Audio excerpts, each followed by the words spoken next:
So how would you describe the chicken to someone who had never tasted it? Literally melt in your mouth tender. We don't have a freezer, you know? It's almost like a farmer's market. When you walk into the restaurant, you should hear the sizzle that you're hearing right now. It sends all those waves up to your mouth. You're making me hungry.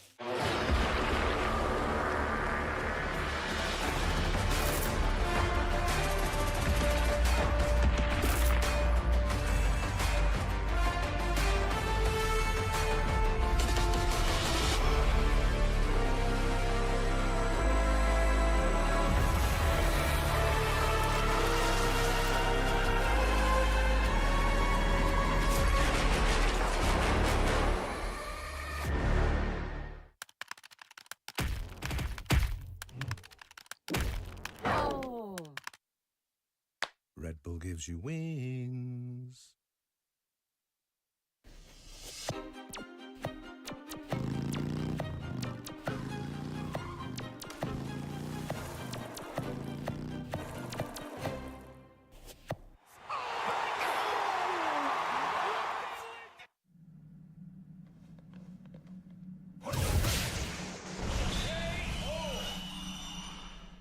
And that's how AT&T All-Fi KO'd weak Wi-Fi. Get low latency when you need it most. Live like a gagillionaire with AT&T All-Fi. Protect your eyes styling under the sun. Blue light glasses while you're gaming, having fun. Zenny's got affordable eyewear for all warriors and monsters alike. Evo sunglasses, available now.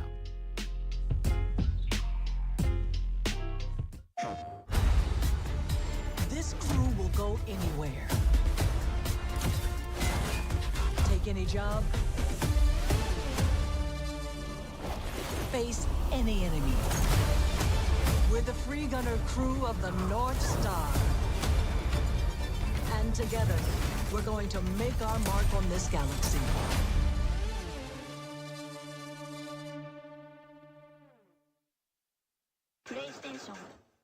To be honest, when the game released, the first thing I figured out about this game is an offensive game.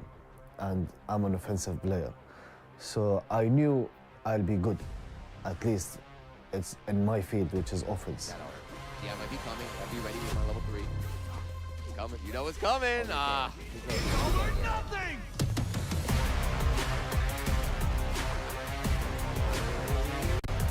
Ooh, that was godlike. Like guaranteed, really. Man, Angry Bird's done stuff like 4 times. He's still the Dragon Knight. Like, but I didn't know that I'll have a gap between me and the players, the top players at first. And maybe a couple of them were already up on that level. Mena RD, Punk was at the same level. But mostly, we had a gap between us and the other players. So going into Evo, I knew, okay, this is my chance. This is my chance because there is a gap between me and the players now. And this gap is not gonna be the same 2 months, 3 months later. So if it's time to do this, it's 100% now. Angry Bird is playing it. Championship point. he is that dude. If there's anybody who's going to do that, it's Angry Bird. Look at that face.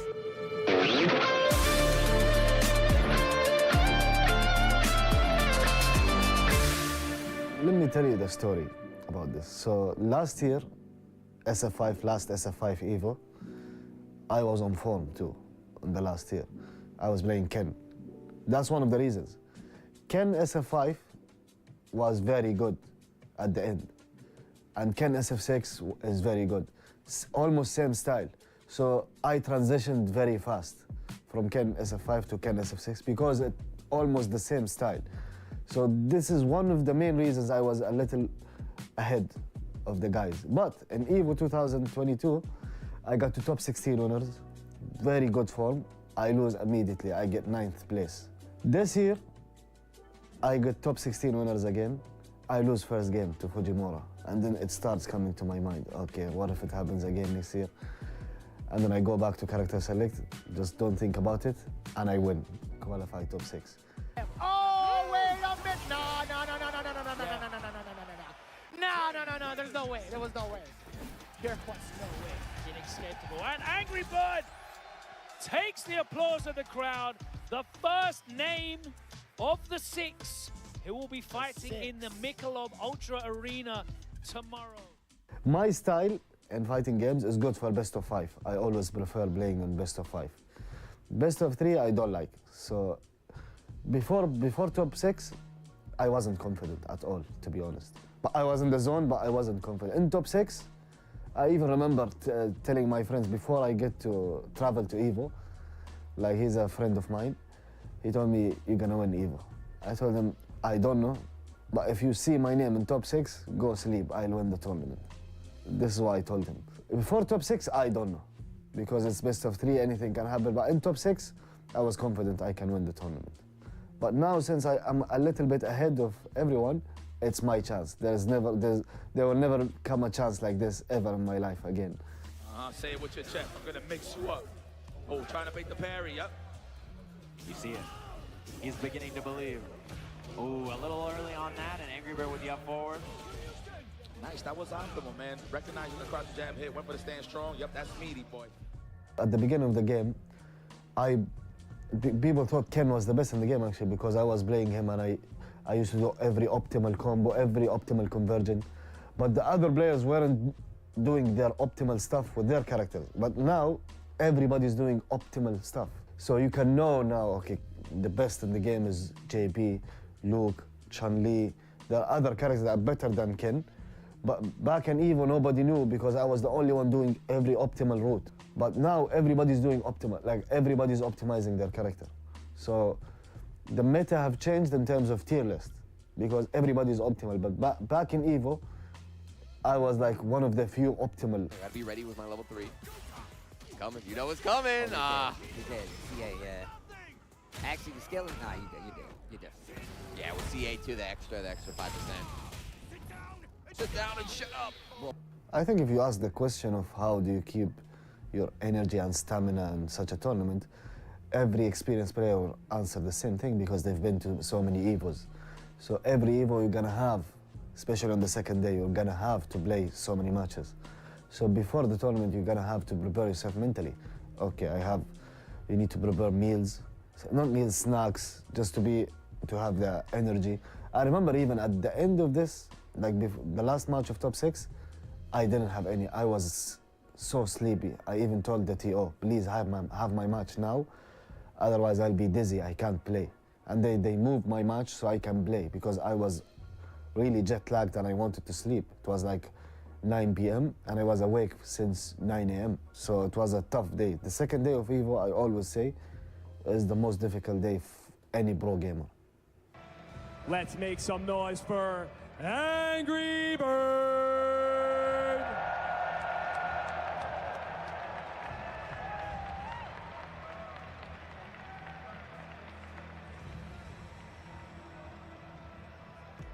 To be honest, because it was very hard to win Evo, it's always very hard to win Evo, I kept it like hidden. I wanted to win it, but I didn't want to show myself, okay, I need to win, because if you keep letting it get to your head, you might never win. The time will come, so just keep doing your best, keep practicing, keep learning. There was a moment I will never remember for the rest of my life. I'll never forget, sorry. Me coming back versus JB in the last round.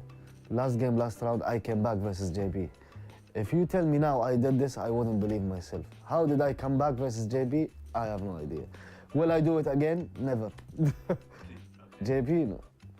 No stop, Dragon Last getting close to the corner. He's got no meter for the driver. Oh! It reads! No, missed the kick. Wow, he missed the gin ride. He blocked over at the tree, does it! And just like that, Angry Bird books his ticket into the winners finals after a scary little drop, but he cleaned it up in the end. I don't know how I did it. I beat Kakuro, like he was destroying me the last round. I came back to win the set. If you watched, and I missed my combo, and I stunned him, I missed the stun combo, and I won. Still, I don't know how I did it. 5 and 6 Evos apiece. Angry Bird, yeah, his best result before is both of them 9th placers at Evo. Wow! Yeah, which for those of you new school kids, that's like 7th place this year. Maybe you don't know. It's top 8 before, top 6 now. So a little different. And man, a sea of lights out there at Evo. Everybody waving along. We are wrapping up. This is our final set of the tournament. You've been here maybe since 10 a.m. Marvel, maybe all I thought about, game, nothing. I have a set, I want to play, win or lose, I want to focus, just focus. Nothing came to my mind. Even when his control disconnected, I was like, I don't want a free round. I want to continue. I want to play. No, no, I want to play fair. I don't need this. Had to do it, right? I mean, burnout. Yeah, Whoa, not the dual sense. It's okay. It's okay. Let's not panic. Controller. Oh, did his controller just die? Oh no, not like this. He's like. What are we doing? We're gonna continue? They're playing. I love it. That's respect. That's a throwback. I concur. Let's move forward. Mena RD is one of my best friends. So no way I'm going to do such a thing to him when actually the round, nothing happened in the round. Literally at the round start, disconnected. I don't have the right to take this round. Even if the TO comes and say, take the round, I don't have the right to take it because nothing actually happened in the round. He can literally press start and we can play again. So, and this was like what came to my mind. I was like, continue. No need to take any round, and then the TO comes. It will actually kill the momentum of both players too. This is the chance, last guess for Mena of the tournament. Trade goes to the knuckle, it doesn't reach it, that'll do it. Angry Bird, your Street Fighter 6 Evolution 2023 champion. It did sink in like after a while, actually. Because you know what's crazy? After Evo, immediately we went to Gamers 8. Immediately, there was a Gamers 8 tournament. So I couldn't have time to think, okay, I want to focus for the other tournament. And then when the other tournament finished and I came back home, okay, it's time to realize what happened in the last 2 weeks. Because I got second in Gamers 8 and I won 200K. I won Evo. And I got second Gamers 8, won 200K. Like in 2 weeks, my whole life changed. I'm like, I want to understand what happened, you know? And then I started like realize, okay, the dream came true. What I need to do now is just to keep going, keep doing my best. Same thing as I used to do. Because sometimes when you win a big tournament like that, you lose motivation. You don't want to be the same form you are again. But it's not about the form, because this is my job. I look at it, this is my job. I have to do it. Sometimes you don't like your job, but you have to do it. So this is how I look at it. You have to do it. It's your job. To keep yourself motivated, you have to think, okay, this is my job. I have to do it. The reason some of the players get like less motivated as the time goes on is because like they grow up, they get families, they get married. They don't have the same time they used to have to analyze each player, to look at. Sometimes like when you have time, it's crazy. Like I watched every player. Literally everyone, every replay, everything.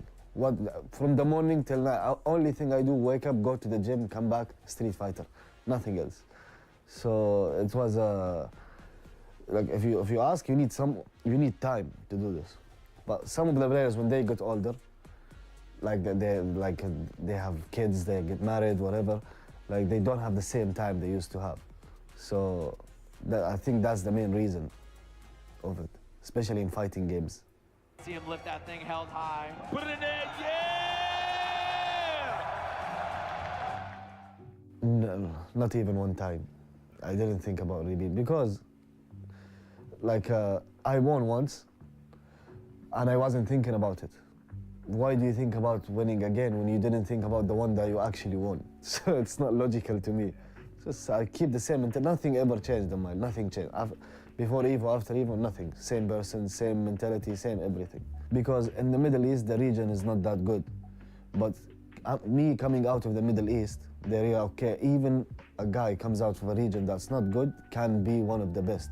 So everybody started having motivations again and they want to play. And the reason I'm strong is not because I'm talented or anything. As you can see, I'm here in Japan practicing with the other top players to become stronger.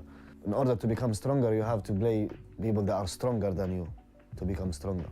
So everyone, whether you are in the Middle East, whatever, you have to play people that are stronger than you to become stronger. This is why I'm here in Japan, to practice and get stronger. So for the people in the Middle East, they have me, they can play with me. But if they really want to take this seriously, book the flight, come to Japan, play. It's also Bird! Angry Bird! Tokido! Getting cooked! Angry Bird takes the win after an extreme scramble at the end of the set. What a way! I can list 50 names. 50 names. Crazy players, insane. Better than me, too. Very, very strong. NL, Bonchan, Tokido, Punk, Mena RD, DCQ, Kakero, Moke, Leshar, who else? Some Valmaster from France, Crimson. So many amazing players. So Shuto, Jon Takeuchi, Gachikun, Chris Wong. The list never ends. Like if I could continue, I'll never end. All of these guys, super insane players, amazing. All the way through over 7,000 competitors. An incredible run in that loser side for Mena. But there it is, his first time in Evolution Top 8, his first time in Grand Finals, and his first win. You can see the emotion on his face, Angry Bird. Incredible stuff. Since Evo, I've gotten so many following on most of my social platforms, YouTube, Twitch, Twitter, Instagram too. So like the support have been so inspiring me to even do better as a player and as a person. And I really want to do my best. And for those who don't know, I'll be playing in Capcom Cup. Thanks to everybody who supported me throughout my Street Fighter journey. And I want to keep doing my best. So look out for that. We're very bad at fighting games back in the day. That's what it comes down to. 今見るとね。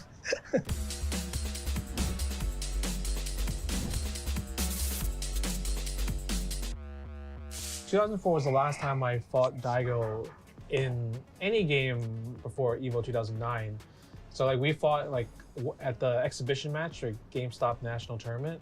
But for Evo, this was like the second match, I believe. So after playing the exhibition match, I did not want to play Rufus against Daigo because like he kept Shoryuken, just doing Shoryuken against my dive kicks. So I was like, oh, this is a bad matchup. And it's like kind of, he's the only player with a DP was able to do reaction and stuff like that. So my choice was like Abel and Balrog for this, just because like I felt like the ground game is much easier to manage, and you know these are characters that can kind of like find ways to go through Hadouken while Rufus cannot. ついてってのはどういうことだろうな。竜を使いました。はい、僕ずっと竜を使ってて竜しか使わなかったんで、その試合でも竜を使いました。ルーファスは使わないかなとは思いましたけど、アベルだとは思わなかったです。Yeah, I think I mainly played Abel because before Evo, I played against John Choi Ryu and I beat him with Abel. That's why I wanted to do Abel versus Ryu. I feel like Daigo was he's so confident in the Abel versus Ryu matchup. There must have been lots of Abels that he fought in Japan to get ready for this. そう、まああんまり当時のことよく覚えてないですけど、でもまあ日本にもアベル使いは何人かいたので、一応はいまあ対戦は経験はありましたね結構ね。Yeah, the one thing that was giving me a lot of trouble is he was using a lot of crouching medium punch, and it was just so hard for me to stop.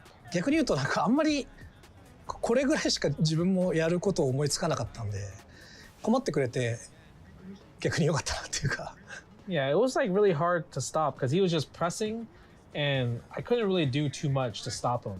The crowd, I mean, at first it was pretty boring because I was losing, and they were screaming out switch, switch, switch.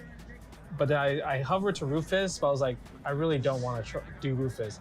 And I made the decision to play Balrog. やっぱり、まあ、ジャスティンにとってはホームで、こっちにとってはアウェーで、まあ知名度はすごいありましたけど、やっぱりこういざ決勝となるとジャスティンの応援がすごくて、アウェーの空気に負けずに集中するっていうことは結構まあ大変でしたね。Did he think I was going to pick Balrog at all? いや思ってなかったですけど、でもなんか多分ね。要所で見たこと何回か見たことあったんですよね。あり得るなとは思ってたような気がします。So Balrog was my first choice in terms of I wanted to pick Balrog against Daigo, but then all the Ryu players, like from different regions, like America, Europe, and Korea, they told me not to pick Balrog against Daigo.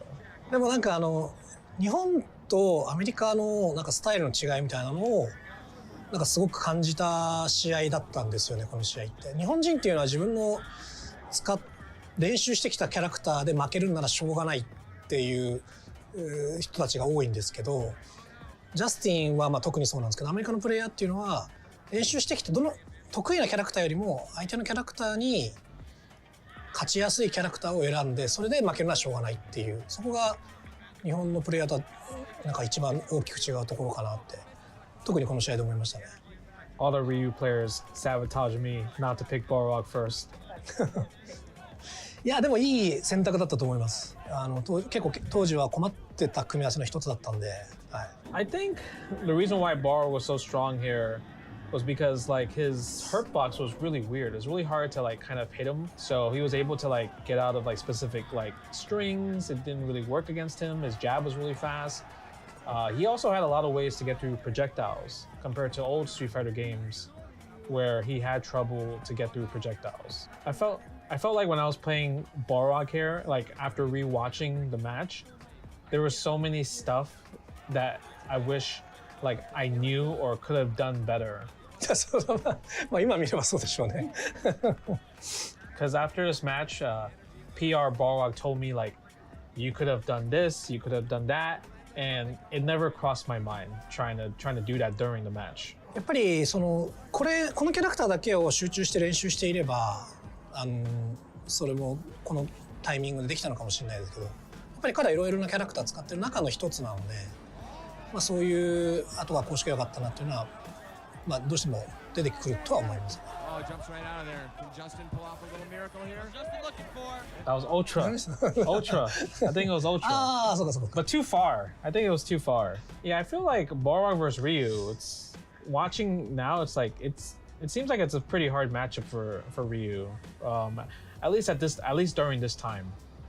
まあそうですね。だから嫌なキャラ選ばれたなと思ったんですけど、ただそのジャスティンはもともとそのストリートファイターサードっていうサードストライクっていうゲームやってもカップ S やってもすごい手堅いプレイヤーっていうことだけは分かってたんで、一応そういう想定、そのプレイヤーのタイプっていうかそういうのは分かってたんで、なんとかそれで対応しようと頑張ってましたね。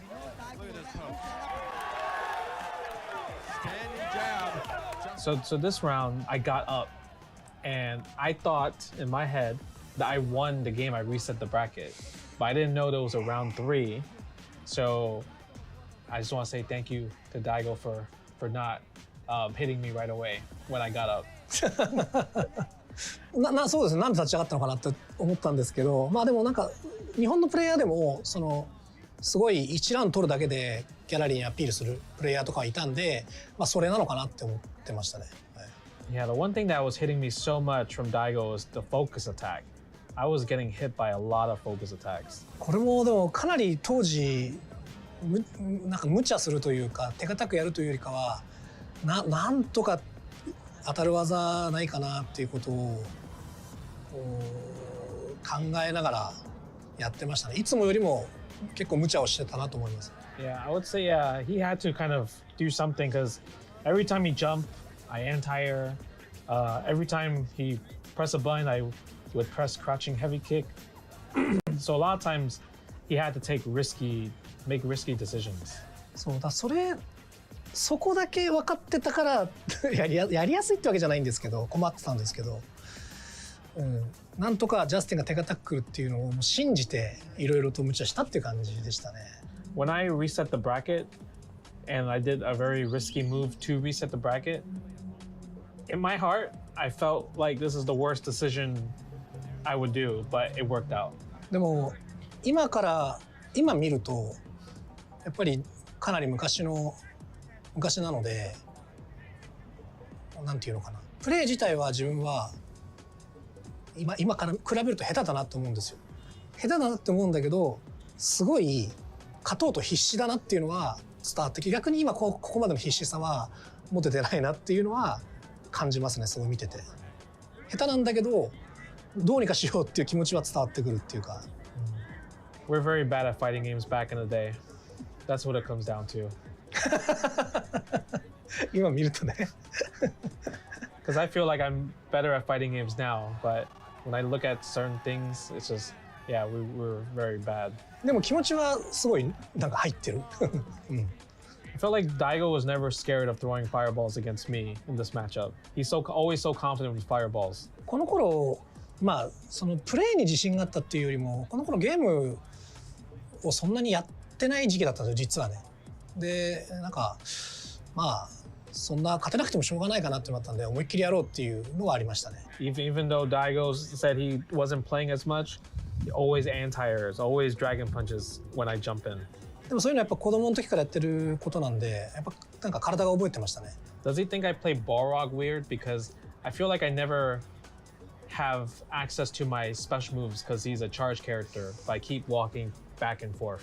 いや変だとは思わなかったですけど、なんか竜を倒すためだけにって言ったら分かんないですけど、なんか選んだキャラだなっていうか、多分そんなにこのキャラクターの知識がたくさんあるわけでもないし、技術がたくさんあるわけでもないんだけど、とりあえず竜倒せればいいやっていう感じで選んでるのかなって思いました。Yeah, because before this, I was in a room fighting against like Reinhardt, Laugh, and Chris Ryu, and I was practicing Balrog versus Ryu before this tournament. I think Daigo only came with like one friend. Did he feel lonely at this tournament? そうですね。なんか本当に日本人2人だけでアメリカ人がわーってなってるんで、それは結構今から考えると、まあプレッシャーだったなっていうか思いますね。でもなんかこういう国同士の対決みたいな構図がはっきりこの頃はあったんで、それは今から考えると楽しかったなって思いますね。今はそんなにそういうのはなくなってきてるような気がするんで。This round, Daigo just did like 20 focus attacks.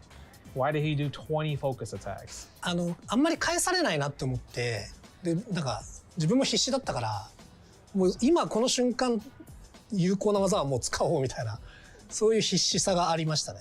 Did he think this Evo 2009 was like just a tournament, or like was it like special?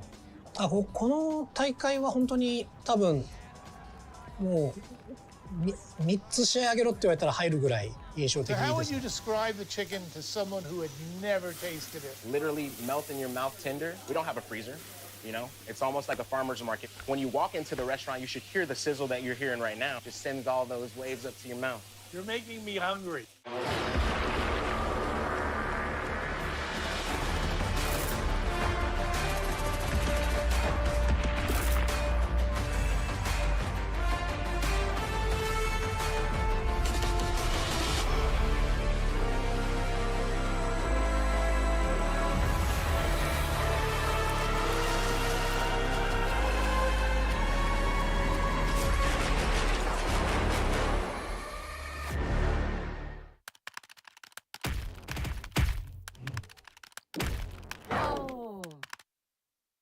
Red Bull gives you wings.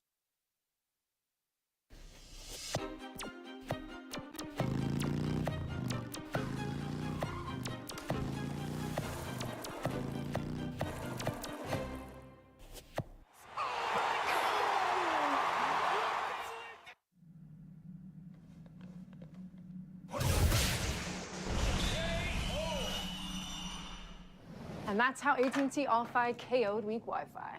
Get low latency when you need it most. Live like a gagillionaire with AT&T All-Fi. Protect your eyes styling under the sun. Blue light glasses while you're gaming, having fun.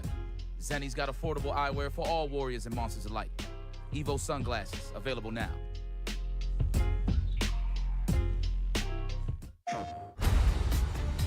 This crew will go anywhere. Take any job. Face any enemy. We're the free gunner crew of the North Star. And together, we're going to make our mark on this galaxy.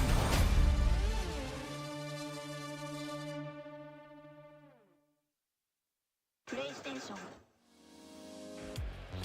everybody. Welcome to Evolution 2024. It is absolutely a madhouse here at EVO 2024. We've only just started. The venue that we were in the past 2 years, multiply it by like 4, and that's where we're at right now, but it's a fantastic time.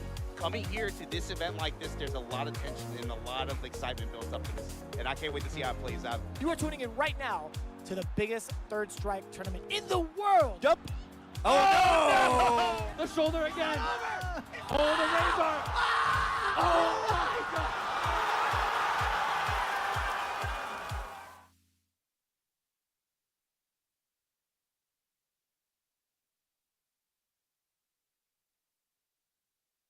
Ooh, what's good, everybody? Welcome back to EVO 2024, Day 2, kicking off the Street Fighter 6 stream. Myself, Ridge, and Canon Award winner, Sherry Jennings. How you doing? I didn't know you were going to intro me like that. You already, yeah, I had to hit you with the surprise on that one. You already. Good morning, good afternoon, good night to where you guys are from, wherever you guys are from. We are Day 2 of EVO. Amazing, amazing Day 1 in the books, the largest EVO to ever happen. We had humble beginnings, right? I was saying yesterday, I was talking to one of the Zenny guys. They've been coming since Cal Poly Pomona. I don't know if you ever went to one of those. Did you? I haven't been to one of the events that they hosted, but I am a graduate of Cal Poly Pomona. Say, okay, so, we've been to the school. Familiar stomping grounds, you know what I'm saying? And for it to grow to here, Las Vegas Convention Center, like over 20,000 unique persons coming to the event, over 10,000 competitors. It's wild, bro. It's incredible. I mean, like, back in the day, in 2009, we were already in Las Vegas at the Rio. But we were nowhere close. I think we maybe had like 1,000 competitors, if anything, and now we are 10 times that. And now 5 games have over 1,000-person bracket here, like Street Fighter 6, Tekken 8, Guilty Gear Strive, Grand Blue Fantasy, and yes, Third Strike came out heavy. All the Third Strike setups are so sick too, like the way they did them with the CRT. I saw, yeah, it's right next to the Street Fighter 6 setup, so I was checking it out, but look at who we got up on stream. Indeed, we got Mago in the building. My best friend Varel, Mago versus DI, both from Japan. Yeah, straight up. We're gonna see who they bring to the table. Of course, Mago rocking the cameo, looks like, or is this the jury? Oh no, obviously the jury. Yeah. Yep. Yeah, Mago. He used to be a Cammy player, so the confusion is there. Surprising because Cammy's also pretty good at this game. Yeah, right. You would think that he would experiment with the character a little bit more, but I think he's just got a lot of faith in Jury. I really do think still Jury is a very well-rounded character, despite how much he's kind of slept on in the discourse. Is she slept on? I mean, that's $1 million character. Is she really slept on? In the discourse. You know what I mean? Like when you're actually talking to people that got real opinions about the game, I think they all know she's very good, but she's not the one that gets the Twitter memes about, you know? It's true, it's true. That's because there's so many good characters in this game. Capcom did such a good job balancing this out. Just everyone's cheap. It's true, it's true. I like to see like so many characters in that supposed top 5 list. I think there's so many viable tournament winning characters in this game. And you're looking at 2 of them now. Perfect parry after the spin knuckle. Mago not gonna let him have the plus range for free. Keeping him in the corner, but Mago just keeping that pressure on with Jury, something that she's really, really good at. And again, the fundamentals are right there with the anti-air on the neutral jump. Exactly right. And with Mago having such a life lead, he's like, I don't even really need to stick my hand in the blender like that. Just backing off, baiting the DP, taking the first round. And doing what Jury does best is just getting in those drive rushes, super safe, great buttons to drive rush in.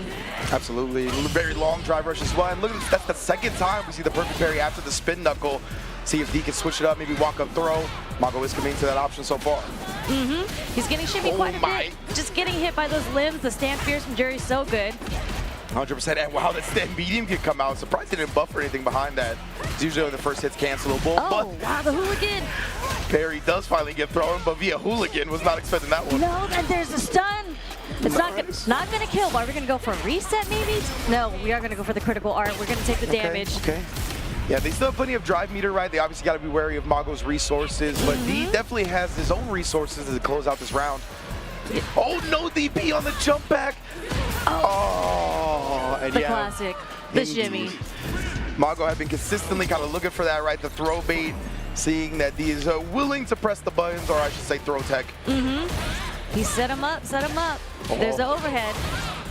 Set him upside. Was that bring him out, bring him out? That was a beat. That was I'm sorry, you brought it out of beat.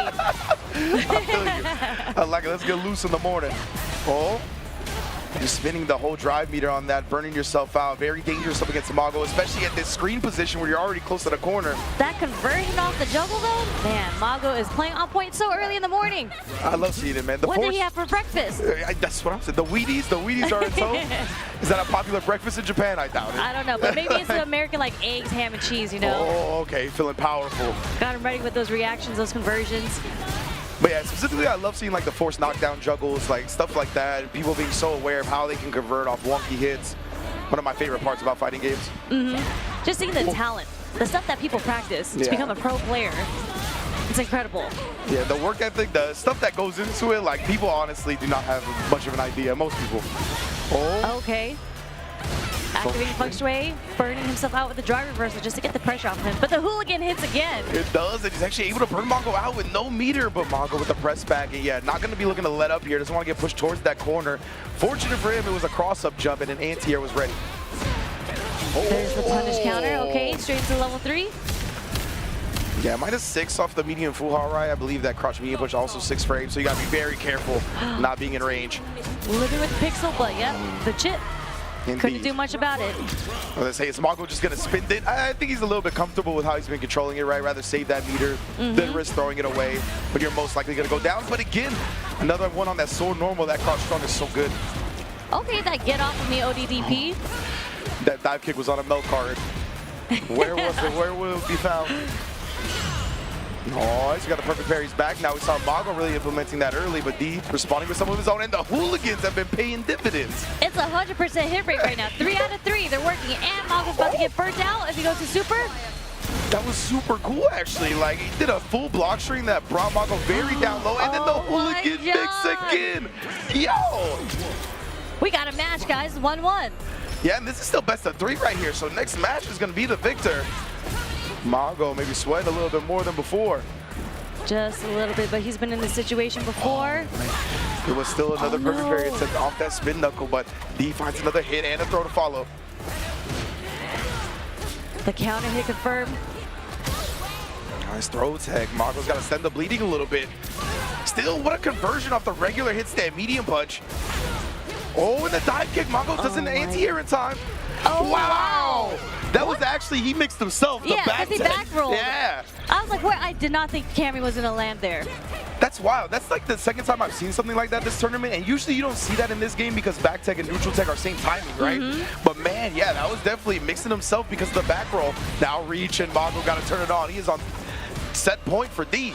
Yeah, DI stepping it up with the dive kicks and the ODDP hits just to get out of the corner also. Oh, my man, Mago's like, I'm just going to drive rush out of there. I want none of that, Joe. I'm out of the corner. Okay, we got the throw loops. Oh, the dive kick. Yep, the wake up EX dive kick. What a way to call out that throw, but still a lot of life deficit to overcome there. We're going to a final round, game 1 of day 2. Okay, plus frames. Nice check with the low forward there from Mago. Crouch medium kick and spinning to level 1 right now. He's starting to drain a little bit of the drive, just wants the corner carry and solid damage, holding onto his own drive meter. We might see a feng shui soon, or he's saving the meter for level 3.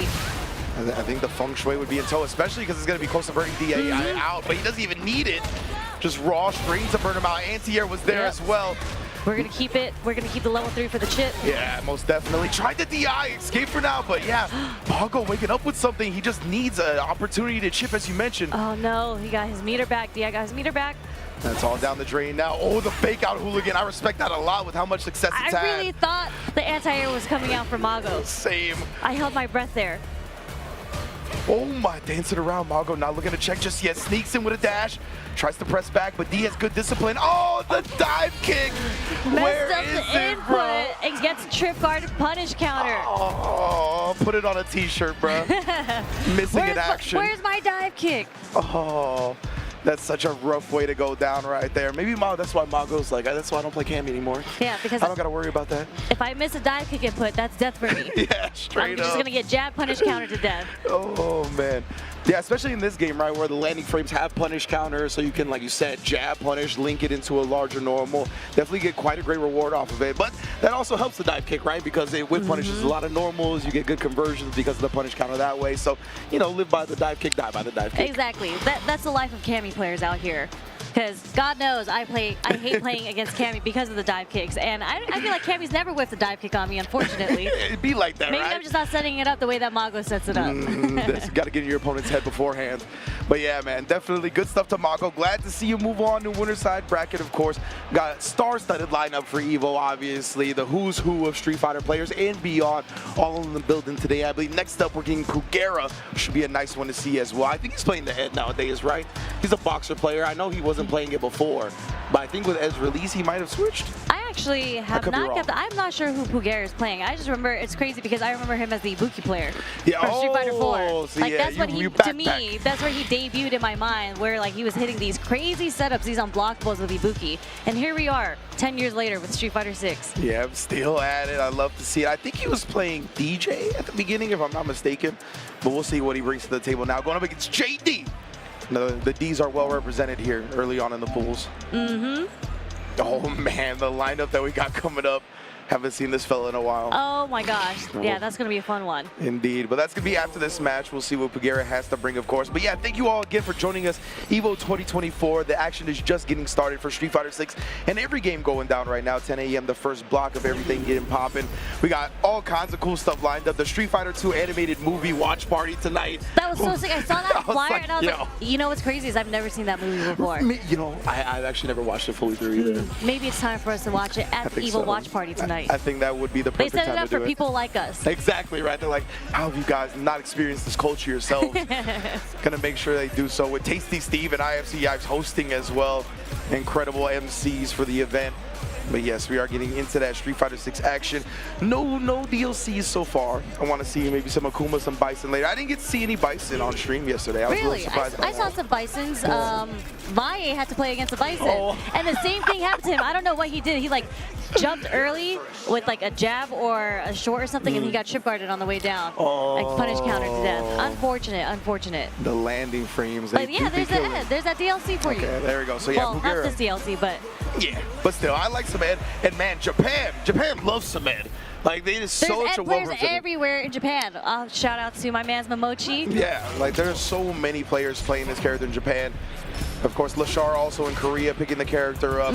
There's a very popular character worldwide at this point. We see Chris CCH out here doing work with him, obviously ending Walker in London. And because of stuff like that, beautiful whip punish to start it off. And Lily's another character that just got incredible buffs this season, and she's putting in work this season. So good to see more players playing her. Indeed. I'm a little scared for JD and Lily in this matchup, though, because I feel like she's usually, one of her main strengths is the range, but a huge jump in right there. And Ed can really combat that well. But reach. Shimmies. Damn. What? Accidental drive impact. Yeah, right. It had to be. There had to be something maybe meant in between. There's the back throw into the corner to get the corner pressure. Okay, Windstocks. Gotta watch your normals and projectiles now. Nice backdash, the hard read on the back. How did he know? This is the first round. Bro, I don't know. That's exactly what I was gonna ask, because he was so disciplined on the Condor Spire, right? He was like, okay, I'm not gonna be scared of the throw now. But then he knew after defending that the command throw was not far behind. Yeah, obviously a seasoned player, he just knew. Like, that was wild. I would have definitely got thrown. Ooh, the backdash risking it again in the corner here. JD didn't get a punish, but still peppering him with pressure and loading a Windstock in the process. Jumped it, landed for the super. Knew Pugera was gonna press. I don't know, man. We just know these things. Yeah, and this command grab is gonna hit this time for the perfect from JD. Oh man, JD straight up was like, if this whips, he's gonna press the button. Yeah, he's like, there's no way he thinks I'm gonna do it again. Yeah. And then the reset command grab on hit this time. Oh gosh, JD is putting on the pressure on Bugera right now. Look at this, he's on the verge of a double perfect. All right, you know, my bad. That's on me, JD. There's the whip punish, beautiful whip punish on the EX Fire. Yeah, and respectable right here from Bugera. Obviously gonna bring JD down in the drive meter, but he was only at 1 bar himself, so wants to build his own drive meter back up, put himself in a much better position. Is he gonna have a sequence to burn JD out? Ooh. Nice dash under. That jab hit from so far, though. You saw Bugera try to think he was gonna have advantage. Got snuffed out real quick. JD needs to hold on to this last bit of drive, though. I don't know how he's going to do it.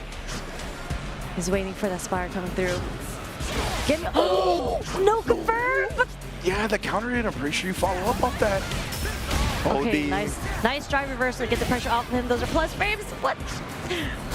So scary. Chase down the backdash and went into the level 2. JD converts for the win. 1-0 for Pugera to start the set. And again, we are in 2 out of 3 territory and a quick trip back to the character select. What are we gonna do here? We're gonna take some time to think about it. Yeah. And like, what needs to happen here? You know you can't be getting clipped at the end of the day, right? You can't be getting clipped, but it's so hard to avoid getting clipped by Lily. That is literally her specialty, especially when she's stocked up. Exactly right. I feel like Bugera had some good success early, just trying to put a wall up of normals, but, you know, I was requesting the Bison. He is going to acquiesce. Oh, man, and he is locked into this as well. Interesting. Bison also. You know what, Lily, I do think Lily as a character suffers from getting like pressured because obviously she doesn't have reversal. True. And Bison is one of those characters who also doesn't have reversal, but he lays on the offense. Also, he doesn't have a reversal, but he does have the new tech, right? The jump cancel tech, where you can actually input like a 2-8 special like he has with Head Stomp and then override it with one of the other specials. He can get the throw invulnerability for that. Yes. If we see that, and Japan is the one most practiced in that tech right now. Exactly. They're the ones who showed it to us. They're like, did you know that you can jump cancel, especially charge characters, and it's so sick? I would love to see it on stream right now. If he avoids a throw with that and like punish counter scissor kicks, we're losing our voice for the rest of the day. Yeah, I mean, you know, when I saw that video, I was practicing it at home and I was like, there's no way I'm doing this in tournament. Nope, I can't even get it. I can't even get like a 10% hit rate in training mode. Oh man, that would be so sick to see. I feel like maybe that's in the deep pocket for this matchup, considering the command throws, but right now it's just been nice and steady and slow. Pugera, nice check. Yeah, not letting JD really get started, right? Controlling that momentum, that tempo is very important. Yeah, just clipping JD with the low right there. Something that Bison is very, very good at. Yeah. Nice, the scissor kick again, just in the neutral, the motion scissor kick. We are getting those plus frames. We are getting that offense on with the head stomp. Oh my goodness. Big damage on the EX. Punish counter. Didn't get the full combo though. Just straight judo throw. Oh, tried to parry the second drive rush. Oh, anti-air cycle crusher. Okay. Next one might lead to the level 3. Yeah, the hitbox on that cycle crusher, redonkulous. Especially as an anti-air. You just gotta have the charge for it. Okay, okay. JD filling out the neutral right now. Yo, look at how slow Bugera has played this, trying to whiff punish with a cycle crusher. Oh, no. Yeah, that was There's actually level 3. Unfortunate, because that was JD's turn. You saw Bugera press afterwards. The cycle crusher OD version is safe, but it is minus. You know, it was a read. It was like, you think I am going to do something, so I'm going to do a delayed button and get that counter hit into the confirm to the EX cycle crusher into the level 3. So Bugera, you see, still so slow, not even willing to risk an anti-air there.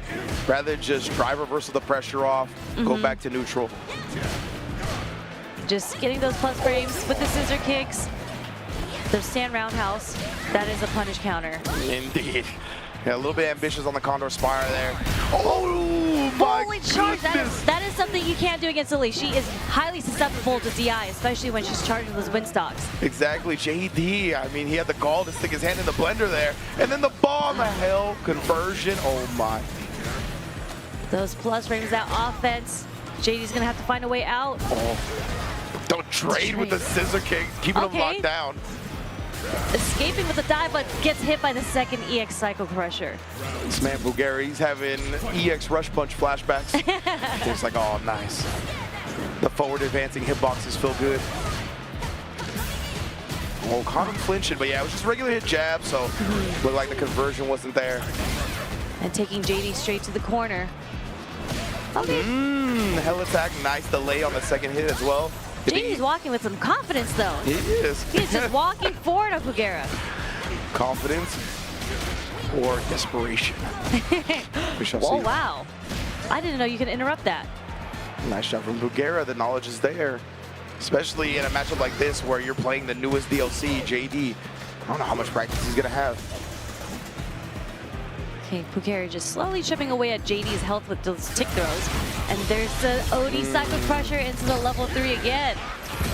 Pugera, that is definitely, you can tell he's a seasoned veteran. You know, you talked about the Ibuki from Street Fighter 4. He's been playing for a very long time now. And you could tell after that first game, he was like, I'm going to go to a character that allows me to do nothing. Yes. Like, I'm going to sit here, react to everything that the opponent does, catch them off guard with some like safe forward advancing special hitboxes, right? And just chill out like that. That was a veteran adjustment from him.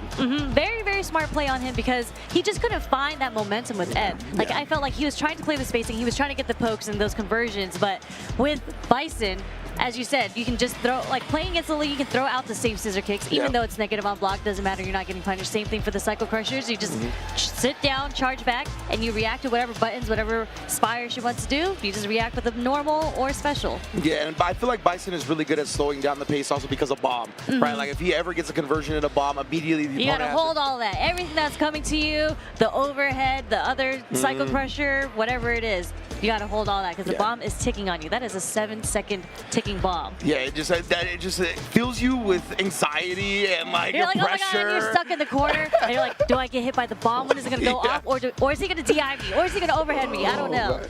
So much hesitation births from that. And speaking of Bison, I have to imagine, even if it's the newest DLC character, that we see it from Mr. TTF/SD Pnoy in the building right now. Longtime Bison player. I get familiar with him in Street Fighter 4 playing Bison, going up against Bus. Straight up Bus. Just a Bus. Straight from Bus. Canada. From Canada. Has the hat on over the headphones. Put the headphones the little back. bucket hat. Curious to see who Bus is going to play. With a name like Bus, you gotta play a big body, right? Like a Zangief? I feel like that's a Zangief player, you know? That's what I'm saying. Or Marissa. Oh yeah, any type of the big bodies. Because they hit you like a bus. It's usually a truck, but we're going with the bus this time. Might as well, honestly. It might be more apropos, especially for Zangief. Right now, rolls through you. We'll see if brings that to the table, and I'll be interested to see in that matchup with Bison and Zangief. That's actually one I haven't seen too much of, even with both of those characters being a little popular right now. Oh, wow. We're not going to go with M. Bison. We're going to go with Kimberly. Come on, Pnoy. You're going to go with the character you practice the most. Who he's been playing with. Like, that was his Season 1 character, and maybe it makes sense because M. Bison's only been out for maybe 3 weeks. For sure, for sure. I know a lot of people were playing Bison in this tournament, but everyone I spoke to were nervous. They're like, you know, this is my 3-week Bison, so if I don't make it out of pools, it's fine. I'm like, you're willing to come to Evo and risk not making it out of pools? Oh, he is going to lock in the Bison. He's ready to risk that. I believe, because Bison, he is the essence. Bison is his essence. Well, we're seeing Bison versus Lily back-to-back. That was not on my bingo card. That's true. I haven't seen that matchup. But we're seeing it a lot today, apparently. They're going to show us this matchup. I was going to say, I don't think I've ever seen it, and now we're getting it back-to-back. Which is funny, we might see it more, especially maybe if you watch 801 Strider stream, because I know Peru plays Lily, and obviously they were training partners back in the day. So maybe that is a more frequent matchup that I'm aware of. But either way, that is a rough start for Bus. Bus frames? Oh, breaking the armor of the DI. More than 3 hits. That's all you need. Straight into the corner, and this is going to burn. Bus out with one more button. There's the drive reversal. There's that bomb. This man Bus said, I'm going to try every wake-up option but block till the end where it's going to chip me out. I mean, as a Lily player, do you really want to block? No. Nah. As a fighting game player, I don't really want to block. Same. Exactly. I'm trying to do some damage. I'm trying to do some mix-ups. Oh, man. So, respectable. You got to cycle your options, whether defensively or offensively. Always a key component. There's that whip punish on the scissor kick. That was nice. That was nice. Preemptive little backup as well, expecting that. Nice, perfect parry, and getting a full rounded punish counter. Yes. Oh, no! The DI did not correct in the way it was supposed to. That was unfortunate. Incorrect autocorrect. Plus frames, yes, indeed. Bomb keeps it safe, or more plus, and there's a stun. All that pressure coming from Pnoy's end. Pnoy is that type of dude, actually, that make you watch the level 3 for no reason. He's like, I want to break you down mentally, too, because I totally did not have to do that super. But I want you to watch this animation, because I also love Bison. Yeah, exactly. So I want to see the super animation, too. He was like, newest DLC, I just got my character back. After not getting him for the entirety of Season 1, we watching the cinematics. I would say Bison's horse is the start of the show, to be honest. That's what I'm saying. Everyone's hype about the horse. I don't even know the horse's name. I heard the name is in World Tour mode. I feel like I saw Nakayama tweet that, but I still don't know the name either. I need to pay attention to that. If y'all know from the World Tour mode, let me know. Yeah, let us know through Twitter or in the chat. Yeah, absolutely. That reaction DI. Ridiculous, and whoa. Little funky follow-up right there, just keeping Bus standing after the air hit, trying to bait something out with that. Trade on the scissor kicks. Oh my. Such a far whiff punish. Something that Bison's been known for, right? Very long limbs.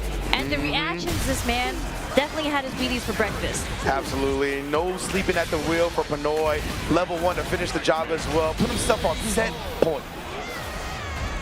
Pretty clean play from Pnoy so far. Bus is going to have to find a way to get his Lily momentum started. Yeah, we'll see. Bus can dig deep for some answers here. Obviously back against the wall, cannot afford to drop another round in this game. Such a far confirmed. Three roundhouses. This man's like the plus frame button. Shaves off mad drive as well because it's a heavy normal. Oh my, speaking of which, Bus tried to escape that crouch medium kick, chasing it down though. This is not gonna work. Wait, neutral jump. Yes, it is gonna work. Get off of me. Oh no, whipping the throw. Whipping the throw and getting a dry rush punish counter. Yeah, unfortunate. Got confliction as well. That is a dead Lily if I ever seen one. OD follow up with the stop. Yeah, that bomb extension off the Psycho Crusher. Nasty damage starter. Didn't even get, I'm sure he wanted to go for the level 3 cinematic again. Didn't even get a chance to do that because Bison does so much damage. That stomp after the OD Psycho Crusher, the OD stomp is ridiculous, bro. Like, that does so much here. Like, just those 2 hits alone. The shout outs to the TTF crew, San Diego representing per usual. I gotta give shout outs to my SoCal homies, you know? Most def. We got a lot of TTF people yesterday as well. It was really sick. Yeah. Like I was like, yo, a bunch of people that came down. So definitely big ups to San Diego. Tank Top Fridays, well represented out here at EVO. But a lot of other great representation is our sponsors. Of course, without EVO, this wouldn't happen. So we're gonna take a quick break, give some love to them, and we'll be right back with more Street Fighter. See.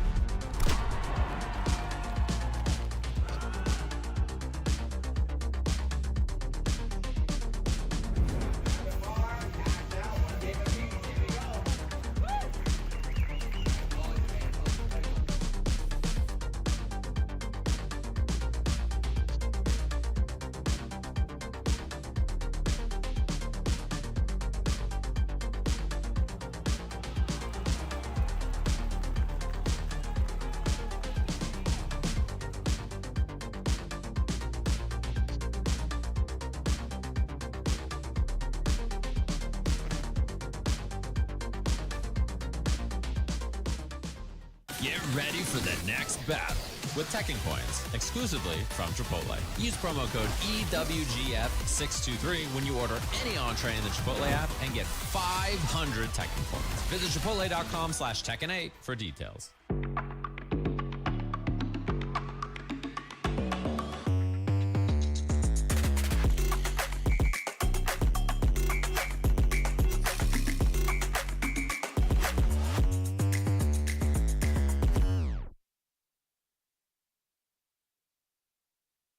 Hey gamers, does your room look like this? Tired of having no art on your walls? You need Displate.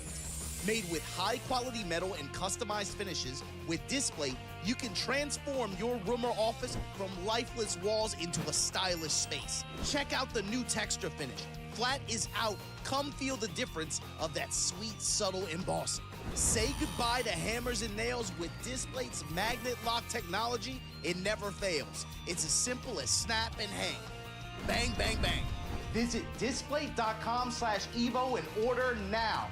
Use the discount code EVO at checkout. Rated E to M.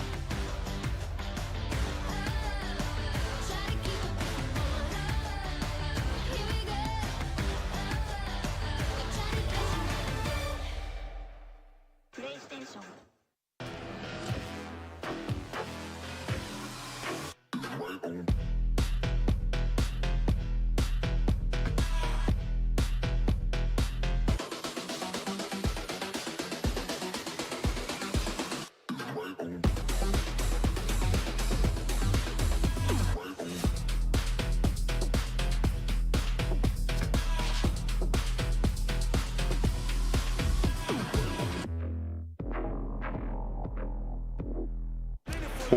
What's good, everybody? Welcome back to EVO 2024 against Street Fighter 6 action. If you're just joining us, of course, I am Ringe with Sherry Jennings, Canon Award winner Sherry Jennings. God, here we go again. Say it one more time. Oh, I appreciate that. I really appreciate that intro.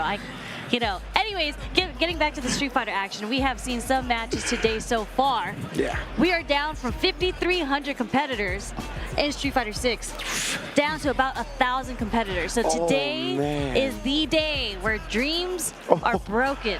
People are going to fall and legends are made. And we're looking at a legend right now. Groot on the shoulder of the man known as Tree Wiz, going to be going up against Mr. Easy Cake himself. Just Groot's telling him, you just gotta DI him. If he turns red, you just gotta DI him. Just DI him back. And of course, the none other, I think most of us know, from China, Falcon's DCQ. Monstrous player. Still rocking the JP as well, despite people wanting to have their agendas about how this character ain't that great. Nah, this character's still a problem, The propaganda. There's a lot of propaganda going on nowadays, you know, where Ken's not the best Shoto or anything like that. JP has fallen from grace from Season 1, but DCQ has been proving otherwise. There's still quite a bit of JP players out there that are still putting in some work. Yeah, and to me, DCQ was never extra reliant on the OD amnesia, never really reliant on a lot of the things that got nerfed. So because of that, I definitely understand why he's one of the more successful ones in Season 2. On the other hand, Tree Wiz with the Honda, character got some love. I think that some people can like... Oh, wow. Perfect parry from the get-go on the single headbutt. But yeah, like E-Honda's buff, he's just so strong in the neutral right now. And again, you can't just freely throw out headbutts like that. And just... destroyed in that first DCQ is round. just laying it on him right now. Yeah, I think some people like interpreted the changes at first as nerfs, but it's definitely buffs for now. My man Callisto talking about the vacation get up from Honda, but it's true. It's very true, right? And poor man's getting ducked left and right from JP. But when you talk about the headbutts, right, the one thing that did benefit for Honda in these changes is the fact that you don't take as much damage from getting them perfect parried. So you can be a little bit more liberal with them, but nonetheless, like getting put in a bad position by JP is so hard to come back from. Yeah, especially you have to go through the landmine, the mini game that JP sets up for you in this game. And it's not like Honda deals with projectiles the best. He does have to spend the meter to deal with the projectiles, but Tree Wiz is not getting the chance. He's gonna have to find a way in, either with like a jump in, usually a drive rush through the ghost. Oh, tries to just headbutt for now, but again, doesn't have a lot of drive meter to hold on to. Not perfect parry on the butt slam. There's his own perfect parry. Wait a minute, quick little chop. We got the corner situation now. Tree Wiz, can you bring this back? Are we gonna see a command grab? Oh no! He didn't think the short was gonna hit and didn't convert off of it. That's unfortunate, yeah. Didn't believe in the hit. Didn't have anything ready as well for some type of quick follow-up to make it act like some type of tick pressure. So DCQ able to poke back, take the first game. Groot, tell him something. Groot, we need the advice, your brother. man needs some help right now. More than I am Groot. We need proper English, honestly. I don't know if you can really understand. I was gonna say maybe they just have their own language. He's one of those that does understand what Groot says. He is named Tree Wiz after all. He's part of the Tree Clan. But he does have DCQ in the corner. He burns himself out, but he's keeping the pressure on. And there's the first OD amnesia coming from DCQ. There it is, perfect stuff, just with a side switch. And now, of course, directly to the DI. No answer available for Tree Wiz. Didn't have any super meter until this combo. But, you know, we take those. It's good to get stunned early. You get all of your drive meter back. Still with plenty of health. Exactly, not even at a life deficit yet. Oh, but my bad, that's 3 on neutral me. jumps from DCQ. A little disrespectful there, I must say. And there's the EX OD headbutt. That is going to be very, very punishable. It's like minus 26 on block. Yeah, and that's how you're supposed to go about pulls, though, right? Really show the opponent the safe strategy. Don't wear yourself out mentally if you don't have to. You got to really put the onus on the opponent to make adjustments. Oh, the feint goes 3 in a row into a real one. Right after the departure pops. Very, very nice. The Tree Wiz tried to base something out with the delayed meter punch there. And nope, not through the ghost this time. I know, he actually put a real ghost. And of course, the OD departure and the follow-up combo. Oh my god, DCQ is practicing every single setup. Plus frames to the level 2. What's the mix-up here? Punish counter is enough, not yet.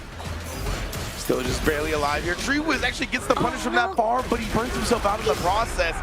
And he spends his level 3. Oh god, he better hope the next sequence hits because DCQ is going to find a way to chip him out. I was gonna say, this gotta be the most elusive Honda I've ever seen. We gotta get in. We gotta get. There we go. We burned him out too. Keep that pressure on. Clap him up. The infinite. The infinite. Oh my god! Oh Oh my goodness! The sequence worked! He sequenced him! Strung him up. He's doing strings, Ma.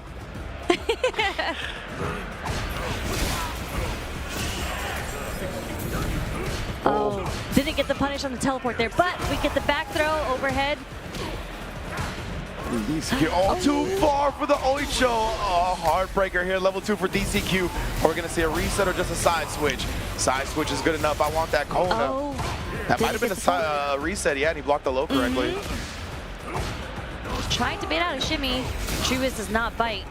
Okay. Oh, he did get the sumo spirit at least. Okay, getting it started with the headbutts. Oh, but again, he didn't even actually convert the combo. Truist got one more chance. We're still in it. Oh gosh, it's gonna go full screen. It's gonna hit. It does indeed. And he's burnt out. What are we gonna see here? DCQ goes to the corner. That was really negative. Oh, the anti-air level 1. Oh man, so close to making it over. That dude, Groot, he really did whisper some game to him in the second match, though. He's like, you just gotta burn yourself out. He's gonna be confused. Like, why did he burn himself out against me? And then I'm just gonna do this over and over again, and he can't get out. Yeah. And it worked. It did. That was a really exciting match, actually. Yeah, I was totally with you. I'm like, bruh, like this level 3, like, oh man, like, I get it. Questionable decision. Yeah, I was like, I get it, but like, bro, like, how are you gonna come back? How are you gonna avoid the chip? He's like, no, he has to avoid me. Yeah. That was so It's dope. my turn. Yeah, that was really sick. Big ups to Triwiz right there, putting on a hell of a show. Just whispered, I am Groot. Straight up. I am Groot.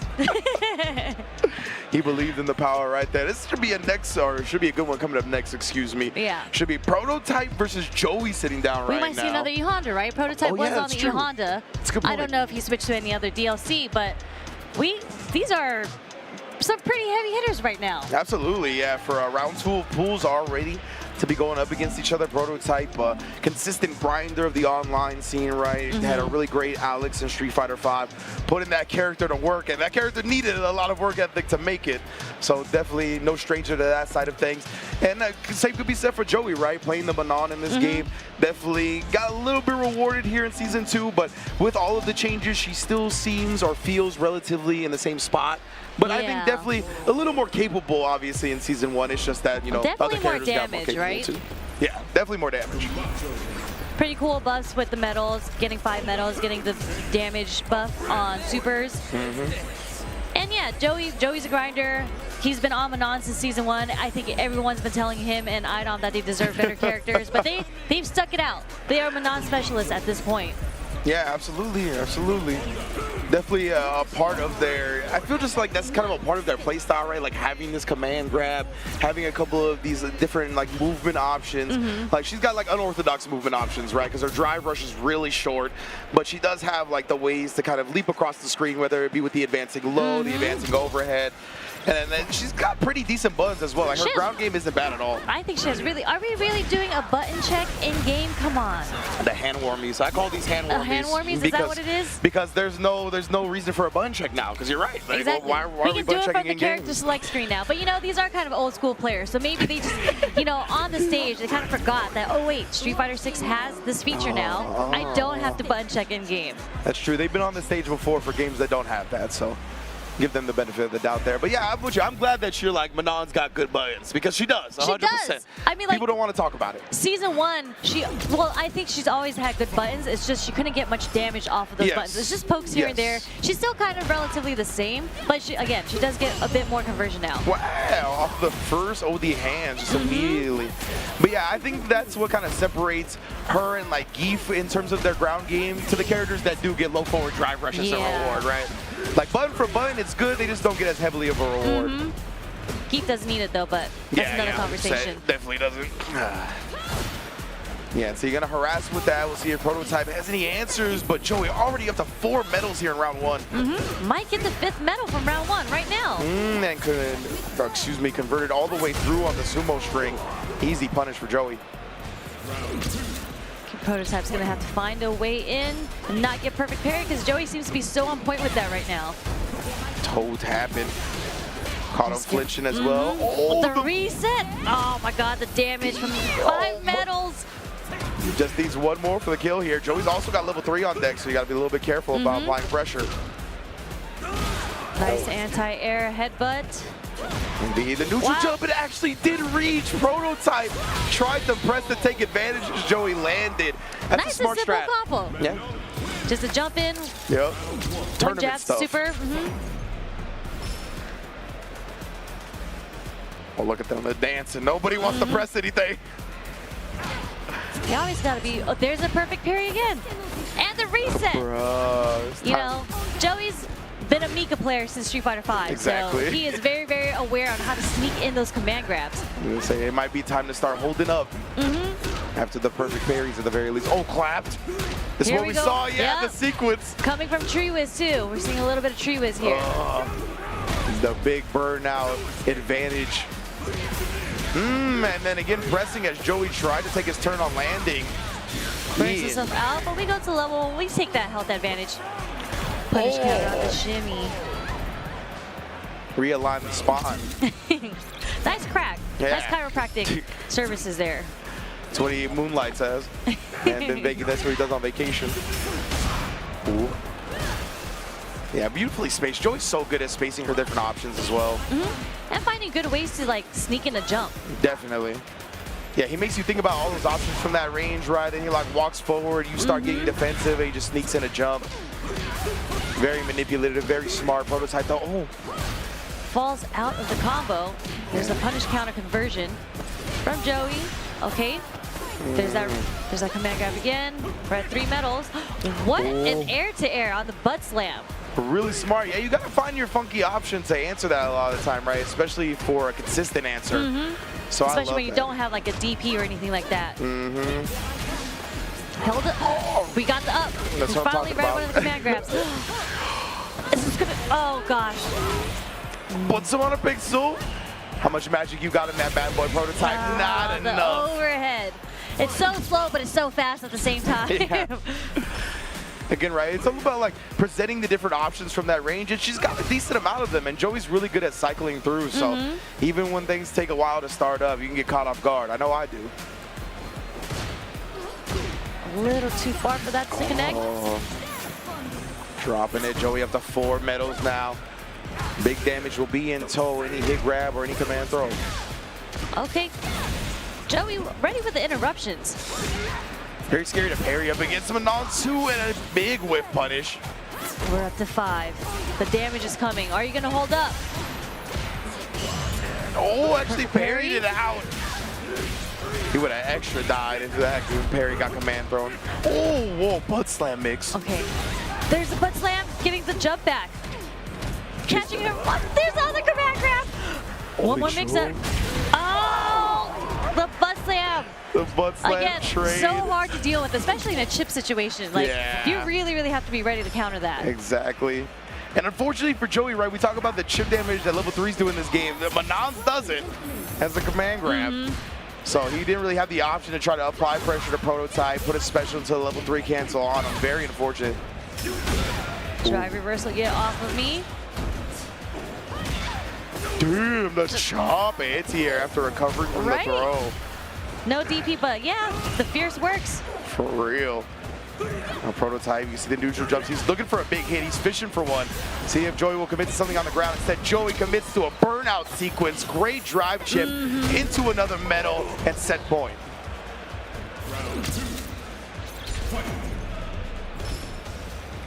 Feeling it out. Prototype knows the back against the wall at this point.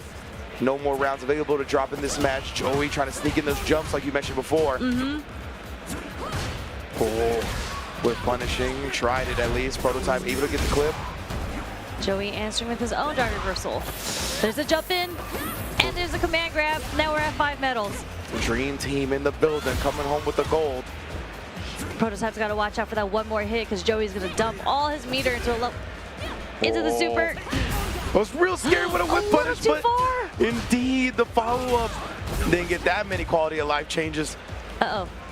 Joey's in the corner. Joey is jumping a bit too. Prototype burns himself out with the DI. So I don't think this is going to kill. Yeah, he doesn't have access to a drive extension. He does have the Sumo Spirit extension and built the level 3. But I don't know, he might have built it too late to cancel off the headbutt. Either way. No anti-air. Oh, he This pressed might back. be it. Yep, straight into level 3. Joey, both of the players still sitting down, though. It started with the light, so they're not confident it's going to kill. But I think it's gonna kill. It does indeed, yeah.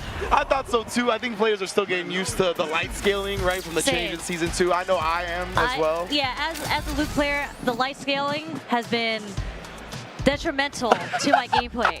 And there are a lot of times where back in the day, I would do like, you know, drive rush into a medium or something and then do the low short jab, knuckle to level 3, and I'd be like, oh, I'm good. Yeah. Now I'm not good anymore. And I just burnt myself out trying to do that. So yeah, the light scaling is pretty significant in Season 2, which is a good change. I think it's the damage was heavy in Season 1. Definitely a great change, I think, too. I'm a Ken player, so like I'll like string you up in the corner off of a light confirm, and he can do the driver slide into fierce, right? Crouch fierce. So you get like big damage off that. And now like I've definitely caught myself like doing that because I'm like, oh, they're dead, and then I'm just burnt out while I have a chunk left, and I'm like, oh.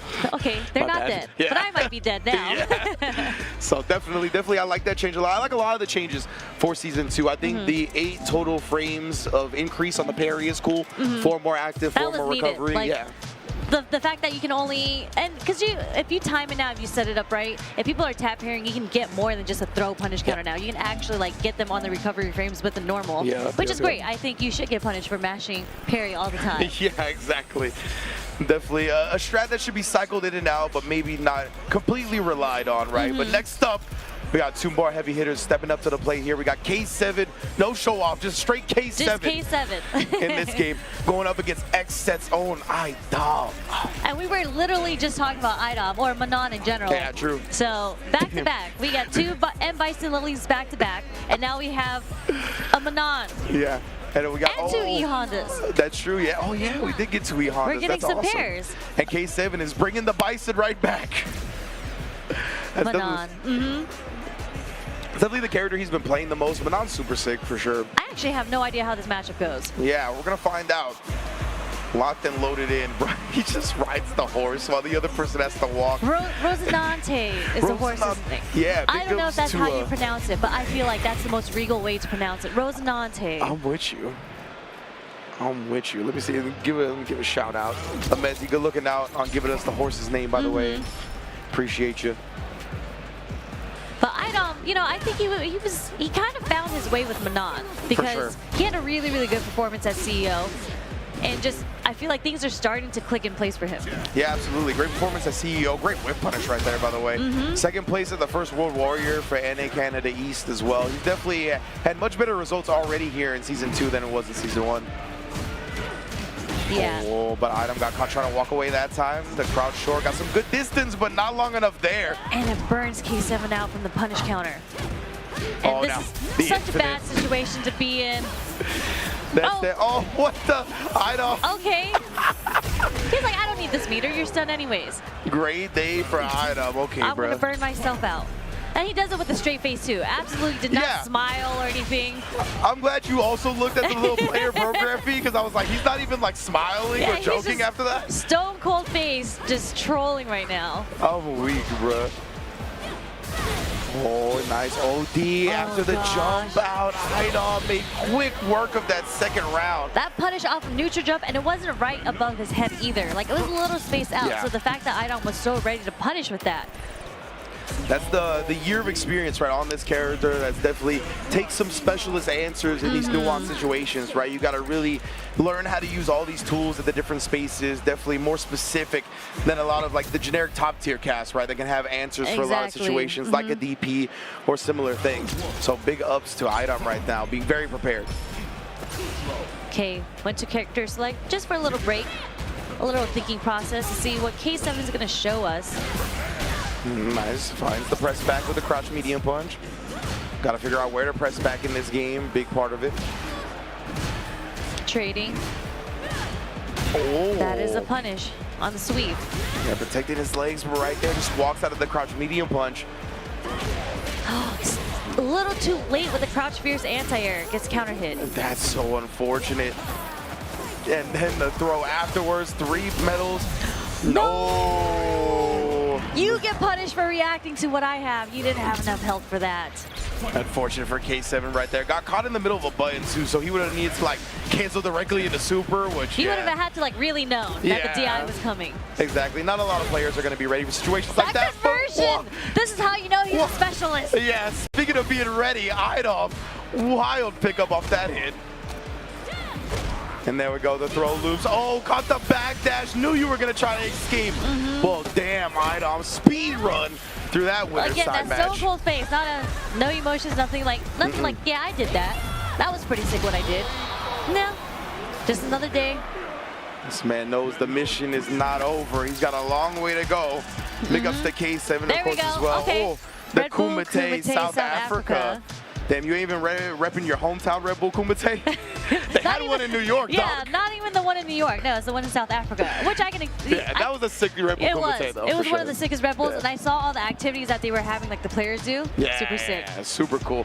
So big ups, of course. Kumite, an amazing event. Evo, an amazing event. Thank you, Red Bull, for the support y'all lent this event as well. And of course, all the other sponsors that we're going to take a quick moment to say thank you to, and we'll be right back with more Street Fighter 6. You're really making all of this by hand. Oh yeah. The avocados are hand mashed, the chips are hand tossed, and everything is made fresh. You make it fresh every day. Yes, every day. The Chipotle way is we make it fresh every day. Sounds delicious. Dude, why'd you put your new rig in the basement? Didn't you hear? Bill's a gagillionaire now. Basically, my new connection is so strong I can game anywhere. Check it out. We've got Gamer Rocker, Gamer Floaty, Gamer Couch. Whoa. It's got wheels. Gamer Bench, Gamer Throne, and Gamer Mower. What's that? It's hard to game while walking downstairs. I get it. That's smart. Live like a gagillionaire with low latency everywhere. AT&T Fiber with All-Fi. Do you want okay FGC merchandise by okay FGC artists? Well, you're in the wrong ad if so, because here at 10-0, all we got's the best FGC merchandise by the best FGC artists. Just look at all this great merch. You can make this your whole wardrobe. I should know. I have. Our 10-0 merch booth will be open all 3 days at EVO 2024. If you're not here in person, visit us online at merch.10-0.gg. Stuff this cool won't be around for long.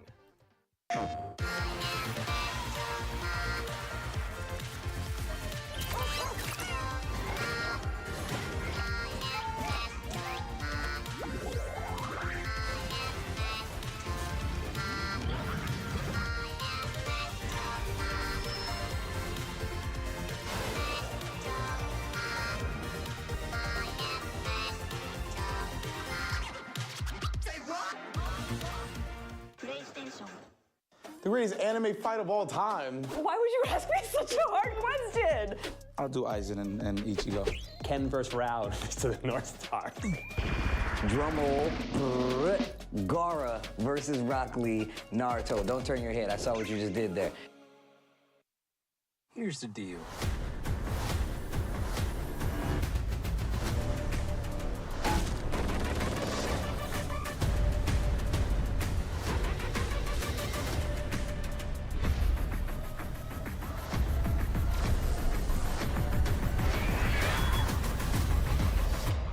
Excited. Oh, yes.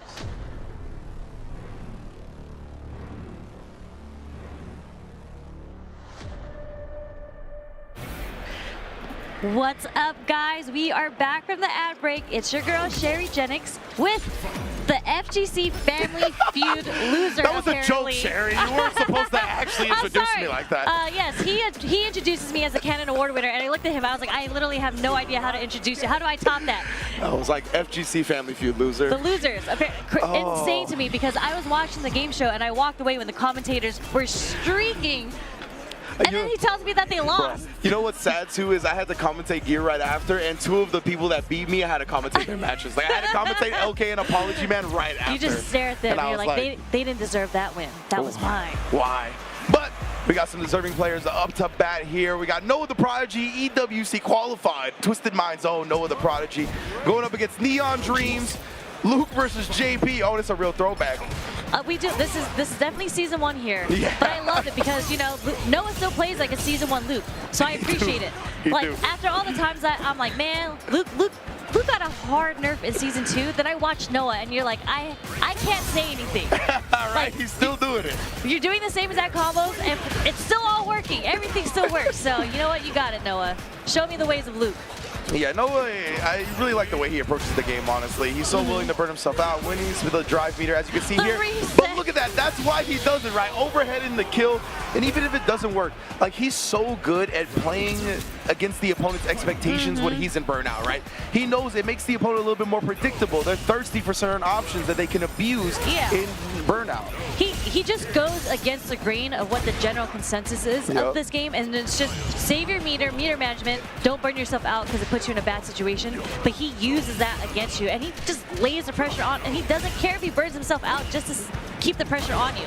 And it helps that he's very young, right? So as long as he has a super on deck, even if he's burned out, he's going to be able to react to a lot of the abusive things. Yeah, very, very great reactions. Really hard to DI him, even when he's burnt out. Like, that super isn't going to come. Really good reactions. And amazing anti-airs. God, yeah, even rising up for the air on that joint. Oh, checks him with the drive rush. Nice job. Noah's still doing jump fierce like it hasn't changed from Season 1. This is what I appreciate. Look at that kid with the air. The reset to the overhead. I love that. I love seeing the perfect parries on the jab strings, honestly. A lot of people get away with them, just pushing the opponent away to the third light, challenge it. Into level 2. He's going to burn himself out, I think, just to, oh, no, yeah, he is, but for the ODDP, just to get the pressure off of him. You knew it was coming. It is inevitable when it comes to Noah. The burnout will be on deck. You really, being an opponent against Noah, there's so much to look out for, and it's the mental stack alone. Like, Street Fighter 6 already has a high mental stack. Noah lays it onto you. Yeah, exactly. Like, the pace, the frenetic tempo that he plays at, it's very difficult to get comfortable against him. Look at that, the parry upon landing, always making you second guess your decisions. Oh, walk up spine buster. Maybe nice check, but another perfect parry, almost burnt out. OD amnesia. Use the last bit of the meter. Try to get a big advantage here, Noah. Yeah, you know he's going to be active. Even tried to parry right there and got punish countered for it. From this range, drive rushes in. KB a little late on the check. Level 2? Yep, level 2 is going to close it. Marsh on Lich, team on my back though. Set point for Noah the Prodigy. Noah has just been able, like, for some reason, it just works out for him because Noah's very aggressive in general. And JP is going to have to be the one to find his way to get how his strategy typically goes. Absolutely. See that parry right there again, Noah. Just always tries to put you on edge, right? Tries to make your flow chart feel like that's not the way. Look at it. Every time you feel comfortable in a position, making you uncomfortable. And a beautiful whip punish on the jab attempt. Noah is cooking right now. Get him an apron. Nice check on the lights. Those are negative. And this is going to get punish countered. You're going to bait out the OD amnesia. Yes, chef. Got that on deck. Gave him no room to breathe there. My goodness gracious. Noah looking dominant early on here in his run at EVO 2024. Love to see the young man from the trenches. From the trenches. Bringing it out. You can take the boy out the trenches, but you can't take the trenches out the boy. I'm a fan of the trenches. Hashtag trenches. Facts. And, you know, congrats to him because he did so well at the mix-up, got second. Yeah, exactly. That's where he qualified for EWC, right? Had the high knee celebration. Obviously, that was crazy. The running man just running up and down the venue. And it's crazy because it's not like he won the tournament. He just qualified for the tournament. He got second at the tournament. But he still qualified. That's what he was going for. It's actually so funny. Like a couple of at DreamHack and at Mix Up, you saw like a couple of players were like, I gotta qualify for EWC. And after that, like the energy was drained, right? Like we saw Noah against Angry Bird in Grand Finals. I feel like Nephew had that happen to him as well at DreamHack, where he got his qualifying match, clutched it out, super tough match. Next one, he just got 3-0'd. Yeah, like, he was like, I'm it's fine. I did what I needed to do. I don't need to spend any of more of my mental energy on this. Exactly. Mission accomplished, right? Ooh, and coming up to the plate, one of the most decorated fighting game players of all time. Across multiple games. Indeed. Sly Cops Osaka's own Goichi going up against UA Sickle. But yeah, Goichi, of course. I mean, he's given us incredible EVO moments from Dragon Ball, has an incredible skill in damn near every fighting game that he's ever played. Street Fighter 6 as well, no different. Yeah. Let's not, his Manat in Street Fighter 5, incredible. He was doing some things with Manat that we've just never seen before. He's a trendsetter. He is. The same thing for Dragon Ball. Definitely one of those, right? Like a pioneer of a lot of characters and tech and strategies in a game. And yeah, when you give him a character like a Mena or something that he can really bust open creatively, he does just that. One of the most creative fighting game players of all time. Obviously, his defense as well is very heralded. Is incredible. Incredible defense, very solid, blowing the block, so many things out, still great reactions. Despite being a seasoned veteran in the FGC. A lot of people like to think that we lose our reactions over time, and I think it's a little bit, but not as much as people would like you to believe, in my opinion. I think I've had this debate before where people say when you get older, you lose your reaction times, and there's statistics and all that. And I'm like, even if we do lose the reaction time, as you say, we are so seasoned, we already know what's coming to us, what's most likely coming to us. Precisely. So we're ready for that option. So we're not necessarily just reacting like off of straight visuals. Yes. We have a sense of what's coming to us. We've been doing this for a long time. Yeah, the more you play, the more accurate your reads become, right? The more you get a feel for the game, what the opponent is looking for, the type of opponent you're playing, and that makes reacting a lot easier because reactions are so much about that, about being able to predict what's coming and kind of dedicating a certain part of your mental space to reacting to that. But we got Goichi on the Chun-Li. Indeed, JP on the other side for UA Sickle.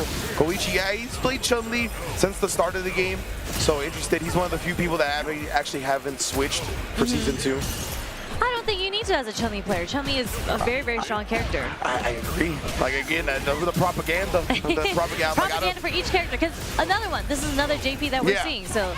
I'm like, all these characters are still really good. I don't know what y'all trying to talk about. Perfect parry. Oh, wow, the reset to the command grab ghost. That was really cool because I think that takes into account whether that landed ground or air, as we saw, right? So very smart from Sickle. Again, taking into account these perfect parries on the jump. I would go crazy if he did it again. I know. I was like, oh, let me see. He's locked in. Oh, what the perfect. Wow. Yes, Sickle just putting up the obstacle course as you mentioned earlier with that JP. The nullification, but the drive rush behind the Goichi knew he was safe. Amnesia baited out. The awareness. Okay, taking Sickle to the corner. Nice block on the low. Thought the overhead was coming. All right, quick little knockdown here. Sickle again, just playing the departure game. Building some space between him and Chun-Li again. As soon as we get a knockdown, put the departure up, get the spikes going, the ghost, great anti-air. Yeah, Sickle's so ready with the anti-airs. Goichi has walked into the corner now. Oh, and snipes. Catches Sickle flinching. How many is that for that? We're gonna cash out. Oh yeah, all the way through to the level 3. That's your whole life bar for flinching. Going to a final round here in game 1. Sickle does have a CA though. So he has the meter advantage going into this. If he can get an early hit, he can get a significant life lead if he wants to spend it. And if he wants to mix up, he can always go for the level 2. Get it started. They're very smart, right? Having that hand, he might be able to build 2 level 2s in this round if he activates one early.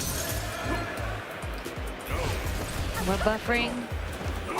Yeah, lots and lots of buffers, showing him the spike. Yeah, Sickle pretty good at building the distance, the space that he needs, kind of moving forward, throwing in some backdashes. Yeah, I like this hit. He's not being too linear about his approach either. He's sprinkling in different options, but just as I say that, overhead. The fireball drive rush, he's quite good at that one, especially with the overhead to back it up. OD to get through that fireball, but still, that's a little dangerous. Sickle getting low on drive meter because of its spinning bird kick extension. Okay. OD amnesia punish counter. We're gonna do a chip, or are we gonna stun? Oh, it actually didn't chip out. But we're gonna go for the level 3, not even level 2. Yeah. Okay. I don't want to say anything because last time we said this about Triwiz, he came back. I mean, he only has a little bit of burnout he needs left, right? You just gotta avoid this. Okay, he's good. Just a simple jab. Right after the Zatsu. Yeah, tried to challenge afterwards. Not gonna happen. Unsuccessful. Goichi just surviving that game by the skin of his teeth, honestly. Yeah, after getting perfect at the first round, just completely bounced back. And was like, you're not gonna do that to me again. The composure, like we talked about, veteran of this atmosphere. Not even just fighting games, but Evo itself. Nice shimmy there from Sickle. Oh, the stop. Obviously not an overhead in this game, but still nonetheless. Really good mix-ups with the jump-ins, but another perfect parry. Sickle has been doing so well with these perfect parries. See, and again, this is the distance he wants, right? This has been the very successful distance, but he got caught committing to the spike in the midst of all that. Nice check with the stand short. not letting Goichi get the shimmy on him. Yeah, the Hajansu, I was just double checking. He definitely could have took his turn. Level 2? Oh, no, he was burnt out. Never mind. We're going to go for the blockable. Oh, goodness. That was definitely, I think the sequence was not what he was looking for, but gave him some damage regardless. Sickle on the brink of burnout. Nice teleport out of the corner. Super important, because even blocking that fireball would have put a pause to the regen on your drive meter. He got so much back because of that. Nice block. The block on the overhead, but Goichi is laying it onto him right now with his pressure. Nullified the fireball, but again, Goichi has been ready for those notifications and has been applying pressure behind it. And this time, going to be able to convert once again, burn himself out for the level 2. Yeah. And just in case it wasn't enough, he did have the level 1 ready to go. Yeah. The level 2 did get a change, right? Can, I believe, not build any meter during that combo now. Unlike Season 1. Yeah, where you just have 2 level 2s each round. Yeah. Build most of it back via the level 2 combo itself. ODDP, get that pressure off of him, while the delayed roundhouse is going to catch the punish counter frames of the OD Amnesia. That was so sick. Waiting out the activity on OD Amnesia. Just a built-in stagger. Very, very sick. Nice reaction. Don't test this man's reactions, he said. Indeed, again, level 2. No projectile worries. Big resets for the set kill, Goichi. You nasty, bruh. Man, you know, when you're just watching, getting flailed at, you know, it's so hard to counter those counter like DIs. Those reset DIs get me all the time. It's tough, right? Like, you feel, at least I do, I feel like, why did I see that coming? Yeah, and in the moment, it's so hard to realize it, though. But, like, afterwards, you're like, what's wrong with me? Like, why did I not see that? Because it's always like, man, if I just DI'd back, yeah, he would have died for that. Like, I can't believe he did that. Oh, man. Every time. But they believe. You got to believe in your sequences. You do 100% right there. And Goichi, very much a confident player, to say the least, built upon success after success in fighting games. So well-deserved for him. Definitely great match. Seen him go on in the winner's bracket. These next 2 matches I'm very, very interested in.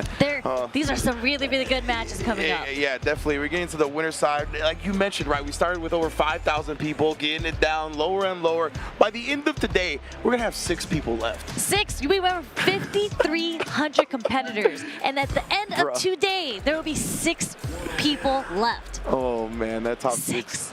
Gonna be bananas. We got top 6 for Third Strike today, as well as a couple of other games. So definitely the arena already gonna begin showing off here on Saturday night. But this next match, as we mentioned, gonna be Ryuichi versus Moth Man. Should be a banger one here. Ryuichi, obviously, the Ken player from Japan, very strong, very innovative with the character as well. I love the creative expression he has with Ken. Mothman on the other end, bringing his talents over from Marvel, part of Justin Wong's Next Level Up as well. Definitely super sick seeing him compete at EVO, and he's been doing increasingly well at all these tournaments. Yeah, we just had a local at Barcode last week in preparation for EVO, and Mothman took the local. Yeah, he took out let's go. Filipino Man, took out Alex Myers in the grand finals. So you can see the growth from him. And you know, he at CEO, he also got top 8 at Marvel, not in Street Fighter, but I think he got top 16 in Street Fighter. So you can just see him like slowly. He's been grinding, and he's just like slowly getting up there. So it's amazing to see the progress in real time. Super sick, man. Both of these players, some of my favorites to watch right now. Young gunnin of Street Fighter 6, Ryuichi. A classic Street Fighter match, Ken versus Cammy. And I say, historically, Cammy has always beaten Shotos. Maybe because you can't anti-air her. Like, you take away the anti-air DP options of Shotos, and you're left with the ground game, which Cammy also does really well in. So absolutely right. She's got great walk speed, great range on her buttons.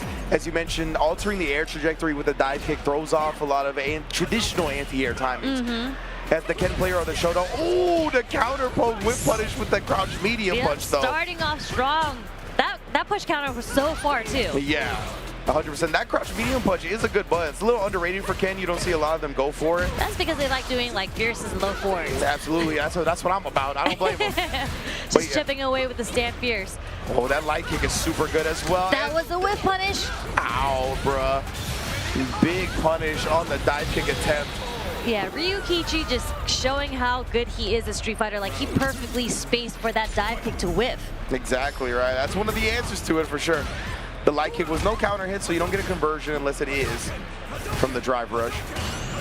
And here's that fireball pressure, and they did nerf Cammy's spin knuckle, so she loses a lot of her invincibility frames to go through fireballs. Yeah, I think it activates like frame 9 now when it was frame 3 before, and it's like, that's definitely a significant difference. That means you're actually going to have to read the fireball. Yeah, or you can do EX spin knuckle. Always an option. Ryuichi actually doesn't follow up the target combo, maybe thinking Moth Man would be expecting it. He still gets a punish off though. And we're gonna burn him out. Shimmy. Moth Man, the discipline wasn't there. He had a lot of throws to take, but now the life deficit is much more even. And Moth Man, this should be it. Dumps the drive meter into level 2. That should be enough. Sneaking it in right there.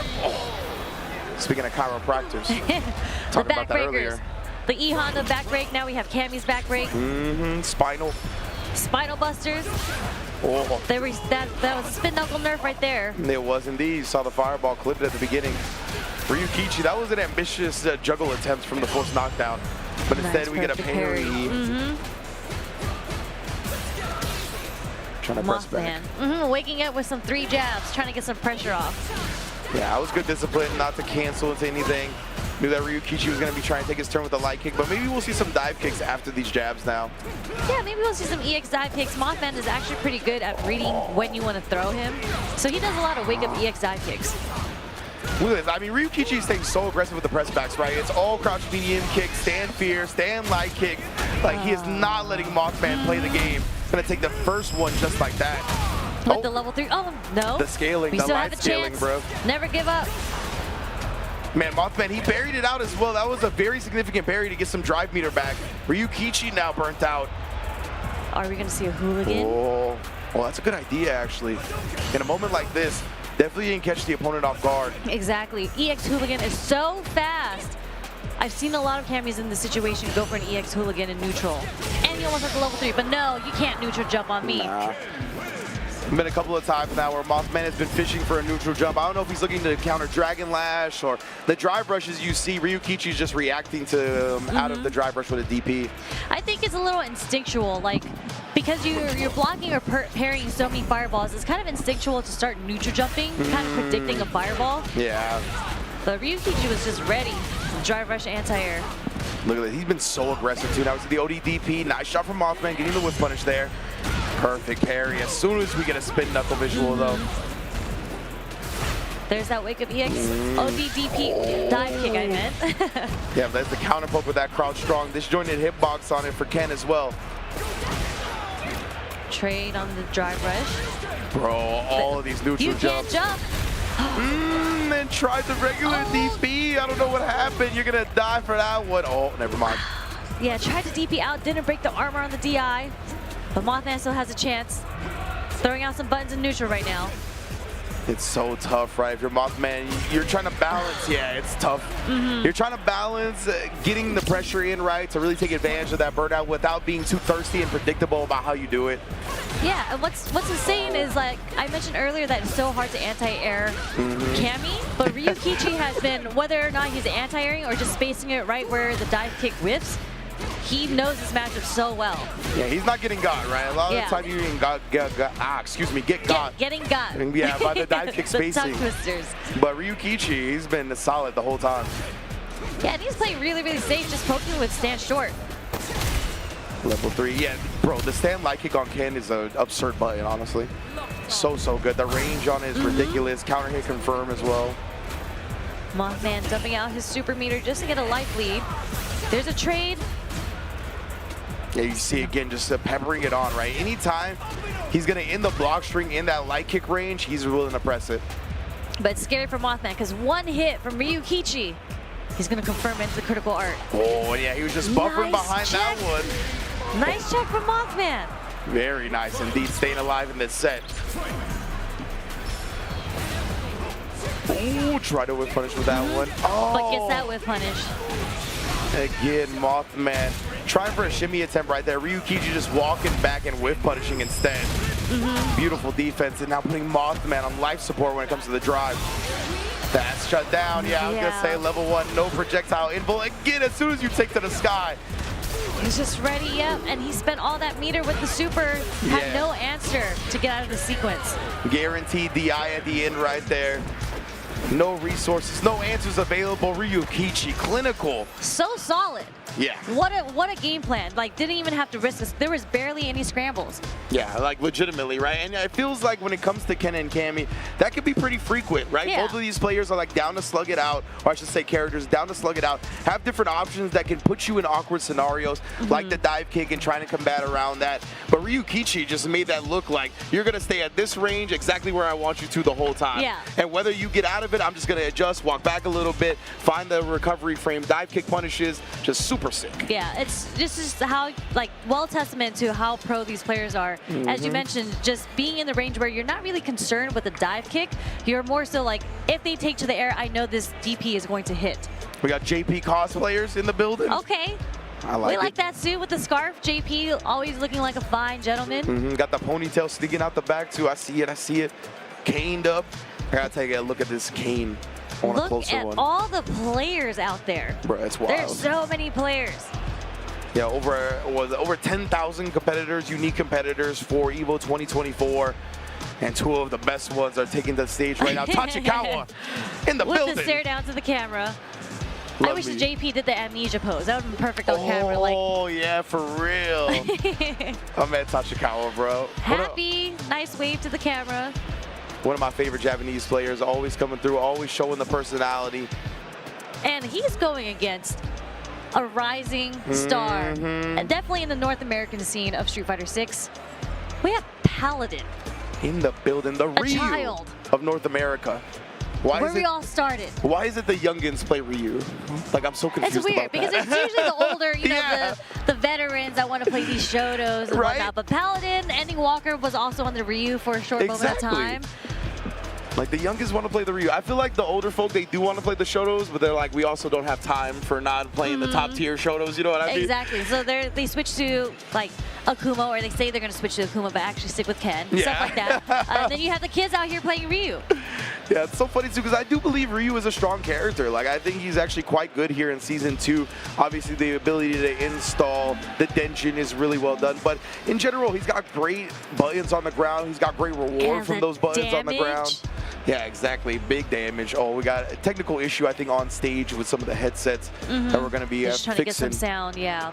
We need some sound when you're playing this game. There's so many moves in here, you know, whether you have to differentiate whether it's light, medium, or heavy, and you can only know by hearing what the characters are saying. Yeah, that's a good point, actually. The audio cue is very important to tell the strengths of the specials. Got a little bit of the swell on the DI as well, if that helps you kind of react to them if you're a more audio cue type player. So yeah, very, very important for sure, both of these players. I'm looking forward to it. Tachikawa, I know, was a very early on one of the more, I shouldn't say important, but like he was a bigger proponent of modern controls than a lot of the players. So I don't know if he's still playing that scheme or not, but hopefully he is. Yeah, funny enough, like when I went to EVO Japan, there's a lot of modern players over there. And it's funny because I think on the discourse of social media, Japan was saying, oh, we noticed that other people make fun of modern, like they shut in, they look down on it, but that's weird. Why? We love modern over here. I want to say it was actually like Tachikawa that, like, I think St. Cola had posted something like with the chat, like making fun of modern or something like that. And Tachikawa was like, yeah, I noticed that in the Western chats, like they make fun of modern controls a lot. Why is that? And it's so funny, yeah, because to me it very much is like a groove, right? Like a control scheme to me. Like it changes the way you play the game. It obviously takes away some access to some normals and whatnot, but in general, it's just a different way to play Street Fighter 6, and it's one that can really slow the opponent down. And it looks like Tachikawa is gonna lock in that modern control scheme with Ed. You just, I mean, having access to like one button fireballs, one button anti-airs, it really changes how you have to approach the matchup, because now you can't really rely on the human factor of messing up an input for an anti-air. They're always going to get it. So jumping in is definitely becomes a bit more difficult. But again, playing modern, you do lose a set of your tools. Yeah, I think Ed is a pretty good modern character, if I recall correctly, in terms of what he loses and what he keeps. But man, what a side switch immediately from Paladin. Very meter efficient as well. Paladin already just heavy on the offense, getting those dry rushes in. Oh man, tried the sweep punish on the crouch heavy kick. I respect that. Yeah, a little too late, but the idea was there. Not pressing after that. Left a little awkward range, but Paladin Wants to get a feel for this a little bit more. Wow, early tech throws.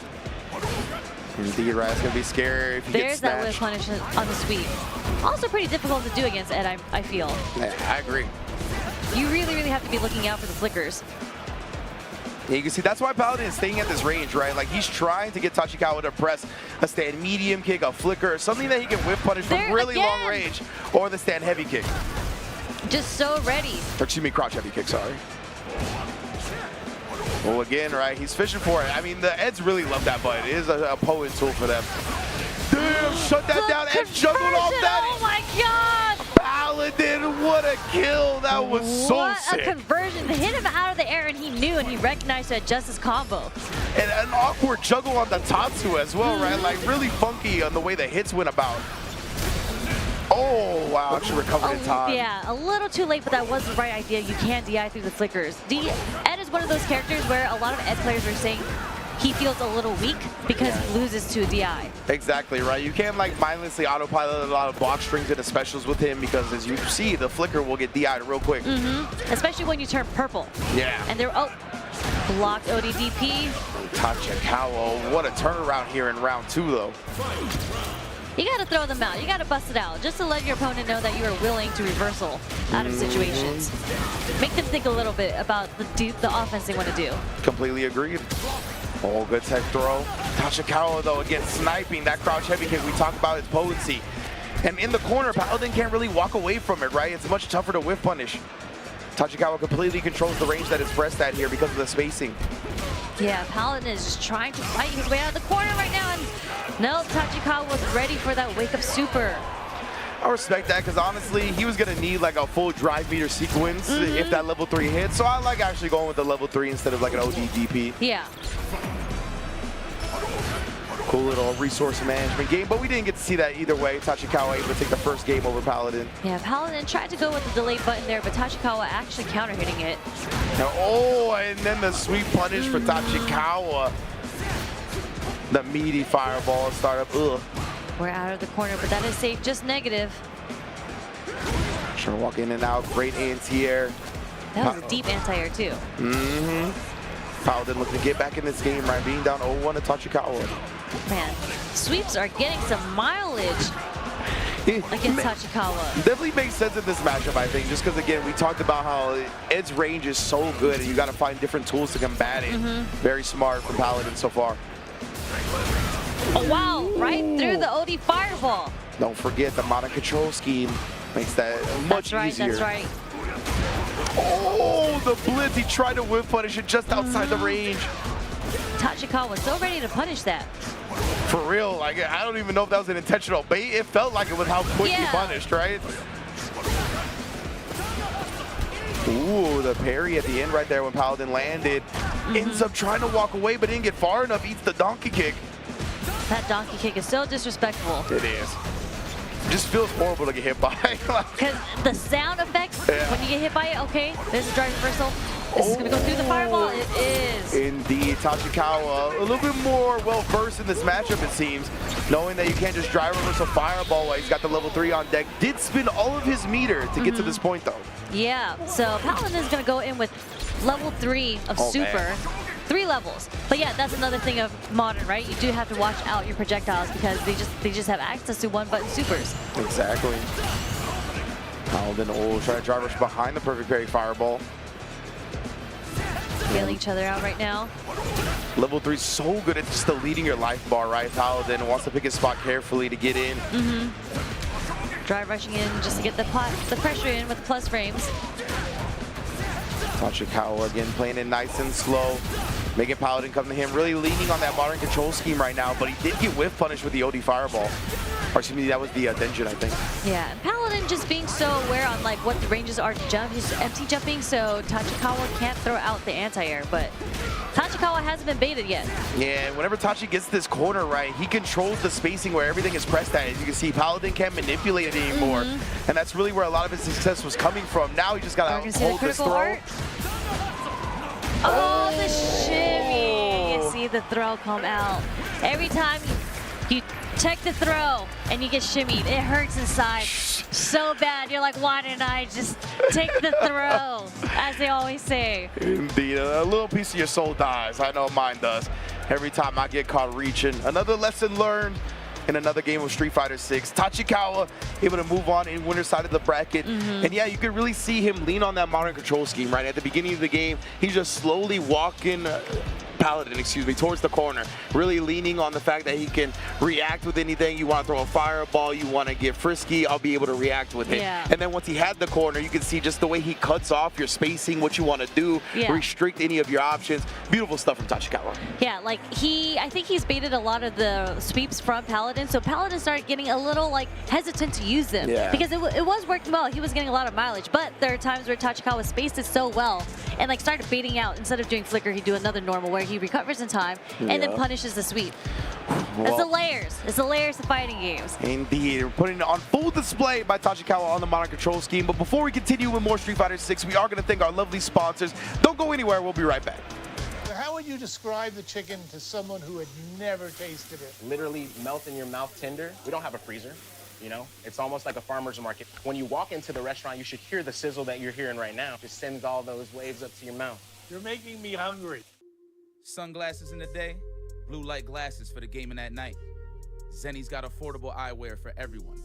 Vibe and style while protecting your eyes. Evo sunglasses, available now.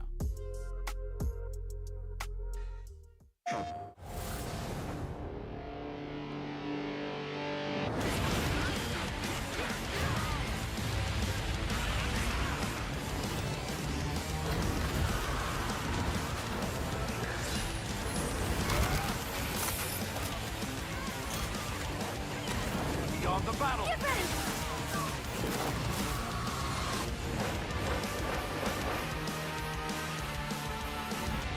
PlayStation.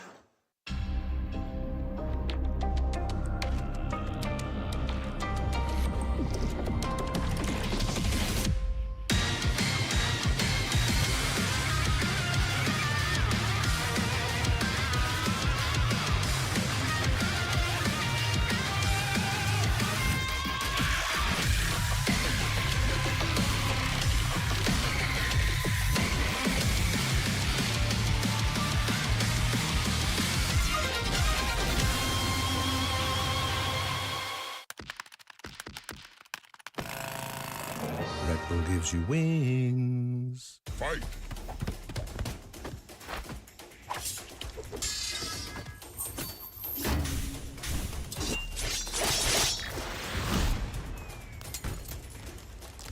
Fatality.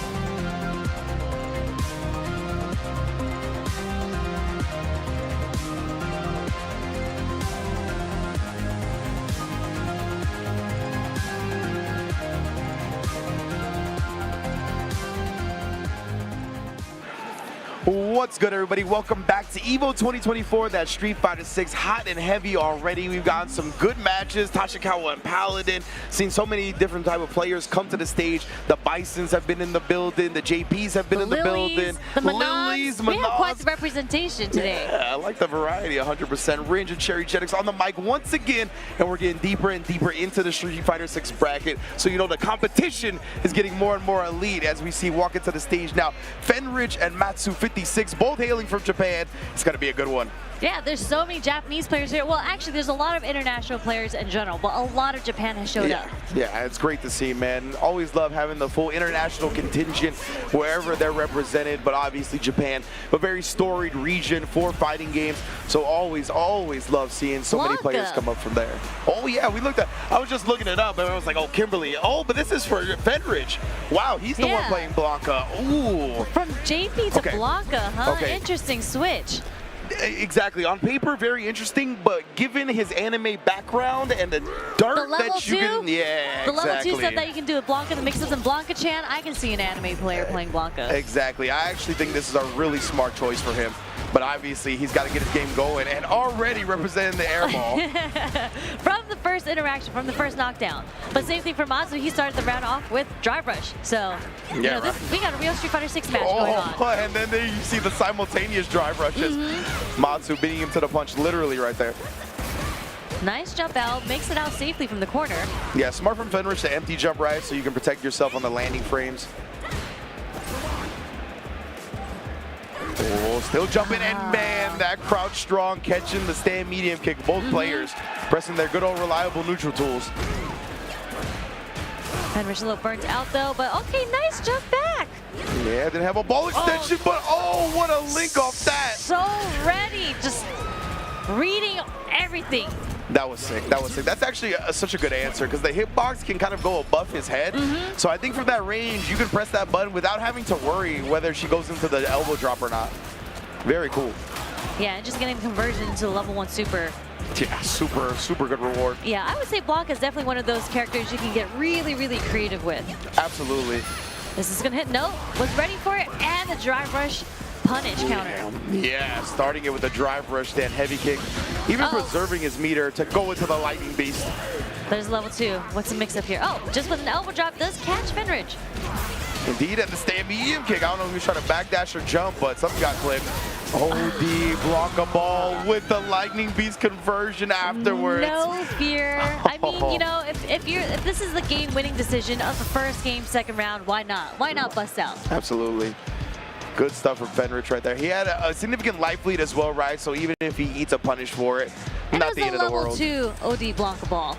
Well, yeah, so you could, I think, still even cancel on block and kind of escape, right? Yeah, so definitely very weighted in his favor. There's an elbow drop. Oh my goodness, but Fenri's been really on point with his defensive choices so far. Saw the air ball work out, now 2 OD up balls work out. Yeah, that's the thing about Kimberly. I just feel like she has to go in. She's one of those characters that has to keep the offense and momentum on you. And Blanca, he can't interrupt it with reversals.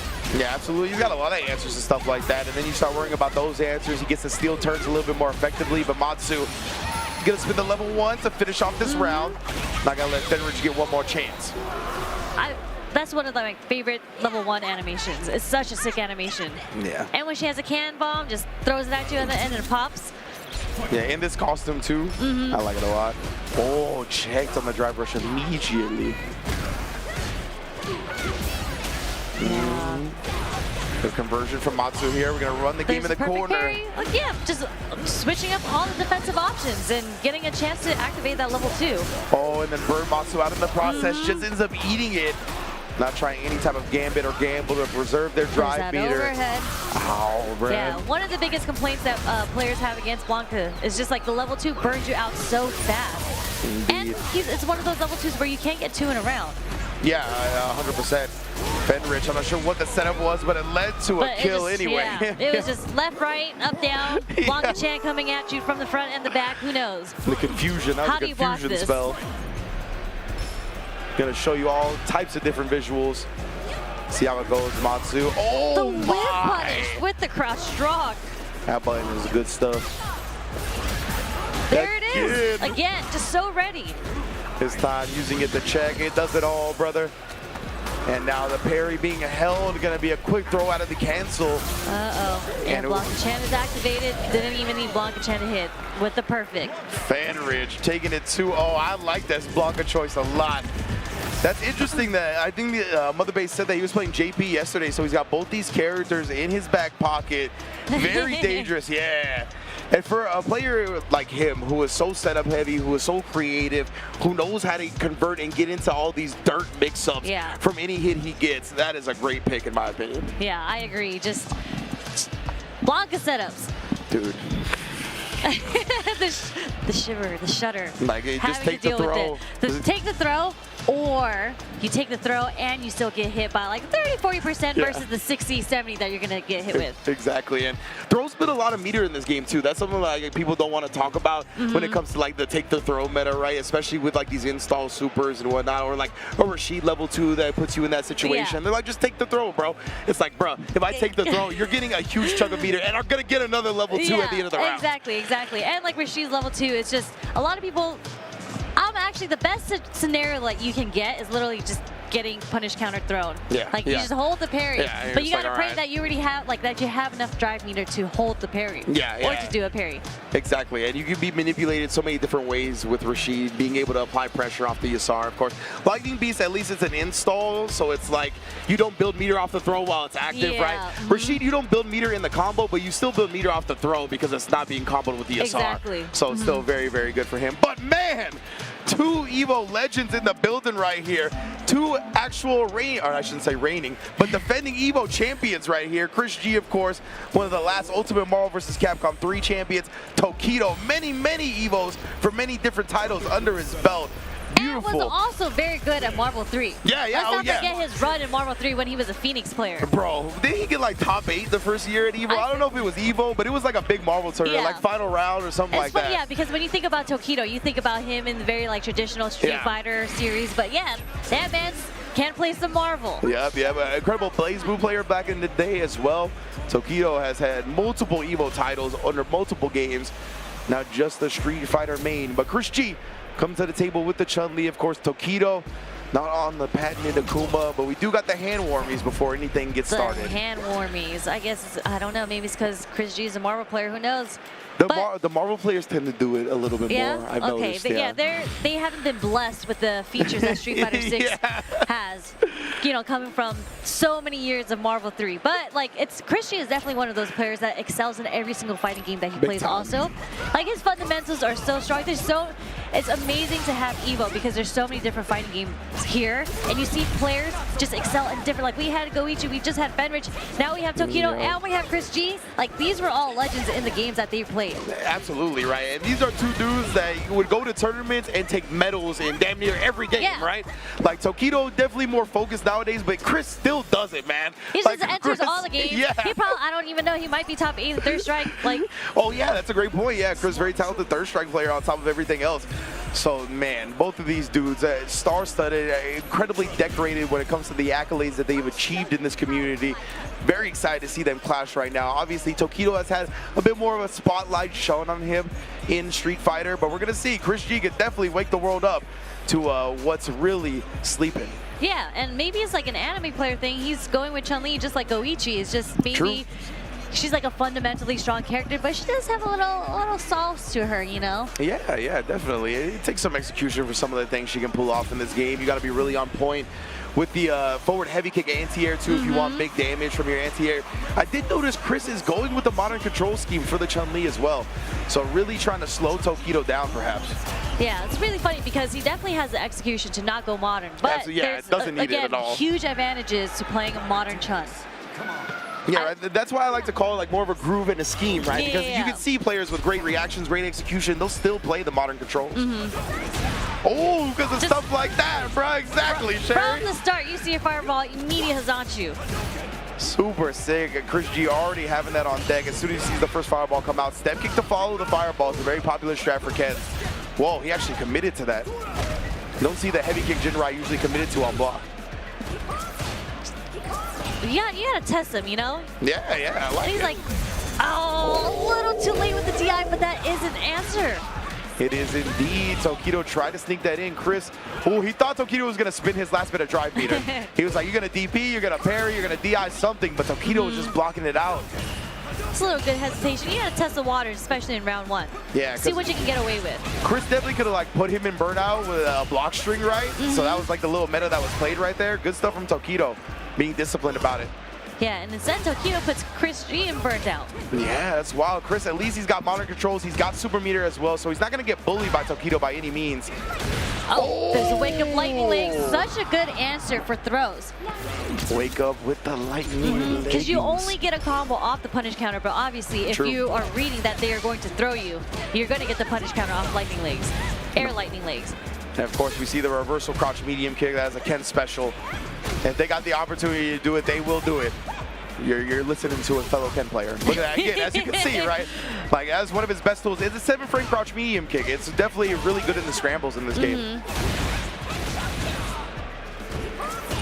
Now Chris G still low on the drive meter, but she'll try to have a slow, steady game. Okay, Chris G didn't want to get burnt out from the possible Jinrai follow-up, so he goes for the ODDP. Might as well get some damage if you're going to get burnt out anyway, especially because he's on Modern with Super, so it's like the DI is not that big of a threat, honestly. Exactly. There it is. There's the Modern controls. Level Do you 2. risk to throw a projectile at a Modern Chun? Well, yeah, exactly, right? Tokido maybe letting that slip his mind a little bit. Maybe he just wanted the meter away from Chris, but he's still got one bar and he's got his drive back. No hesitation as well from Chris right there, just blocking it out. Very smart. Yeah, they're both testing each other out a lot. They're both throwing lights and just waiting a split second after. There it is. ODDP just getting the pressure off. It's been consistent with Chris G. Chip sequence from Chris G right there. Nice block on the overhead as well. He's not going to let Tokido sneak in that big kill. Yeah, because Tokido, one hit, if it goes into the critical art. Drive rush, he tried to bait something out right there. Thought Chris would react with level 1 because of the Modern controls on the drive rush. He doesn't react to the DI though, but doesn't get wall splat, and Chris... Almost a little too far from the wall, but good composure coming from Chris G. That shoulder blade brushed the corner. There's that deep breath from Chris, like, oh God, I almost hit the corner from that DI. Man, that was very scary. But I really like this Modern control and Chun-Li for Tokido. The way he's slowing everything down, the way he's making Tokido second guess, and the fact that he didn't bite on that drive rush bait. Like, so easy, especially on Modern controls, to let that level 1 rip. And Tokido, that's exactly what he was looking for, and Chris did not take it whatsoever. Super, super disciplined. Yeah, those are the layers, right? It's just like, I know that you know that I know this, so I'm going to do this instead. It's just such a common thing with Modern players. The big advantage of Modern is that you can check drive rushes pretty frequently and consistently. And Tokido tested it. But Chris, again, had the discipline to not react. Didn't need to throw it away. Exactly, because there's a little bit of risk involved when you check a drive rush with a normal, right? But in Modern controls, with the 1-button specials, with the 1-button supers, it's so much easier to just outright cleanly beat it. Just a quick stare down, trying to figure out what each other is doing. Chris again. And you can see Chris is pretty liberal with his drive meter as well, because once he has a super, he's not scared of DI. He's not worried about being in burnout. Just because of the fact that you can react with one button. Yeah, it's super interesting. You don't have to freak out as much being in burnout. Love the kind of theories he's applying to playing the game, the way the resources work. Yeah, I mean, she's going to end up eating it, right? You see the DI does not get reacted to that time, though. Yeah. And that's twice now. Tokido might be gaining some confidence, willing to risk it even on the Modern controls. Yeah, I think Chris was okay with it, mainly because he knew that even if it got stunned along the wall, although it was kind of a far, those are the harder ones to DI to react to, because they're a bit further away from the wall. So I think there's like a very sneaky spacing in this game to where you're going to get wall splat, but the corner is not actually visually on screen yet. So you're not really looking for it, because in your mind you're like, I'm okay blocking this, but you're actually not. Precisely. So now Chris going to be able to knock down Tokido, take him to the corner, looking to turn around from that last match. What? Dude, Tokido knew. Tokido was so ready. He was like, this low forward is not going to reach me. I'm going to whip punish with the super. A little bit of an OS, right? He's like, if he doesn't follow up the fireball with an actual combo, I'm letting the super rip. Very smart. And here's the pressure. Are we going to see any sort of sequence that's going to let Chris use the super? The overhead, sorry, harassed with an OD fireball off the throw tech. Super smart. Yeah, something that's so good from Ken is getting the trade off the OD fireball and getting the drive rush conversion off of it. Something Ken does really well against other fireball characters. And people love throwing their projectiles after tech throws in this game. I do it all the time. I just said it on 100%. commentary because people always jump on me after I take the throw because I always autopilot the fireball. Yeah, it's because tech throws leave you so far away in this game. Like, you think you're safe. Yeah, you think you're like, oh, it's time to throw a projectile, but no, you are in perfect jump spacing, or like there, the OD fireball to out-prioritize the regular fireball. Exactly. Got caught flinching right there, but Chris not ready for a full conversion. No, yeah, he dropped the conversion and he left himself with a sliver of drive meter left. And it's a little scary because he's kind of far away from a level 1 still, right? So if Tokido is able to get the burn out quick, it's not going to be as easily reacted to, even though we haven't seen DI really get answered from Chris this set so far. Not yet. I wonder if Chris is going to make that switch up. Oh, there's a block. Yeah, that's going to be the round as well. Tokido going all the way through with it to be on set point. Yeah, the adaptation, because from the first game you saw that Christian got so much mileage from the OD up kicks, and Tokido finally beating one out. Yeah, Tokido really starting to adjust his game plan, staying really solid with that tight string as well. Drive rush, jab, and the crouch medium punch. Well, Chris is the one with the hit. Try to drag him to the other corner. Okay, feeling each other out. Waiting for the normals to come out. Ooh, no flinching from Tokido, just as I say it though. He does get counter hit, but Chris burned himself out just to get that sequence going. Exactly right. He made Chris really spin a lot, and then the level 2 in reaction to the fireball on deck once again. Taking Tokido to the corner. The stomps. Nice well blocks, defended. but it was negative, yeah. Uh-oh. Yes, it's very scary now. He's getting pushed to the corner with the Dragon Lashes, but nice check from Chris. Indeed, the 0 on block, light Dragon Lash and burnout. Tokido pressing back with the stand light kick. One decision, one hit from both ends right now takes it. Oh! They checked the throw! He did. Chris trying to survive, takes it again. My There's goodness. the OT fireball again. After the tech throw, it's just the autopilot. It is. And Tokido just recognizing it, I am going to throw this OD fireball because you're going to throw the regular fireball. Exactly, and yeah, Chris not committing to a jump of his own, not committing to an OD fireball of his own. Tokido having the right read. The Roto Z. Oh, the Roto Z, just ready. Let's Right go, sponsor there. players. There we go, the nice focus. Bruh, did you see how professional he was? That he waited till the focus came in too to take it away? He held it. Like, you know, that's how you know he is a veteran, seasoned, sponsored player. Yeah. Shout out to his sponsors, Roto Z. 100% right there. As well as RC. I forgot what that stands for, but they even made a whole new team with that sick intro video. Did I don't know if you saw it. Yeah, I didn't see it. Yeah, y'all gotta check that one out. Real sick production quality on that intro video for the whole squad. They got a bunch of dope players on that team in addition to Tokido, so definitely be on the lookout for them. Chris G, great showing for sure. Just fell into a little bit of a habit, right? Yeah. And exploiting habits is the name of the game in fighting games. It is. So it's Especially gonna happen when to it's like a everybody. high pressure situation, it's hard to not break your habit. Yeah. Because you're like, your mind defaults to what you're so comfortable with doing because you're panicking. Yeah, exactly. Like there's so many other things to consider in the moment that you just kind of flow into your usual answer while trying to be prepared for everything else. And that usual answer is what ends up getting countered a lot of the time. Man, that OD fireball into the drive rush, such a good like sequence from Ken. Yeah, really great stuff right there from Tokido. As we continue on for our next match, gonna be another great one. Got a lot of SoCal fam up here today. We like that. We like that. We definitely like that. We got Julio Fuentes stepping up to the plate again, him in the Dark Magician shirt, going up against Bugera, who we've already seen once. Julio, of course, had a really great performance at the LCQ for Capcom Cup, He did. He came out of nowhere because Julio, I felt like, disappeared off the face of the earth. I didn't even know he still played the game. In my mind, he was still a Ken player. And all of a sudden, he shows up to Capcom Cup LCQ with a JP and just, like, dominates. He had such a crazy performance, and like it's clear that he just knew the ins and outs of JP because the conversions that he was getting off the straight hits, off the air-to-airs was incredible. Yeah, they were going so far, right? Well, especially at the beginning of the game where people were still trying to figure out how to get across all of the stuff that JP could put on the screen. He was so good at wherever you were trying to escape from, he was going to convert to an optimal the way that he was teleporting, the spacing that he was doing, it was so smart. Like he had so much intent behind every move that he did. Just, I think a lot of people were very surprised, but very like, you know, satisfied with how pleased Julio was playing. Pleasantly surprised. Pleasantly for sure. surprised, yes. So let's see if, I mean, he's here. This is winner's qualifier, so whoever takes this is going to move on to the next round, round 3. Indeed, indeed. Pugera on the other end, we talked about, we saw before, rocking the Ed. We see Julio still rocking the JP as well, going with it. That's what I'm talking about, JP players. Believe. This character is still quite strong. On the other end, we talked about it before, right? Japan, just Ed Central. Oh, but never mind. He's going to start with the Bison. We saw him switch to this after the Ed didn't work out, and he's riding it for this set as well. Yeah. Yeah, this is going to be interesting. I mean, I feel like Bison does have a bit more movement to get in, more so than Ed, for sure. And we're just going to start it off with a jump fierce. And he's got the Psycho Crusher, right? Which Psycho Crusher in this game, better against projectiles than it's ever been. So fast.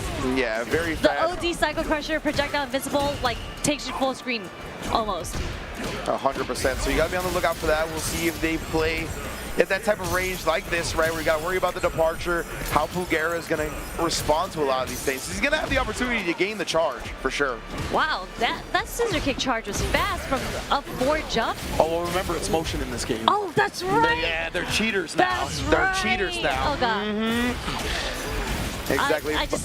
My mind cannot fathom that scissor kicks is not a charge. I know, like, it's funny, like, even players that didn't play Bison in the past, like, are having a hard time adjusting to motion scissor kick. Like, it's just such an iconic thing, right? But yeah, you have that now. You can move forward, all of a sudden just snap out with a scissor kick. Yeah. It is very, very dangerous right now, though. Julio putting the level 2 on Pugera, and he's got the wall as well. Doesn't want to be too predictable with the DI. Shuts down the jump attempt, but he did it in an awkward timing, so Pugera gets his turn. Yeah, but Julio does build his drive meter back. He's out of burnout. He just has to watch out because Pugera is sitting on supers. There's that OD Cycle Crusher, as we said. So fast. Indeed.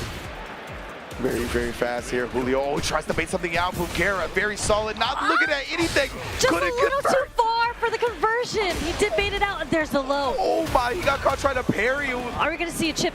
Are we going to see a chip sequence? What's happening here? Was even a parry out? Oh, Pugera! He tried to chip him out with the scissor kick, but a little too far. Julio just with the backdashes and the spacing. So intense at the end right there. Yeah, I didn't think Pugera parried. I don't know what that is. It must have been an OD move that got interrupted by the low. Okay, teleport, yep. Catching the throw, catching him holding parry there for the spikes. Indeed. From that range, how we're gonna play this little guessing game after the scissor kick, but instead the Fierce comes through ready with the parry. Like, if your link is not crisp, I will definitely take my turn back. Julio got it. He has another level 2. Oh, he Are we does gonna see the setup? Pugera, the discipline not to reach right there. And then again, shutting down the head stomp and comboed off of it. Empty low, Julio gonna take the first game just like that. This is what I mean. Julio's, look at his smiling because he knows that air-to-air conversion was so sick. He was ready. How did he know? The head stomp conversion was out of this world. Like immediate punish on the head stomp going up. The head stomp didn't even come out yet. Yeah, that was one of the sickest punishes I've ever seen. Now Bugera, though, responding.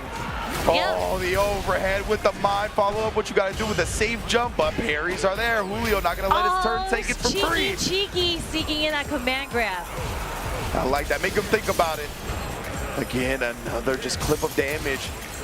Yeah, Pugera's going to have to fight his way through this field right now. And there it is, the OD Cycle Crusher. Nice up back from Julio. Back throwing Pugera into the corner. Julio almost on a level 2. Are we going to see the setup? Gets counter hit, no anti-air there. This is so scary. All the amnesia. I respect that. He definitely thought the scissor kick cancel was coming to get chipped out. He tried the regular amnesia to avoid it because he was in burnout. Good stuff, Julio, but Pugera, the hesitation actually benefited him. Ooh, you see the walk-up jab? Jab, yep. No fear. He's not even playing the projectile game right now. They're scrambling. Yeah. They're pressing some buttons right now. Julio is really good at catching on when his opponent likes to press, right? And with a range on JP and a reaction. But yeah, you gotta blow that up in a specific way because it's a multi-hitting move. Uh-oh. This might be into level 3. A drop. Yeah, Oh no, Julio answers with his own drop. Ah, that is a very unfortunate indeed. Okay, clearly you can see this is a high pressure match right now. They are pushing some buttons. Yeah, I think he could have DI'd after the perfect parry on the Psycho Crusher, right? Because it takes the first hit, so it's only 2 hits instead of 3. Unfortunate for Julio, but nonetheless, now the Psycho Crusher's coming out to stuff the neutral jumps and the press backs with the medium. Yeah, Bugera is laying on the offense right now. He knows he can't really give Julio a chance to breathe. Let JP set up. Oh, nice. I don't know if that was meant to be a side switch, but... Yeah, the little low target combo follow-up with a departure follow. You can see that bomb. Nice drive reversal. Ending Bison's bomb too. Recovers in time for the anti-air. Very, very smart. Julio looking to drive rush, get that CQC going, but Bugera catches the end of the backdash. No! There's a shimmy. And Julio had been so disciplined, honestly. He had barely been getting shimmied throughout this set, but Bugera finally goes back to it, finally successful. Awesome match point for Pugera with his own perfect parry. Very intense right here, just chasing him down and running the 40-yard dash. Super fast, and you know what? Taking throw might have been best in that situation, but here we go with the perfect parry punish counter. Then again, look at that, just the drive rush in as soon as he wakes up. There's an air back throw, but that is negative after the ghost. Yeah, indeed. It's always scary to try to jump at JP in the corner because of that air back throw. Oh god, that didn't hit grounded, so he's not gonna get the full conversion, but we're in a scary situation for Julio right now. Indeed, taking the throw. Pugera's at set point here. You can't take another one. It's a true 50-50 now. We're gonna go into the level 3. Straight to the level 3, taking the critical art damage. Pugera has been very active with pressing back right, so Julio stayed tight with that string, ended up counter hitting, converting it to the level 3, CA even. We really have to watch out for the OD Cycle Crusher in this situation because he might be buffering into the level 3. The jump back roundhouse catches the drive rush. That's nice, that's nice. The jump back late button like that is honestly really good in this game. People try to chase down either with drive rush or some type of forward advancing move, and a late button can catch a lot of people. That's a big Ed thing too, right? With a jump back, jump medium kick. Super, super good at catching people trying to chase you down. Yeah, man. Okay, thank you everybody once again for joining us. Street Fighter 6, once again, give props to Canon Award winner Sherry Jennings. First commentary block at EVO. I thought you did a phenomenal job. Thank you for riding with me. Thank you for easing me into this. I'm trying. I do my best to do so. Tell the people what they can do, what they can look forward to, Sherry, and let's get out of here. We are looking forward to more round 2 of Street Fighter 6. I am actually participating, still competing. I gotta make it to my pools right now. I gotta play. Let's go. All right, well, we'll see y'all soon. Don't go anywhere. New commentators, new Street Fighter 6 blocks. We'll be right back with more action. Get ready for the next battle with Tekken Coins, exclusively from Chipotle. Use promo code EWGF623 when you order any entree in the Chipotle app and get 500 Tekken Coins. Visit chipotle.com/Tekken8 for details. Hey gamers, does your room look like this?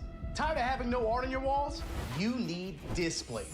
Made with high-quality metal and customized finishes, with Displate you can transform your room or office from lifeless walls into a stylish space, featuring officially licensed posters from your favorite IPs like Street Fighter, Tekken, Mortal Kombat, and more. Say goodbye to hammers and nails with Displate's magnet lock technology. It never fails. It's as simple as snap and hang. Bang, bang, bang. Visit displate.com/EVO and order now. Use the discount code EVO at checkout. Damkina! Go ahead, take a picture. Don't stare, darling. I love a good soirée.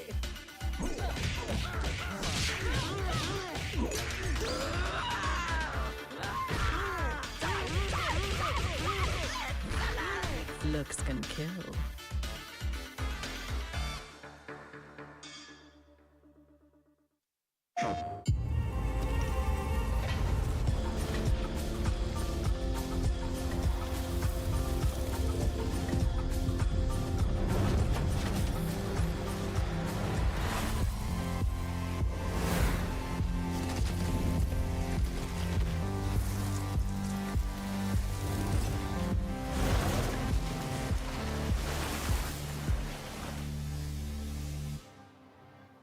PlayStation.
You really make... Definitely didn't come from the most privileged background, so I like to say I'm from the dirt, you know.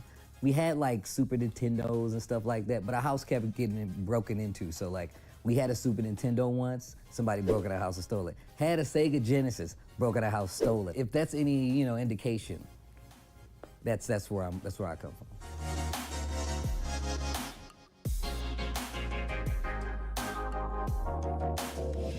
It was Guilty Gear XX was, I would say, like the first time I was like, oh, I actually want to compete in tournaments. I was going to this place, Gunther's in Columbia, Missouri. I thought I was nice. Like, I think it's the funniest thing ever. I feel like everybody's story starts like this. Like, bro, I'm nice.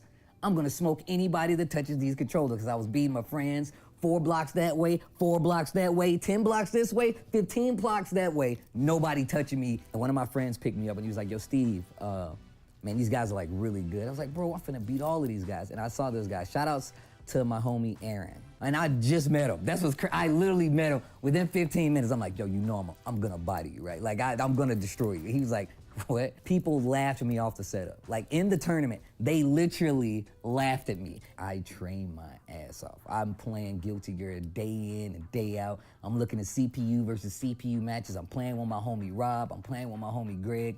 But I go back to that tournament, and wouldn't you believe it, I got second place. Look, it was no turning back after that.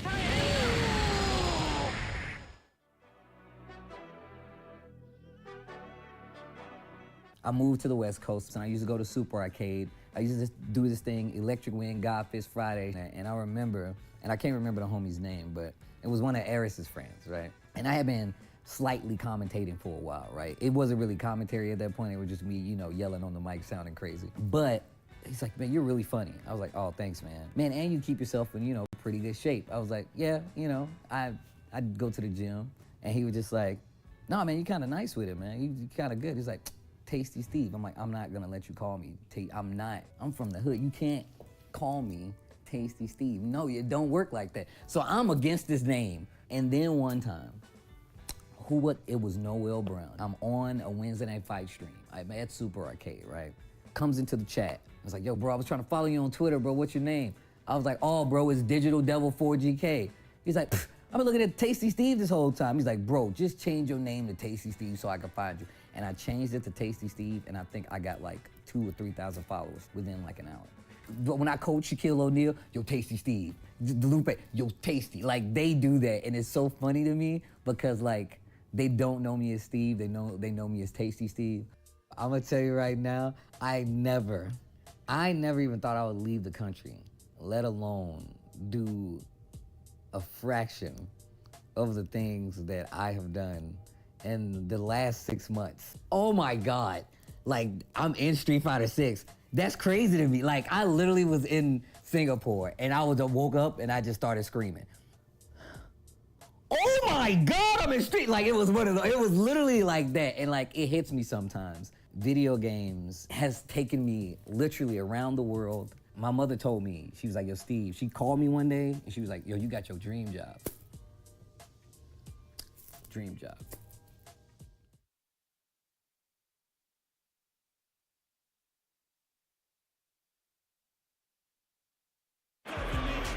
First block here is done for Saturday here at Evolution 2024 for Street Fighter 6. We are continuing all the way down to the top 6 by the end of the day to find out who's going to be playing tomorrow. My name is James, and I am joined by Mr. Logan from across the pond. Thank you very much, James. Always Always a pleasure. happy, yes. What an arduous journey it is today. Obviously, pulls for round 1. 256 pulls were completed yesterday. You know, my credit to all of the TOs, all of the judges, all of the bracket runners for that unbelievable feat. But today, also, just wanted to mention too, a lot of last-second volunteer judges running a lot of brackets as well because a bunch of referees couldn't make it here because of all the airplane problems. And so, shout-outs to all the people who stepped up and helped out. Appreciate you guys so much. Unbelievable. But today, it started at 10 a.m. and players who qualified out of round 1, got out of pools, will have to play all day to make that top 6. And I was just looking at these round 2 pools. They all look as stacked as like old school ranking CPT events. Every single one of these 32 round 2 pools are completely stacked. And look at this, we've got Diaphone versus Knuckledu in a winner's qualification match here. Yeah, and the interesting thing about this too, I was thinking to myself right here, did he want to use Guile against Aki? And it certainly shows that he did not want to. So he's got the Cammy, obviously, to be able to... I think they're both valid choices. I mean, Guile still definitely gives Aki some trouble. She has better answers to projectiles now. It's certainly not an auto lose for her. For sure, but I know Aki players don't like fighting Cammy, you know, yeah, because that magnetic pressure, looping Oki, she's always on the back foot, you know? Oh, man. But look at this, Diaphone's got the corner position here, trying to go for some throw loops now. How many throws is he going to go for? That's 3 right there. Okay, try to fake it right there on that 4th one, but look at that defense. Oh, wow, that was such a good shimmy after the reactive OD dive kick. Oh man, there we go. So round 1 to Knuckledu, punish counter there, and there's the perfect parry for Diaphone. So here comes Diaphone trying to keep this pressure going, and yeah, seems to be favoring the throw a lot here. Yeah, and that's obviously why Knuckledu showed that instant OD dive kick. Such a good answer to throw loops, especially walking ones, you know? Yeah, it's always nice to have that option. Not a lot of characters have that, you know, anti-throw option. My God, that's a huge jump in. All the way to the corner, takes a little bit extra damage on, and now it's... Yeah, just one hit right now is going to do it for Knuckledu. So Diaphones has to be extra careful here. Cammy, of course, another character that gets really easy walking throw loops. And that jump forward out of the corner is useful if you feel like they're going to go for a big shimmy. Oh! And I love the option of just going for the drive impact at the end right there, too. Because, you know, in case he didn't fall for the shimmy, it could have been a win condition, you know, at every case except for the drive parry. Oh, tried to go for a shimmy himself, and look at that. Went for the throw and the neutral jump from Knuckledu. Just so much awareness from Knuckledu. But here we go again, Diaphone again, going back to the throw option and trying to keep Knuckledu as poisoned as possible here. Oh, the neutral jump from Knuckledu is gonna hit again. Level 1 to drain some of that drive gauge. And now we're in the corner over here, but Diaphone manages to jump out. There we go, good anti-air. Didn't get the juggle, and Knuckledu is going to get the drive rush cancel combo.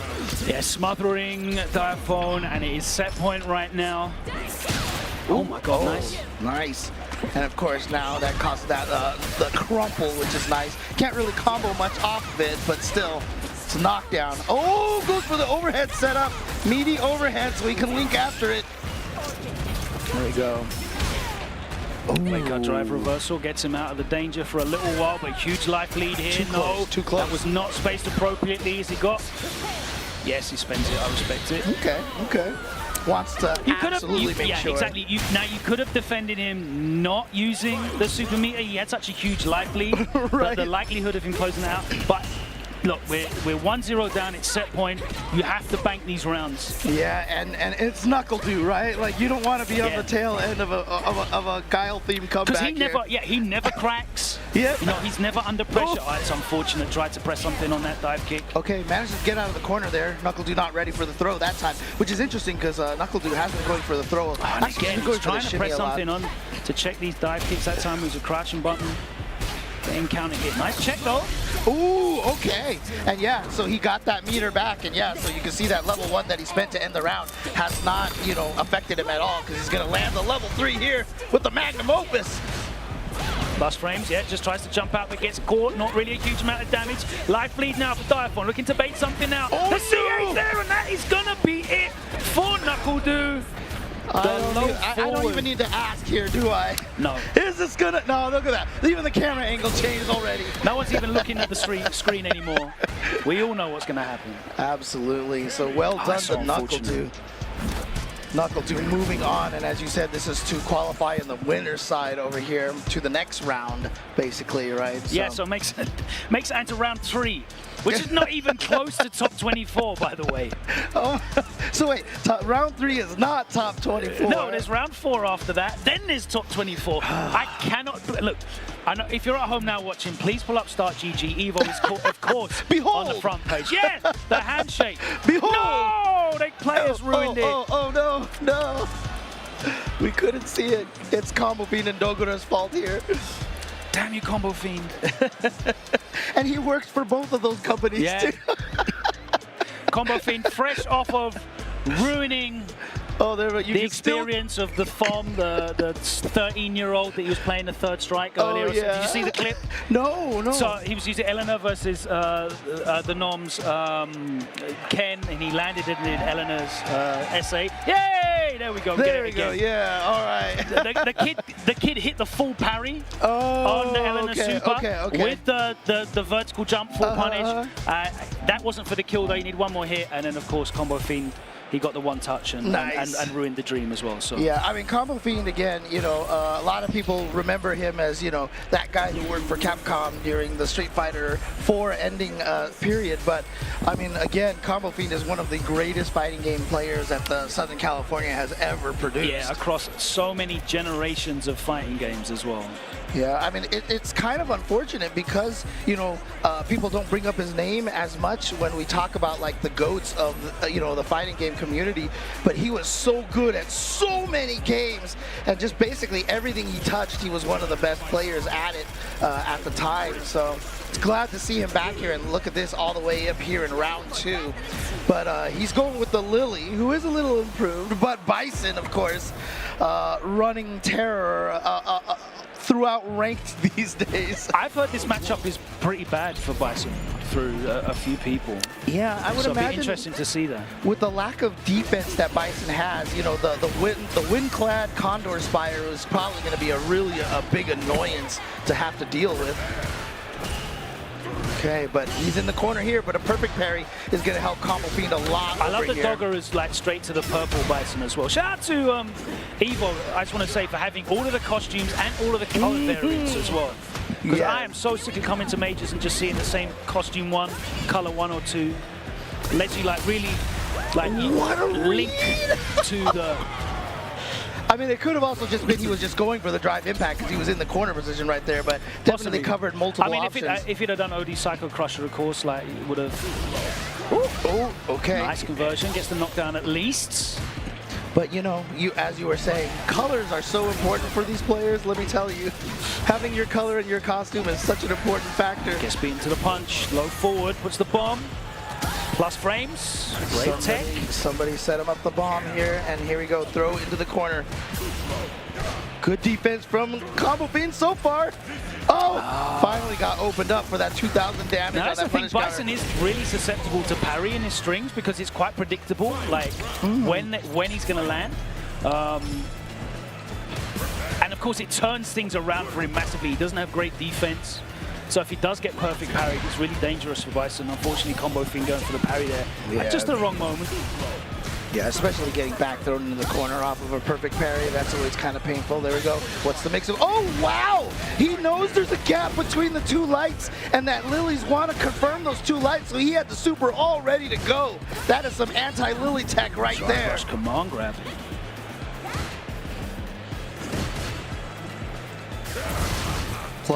Safe right there, but he tried to press a button. Empty jump, gets the stock. Big meaty trade. It's just the sound effect. Needs to be careful whiffing that. He's been pretty good with not whiffing buttons. That's going to be there. Yeah, no anti-air for Combo Fiend, unfortunately. And Dogura took advantage of that with an empty jump. So but Bison, one of the floatier jumps in the game, actually managed to get an empty jump on Combo Fiend there. It's a really interesting situation because, of course, Combo Fiend had just been whiff punished for, misplacing some normals.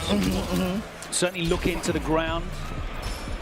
and just was probably not ready. Like her anti-air options are very, very reliable as well. It's very hard to stop her from anti-airing you. Yeah, that crouching heavy punch is such a good anti-air. And right now, Dogura has been playing the Oh my god, double fierce. I was going to say, he's been playing the win stock, mini game very well against Combo Fiend. Oh no, the shimmy. So obviously when you try to actually charge up the win stocks, you can go for the swing or do nothing with the light version. Yeah, bait out the drive impact. Yeah, and Dogura's been doing a great job predicting which ones Combo Fiend is going for. Hasn't really been frame trap. Oh, well, there it was. Yeah. I was just talking about it, and now he actually went for the wrong option. So there you go. Triple light swing into the knockdown. Powers up. Tap parry gets thrown. Yep, he's ready in time. Recovers the normal throw. You're right. There's the overhead and Combo Fiend with a perfect. All right. Lovely bit of set play. Mr. Peter Rosas right here, still in the thick of things. All came off the back of that wrong read. Nice! You can see that Dogura is looking for that sweep on some of these errant normals in neutral. And there's that crouching heavy punch we've been talking about, how reliable of an anti-air that is. Counter hit, not into anything though. And again, just throwing that sweep out. Needs to be careful because of course the Condor Spiral goes straight over that, blow it up. There's the trade. Combo Fiend with a life lead now. All right. Plus frames. Yeah, this time Dogura not trying to super in between that. Oh wait! Oh, he jumped out of there. Yeah, if you're not, it's not like Zangief when he catches you. You have to be stuck in the middle of something there. So what do you think that was, like a hard read on whether he was trying to interrupt after that? Yeah, I'm not sure because if you hit him with a crouching light kick, you're plus in that situation. It's not like a real super SBD, is it? It's not like a real 720. Right. But here we go. This is burnout Dogura and a back throw to the corner. Back towards the corner. That's huge. And he's got win stocks now. Oh no, he missed it. That's going to be a huge punish for Combo Fiend. He's got a level 1. Can't finish it off just yet, but there we go. Gets the standing light kick to hit. I wonder if Roots could have gone to level 1 there. I'm not sure. That's one of the problems. Like her damage output is not great. Right. Well, she could get good damage output only if you have just the proper Javit setups. Yeah, like on the Wednesday, if you walk 2 pixels and the moon is in Saturn's rising Scorpio. Yeah. Oh man. Nice drive rush. Dogura not wanting to risk it at all now. He's just going in. Oh, okay. Great wake up button and catches him asleep with a command grab. Again, right there. See, challenging the light wind charge right there. Yeah. But that's the mix-up, right? That's the rock, paper, scissors game. Canceling into the wind charge. But the thing about it is a lot of people who fight against Lily don't actually try to, attack the light charge because they're so scared of them. But nice. There we go. Got the counter hit there. Oh, was that safe? No, he landed with the light kick. The light, yeah. Oh, last second Devil's Reverse right there. And now tries to get in there, gets in with that. Tries to go for the overhead, but the wake-up drive reversal coming to save him. Oh, Devil's Reverse in the air. Air to air from Combo Fiend not going to work right now, but Dogura now at match point. Looking for the sweep, just outside of range, lucky. Oh, wow. Driver sweep from Combo Fiend. Oh, yeah, the reactions! All right. I thought he was going to go for the jump strong route, but goes for that instead.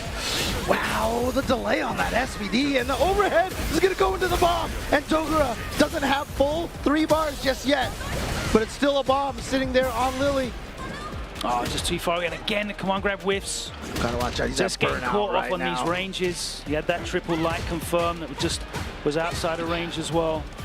He's got life feed now, right? So he can. Yeah, but Combo Fiend is doing a good job right now, staving off that burnout. Yeah, can just force Dogura to come towards him. All right, got a win stock as well. That means he can get in for free. Yes. Oh, jumps out. Yep. So he's expecting that command grab again. Oh, there's the level 1. Oh, not gonna quite kill though. So here we go. And he's just about to come out of burnout as well. Here we go. OD Cycle Crushers on deck. Oh, he went for the SPD. He went, if he had just gone for the regular throw right there. Command grabs just did not come off of him. Yeah. I think he only landed like that 1 or 2 command grabs against Dogura, but Dogura had been trying to avoid the command grabs. It was real 50-50 gaming. Yeah. And that's not the kind of hit rate you need in this game in terms of damage output and punishes. I mean, it really felt like Combo Fiend towards the end there was like, I really need the damage, so I'm going to go for this SPD here. And unfortunately, Dogura was reading that and managing to jump away every single time. Yeah, that wake up level 1 was great from Dogura. That really gave him the time to come out of burnout as well. Yeah. And then you're just worrying about those spaced OD cycle crushers, letting him get in. Of course, he jumped out of that and got the nice easy punish with the scissors now, the motion inputs as well. nice Which and is simple still stuff. very awkward. There's a lot of times where I've been labbing Bison, and I'm like, Sonic Boom kick, Sonic Boom kick. Why is my scissor kick not coming out? It's just, it's such a classic motion, you know. It just, my brain, when I see that move, when I feel that move, it feels like a charge move, but, you know, it's nice to have it just be like it, quarter circle roll, like it. Anytime just you think want of it as a spiral arrow, James. It's in your brain. A much easier to space spiral arrow. Yeah, absolutely, absolutely. Nice. So, speaking of Kami, we have one of the very best, I believe, coming up. Wow. Akira from Japan is here, going up against Flash Metroid. Yeah, and Flash Metroid, a player who is extremely strong, especially in the offline scene. What was he showing off there? All of the stickers? Has he got those from Artist Alley today? Right. And of course, you know, former top 8 here for Street Fighter 4, Flash Metroid. So he is no stranger to this Evo stage here. And he did it with Zangief in the Street Fighter 4 days, which was, you know, before Zangief was considered, you know, a little bit stronger.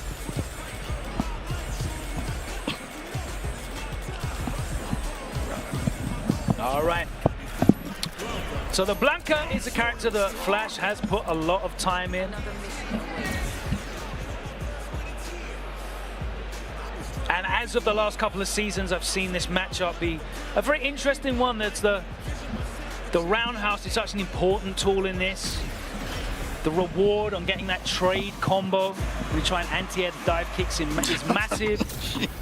But Kami now on the ground, she has such more threat with using that roundhouse as well. It gives her extra range that she can look at throwing that out. Yeah, can't be punished either. That was a really nice buff, but there you see it's just right away. You saw exactly what you're talking about. Oh, gotta watch out for that Blanca-chan. Is he gonna activate? He's looking as well. That neutral jump at that range is gonna punish Ooh, and the dive kick as well. It's really, really good at that range against Kami because it will work against so many of her tools. Trade right there. Oh, and he's ready that time as well, the OD up ball. Flash is very, very competent in this matchup. Immediately, it's great to see. And you'd expect that, right? Because he's always been very studious. He's very techy as well. That rainbow ball actually just missed. But, I mean, yeah, like you said, I mean, fortunately, you know, in the States, we've got some pretty good Kamis that I'm sure that Combo Fiend has practiced against. But what a reaction from Akira.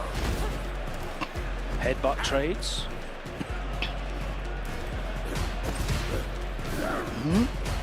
Try to go for the whip Blanca ball. Too far away for the air Blanca ball right there. And you know, he was trying to aim for the knees so that it would still be plus, but unfortunately did not get it.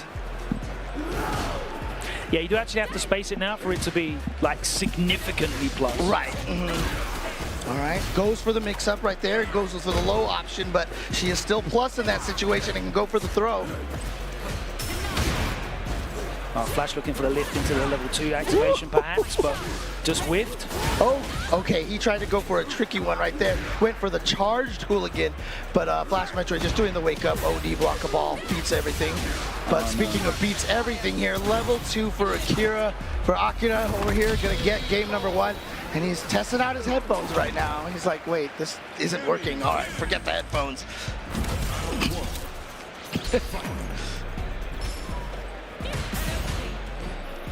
Okay, just jump backwards right there. And you kind of always have to respect that because you know that air Blanca ball can come out at any moment. Yeah, you can't really chase it down mindlessly. You're absolutely right. Nice. Perfect parry as well. Beautiful time. And then he gets the side switch, spending the 2 bars. Tap parry gets thrown. And here we go, into the corner. He actually did cut that drive rush short, but then press something afterwards. Yeah, you always have to be wary of that OD. Yeah, I think he was trying to go for the throw. He was trying to fake an attack. Oh, nice! Neutral jump with the cross up on the neutral jump. But the Blanca-chan is still there. You can't get past it. Level 1 has no Invulnerability at that point. Caught him off guard. He didn't have any resources to deal with it. Great awareness from Flash. Yeah, Blanca-chan coming in clutch here. Helping Flash out against that super. Yeah, I really love that. Like, taking advantage of the fact that he's seen that Akira has these reactions in these situations. We saw him level 1, the Blanca ball in the first game as well, right? So Akira's showed him he's got these fast twitch reactions. Okay. Up, and he went for the overhead twice in a row right there. Oh no! Oh, he recovered in time. So here we go with that side switch again. Bro, but he burns himself out because he's gonna go for the level 3. Is this gonna kill? It is! There we go. Damn, nicely perfect done. calculation from Flash Metroid. My man is laughing. I mean, I think he saw is not having a good time, is he? Yeah, he saw the screen, he saw the consternation on Akira's side over there, and he just had a nice little chuckle right there. But great resource management for Flash Metroid. These two players could not look more different in temperament right now on the stage. Flash is having a lovely time. Akira is worrying about that long flight back. Oh no! Oh, I mean, I'll tell you right now, Flash Metroid is kind of like our US version of Itazan. That guy is like smiling all the time. Oh, nice timing on that drive rush. Again, looking for the lift, no. All right, meaty enough to be safe on block, and there we go. Gets the hit here. Does he go for the mix-up? Yep, goes Nice for the low block, and he busts out with an OD. Yeah, you can fuzzy that a little bit there, but it's still risky against Cammy. Nice, air to air. Oh, but that was a punish. He couldn't have reacted in time, even if he wanted to. Woo. A nice combo to finish off that round, and now Akira here at match point. I think that was a little fortunate of oh, what? Did you just level 3 the Blanca ball? Oh my goodness, the reactions from Akira's side over here. So now Flash Metroid here has got quite a life deficit, but he's got a level 2 on deck. We haven't seen the trade, nice. We haven't seen the Lightning Beast from Flash Metroid at all yet, and that's such a powerful tool. Still no activation because he got the hit there. Oh no, you're not going to see the activation here either. What a perfect parry. Goes for the empty just for into the quick the throw. fall into nothing, yeah.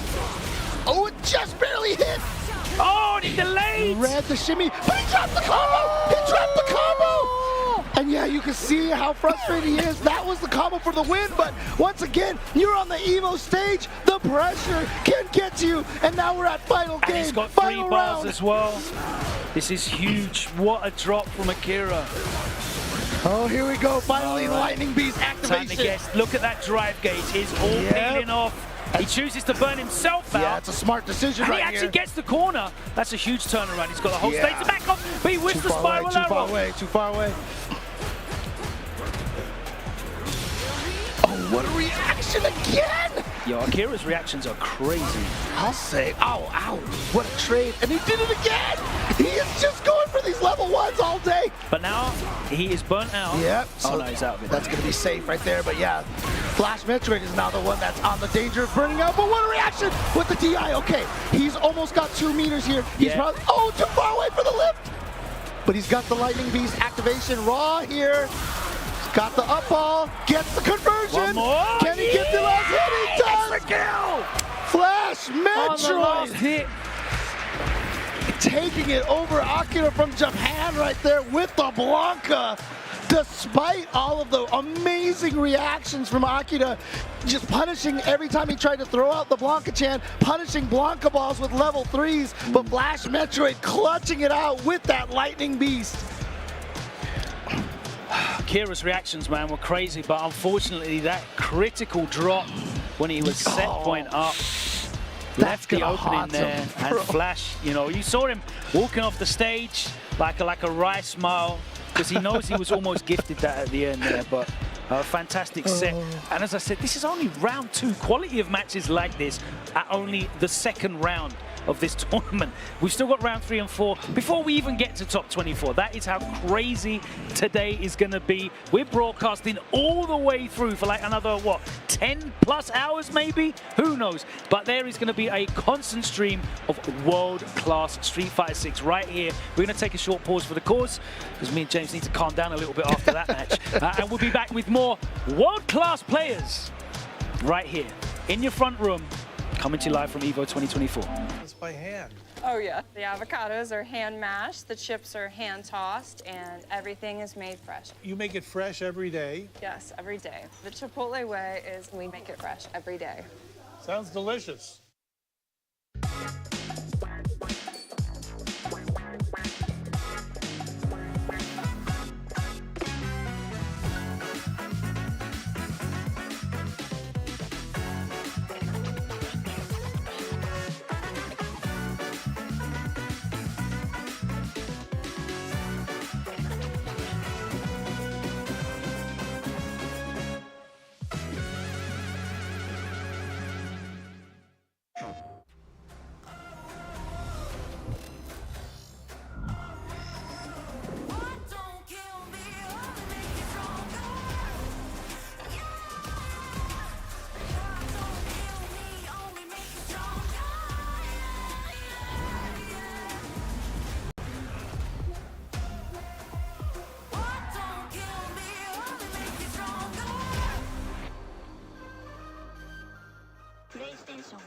Fighting game playing style and an anime character. And Bleach, we're gonna go Ichimaru again. Yeah, fast speed. So personally, I would say I'm some type of Uchiha clan, you know what I'm saying? Sasuke, Itachi, somebody with a Sharingan. I would probably be like the most evil character you could think of. Probably be somebody in Hunter x Hunter.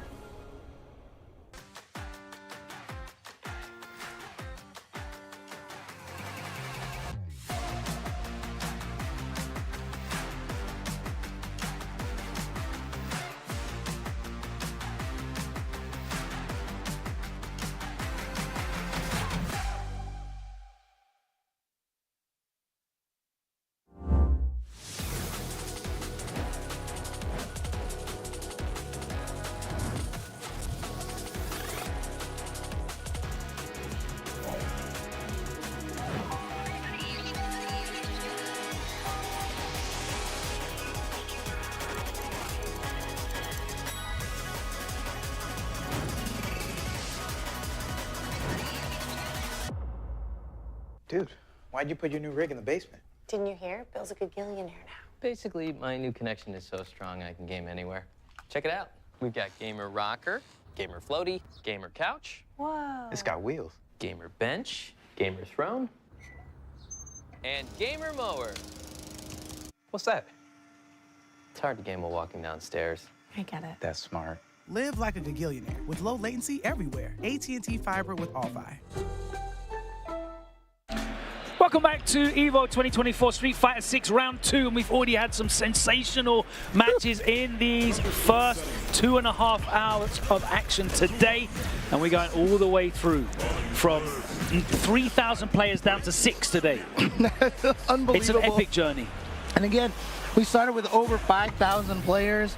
Unfortunately, 2,500 of them are going to go 1 and 2 or worse, you know? So, it's like, crazy. It is a crazy number. I mean, if you actually took everyone who went 1 and 2 and under and ran its own tournament, it would still be one of the biggest tournaments here. Bro, if you took everyone that went 0 and 2, that would still be one of the biggest tournaments here. Exactly. If you took everyone that went 0 and 2, it might almost qualify for Sunday top 6 on stage. That's how many people. That's amazing. It's ludicrous, the scale. And the names just keep coming. We've got Nemo up next against Shuto. Yeah, Nemo, definitely a player who has been, you know, loving the Bison, loving the Bison. Yeah, it's funny watching all the Japanese players because I'm just seeing everyone switch to Bison, Akuma, and Ed. Yeah. Like, that's all everyone's using out there. It's crazy. It's all the DLC. They like the DLC, so. But Shuto, I mean, I really do feel like Japan seems to believe in Akuma more than anyone else, outside of Tokido, weirdly enough. Well, the thing is with like the Japanese approach to fighting games in general is just about general improvement, right? They just want to get better. It's not about who's going to give me the best chance of winning today.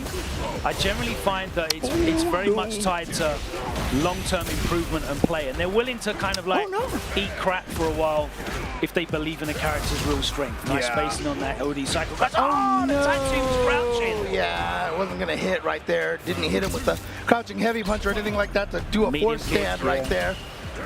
Yeah, medium kick as well. Oh, but here we go. He's going to get the extension off of the drive rush. Oh! Catches him unawares there with the chop. Yeah, the little, using nice the demon flip for the shimmy. Plus frames when he backdashes out of that 10-frame back roundhouse. Blows through. Big life lead here for Shuto, and he's not burnt out yet.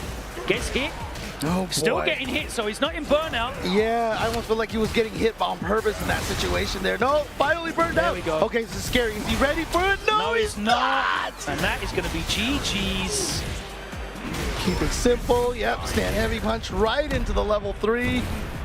And that's going to take it for Nemo. Level 3 animations. That critical art. Yeah, it's so difficult. Billions dead. Reacting to those drive impacts like that, because it can come at any moment's notice, and he did it after a light punch. It's really hard as well to react to Bison's drive impact because he's got so many particle effects around like just normal attacks, special moves. Oh, man. Like generally, and if he doesn't cancel it out of something. And it's very a subtle animation too, because he just kind of pulls his arm back and oh no, he walked back into that, it feels like. Oh, okay. Nice whip punish, but couldn't really get much else off of that. Big whip punish there with the fierce. Gotta watch out, that bomb is still there. The dive kick though, gonna nullify it. Okay, no ability to counter drive impact right there. They could have level 1, but I actually thought that was a jump from Bison, but it was actually the. That's one of the reasons. Again, like both of these characters are reasons why you need sound to play. I think. Oh yeah, okay, that's fair. That's fair. I love drive rush fight with Akuma. It's sick. Yeah. Being able to stop your drive rush and, you know, attack or have some sort of backswing blowish kind of thing. Especially because there's no forward hurt box on Fireball as well, which is the very, very powerful tool. But watch out. Yeah, he's still got that bomb. He's going to have to deal with it, and that's going to give respecting it. There's the low target combo. Just eats it, and again, eats the overhead. Can't hit something. Oh, just out of range. It was too early with the standing heavy punch. However, it was still close. He was still delayed enough to get the punish counter here, and he's going to go for the level 2 just to go for the burnout here. Oh, he wasn't ready. As I said, there's too many things. Bison particle effects being put on the screen. Oh, man.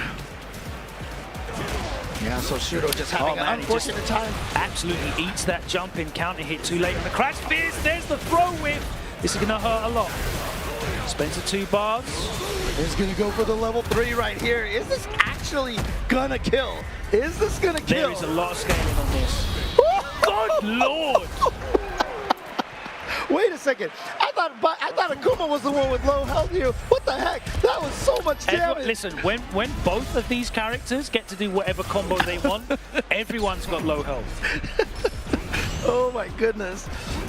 Ringe always speaks about the importance of having great OD combo routes, and it's really important because it allows you extensions and real big damage bonuses as well. He was talking about it more so from the drive gauge recovery, but both of these characters absolutely chuck out damage with the OD extensions in their combos. Yeah, but I love that Nemo is just coming right back here, not phased at all, just goes for the Psycho Crusher, gets the perfect to put himself at match point.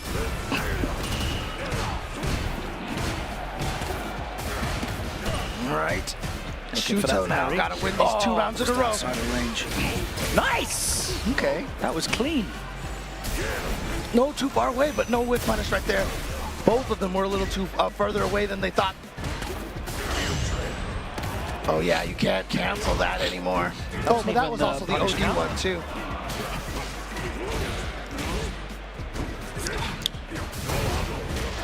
Nice. Look at this pressure from Shuto in the corner. Some huge gaps here. I was just going to say, there's some huge gaps in these strings, and Nemo refused to take them. I mean, he's not guaranteed this round in any way, but he's going to use a level 3 for the burnout because he's confident enough he can take this. Oh my God, the buffer was cold.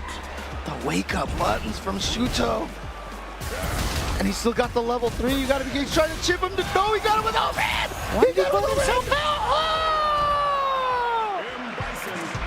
Nemo with the perfect calculation right there. He was threatening, trying to chip him out to death, and so Shuto was worried about that situation, didn't have his mind on the overhead at that point, and just got caught. So Nemo advances over Shuto here on the winner's side. Nemo strolls off the stage. There was huge risk on both players there, because Nemo burnt himself out as well using the drive gauge. Level 3 was there for Shuto as well, so. But what a risky calculation, like I said, for Nemo right there. He went for the level 3 to burn him out, but he was still at almost a half-life deficit right there, and was like, you know what, no, I'm confident, I got this. And he was still able to take it, so very, very interesting risk-reward calculations from Nemo right there. I mean, when it works, you're a genius, right? Yeah, exactly. You know what I mean? When it doesn't work, we're here on the desk with our perfect 20/20 hindsight. Exactly. Talking about what a bad decision it was he totally to spend that level 3. Oh my goodness. Why did he burn himself out as well? Why It makes would no you do sense. that? Crazy decision. But, you know, Nemo is the one who will be strolling off into the next round. A fantastic battle again. As I said, nothing but absolute bangers back to back to back, as we have the reigning combo breaker champion against the man whose name I feel like I only see maybe twice a year at most. Urio is here. Please give this man Sea Viper. Please. Just give this man Sea Viper. I've been saying that, like, Sea Viper, let's get some Sea Viper in here. Let's get some Sodom in here too as well. Come on. He's still, I mean, I will still keep saying this, only character from the Alpha series besides Julie and Junie, but their story is kind of resolved already. But Sodom is the only character. Julie and Junie were only in like re-release versions of Alpha 3 though, right? They were in the arcade. They were secret characters. So they weren't like complete kind of thing. And honestly, Jury was like, because they were selectable in like the PSP version, I think, was the first time I saw them selectable. Yeah, PSP version was one that also added Maki, Yun, and Ingrid. Yeah, I remember Yun being in there as well. But I mean, like Jury, I'm sorry. Yeah, it was Junie. Julie was beyond D tier in that game. She was awful. No one calling for her to come back. But Sodom is the only Alpha character that has not returned in Street Fighter 4 or Street Fighter 5. The only one. Every other character introduced in the Alpha series has made it back into the game at some point in time. But like I said, outside of Junie and Julie, but they have had their stories resolved essentially. So they have been rescued as dolls, according to the lore. So Urio, a Jamie player now. Interesting, okay. This is a character that, you know, I mean, he had like 19,000 pages of buffs in that Season 2 pack. It was War and Peace was the buffs, I think. And still in a position where we have not seen a lot of Jamies do particularly well. So Udio here in round 2. But as you mentioned, El Chicote with this Lily was the combo breaker champion, so nice. Wow. Into drink, that's the first thing to expect. Shout out to Bolt Strike at home. That medium kick buffer as well. All right, we've got 2 drinks in, so that means we can play Street Fighter now. Oh, but you're going to get caught by the Condor Spy right there. That was the Windclad version, so now Chicote can't keep his Condor Spy safe without spacing. All right, but burned out is Udio right now, so this is wow, just wake up and go for it. Yeah, and what are you going to do in that situation right there? He tried to do something. I mean, he could have level 1, but he did not. Just got hit on that wake up. Tries to check. Interesting. Yep, there's that mini game we were talking about with Lily before. Gotta wonder if she's actually going to swing or not. Yeah, we've got a couple of Japanese Jamies here as well. Naruo's here. Can't make it quite over. Crouching heavy punch is so good. Walk straight into that. Counter hit. Empty jump low. Into the extension and the level 3 to close it out. I mean, honestly, outside of Hibiki from Japan, I feel like El Chicote is one of the strongest Lily players that we have on the planet right now. Oh, is Udio considering a character change here? Oh, he's going to the Chun-Li. Interesting. I mean, Chun-Li, obviously a very, very strong character. Surprised, you know, it's not your main. Well, I certainly think Jamie's like good enough to try and take to a tournament now. Oh gosh, Lily's faces always make me laugh. Oh my goodness. All right, projectiles are available whilst those wind stocks are not. But we're double win stocked up now. Nice. We're punished with that medium punch. Gets in at plus frames. All right, gets the SPD. Remember when we were watching Combo Fiend, he wasn't able to really land any SPDs, but El Chicote's gotten a couple already here. All right, yeah, just drive reversal. That's one of the strategies against Wind-clad Condor Spire. But you got to be careful because if it's not an OD Condor Spire, you're going to be negative. Big deficit in drive gauge. But Euro's got the drive gauge lead at the moment. Yep, does it again. There you go. Doesn't want to deal with that mix-up. I wonder if the reason why he's gone with a Chun-Li because he feels like Chun-Li isn't as drive gauge reliant. Oh no, yeah, it doesn't hit crouchers at all. And Chicote is just so good at reading. I mean, obviously a lot of practice from the Street Fighter V days with the Armika, right? Yeah. Having the command throw or the strike mix-up. And Chicote is one of the best at keeping it ambiguous. Just jump like command grab. He's so good at sneaking these grabs in. Now, like I said, we've seen so many of these down to the corner. And the spacing is so good on all of these normals. Oh, the air reset. And Urio showing fantastic reactions there. All right, so what's Udio's choice right here? A little too far away, unfortunately, for that attack to hit. I don't know if he was trying to whiff on purpose right there. Oh, too far away! GG's, thank you for playing. Too far The spacing has been sublime from El Chicote. Absolutely sublime. El Chicote looking so strong right here. Did very well at DreamHack Dallas as well, showing why he is your current reigning combo breaker champion, especially with this Lily. Love seeing the character variety out of We these have players had here. fantastic character variety as well. Although to be fair, there was like a 2-hour period last night where every time I looked on stage, I saw either M. Bison or Zangief. Oh, really? Yeah, it was really weird. It was like I was caught in a time loop. I know there was a block where there was a lot of juries as well at one point in time, but I don't know if it's like cognitive bias where we just feel like we keep seeing the same characters over and over and over. But I feel like throughout the tournament, there's really great representation. It just shows you how good the meta is. And there's so much argument about like who the real top tier characters are as well, you know, because it's so dependent on results, regions. The player power is kind of what is lifting these characters up. It's so crazy because honestly, like every time I look at this, the cast over here, and I'm like, all right, let me. Because like in season 1, like I had a pretty confident, like these are the top 10. Yeah, it was a my lot order clearer, for it. Yeah. But this season, like even still right now, most people can't tell you who their top 3 is right now. And if you, whoever you ask, it's going to be different, except maybe Rashid is in most of those lists. Rashid and Guile are in my top 3, definitely. Yeah, no, Guile's a good one too. Yeah, and I think probably Akuma, personally. Okay. Just because of the toolbox is so great. But even then, that's debatable. Like, you should go and ask Angry Bird who he thinks the top ticker. He'll love his answer. You'll definitely agree with it, James. 100%. You get one guess who he's going to say. What, you got Zangief in his top 3? No, for you personally. Oh, for me personally? Yeah. Cammy? Yeah, he thinks Cammy's the best character in the game. I mean, I think Cammy, I think she's better this season than she was last season, honestly. Which is interesting because she got nerfed. Right, she got slight nerfed, but she got that target combo buff, which is really nice. And then I feel like a lot of the other top tier characters got nerfed more than she got nerfed. And that standing heavy kick. So it's like a meta change. Yeah, and the standing heavy kick buff I think is important. Although, you know, it doesn't push back as far, so it's easier to counter. You can't punish her, but it's also better for drive rush. So there's, you know, give and take here. All right, time for me to not be impartial in any way whatsoever and be completely biased. Oh yeah, you're definitely rooting for McBaz right now. Absolutely. USA all the way. I'll try to pump up Problem X in this match, okay? Just to counter the Logan bias. Is GB what we're going for? Okay, fair enough. Oh, instead of UK, huh? Yeah. Nice, all right. Oh, now we are burned out. Oh, actually, never mind here. Okay.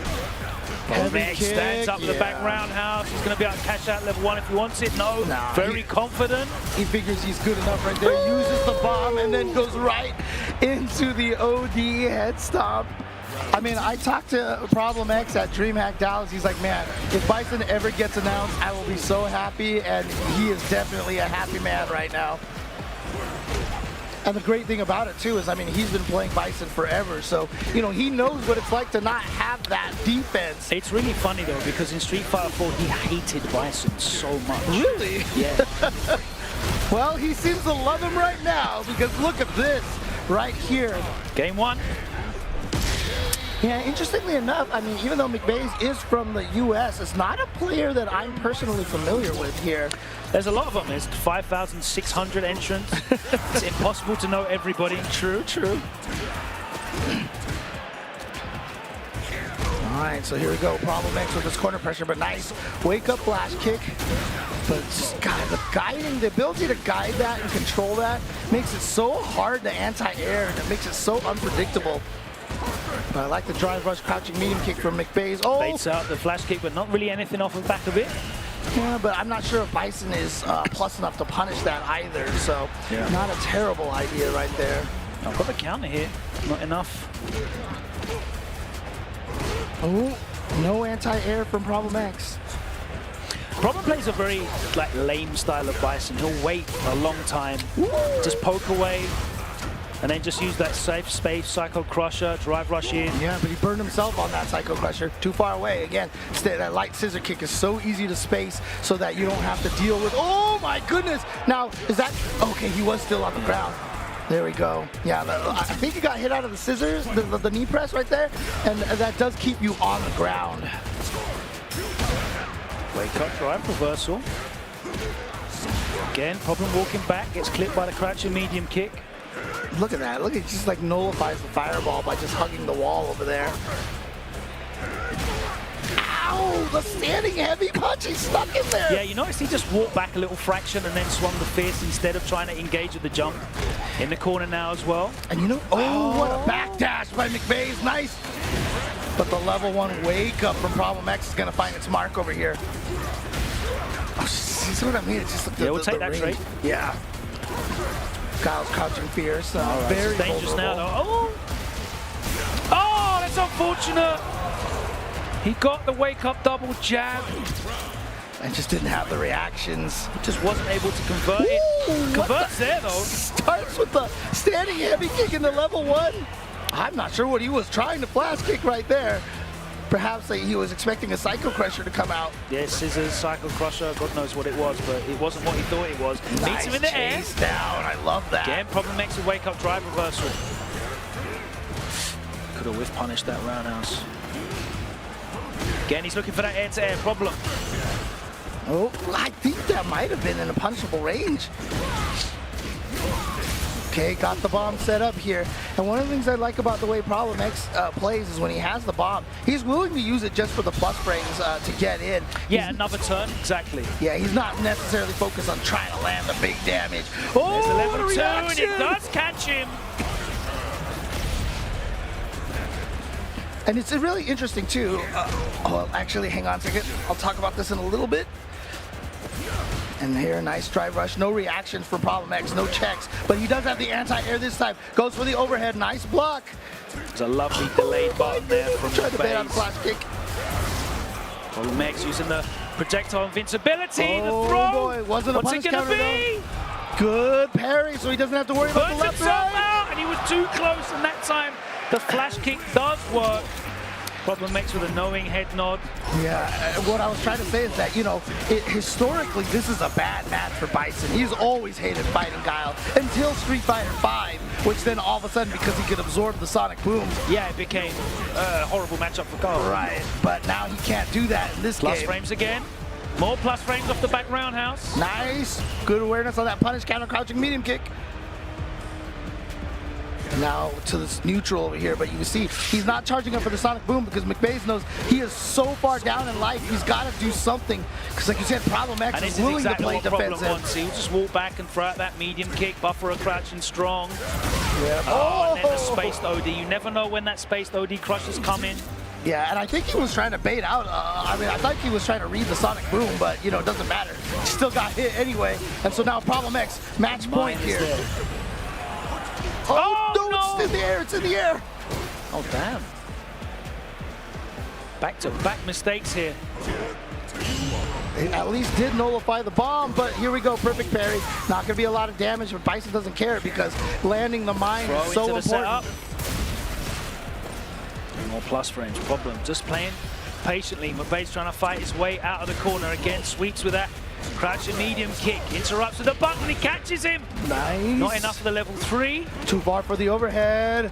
And yeah, they're both essentially at level 3 now, so next hit could kill for either one of them. Overhead! GG's.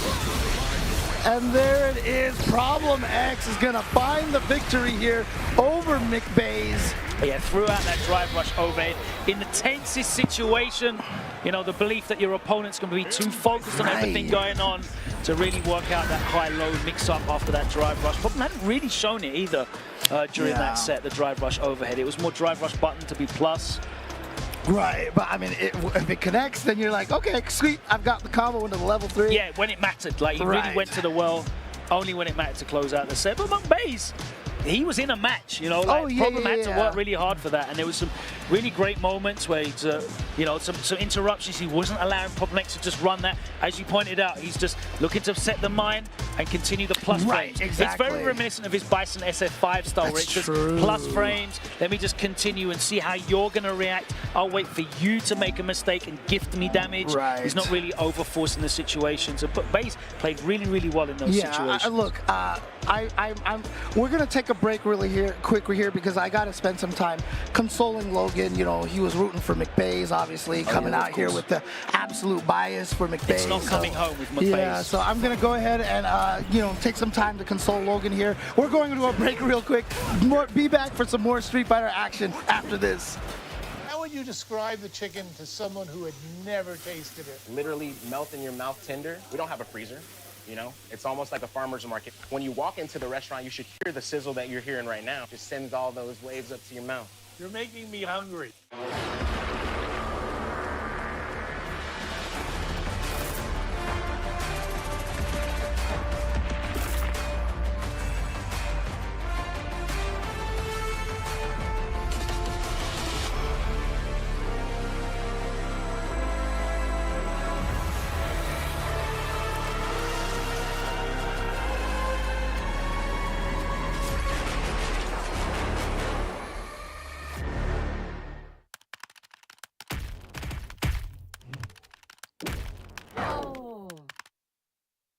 Red Bull gives you wings.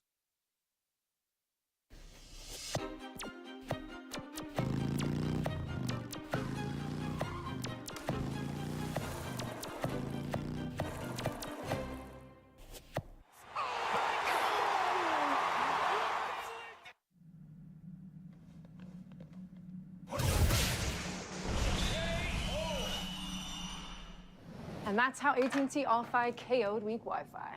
Get low latency when you need it most. Live like a gagillionaire with AT&T All-Fi. Protect your eyes styling under the sun. Blue light glasses while you're gaming, having fun. Zenny's got affordable eyewear for all warriors and monsters alike. Evo sunglasses, available now.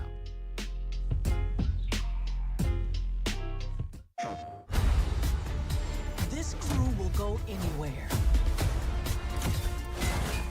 Take any job. Face any enemy. We're the free gunner crew of the North Star. And together, we're going to make our mark on this galaxy.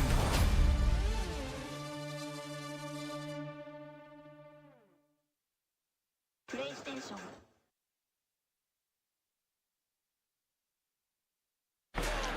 Welcome back, everybody. I think we're all good here now. So I'm all cried out, James. It's okay. It's all good. It's all good. But we've got some more amazing players coming up for you guys here. We got a Japan versus Japan match. It's going to be Inaba going up against. I haven't seen Inaba play Street Fighter 6. Yeah, I haven't seen the name that much, but the name that a lot of people have seen, Mochi, coming up here next. Fantastic showing, obviously in Topanga, looking very strong. Really enjoyed watching him play. Inaba. I don't recognize that, so you'll have to tell me. Where's Jammers? Jammers will tell me. I just like the fact that Mochi was just kind of glancing to the side with a little wry smile over there. So yeah, but Mochi, I mean, it's so powerful what he does, because every time a new character comes out, he just goes and plays that character for hours and hours and hours. But he is definitely one of the biggest proponents right now of that Ed. Yeah, there is so many of them. in Japan right now. Very, very popular character. Yeah. I mean, I feel like it's in Japan where a lot of people, I mean, I've heard that consider Ed to almost be like a top 3 character, you know, we were talking well, about they don't earlier. play these characters because they think they're bad, you know? Like Fudo definitely doesn't. It's true. And I mean, even Mochi has that level 2 combo route that people kind of just call the Mochi now. Desync level 2, yeah. But look at this. Actually, Inaba's going with a modern M. Bison, I just noticed right now. Okay. Yeah, I mean, Bison doesn't really lose that much in modern, which is crazy. Oh, and look at that. That's certainly a statement. Modern M. Bison. So that's what M stands for this whole time. Modern Bison. There you go.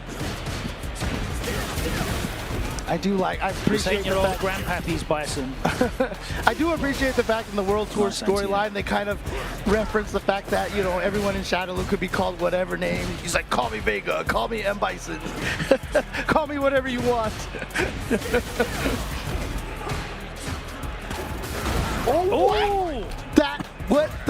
What a response to a jump. Go for the head stop. Is that real? But right now, Inaba is just running through Mochi. Cooking. He's got that level 3 ready to go too as well. Very difficult to space that scissors though, of course, because Ed's got such range on his 5-frame crouching light. Okay, burnout, yeah, that's the setup for that trade right there. Here we go. Do we see the Mochi combo? No, he just goes for the simpler combo right now, wants to make sure he lands it here. I know the Mochi has a lot more. Whoa, he catches him grounded. He went the wrong way. He stuck his arm. It's supposed to be left turn. It was supposed to be right turn, not left turn. All right. To the blitz. Okay, wake up drive reversal. Get the hell off me. Obviously a good option for Bison without a lot of, with no wake-up options. Outside of throw, invul, of course, Psycho Rise. Nice little string there.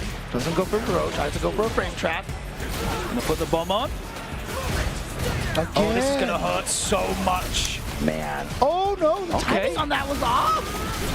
That's a huge drop. Ed's OD wake up, I think, is just a different timing. There we go. Here's the Mochi. Look at all these micro walks that he's got. He's got it. Dash level 1. No, he saves the level 1. Goes for the empty jump low. Gets the hit. That should be into the level 1 and to the end. Actually, he doesn't even need the super at all. Crowd loving it right now. And after such a huge opening statement first round from Inaba. Yeah, Mochi again, with a big statement final round there. That Mochi combo, so much more difficult than it looks. When you see the players land it, it just looks like, oh, okay, everything works. But it's really difficult to time. There's a lot of micro walks and all this other stuff that you got to do for it. Mochi definitely practiced it a lot, so he got it there. Nice anti-air. With a snatcher as well, because of course counting his state. Oh, just too far away for that. Ooh, Mochi walked forward into that, unfortunately. Okay, now the pressure from Mochi. No anti-air from Inaba. That's what we've seen so far here, Inaba. And of course, you can use the Cycle Crusher as an anti-air if you're charged up for it and ready and early enough. And he is in modern, but we haven't seen that from Inaba yet. Plus, oh my God, so many plus frames. Nice. Caught him with that drive impact. Caught him off guard. I mean, it's the crazy. raw drive impact is very difficult to react to. I don't know, man. I think it's super easy to react. I always see how, you know. I always see talking about how easy it is. You know, these old men obviously. Need to fix so up. simple. Just press the one button, that's all. All right, now in the corner position, here we go, got the hit. Gonna get the full combo over here. Sets up, safe jump. Oh, did he press he went for the throw. Gets hit by the level 1. But it's kind of a similar situation as we saw last time. Inaba winning round number 1 pretty convincingly. Is he gonna be able to close it out there? That's the question now. Spent a lot of meter on that light whip into the drive rush. Great reaction. Okay, picks him up with the Punisher. Yep, trying to burn him out. At least get him as close to burnout as possible here. That's what that drive Just rush holds is up about. forward, get the hell out of there, but he's burnt out. Oh no! Oh, yeah, just try to sneak that in there. He's burnt himself out here now. Oh, and that set him up for the chip damage. And so here we go, Mochi, match point.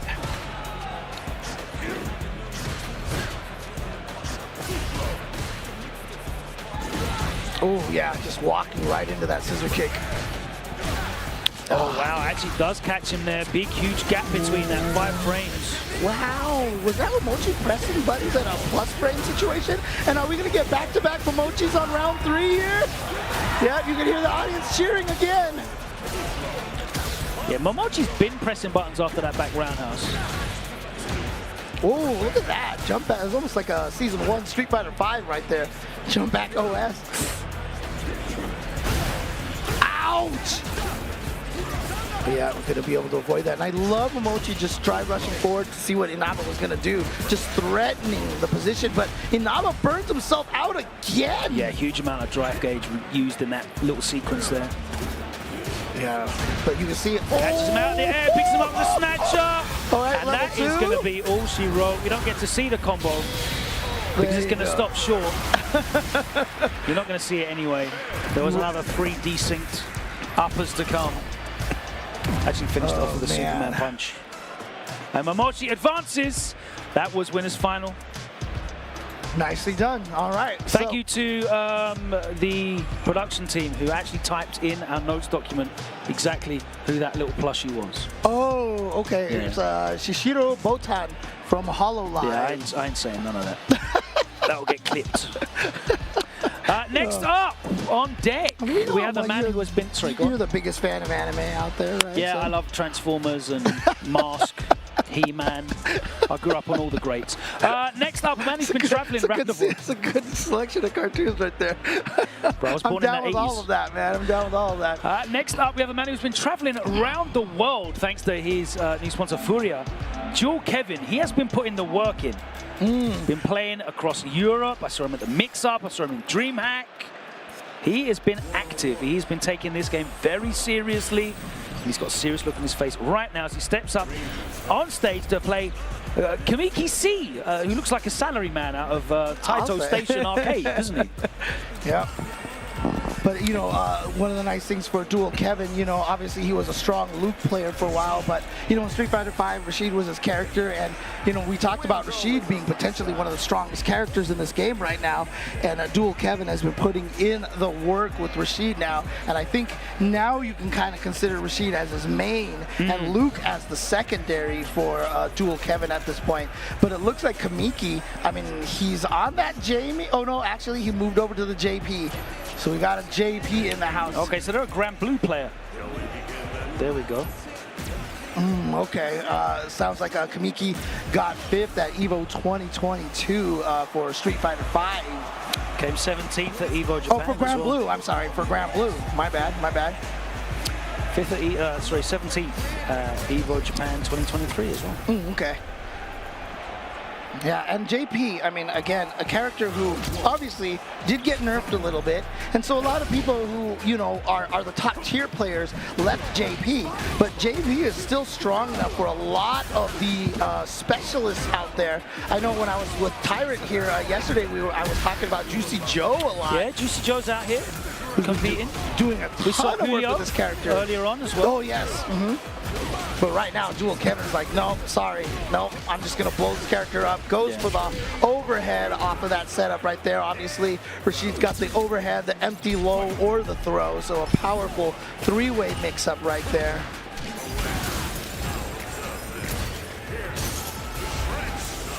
And now Kamiki trying to set up a rush to catch that fake. Yeah, he was trying to set up the zoning, but Dual Kevin always seems to be able to get in, but it's really hard to zone out Rashid with the tools that JP has because of the mobility that Rashid has access to. Well, taking advantage of the mobility, let him run into your standing heavy. But yeah, that's what you have to do. I think you really have to use more normals in this matchup. There you go. Love that medium punch. What a check. Still ridiculous. Yep, definitely is a little more hittable, but that didn't change its range and how far it hits. It's still a weapon normal. Absolutely. Okay, plus frames off of that. Drive rush standing heavy kick is such a good tool for Rashid to get in. Ready with a heavy mixer, anti-air working perfectly that time. And we're into throw loops. Yeah. Side switch. Doesn't do any, look at how little damage it did.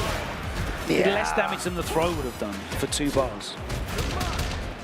tough. They've definitely added a lot of scaling. Oh, nice jump back. And he's going to go to the level 3 just so he can get his drive gauge back. Yeah, I was going to say that might not burn out, but it doesn't matter because he's going to be able to make him block something right now, and he's out burn out himself. There we go. Oh, try to predict a forward movement from Dual Kevin. You saw the ground spike, the Twibbalon coming from in front of Dual Kevin. That's the mix-up against JP. Fierce, catching him walking forwards, a little walk back. And Kamiki C taking game number 1 here over Dual Kevin. Dual Kevin's all, you know, like you mentioned, has been traveling all around the world. We even saw him in that 3v3v3. That's right, Korea, as well. Yeah, representing Team USA, Punk and Nephew. And a really nice adaptation though from Kamiki. He was using a lot of the traditional special zoning. As soon as Dual Kevin was just showing that he was using his body to move through that and traverse it pretty easily, moving towards normals, and they've been really paying off for him. Oh, it's that crouching medium kick. On hit, you just do another one. It's so hard to stop. Dual Kevin needs to start now walking in and really taking advantage of Kamiki using some preemptive normals. There's a lot of whiff punishes on the table because, as you mentioned, a lot of these changes to JP mean that he is a lot more punishable on recovery. Ooh. Sneaks in the command grab though. Oh no! Counter hit something. Dual Kevin just eating the jump. And here we go. Kamiko almost on the verge of taking this right now. Yeah, this is a real bad position for Dual Kevin to be in right now. You see Kamiko just like, Kamiki is like, I'm just gonna hit you with a crouching medium kick. Just going for these crouching medium kicks. Wow, he's really going for the legs. He's really giving him a lot of whiff punish opportunities as well. And Dual Kevin not able to take them yet. Cancels that now. It's a new change. Oh, it is enough Maximum to kill. Spider. Okay, I guess I should have asked the question. I definitely didn't think that was gonna kill, but that's like Gen's Ultra, isn't it? Remember Gen's Ultra in 4? Oh, yeah. Well, I suppose it's still an alpha super move, isn't it? Yeah. Just look cooler in 4 with the 3D animation. Yeah, with the being an Ultra. But yeah, I mean, obviously run slide into it is going to make it so that there's not much scaling. So okay, that time to wake up. Amnesia did not work, and this is a huge round here for Dual Kevin. But he's burned out. This is so scary. That's almost a win condition for JP if it didn't have this much life. But also, he has the Asar ready to go too. Look at this. The pressure, yep. Nicely done for Dual Kevin. You know, burnout situation there, but barely felt it at all. And one of the things that I've always loved about Burnout is that outside of lacking OD moves, your offense is exactly the same as it was before. So if you can get the momentum, you know, it's almost like you're not burned out at all. Uh-oh, just ran into that. Goes the OD goes for some reason. Oh, dashing right into that button again. We saw that earlier when Kamiki threw out that standing heavy kick to have Dual Kevin just drive rush face first into it. But this time, he actually gets through. Here we go. Throw loop in the corner perhaps for Dual Kevin. No, he went for the shimmy, but Kamiki wakes up with a sweep to call out the shimmy that time. Wake up drive reversal gets him out of the corner. All right. Just very negative play there from Kamiki on defense, not being proactive, just allowing the blocks. I mean, that's an interesting checkmate situation for Rashid. You know, OD fireball on the dash up, OD spinning mixer, but it's expensive. About to get this level 2. And that's why he's burned out right now. Yeah, there you go. He wanted the throw. Knockdown. Is he just going to backdash and set it up? Oh no, you got to do it. You're not quite dead, but you're going to get chipped out. As soon as he blocked that ghost, that was it.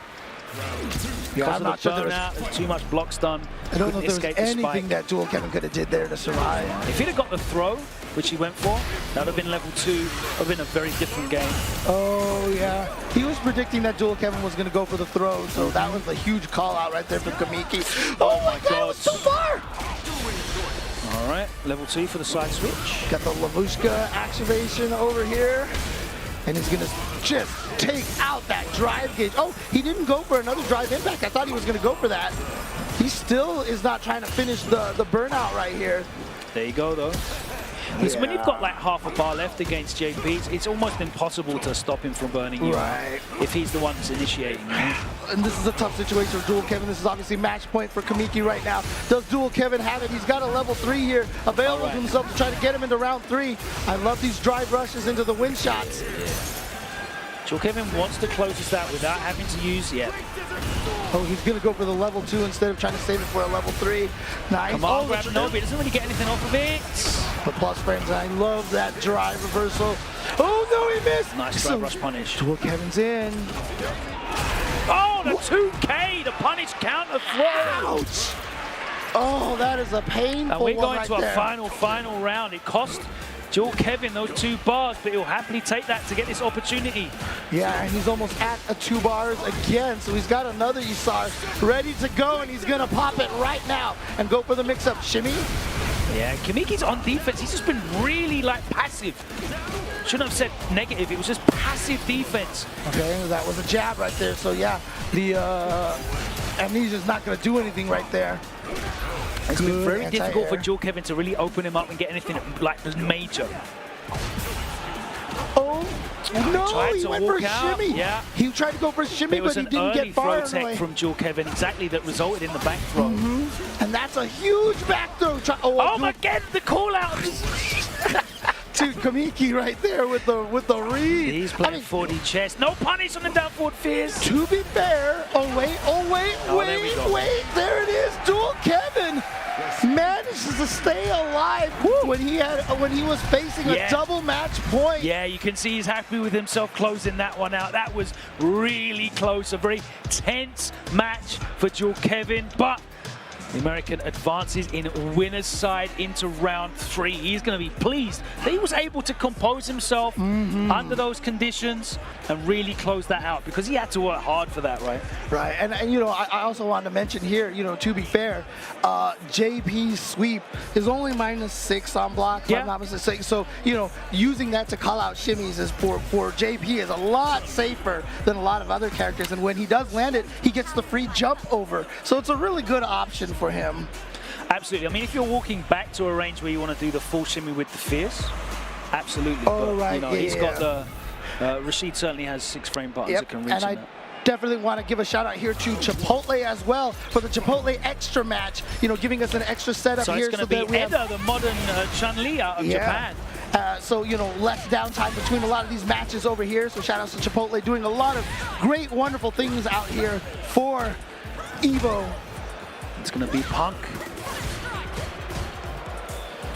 Yeah, Punk, of course. Punk is in very strong form right now. When we saw, you know, we talked about that 3v3v3. A lot of people said that, you know, Punk pretty much carried that US team. He is very, very good. And it looks like he's just trying to test out those modern reactions on Eda. He's doing the short dive kicks to try and bait out some up kicks, just to see if he's you know, a bit techy, a bit trigger happy with that. Yep. With that special input. And then, of course, he also was able to take CEO just recently, where he has famously gotten 2nd place a lot. You gotta respect that. It was spaced well. Plus frames.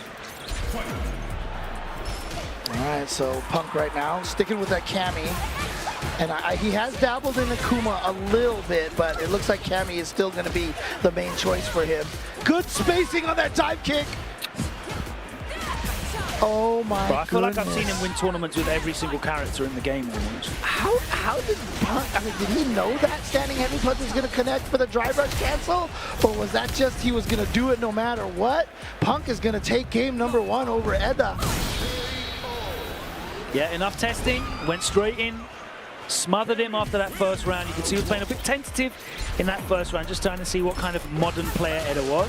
Yep, I mean, that's what a lot of players, top players do. I know I talk about this a lot, but dive kick over that low forward. Their ability to adapt and take advantage of the way people play and their decision making. It's very hard in Versa 2, right? Because you have to have a nice balance between, I want to impose my game, but I also want you to give me enough to know what you're on, so I can make the correct decisions in difficult moments. Absolutely. Oh, here we go. Delay gets counter hit. Should be able to close it out here.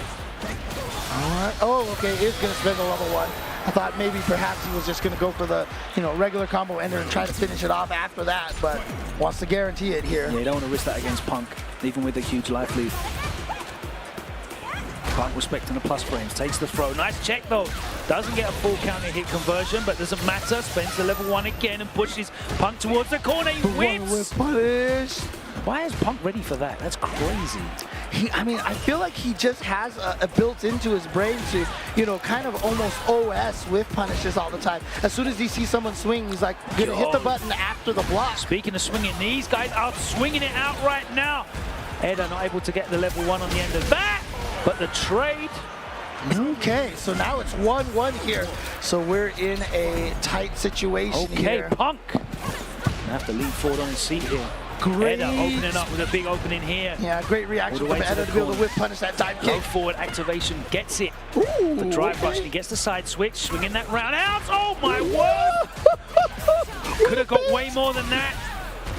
Punk let off the hook. Oh, look at that frame trap timing right there from Punk. Got the counter hit with the crouching light punch. Has Edda in the corner now, but obviously Edda, yeah, he looked like he was trying to bait out the up kicks right there with that early dive kick. Yeah, crouching strong gets the job done though. Ow. Doesn't have to spend any super meter in the corner there, gets the kill, and it's set point for Punk. He's going to want to smother right now. He doesn't want to let Edda play, but Edda with the throw starts it off. Again, Punk with a counter hit confirmed. We're going towards the corner, James. Yeah, here we go. Plus frames on that, but the up kicks, the OD up kicks out of it. And again, Punk just waking up with buttons, catching with the counter hit, crouch light punch, gonna go right into the level 3. He wants to burn Edda out here. And Punk, you can see right now on the verge here of being able to take this if he can. All right, let's see if Edda's got the reactions. Yeah, Oh, he that does. time the range was there. Oh, big hit for Edda now. And again, like I said, if your offense is on point, it doesn't matter. If you're burned out, is this going to kill? Final round. Not quite yet. Oh! I forget about the scaling, the extra scaling. Yeah, interestingly enough, I mean, he blocked the light punch and Punk swung back, but he must have swung back with a medium button or something like that because he still got frame trap. Oh, the range! Another counter hit conversion from Punk. He's so on point with these. The interrupts are working. Kami's standing light punch is so oppressive in this game. Yeah. One of the farthest light punches links into that crouching medium, but the shimmy from Punk! Can he kill off of this? He's got the level 2. He's got level 2. Not gonna quite. Yes, it is, because he gets the extension with the DP to finish it off. And Punk coming back and closing it out. It was a tense one. And again, shout out Not to gonna Chipotle for that extra match right there. Oh, yeah, Obviously, that was... we got it on the extra setup over there. So we don't have the cameras for the players, but Yeah. you can imagine Punk very elated to take that match. That was very welcome. Punk showing tremendous composure. And he was just able to really, you know, impose his will with the interruptions, forcing Edda to be a bit more tentative, and then he starts switching his timing up as well. He's catching him counter hit on his own wake up, which was crazy, right? You know, Edda, you can see that Edda is delaying buttons. Punk waking up straight away with jabs and getting the counter hit conversions as well. Now the question is here, obviously, you know, Samurai has been playing a lot of Luke, but you know, his favorite character out there is Akuma. I haven't seen Samurai play since doesn't look like it. Since Akuma dropped, but yeah, it looks like he's sticking with the Luke, interestingly enough. But his opponent over here, Mizuha, gonna be going with that Kami, of course. Again, Kami, another one of those characters that we definitely see a lot more of in Japan, I feel like. However, gosh, you know, in all the World Warriors and everything like that, I mean, you just see Camis everywhere. She's such a solid character right now. I think she has the second highest representation in the Capcom World Warrior top 8s. Yeah, it's Ken and then Kami is the second one. However, Kami, I think, is only one of the World Warriors. However, I mean, that just gives you an idea of just how solid this character is. Shout outs to CatCami6 on Twitter, of course, for always putting out those wonderful graphics. Sensational work as well. Yeah. Like finding the data and then presenting it in a way that's so easily, you know, digestible. Very much appreciated. So it's one of the trickiest things. You can have all the data in the world, but if you can't present it in a way that's easily processable, you know. But, you know, we're getting the standard right here. You see how Samurai taking his time over here. Definitely something that he does a lot. A lot of the, you know, meditation and such. So, but ready to go now. So it's a strategy he's picked up a long time ago, you know, trying to clear his mind and play as focused as possible. Yeah. You know, it's all well and good having the ability to... Oh, no, never mind. He went to the Akuma. He did go to the Akuma. I wonder if that's part of the strategy, making his opponent think, okay, so how do I counter You've had all Luke? this time to think about your anti-Luke strategy. and then all of a sudden switching to the Akuma. Because that's the thing, I guess, you know, as many Kamis as there are in Japan, there's infinitely more Akumas. So any more, you know, any bonus you can get, because Mizuwa is going to be playing this matchup all damn day long against some of the very best players in the world. So many of them are using. I even saw Bonchan switch to Akuma as well. Oh, really? Yeah. Wow. Okay. I don't know if that's like a full-time thing, but shout out to Bonchan. Hope you get well soon. Yeah, but look at this Mizuha right now, just, you know, all the space being very oppressive in the corner over here. Oh my word. God, that spacing is so good. And this is definitely a great start for Mizuha here in round number 1. Samurai playing very passively. I don't know if he's just trying to extract as much information from Mizuha as possible. It's, you know, something that Samurai, you know, likes to do. He likes to play very defensive. He says he will time you out every single time if he needs to. So he's definitely very patient. And, you know, you just, oh, there he goes, perfect parry on the fireball. I was about to say, obviously Cammy's spin knuckle got nerfed. Ooh. A lot of people have actually told me that Cammy is bottom 1 now because she can't go through those projectiles, but Mizuha has not been having any problems with that. All right, big damage here. God, that block was crazy. But again, that's probably just, you know, to credit what you said, that Mizuha's fought a lot of Akumas out there, so he knows all the setups already. Trying to shimmy. Oh, the dive kick against the crouching medium kick is going to give Mizuha game number 1. It's been working for years. It's going to continue to work for many years to come. Yeah, unless you design the dive kick to be intentionally just completely useless, a dive kick like that is always going to be such a powerful tool, and it's you know, one of the reasons why Cammy has remained so strong. Mizuha showing very, very good strategy in this matchup, and I think you might see Samurai switch back to Luke. I'm not sure, but there's definitely a lot that's been applied in this first game. Right. That shows that Mizuha has a lot of practice. Even just, you know, the importance of being able to reaction perfect parry the fireballs up close and get the punish. Because there is like 30, I think it's like 30 frames of recovery on the light one, so you can drive rush punish it if you're at that range. Well, let's see what Samurai brings here in game number 2. He does stick with the Akuma. Oh, wow. Caught the drive rush right Nice there. awareness from Samurai as well to still get the drive rush cancel with the screen freeze. Nice buffer as well. All right, taking advantage of the plus frames right there after. Samurai already playing more of a counter-poking style, trying to just put buttons out into the screen. Yeah, being a little more aggressive. Wow, okay, just going for some spin knuckle pressure here. Unblocked it, a lot of that's not real, and Reactive. Again, one of the most powerful tools to have in this game is the ability to blow up throws like that with a nice jumping special move. Yeah, that hard read. Tiger knee, OD dive kick. So good. The threat of that and the OD DP to get out the corner as well really makes Cammy hard to pin down. Oh yeah, I mean there was one point in time where I was kind of rating everybody's defensive options, and I actually ended up with Cammy at first place because she just has every defensive option you need. About now, it looks like it's going to be Mizuha in first place. Yeah, Mizuha definitely making Samurai miserable. And unfortunately for him, he's going to go down 4 rounds in a row. An emphatic victory from Mizuha. Advances in winner's side here in round 2. Samurai dropping down to losers, and that is not where you want to go. That is, I don't even want to call that a shark pool. I couldn't call it a shark pool. There's not that many sharks in the ocean. You know? Right, yeah. It's crazy. like, it's almost like a little bucket of piranhas right now, you know? Yeah. There's just no space to move just dangling at all. that joint of meat into the bucket of piranhas. That's what is dropping down into losers in round 2. A terrible, terrible situation, but you know, but Samurai certainly has the mental fortitude to try and grind his way through it as well, and we wish him all the best as he progresses through the tournament. But Mizuha in the winner's side there. We're going to take another short break, and we'll be back with more top-tier matches. Look, as I said to you, this is only round 2, and we've seen some of the very best in the world go head-to-head already. Exactly. Not just like, you know, world-class player and guy making up the numbers. They are clashing heads here already in round 2. Round 2, we've already have some grand finals quality matches from a lot of other events. So keep watching. More grand finals quality matches coming up after this break.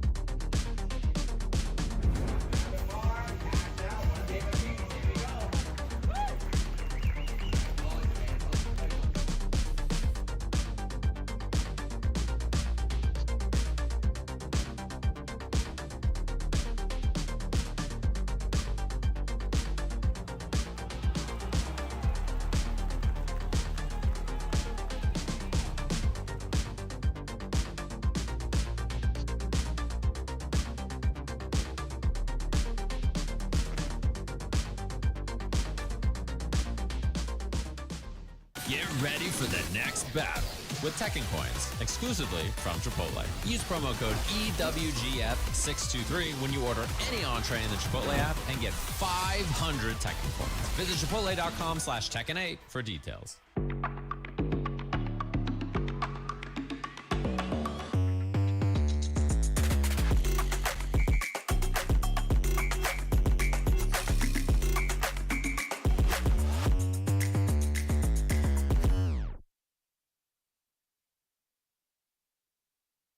Hey gamers, does your room look like this? Tired of having no art on your walls? You need Displate.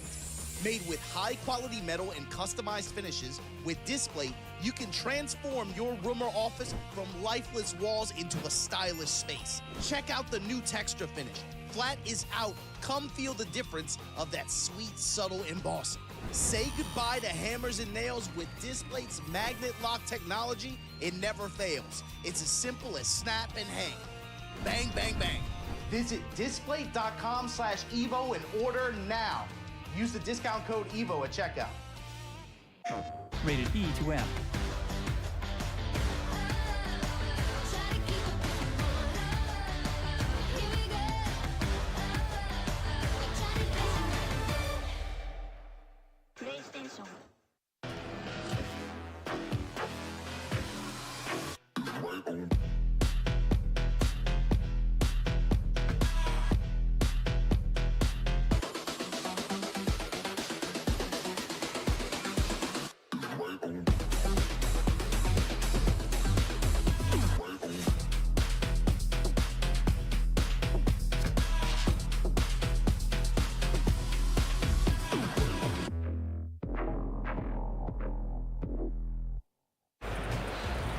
Welcome back to EVO 2024 Street Fighter 6. It's day 2 here in Las Vegas, and we are getting into the nitty-gritty already.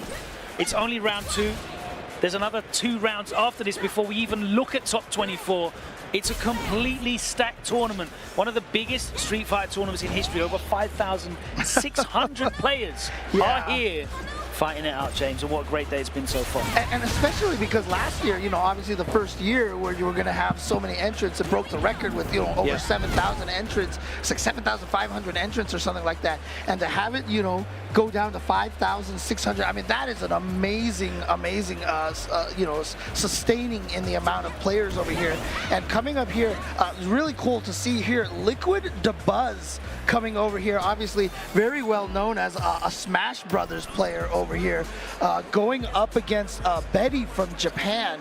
But really cool to see, you know, DeBuzz over here talking to a lot of Smash Brothers players this weekend, you know, dabbling in that Street Fighter 6. Yeah, shout out to Riddles. He's always been active in Street Fighter as well. Now we're speaking to one of the stronger Falcon players, you know, this weekend, Fatality. Also made it to round 2 here. We haven't seen him on stream yet, I don't think. Well, us personally. But it does look like we're going to have DeBuzz going up against Betty coming up here. And it looks like DeBuzz is a Lily player, and Betty's going to be going with the Jury. Just having a look. Oh, man.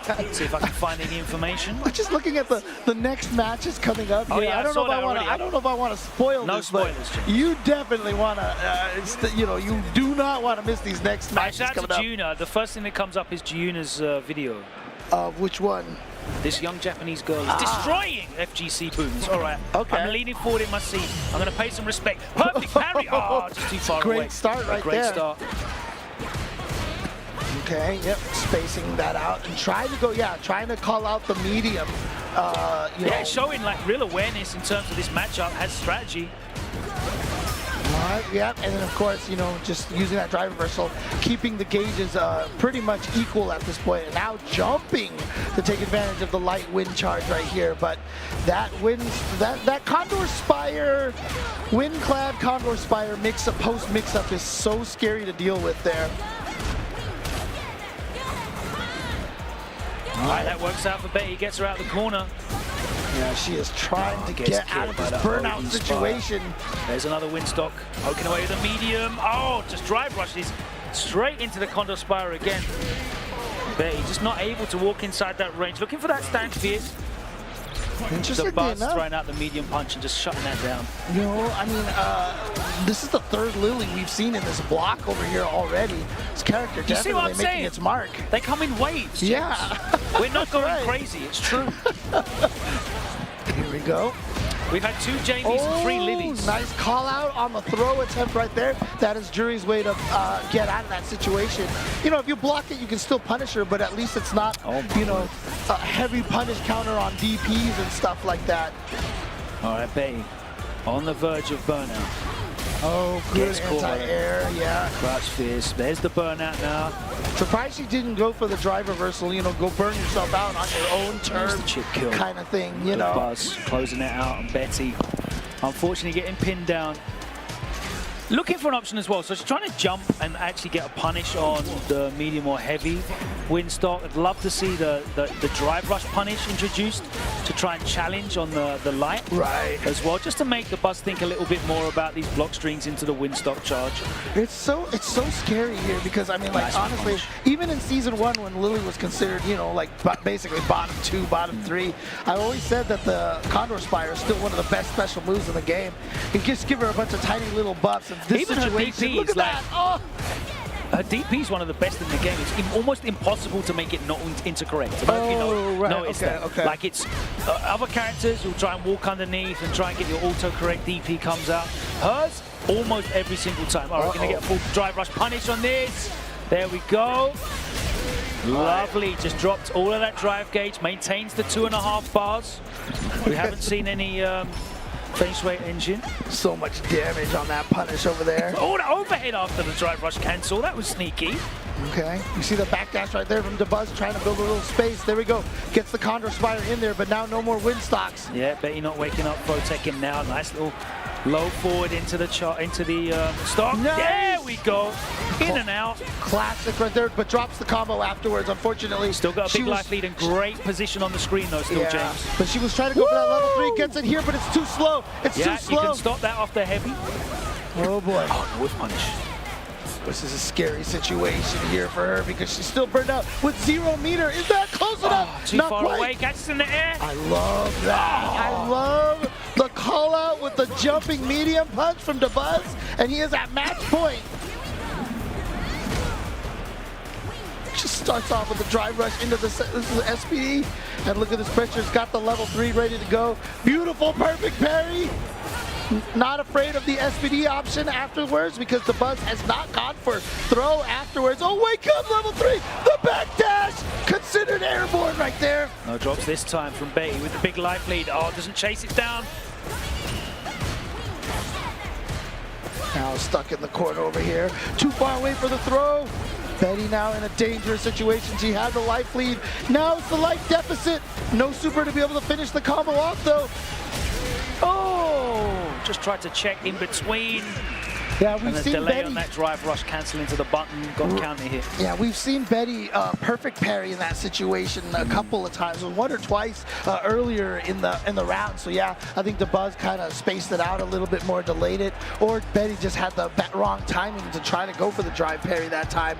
And so as a result, the Buzz is going to continue moving forward. Yeah, all these lilies, I feel like my good friend F Word is with me in spirit, even though he's out there somewhere hosting and doing interviews and stuff. I definitely was on the receiving end of some of that lily, and that was not fun at all. We've had a lot of lilies here today, but guess what we have got coming up for you, ladies and gentlemen. We said some of the biggest names in fighting games are here. Doesn't get bigger than this. There he is. Daigo Umehara. The Beast. The Beast. He loves that into a World Open jacket as well. And guess who he's going up against? None other than the TO of First Attack in Puerto Rico. Former CEO champion, second place at EVO Japan, Mono. Coming up here with the Aki, going to be going up against Daigo. Now, Daigo is one of the players that we talked about who has started believing the Akuma and has been using Akuma alongside players like Kawano. Well, I mean, famously, remember when Daigo showed up to EVO in I think it was 2013 with the Evo Ryu. Right, It's the year that he lost to John Choi. Yes, with the regular Ryu. Yeah, and that was a really long journey for Daigo, where he really just committed to learning Evil Ryu, and just sucked it up for a couple of tournaments. He'd never great Evo that year, but you know what he went on to do with that Evil Ryu, looking very, very deadly. Yeah. See if he doesn't do the same with Zakuma here. Kind of had a long journey to get here too. Found out that his passport, I think, was expired or something. I think he didn't get his visa waiver. Oh yeah. Okay. But definitely got everything taken care of, as we can see that he is overnight. here. But as all goats are able to do. I mean, fortunately for Daigo, I mean, I'm sure he's well known enough in Japan that he could just probably show up and be like, "Get me my passport," and then the government will be like, "Okay, here you go." No problem. But yep, it is going to be the Aki for Mono, and again, obviously one of the biggest proponents of Fang in the previous version has been really loving the Aki, and I'm sure he's super happy about all the buffs that she got. This character is very scary now, and she was considered weakish, during the season 1, but people started figuring her out, especially like Broski, for example, from the UK. Yeah. He was one of the best Akis and was saying, no, she's way better than people give her credit for. And then they gave her all the buffs, and so now Aki is just absolutely terrifying. We did see Aki a little bit earlier with Diaphone, but Diaphone was unable to win his match, so let's see what Mono could do. But again, he's going up against one of the best. Mono with a decent start here, gets the throw against Daigo. Daigo is still poisoned. Oh, that's going to be a whip punish on that sweep on the drive rush. Oh, Very fortunate canceled drive rush timing, but drops that combo. Daigo the double medium, cancels it into the demon flip though. He's stealing all these plus frames. Yeah. Nice escape, but gets swept anyway. And Mono still holding on to this life lead, but he is still in burnout, so he's got to maintain all of this pressure that Daigo is piling onto him. He's going to cash out with the level 1. Doesn't even need it. No, he does need it. Oh my God. But just goes for the overhead and it succeeds right there. That was so risky. If Mono had woken up with a level 1, that might have actually killed, because it was a Kuma who had less health, and it would have been a counter hit as well. Oh, speaking of damage here, Daigo cashing out the level 3 here early in round 2. Give himself a nice life lead with that 50% damage almost right off the bat. Yep, take advantage of those plus frames after blocking the serpent kicks right there. Oh, that's going to be a bounce. He's going to be able to get a juggle off that. We're going all the way. Okay. Ooh, claws of Yatsu coming out. Yeah, get me that drive gauge back. Ooh, get the Bagua in the background over there, and here we go. Yep, charging those fireballs, getting right through her poison fireball right there. Yep, projectile invul the entire way now. Oh, no punish on the sweep. Daigo goes for it again. Too far. And now we're in the corner here. Out of there, too far away for the throw, but no punch. No, too slow. Blocked just in time, and Daigo gets the punish, and game number 1. All right, Mono coming so close. Daigo opens up, though, with the drive rush overhead. And then just the meaty right there, yeah. Wake up, gets round the throw. Tries to anti-air, but gets chopped down. And Mono pinned in the corner now. Find his way out. Okay, good block. Daigo's great with punish, yeah. Yeah, gets that crouching medium kick. Look at this damage here. Nice easy time safe jump, but Daigo is burnt out. Oh, dude, I don't know if that was intentional to whip the down heavy punch in the front and go for the throw, but it worked out for Mono. Dude, you see Daigo just walking up, no fear at all. And then the counter jab, and he's going to take that round. Daigo at match point. All right, nice check. Ooh. Okay, he's going with nice. Light serpent lash and then catches, yeah. And look at this, just tearing through all of that. And now, wow, the teleport gets checked. Daigo trying to get cheeky with a teleport throw, perhaps? No whiff punish on that fierce. Daigo with a forward medium kick there. Again, the anti-air gets blown up by the chop. But Mono has the life lead here. He's in the corner. He'll take those trades, Oh, yes! nice. Yes, yeah. The plus frames Yeah. off that low forward. It's like Season plus 10 on that drive rush. So yeah, the standing heavy kick just connects right there. 9-frame standing heavy kick. James with the research. Came with receipts and numbers. Again, straight into that conversion. Love that change on that low forward. It really makes her such a better pressure character. But she's taking the pressure down, that big level 3. Into the jaw. Look at that damage right there. Like you said, Akuma just, he's got the life deficit, but he just does so much extra damage. So it's basically nullified. I mean, that literally is the meta game of Street Fighter 6, right? If you've got the resources, then you can be in a one-touch kill situation and the life gauges don't look anything the same. Low profile right under that drive impact. Mono here is gonna get a burned out Daigo, and no character is scarier than Aki in Burnout. So much purple stuff. And also not only that, but Daigo also has absolutely no meters. No meters at all. Daigo had to do something to try and get out of that. And he got clipped. It was almost going to be a guaranteed corner carry into that drive impact against the wall, and that would have been it. So Daigo now has to try to win game number 3 to be able to advance forward. Okay, yeah. You see Daigo being patient right there, willing to take the throw. Nice again from Mono, ready. Daigo getting predictable with the fireballs. The anti-air's there on point. Oh, that's nice right there. Sets up the meaty, cruel fate right there. Oh, yep, there it is again. Gonna be able to continue the combo. Can he kill off of this? Yes, he was the level 1. He definitely can. Mono is at match point over Daigo Umehara. You can definitely hear the PR contingent in the crowd behind him. Mono at set point. Daigo, though, getting first blood, pushing him towards the corner. The drive rush jab connects. Going for just a light. Oh, and he's out again. Yeah. Making the right reads here. Nice block on the overhead. And Mono playing so well on defense. And even though that loses the throws, it's just such a nice option to have to be able to get away from all the strikes. And especially get out if of they're the corner. committing to like a heavy or a medium button. Yes, you just don't have the time to recover and throw. All right, but Mono is down in life a lot. I don't know what he tried in that situation right there.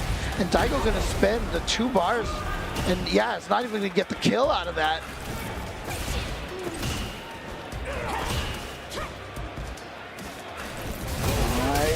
Oh no, was not expecting the OD fireball out of Daigo, just kind of autopiloted that drive rush. And here we go, ladies and gentlemen, it is final game and final round here. Daigo spending 5 bars immediately within 5 seconds of the round, but Mono fighting his way out now. And he gets out of the corner. Daigo burned himself out. And we talked about what Aki can do to a burned out character. And he's in the corner. What's Daigo's reaction saying at that age? The ripe old age? No, it's not going to work. It's not going to work. That's why Mono went for the fireball. He was calling out Daigo, trying to stop the drive impact. Daigo has no way of stopping it. That is a checkmate situation. Mono with the level 3. And ladies and gentlemen, Mono, so clever, made Daigo waste the level 1 with the projectile, James. As you said, it was checkmate from there on. And Mono, so many great reads in that set, both on defense, but in the end, on offense as well. A knowing nod, a wave to his fans in the crowd, and Mono advancing in winners. Daigo sent to losers here in round 2. Man, but again, that standing heavy kick into the fireball right there was such a call out. He knew Daigo was going to try to level 1 super through any drive impact right there. And so the projectile, of course, no level 1s in this game are projectile invul, and that's the call out right there. And that is what allowed Mono to set up that checkmate. Oh, what a brilliant play right there. And I know a lot of people out there are, crestfallen to see Daigo go into loser's bracket, but he still has a lot of ability to fight his way out there. know, you can't really argue about that. It was great play from Mono. And there's going to be lots of people, an entire island of them, that are very happy to see that result as well. Absolutely. And as I said, it was great play. I literally said before that Daigo, as he got the reactions, he did. They were too fast, though. The Twitch reactions came out, and it was too much. Speaking of Twitch reactions, we've got the skate park here for Idabashi Zangief. I mean, you remember the old arcade game 720, right? I mean, you had the skate park and you had the controller only spun in circles. It would be the perfect controller for a Zangief player, right? That's crazy. Looks like it's made out of Lego. Dude, we saw somebody earlier. I saw pictures of someone playing Street Fighter with like a Beatmania controller, and it was crazy. You see everything at Evo, man. You literally see everything at Evo. Oh, man. But yeah, he's going to be going up against Flakito. Flakito, one of the stronger players on the west coast of the U.S. over here. Part of that crew with Chris CCH and Filipino Man and, you know, a bunch of the other players over there that are constantly practicing with each other. Brings out Jamie count up to 3. Yep. Level with Lily. But of course, you know, because of Kobaya and Itabashi Zangief and, you know, Kichipa, who's back now, by the way, sponsored. Storm Kubo still out there. Yeah, and, you know, Japan, definitely a lot of players out there rating Zangief very, very high. And rightly this so, season. to be honest with you. He's an incredibly strong character when played in a... I think Kobayan's got the, you know, not just based on results, but the style. He's a very patient. It's a little bit more... you know, active, a little bit more risk taking. Well, we're going to start off with a spinning pile driver but he's right still there. terrifying, man. Yeah, and he did the drive rush and the crouching medium kick, which was smart. Because if he had gone for the crouching heavy kick like a lot of Zangief's do, that would have just lost. try and catch the... Wouldn't have been able to cancel it. Big life lead, and he closes it out with the jump in. And Flakito right now is looking a bit flustered. To buffer that medium kick. A very difficult match here because it's, I mean, if you can get the knockdown, obviously, then get some drink levels in here. But you can see right now, it is difficult for Jamie to get some drinks until he gets these knockdowns. Yeah, he has to get a single hit or a throw, and then he can get those drinks in. But realistically, a lot of the Jamie players are just happy sitting at level 2, gets the drink in. Now, so he can kind of play now, you know? He has almost all the tools that he really wants. Oh, man. Oh, my God, the range. Yep, the chops right there, the slap chop. Oh, he's going to go into the level 2. Itabashi did not have the level 3, so good, very smart over here. Oh, Flakito out of there. Burns himself out. Tries to get to that level 3 drink. Can't quite get to level 4, but one hit into a level 3. If he can build that meter ace, just pixels! My God. Just the pixels touching that wall. Oh. You see there, Flakito representing the Super Arcade days, of course, Wednesday night fights. That's right. Keeping the culture alive. No, there's the sweep. Nothing really much off of that, though. We saw him SPD it in the first game. Oh, the armor drive rush into the armor. It was nice because he stopped it short. The medium kick completely whiffed, and he just clattered in with the fully charged heavy punch. I like that word, clattered here. I'm going to use that more often. Mate. We've got some lovely verbs and adjectives in our fine aisle. We gave the world Shakespeare. He is just desperate to land that medium kick. Oh, that time he doesn't cancel it. Yeah, the spacing from the both one of these time players. it hits. Oh, wow. That armor heavy punch blowing through it. Now he gets the drinks up. Now it's time to play. Nice to get into that level 4. Yeah, oh, we could have got a little extra link after that. The counter hit on the last hit. Yeah, that Yun target combo right there, blowing right through the armor of the drive just impact. Too far away. Oh no! What? Jesus! What does Tokido do to go in the air? His DP doesn't even go up into the sky. But Tokido, like, he jumped and Itabashi had that read. What? I'm so confused.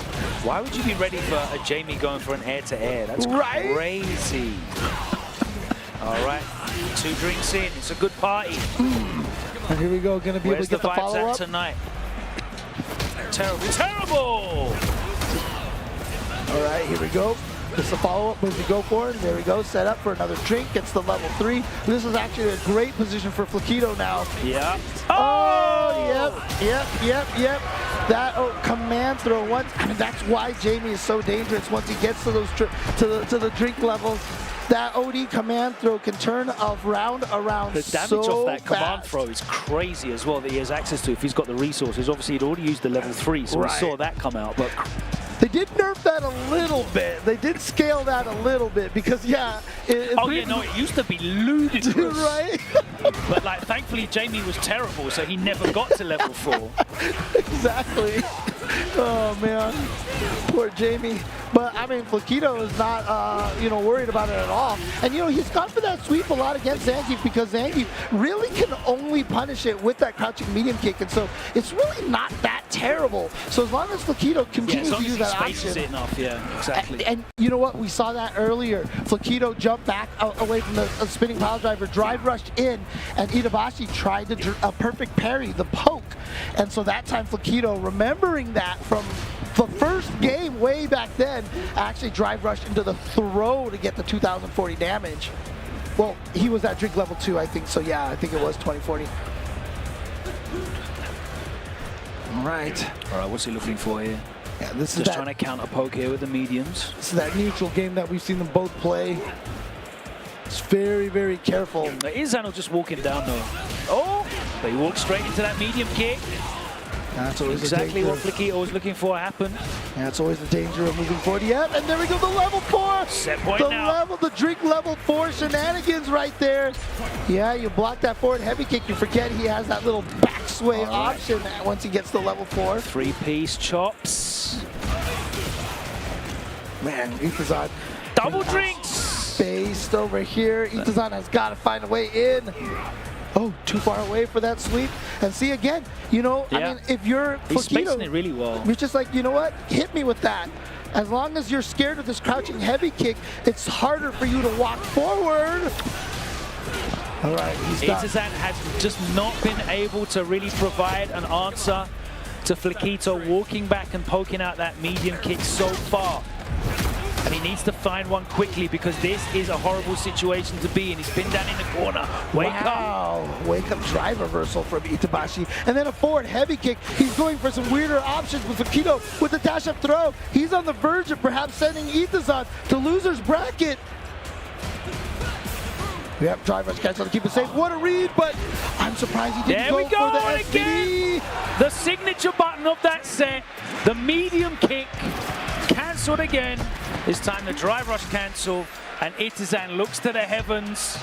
He couldn't find an answer, could he, James? No, and just like that, we've had Daigo and Itabashi Zangief sent to loser's bracket back-to-back matches here. Two players that I'm sure we all thought would be, shoo-ins to make it into the winner's side in round 3 and beyond. North America up right now. Yeah, but again, right there you saw, a lot of people talking about how strong Zangief is, but still a lot of same problems that he's had in the past. If your opponent can play the neutral game and keep you out, it's really hard for Zangief to get in and start, the crazy mix-up. We never even saw the knee from Itabashi at all, I feel like. He never even got remotely close enough for that. So we did see him in that last round start to throw out some more random options like the wheel kick. He almost completely stopped using the heavy punch as well. That's true, which is very interesting. After he got blown up by it, by the level 4 the target combo. Yes. He just completely stopped throwing it out, which is very interesting. It's those kind of small things in short sets that you maybe don't realize that you do. You get punished once for doing something and remove it from your toolbox. Yeah, it can make a huge difference. It's one of the biggest dangers. You can't let people train you that way, to take away some of your powerful tools, even if they have lost. But regardless, Tokido moving forward on the winner's side. And so, again, this block has just been absolutely amazing. But we are going to continue forward with some more blocks coming up after this. But for now, we are done at this point in time. So, okay. Actually, we're coming right back. We're coming right back. Never mind. I'm sorry. My scheduling is all messed up. Yeah. Okay. That's all right. Anyway, we're going to take a short break, I believe. And someone will be back afterwards to work out who it is and speak to them. All right. Take care. they making all of this by hand? Oh, yeah. The avocados are hand mashed, the chips are hand tossed, and everything is made fresh. You make it fresh every day? Yes, every day. The Chipotle way is we make it fresh every day. Sounds delicious. Dude, why'd you put your new rig in the basement? Didn't you hear? Bill's a gagillionaire now. Basically, my new connection is so strong I can game anywhere. Check it out. We've got gamer rocker, gamer floaty, gamer couch. Whoa. It's got wheels. Gamer bench, gamer throne, and gamer mower. What's that? It's hard to game while walking downstairs. I get it. That's smart. Live like a gagillionaire with low latency everywhere. AT&T Fiber with All-Fi. Do you want okay FGC merchandise by okay FGC artists? Well, you're in the wrong ad if so, because here at 10-0, all we got's the best FGC merchandise by the best FGC artists. Just look at all this great merch. You can make this your whole wardrobe. I should know. I have. Our 10-0 merch booth will be open all 3 days at EVO 2024. If you're not here in person, visit us online at merch.10-0.gg. Stuff this cool won't be around for long.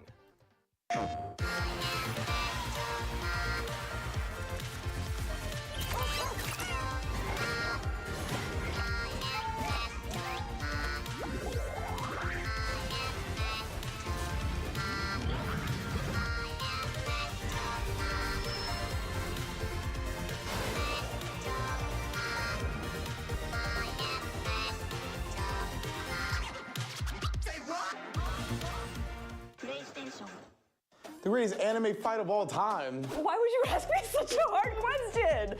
I'll do Aizen and Ichigo. Ken versus Rao to the North Star. Drumroll.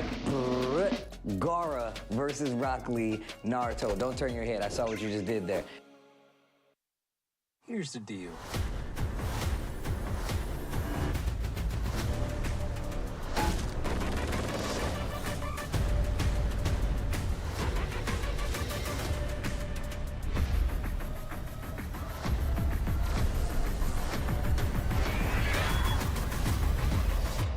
Excited. Oh, yes.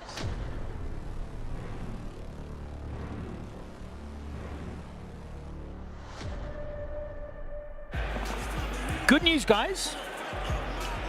It is us still. You can't get rid of us. No. We're still here. We've successfully fought off the two commentators that came to take over, and me and James. No, we're doing a 3-hour block. Which is great. I get to watch more games up close and personal. Yeah, it's fantastic. Absolutely, and see some more of these strong players coming up over here. Coming up next, actually, is going to be No Respect from Northern California, going over against Yanko from Mexico. And so, yeah, I actually came over in the loop with No Respect this morning. Oh, really? Yeah. Oh, nice. Okay. Which was nice. Lovely man. Introduced himself to me. Yeah, Urian player from the Street Fighter 5 days. Yeah, he said he's been watching a lot of Problem X, and has inspired him, and he's picked up Bison.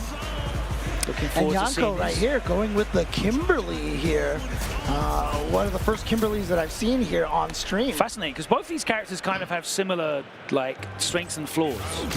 Yeah, I mean the defense obviously very frustrating for both of these characters. Oh, that is definitely not a real block string right there. No Respect, a little late on the interruption. And so now here comes Yanko. Yeah, once she gets in the mix over here in the corner. Yeah, they're both kind of like steamrolling offensive characters was kind of what I was looking for. And they both have semblances of bomb mechanics as well. Obviously, Bison has certainly a longer supply than the two spray cans. Yeah, that don't even reset in between rounds or anything like that. Oh God, the bomb is gonna blow up, but No Respect does not take advantage of it. There was no response from No Respect right there. Jab check, doesn't get the strong though. Oh, tries to get out with the forward heavy kick, and it actually is going to work just to get under the jump. But the slide from downtown, and the shimmy right there from No Respect to finish off that round. Again, yeah, this is definitely going to be a maul or be mauled kind of match over here. And here we go, Yanko with a great start here, going to get that corner position. Goes for the throw mix-up right there, but what a backdash from No Respect to punish the meaty throw. Looking for a punish. Oh! No perfect parry. Okay, level 3 cash out. I respect it. Yeah, just want to get that buff. get the life lead here, try to take this round so that he can get to the next round with that buff. Get normalized damage that way. Wake up level 3. Wow, he just went for level. Look how far down he is in life here. But he also knows that Yonko is still burned out here. So he is absolutely confident that he can still take this. Oh, catches Yonko standing up and he going towards the corner. No, where's the drive rush? He missed the drive rush. But he's still gonna. Oh no, she's out. She's out. No, That's not enough life. Oh, he barely had enough life. He barely had enough life. I mean, he had to go for it, right? He'd already spent the level 3. Oh my gosh, literally the pixel. Saw the fist bump there from No Respect. He was so happy that the gods shined on him. Oh man.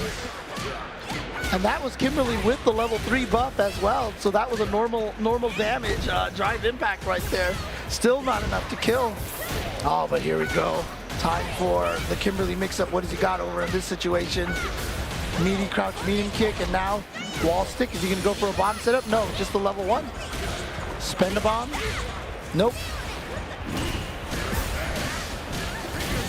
Okay, here we go. No Respect has the bomb planted. Goes for the overhead. I like the choice of the drive parry John right back there. almost gets a big punish, but...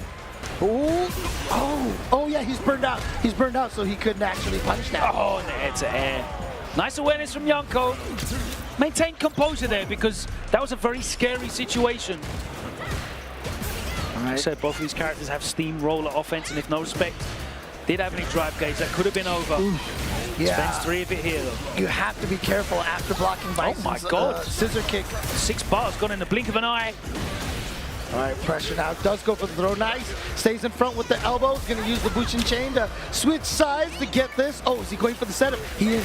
Okay, this is the cross-up setup here. He goes for it, but the level 2 is involved the entire time. Oh, God. What a choice by No Respect. And now Burnout still to wake up with a level 1. Yeah, No Respect pressing a medium button, so... Yeah, that one worked.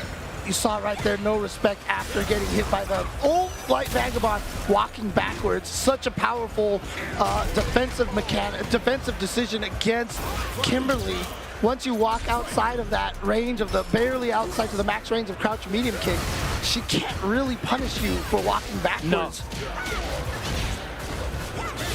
Oh, wake up super! No Respect has been waking up with a lot of supers here because he knows that Kimberly players want that offense. Yeah, and people know that Bison doesn't really have much defense as well, so they're gonna push the issue a lot. Oof. All right, tap parry. Oh, how did that hit? Yeah, No Respect feeling it. Super pleased to get that. Ooh, unfortunately for Yonko, then that means he's going to be moving down to the losers bracket over here. But again, shout outs to all the representatives from all the different regions of the world here. Of course, Yonko from Mexico. We're going to have some U.S. and Puerto Rican players and Japanese players come up soon. So definitely excited about that. Looks like we've got some Dominican players coming up as well. Lovely. Am I? Don't think Aqua's moved, no. No, okay, yeah. But looks like, I guess that means that this is the net match that we have coming up here right now. Yeah, that's right. So next up it should be Dan Slit up against Aqua. I saw Dan Slit playing yesterday. Yeah. So of course, we know Ixa is the Japanese team. And Dan Slip from East Coast here in the U.S. Aqua had a good run at the LCQ as well, I believe. That's right, that's right. Yeah. But again, obviously Dan Slip playing, I believe, from the, in that New York region over there, that New England region. Yeah, Ringe made a joke yesterday, the EC stands for East Coast, not Ecuador. And, I mean, honestly, that New York region over there has bred some of the best players in the United States. So many strong players coming out from that region. So this is definitely going to be a good match here between these two. I'm just curious, are we going to see like a Cammy mirror potentially? Because I know Dan Slip used to use Cammy in previous Street Fighters. Not sure if that's the character of choice here. Not sure where Aqua's gonna go as well. But Danslip's got the Cami there for sure, so let's see where Aqua goes at this point.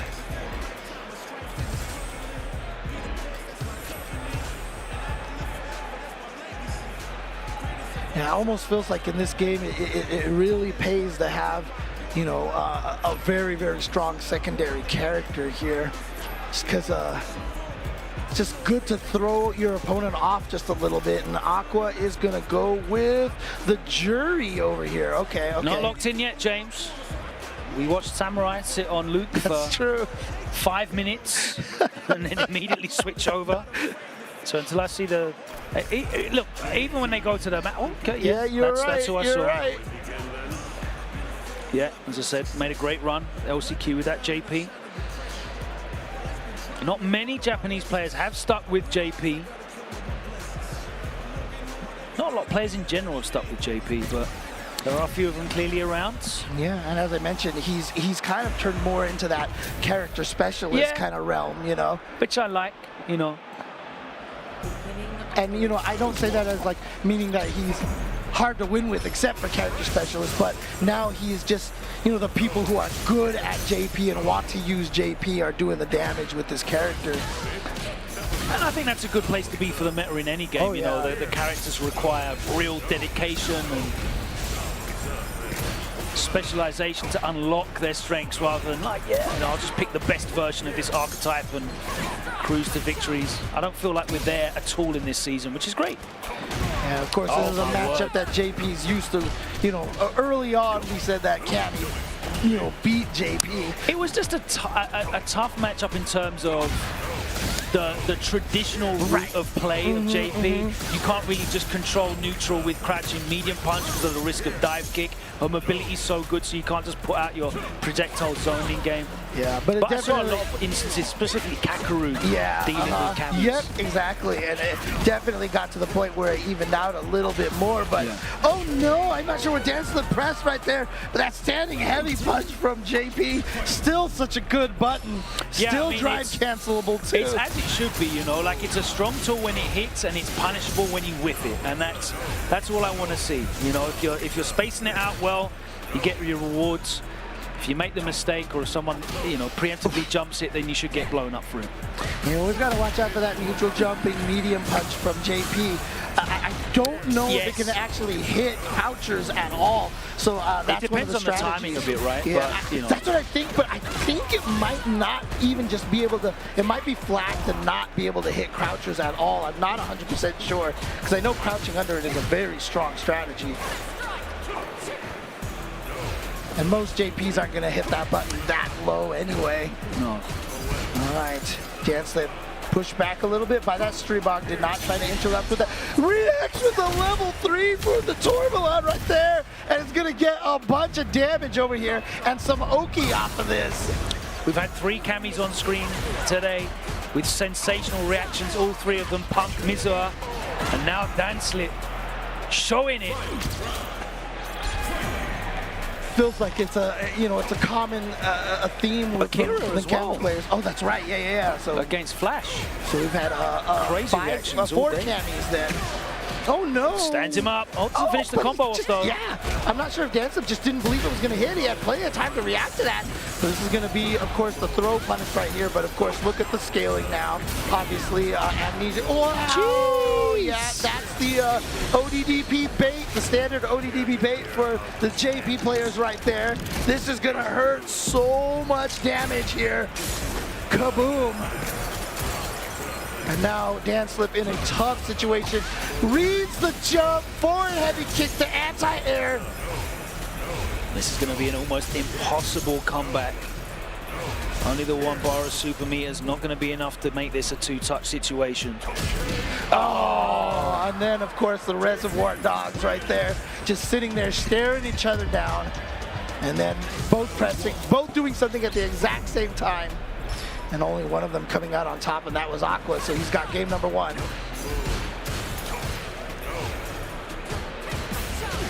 Oh, yeah, he gets counter hit again. That's happened a couple of times. Aqua pressing buttons after the drive rush. Yeah, a couple of times where Danslip didn't have the hit confirms ready to go. I'm not sure if he's like trying to tech a throw, perhaps. Oh, whoa, that was odd. Just a crouching heavy, but nothing else. Oh, amnesia, yes, but Cameron's gonna be able to block in time. But that's, oh, didn't get the punish, but at least still gets the burnout. So that's really important. Too far away for that drill. Danslip with a huge life lead, but with the burnout situation, can Aqua make this comeback? Just needs to take a ton of chip here and still hold on to this life lead. The burnout, yeah, blocking so much. Really brings the burnout bar up fast. He's still got a huge life lead. And the full drive gauge right there. And that is going to be... Oh, no! It's not another drop from Danslip. What happened? That should have been it. You do the wrong spin knuckle, and look at this. This is going to give the opening for Aqua over here for the comeback. Have to take this level 2 real soon as well. Oh, no, he doesn't Maybe not even. It. Oh man, that is a frustrating situation because not only did you lose, but you made it so that Aqua didn't have to spend any of that meter, then landing the jump attack and not getting the combo afterwards. A lot of missed combo opportunities for Danslip so far in this match. Backing off. And yeah, you see that neutral jump medium. Nice dive kick timing right there. Blows up like the drive literally rush. on reaction to the drive rush. Yeah, exactly. Ooh. Press the button after the block roundhouse.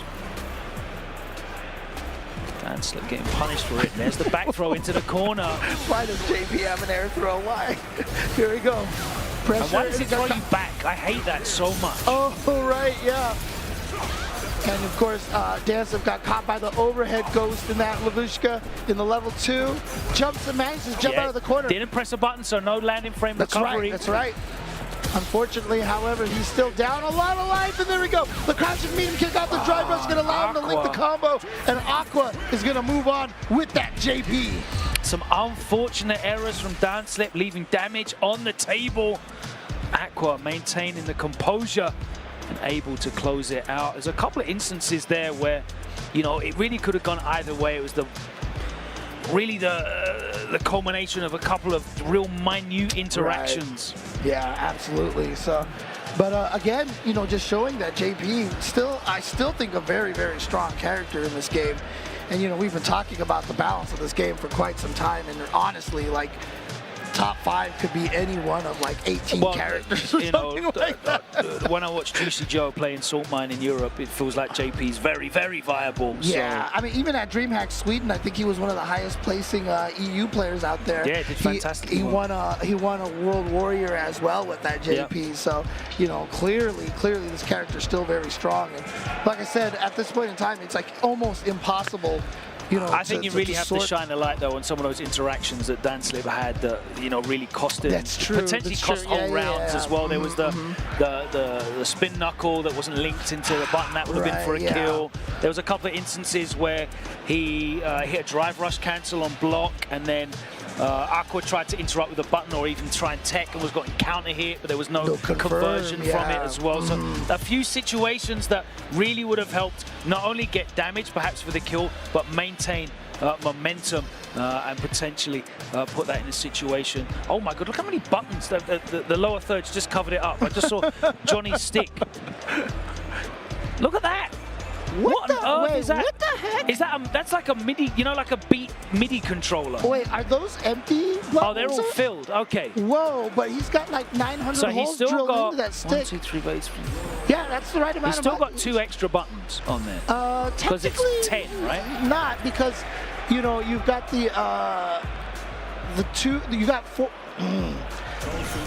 Yeah, there's a button over there on the left because technically... Has he got button holes at the top as well? What on earth is that? Because, you know, the thing about it is PlayStation controllers, you know, there's always the R3 and the L3 button as well, where you click the analog sticks down. So, you know, having that many buttons up there is legal because, you know, those buttons are usually put up by next to the start button and such. So, wow.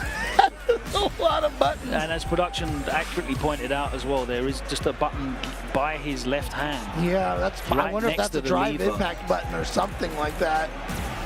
But obviously, going up against Cabo, we need to get you the foot pedal, James. I think if you had the foot pedal, you'd be okay. So bad. Stamp on that. But then you'll get salty on your stream and just stamp it to smithereens. Dude, right? Yeah, exactly. I mean, honestly, though, shout-outs, by the way, to Hitbox. Whoa, what happened at the start there? It's almost like Oh, no, okay, so this is still button check here. But shout outs to Hitbox. I'm sure you've seen some of those ads. They have that combo extension coming out so that you can add another button to your joystick without having to drill a hole into anything. And I'm really looking forward to that. I definitely want to see if I can pick up one of those. I should stop by the Hitbox booth at some point in time over here. Absolutely should do. And many of our other partners that are here as well. Check out all their booths. It's a fantastic convention experience at EVO, I have to say. Yeah, I mean, you know, I've been telling a lot of people the story. You know, a lot of people are like, oh, EVO's more convention-like, but you know, even before Street Fighter 4 came out, before the resurgence, there was one point in time I was standing with like Chris Lee, Tom, and Tony Cannon, and some guy came up to us and was like, oh, I saved all my money to come to EVO. Where can I buy all the merch? And we were like, merch? And it's just like, you know, a lot of people come out here for the express purpose of also picking up a lot of cool stuff. I want to talk about that point though, because I've seen a few people say about EVO is a more convention now than it's. This is the biggest open bracket esports event ever in history. Yep. There are over 10,000 people signed up for tournaments here. Street Fighter Year 2 has 5,600 players. I have never seen as many PlayStation 5s and in-zone monitors in one location ever.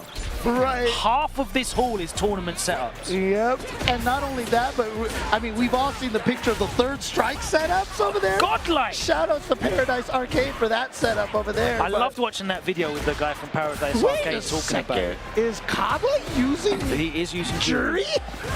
What the heck? I mean, I just didn't think Kaba would ever switch away, but maybe a little bit of that Ajax fidelity getting in there, you know, showing him some stuff. But Johnny, Shinobism's Johnny, you remember he really made a mark at one of the final rounds a long time ago at I remember him from Street Fighter 5, the first EVO 2016. He came here with Haku and I think one of the other Shinobism youngsters, like very, very young teenagers. Yeah, I think he was he got to grand finals and he had to fight the master Mochi at final round, and he went down. Obviously, it's a Mochi over there, but you know, still very strong, and it looks like he is a Marisa player over here. At first, he was using that Ken. That's in Street Fighter 5. It's pretty interesting because I feel like the Jury Marisa matchup is very good for Jury, and that's why, you know, I always remember Big Bird saying how troublesome it was dealing with Jury as Marisa. He definitely didn't like that matchup at all. Yeah, so we're going to the character select. So I feel like that's just a straight up counter pick.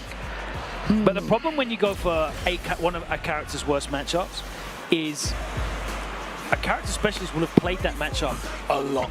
Yeah. Yeah. I've often said that if you are a character specialist, your worst matchups are the ones you study the most and you play the most and you figure out as many counters as you can. So sometimes, even though it is a bad matchup for you, you know, if the opponent isn't super well versed in that matchup. This is also a very volatile matchup both ways as well because of that. Right? Exactly. That's the reason why you would want to move away from Guile in this matchup, is because that Superman punch is so strong right there. Oh, man. Oh, this is going to hurt so much right there. Yep, there it is. That new target combo. Well, not new target combo, that newly useful target combo. All right, trying to pester with the Sonic Boom. Okay, I like that neutral jump to blow up the Superman punch right there, the dunk. Okay, gets the anti-air, but the armor from the Gladius coming through in that time. All right, we've got neutral jump punishes. Kaba's neutral jumping is helping a lot. He's throwing out a lot more of those neutral jumps, which is a big deal because he's trying to blow up the dunk. Beautiful little tiny walk back. And then a whiff punish. So you can see how Kaba's trying to, throw out those Sonic Booms in a more staggered fashion to try to bait out those dunks from Johnny. A nice anti-air, gets the knockdown, goes for the meaty overhead. Kaba now trapped in the corner, trying to be very patient. What a jump in timing! Here we go. Gonna go for the level 3? No, saves the meter. I respect that. You don't want to be in a position where you can get potentially burned out and have no meter against Marisa. That is a horrible situation. Is he going to cash out? Yes, Yep, he is. there it is. So this All is right. such a scary situation now for Kaba. Way less scary now, though, thankfully. No, it's still guess for game at this point. But she doesn't really get anything after that level. But the armor right there, the OD Scootum is going to take it. I mean, you could see how in that first round, all the dunks that Johnny was throwing out was causing so many problems, which is probably why Kaba went with the jury in the previous match. But, you know, we always have to remember that the fundamentals are going to make up for the lack of dunking right there from Johnny there. It's a very strange match from Kaba because you normally associate Kaba with being very on the front foot offensively. Like, he's one of the most aggressive guys out there. He's generally very much dictating the play, and you could see he was playing a lot more reactive. I think maybe because of those early Gladius and Superman punches, as you pointed out. But you started seeing him just like neutral jump in, looking for things, trying to be reactive rather than playing his own game. You normally see him sort of use hop kicks a lot more. You see him use the soul back, upside down kicks, walk in, he'll drive rush in a lot more. And we didn't really see much of that at all. It was very hang back and try and counteract. And when you let Marisa lead the dance, you know, she's just waiting to cash out enormous amounts of damage, and I feel like Kaba there kind of got a bit. He threw away the first game with the jury pick, but I understand the pick because it is a tough matchup in terms of the character spread. He threw that one away, and then all the pressure is on him in the next match. And I feel like he just wasn't able to play But like you said, you know, even though the neutral jumps were working, that forces Guile to lose charge. He's not, you know, get to play that kind of defense. And again, Guile has always been a character that is susceptible to drive impacts. And, you know, that's because of the armor. And clearly Marisa has armor for days. And so, yeah, the Gladius could definitely be a problem. This one is going to be exciting. Wow, we got a Chris T versus Johnny T coming up over here. Chris T versus Johnny Tack coming up here. Ooh, this is going to be a good match here. I'm excited about this one. Takeuchi often like one of the forgotten Rashid mains. But he is definitely very dangerous. Yeah, and still happy to have that Rashid back. And it's so interesting because, you know, Rashid, I mean, you know, I remember Big Bird mentioning that he feels like a lot of what Rashid does between games is very similar. But, you know, it's interesting because, you know, I feel like, you know, the neutral for Rashid in this game is a little tougher because he doesn't have the crazy buttons he did in Street Fighter 5. That crouch fierce and stand fierce, you could just swing around all day. Even the crouching light kick, you remember how good that thing was in 5? But, you know, a lot of the mix-ups. I love seeing that. Drive rush punishes on fireball at that range. It's so hard to get that perfect parry there. Nice check from Chris T. Gonna switch that side. Just double dash into the throat mix-up. Yeah, basically instead of going for the DP and worse Oki, tries to push him a little towards the corner with better Oki. Now plus after that, gotta respect it. And Chris does, he just blocks. Fishing for that medium kick. Counter hit. All right, gonna activate level 2 and get the burnout on Chris T, and Rashid is so scary against burnout. Look at this, the pressure right there. Yeah, that's trade. Oh, nice jump back air throw, keeps him in the corner. Chris still in burnout. Every one of these he blocks though, close. That's enough. Man, just started tornadoing him in the corner right there. Yeah. Oh, what a whiff punish. Drive rush cancel, get more damage, get a little bit more screen carry over here. Chris tried to press a button. After that, plus frames for Johnny Tack. Yeah, Jon Takeuchi really doing a good job of mixing up his offense. Chris T cycling through his defensive options, and he's getting blown up each time for it. You saw him try and press a button after the light. He got blown up by the chain. He tried to try and parry after the first light, and you saw him get thrown. Oh, okay. It's going to take a moment. All right. Oh, right. Okay, so we have to change the stage. All right. Gonna stick with that Ken though. And of course, Johnny's got to stay with his character. Winner can't change characters. see what Chris T can do, because yeah, that last game right there was very convincing for Jon Takeuchi.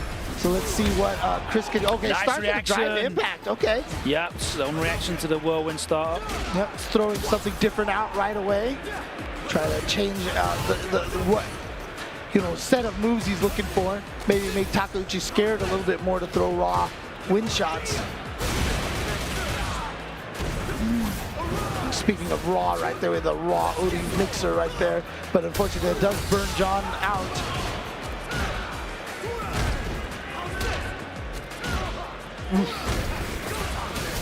Oh, what? Jeez! I mean, Chris could have just gotten a combo off that, but he was just going to go for the drive impact, and somehow Jon was still ready for that. Okay. That drive rush short is so good. Yeah. Comes out so fast and so far. And obviously after the drive rush, the frame of lights convert off of it. Chris T in a bad situation. All right, there we go, and I love that drive reversal. I swung for the fences. I love that drive reversal from Jon Tak right there. Just wanted to keep that pressure in the corner going. Shades of Street Fighter 5, the V reversal back into the corner. So always called that the offensive V reversal, and that right there was the offensive drive reversal. Lovely spacing from Chris T, gets the punish counter. And again, Takeuchi with the right defensive option. He's just guessed correctly so often.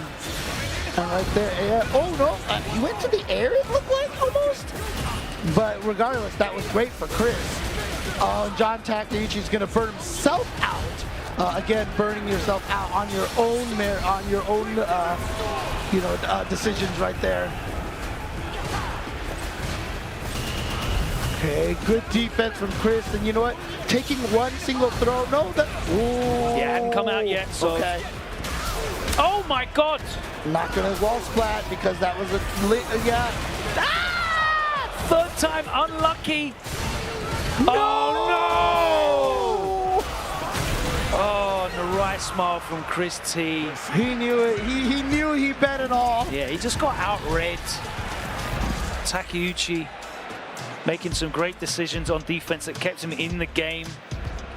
Oh, it's a heartbreaking way to lose right there, but you know what we always say, right? You live by the DP, you die by the DP right there. So well, I think it was just across multiple options, right? Because we saw in the first game there was some some far less heavy commitment defensive options that weren't working. Takeuchi, it seemed like every time he let off that OD, it seemed to work for him. Right. Chris tried to go to the well as well. You know, we saw him land the reversal supers. They worked a couple of times. It's true. Yeah. But you know, unfortunately, it was one too many times with the reversals, and Takeuchi was able to take his foot off the brake, off the gas, just pull it back and step on the gas. Yeah, it's an interesting one. I'm trying to think what was happening in neutral there that was really stopping Chris from being able to maintain the momentum, because he had a couple of really nice whiff punishes as well, and I feel like it was very fortuitous because the time in which Takeuchi was burnt out in that last game, he was able to get the throw and immediately activate level 2, which almost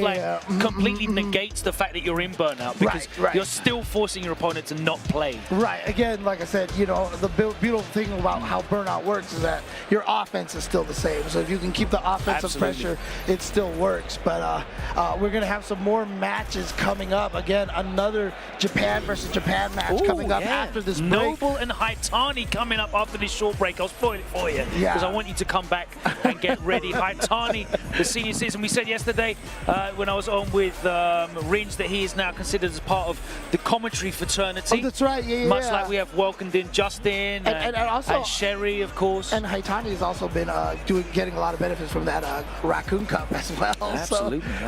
So looking forward to that after this short break. We're not going anywhere.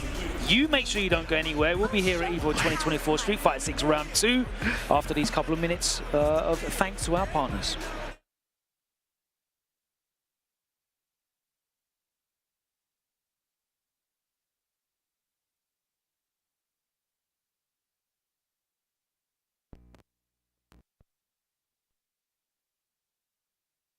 Gaming at night. Zenny's got affordable eyewear for everyone. Vibe in style while protecting your eyes. Evo sunglasses, available now.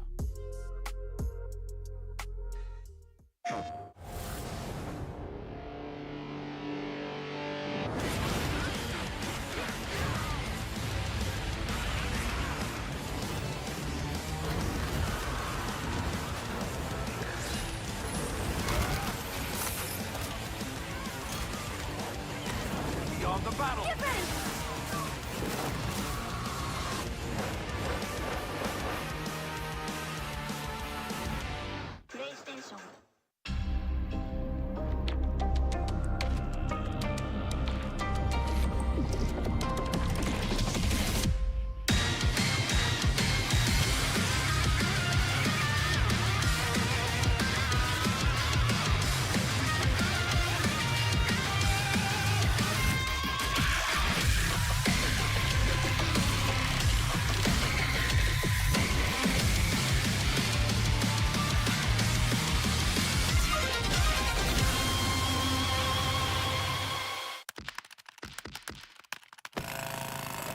Red Bull gives you wings. Fight!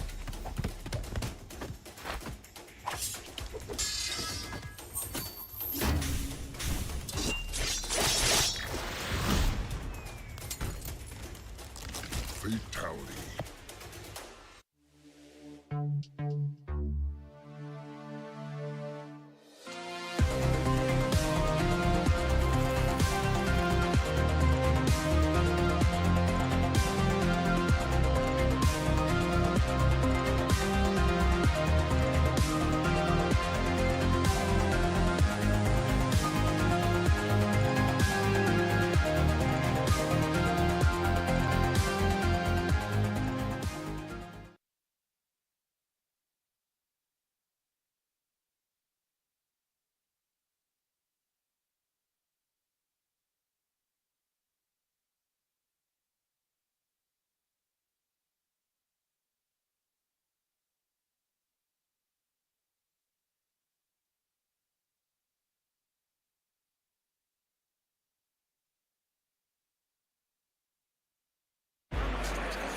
Welcome back, everybody. EVO 2024 is all the action over here. So many games on so many streams. You're watching EVO 2 right now, but we've got EVO 3, EVO 4, EVO 5, EVO 6. All sorts of channels going on here. The community channels as well. Shout out to all the community partners that are broadcasting, you know, so many different games. We're on Pro Tours for games that aren't even on, you know, the main EVO lineup. That's how important EVO is this year.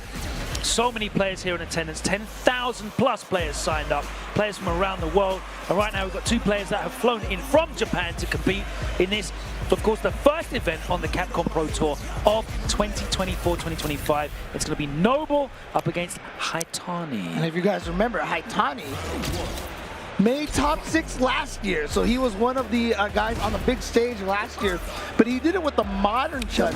He is mostly going with classic Chun now these days. Obviously, the advantage of having the modern Chun is easier instant air legs and, you know, being able to easily walk back and Crazy forth. reaction supers as well. Like her level 2 is really, really good.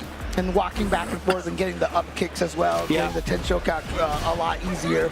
But Classic just has a lot of extra tools that, you know, Haitani wants to have. Yeah, being able to use like the stance cancel stuff is very strong for her. So. Ooh, nice parry timing. into the roundhouse, crouch fierce extension. He gets the double dash. Oh, wow! That's going to be D-E-D dead. It's a good start for Noble here. As we mentioned, I really do feel like the Akuma is more prolific in the Japan region than it is in a lot of other places. Okay. Just goes for the neutral jump setup, tries to bait out the throw with the neutral jump, you know, quote, shimmy, unquote. Okay, doesn't go for the safe jump, instead goes for the empty throw. Again, parry on that low forward from Noble, and again takes the Tatsu sweep. Oki. Haitani keeping calm though. That CA is on deck, and that will get the kill should he land it. He's got one extension. Oh, okay, okay. Wait, press the button. What the heck? Okay, this is gonna hurt. Oh, that's gonna do it right there. So I was looking at the wrong suit. I was looking live meter right there. Yeah. He didn't even need to do the level 3. I don't know if he was like, he might have been mashing. Maybe, perhaps. But here we go, and look at this. Noble's looking really strong right now. Trying to say, you know what, I don't care if you made top 6 last year, Haitani. I'm not even going to let you get out of the second round. Oh, lands to get the punish. Nice. Oh my god, and again, Noble with the parry timing. That's the third perfect parry of this set already. Yeah, he has been perfect parrying so much, and it's really been hurting Haitani's offensive flow. It's been very, very hard for him to get anything going over here. And that is the power of the perfect parry. If it wasn't for the perfect parry, you know, without the ODDPs and stuff, there's really no way to steal turns in this game. So I like having that ability to steal turns at almost all times with that perfect parry. Kind of prevents a lot of the auto-piloting offense. And speaking of perfect parry, this time Haitani goes for the perfect parry. Gets the Chun-Li air combo over there. Oh, hops over the Kikosho. Oh, what a jump timing. Just feel like in this fight right now, Noble has just been right more often than Haitani. Oh my god, that was punish was beautiful. Beautiful, and that's into the level 3. That should probably do it right there. And I believe Noble is just going to advance forward. No, not quite. Pixels. Blocks. Oh my goodness, that could have been a trade with that fireball with the Kikosho. Kikoken, I'm sorry. Yeah, no, that's my fault. I threw you off with it. I said Kikosho earlier. Kikosho's certainly a bit bigger than that. Oh, what a timing! Wow! He knew that made a fireball lot was to Noble. He knew that fireball was going to run out right there.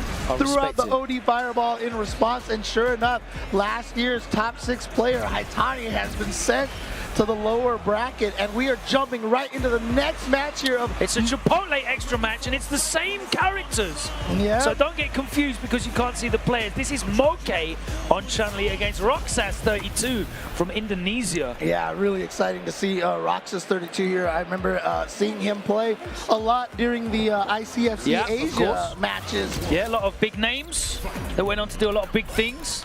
Were involved in ICFC Asia. Yeah, well, one of the players from there was a guy named Uma, you know. Yeah. Not gonna see him here because, you know, he won that milli last year. And yeah, there's too much Hollow Live stuff going on. Living a great life right now.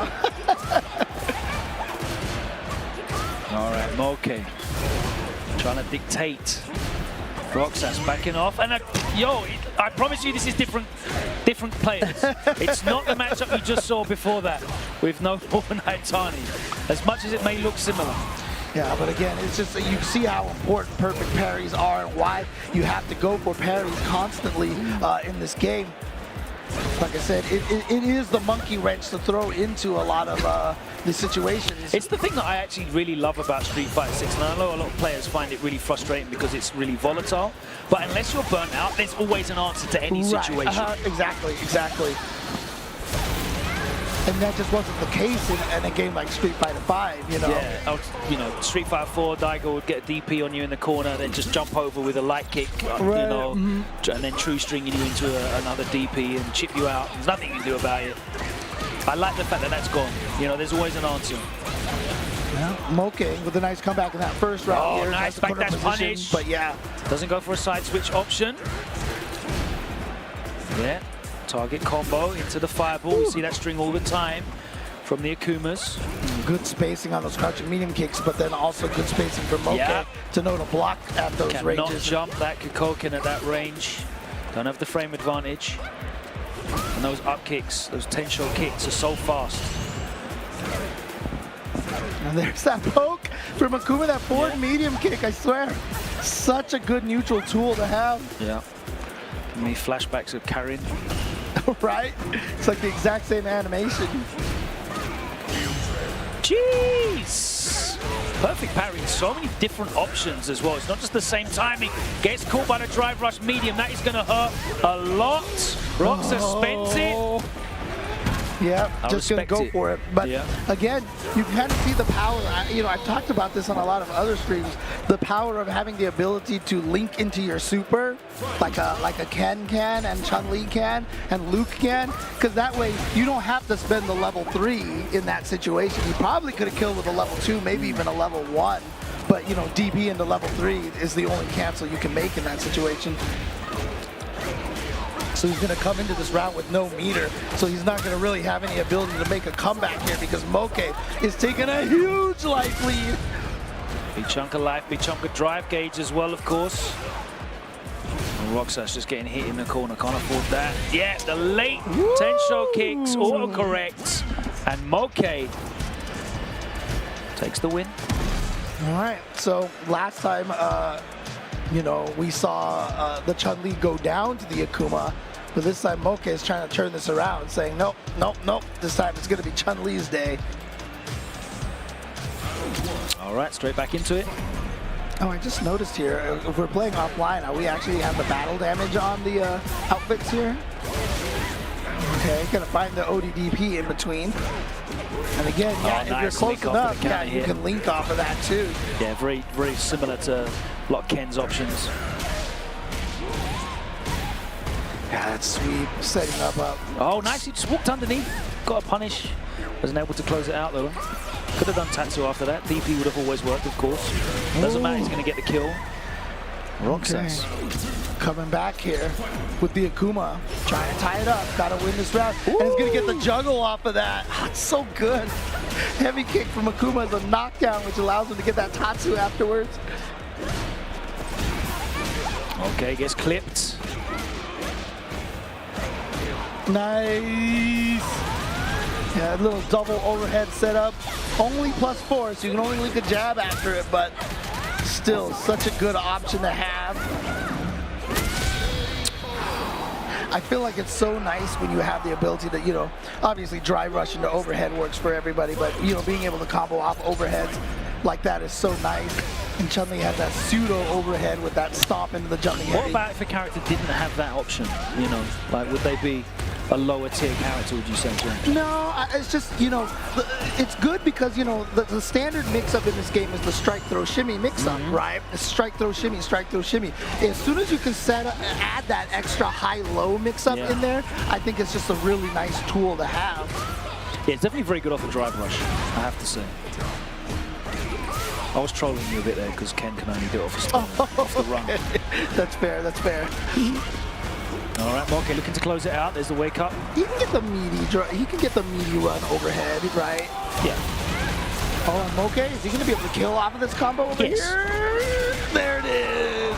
I didn't want to commentate curse him. I didn't want to be like, gets the kill off of this. That's right, she gets like 5 hits after the end of it. It's true, it's true. It's plenty enough to get the job done. And Mochi closes out the win as we move back to the main stage here. And it's gonna be Brian F against Fudo in an Ed showdown, I believe. Oh, that's right. Is this gonna be an Ed mirror? Oh, there we go. It is. It's gonna be Ed. So much psycho power, so much angst. Now my question is where's Eddie, right? Because we've got Ed and Eddie, right? He's on the Tekken stage. Oh yeah, that's right. There you go. Oh man, oh boy. Literally an Ed mirror here between Brian F and Fudo. You know, like I said, I feel like Japan feels like Ed is, you know, potentially top 3 character. Talking to Brian F a little bit about this character.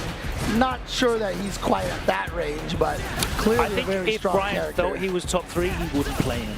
You think so? Yeah, I very much get that vibe from Brian. Yeah, I mean, there's a lot of players out there that do, you know, don't feel comfortable playing, you know, the strongest characters. Yeah, Broski's another one of them, I think. Yeah, I mean, I say that as one of those people, right? Like, it's, every time I find out a character is super strong, sometimes I just, like, not sure why. I think Brian definitely enjoys characters with, like, interesting mechanics that he can explore. Yeah. All right. But Fudo right now with a good start over here. In the more navy blue jacket. Yeah, and clearly, obviously, the wake up. The range that he has is so strong. And, you know, it's an interesting situation, though, when you find another Ed, now that other Ed has the same range as you, so you can't outrange him. All right. Brian F going to look to take advantage of this. No. You don't have that much frame advantage when he's in burnout. Yeah, Fudo with a very, very dominating looking first round right there. A couple of things that potentially Brian could take advantage of. He went for a jump in there. Fudo went for a late tap parry. Brian F anti-jumped. So that's something he can store perhaps for later. Yeah, and again, you know, oh wait, here we go. Gets the throw into the corner cycle up is so reliable, but you have to be early with it. Oh, look at that. Counters the OD fireball with his own. Doesn't have to deal with it there, and it's very nice. You can react right there after trying to start up the fireball to not throw the fireball. Still block in time. Yeah, Fudo not looking to pressure and try and take advantage after that block snatcher. Oh, caught him with a crouching low right there, but unfortunately can he hit something? All right, desync time. 1. No, it just takes the damage.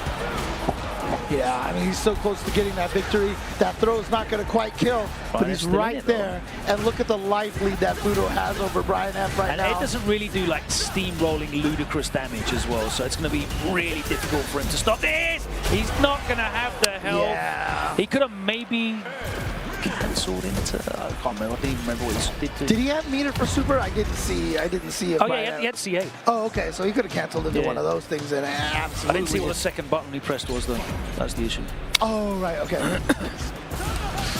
Oh no, Fudo standing up, get caught low, but that was a very expensive sequence right there for Brian F. As you can see, already down to two drive gauge blocks. Yeah, too close to use the second flicker, gets punished, countered. Fudo back throws him there. Yeah, it's hard to react, but you know, you gotta try to drive parry that fully charged Psycho Snatcher. All right, takes the blitz knockdown.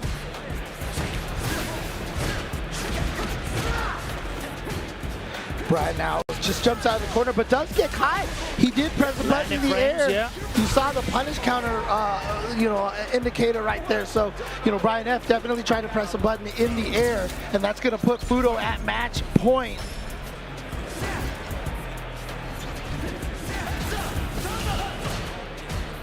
All right, Fudo slowly trying to walk Brian F towards the corner, trying to use that drive impact just to catch him off guard. Obviously, drive impact also a very good tool against Ed as well, especially if he tries to go for too many of the Psycho Flickers. It's very interesting to watch this matchup because they're both playing like a back-off counter punch style, and obviously someone has to initiate, someone has to instigate.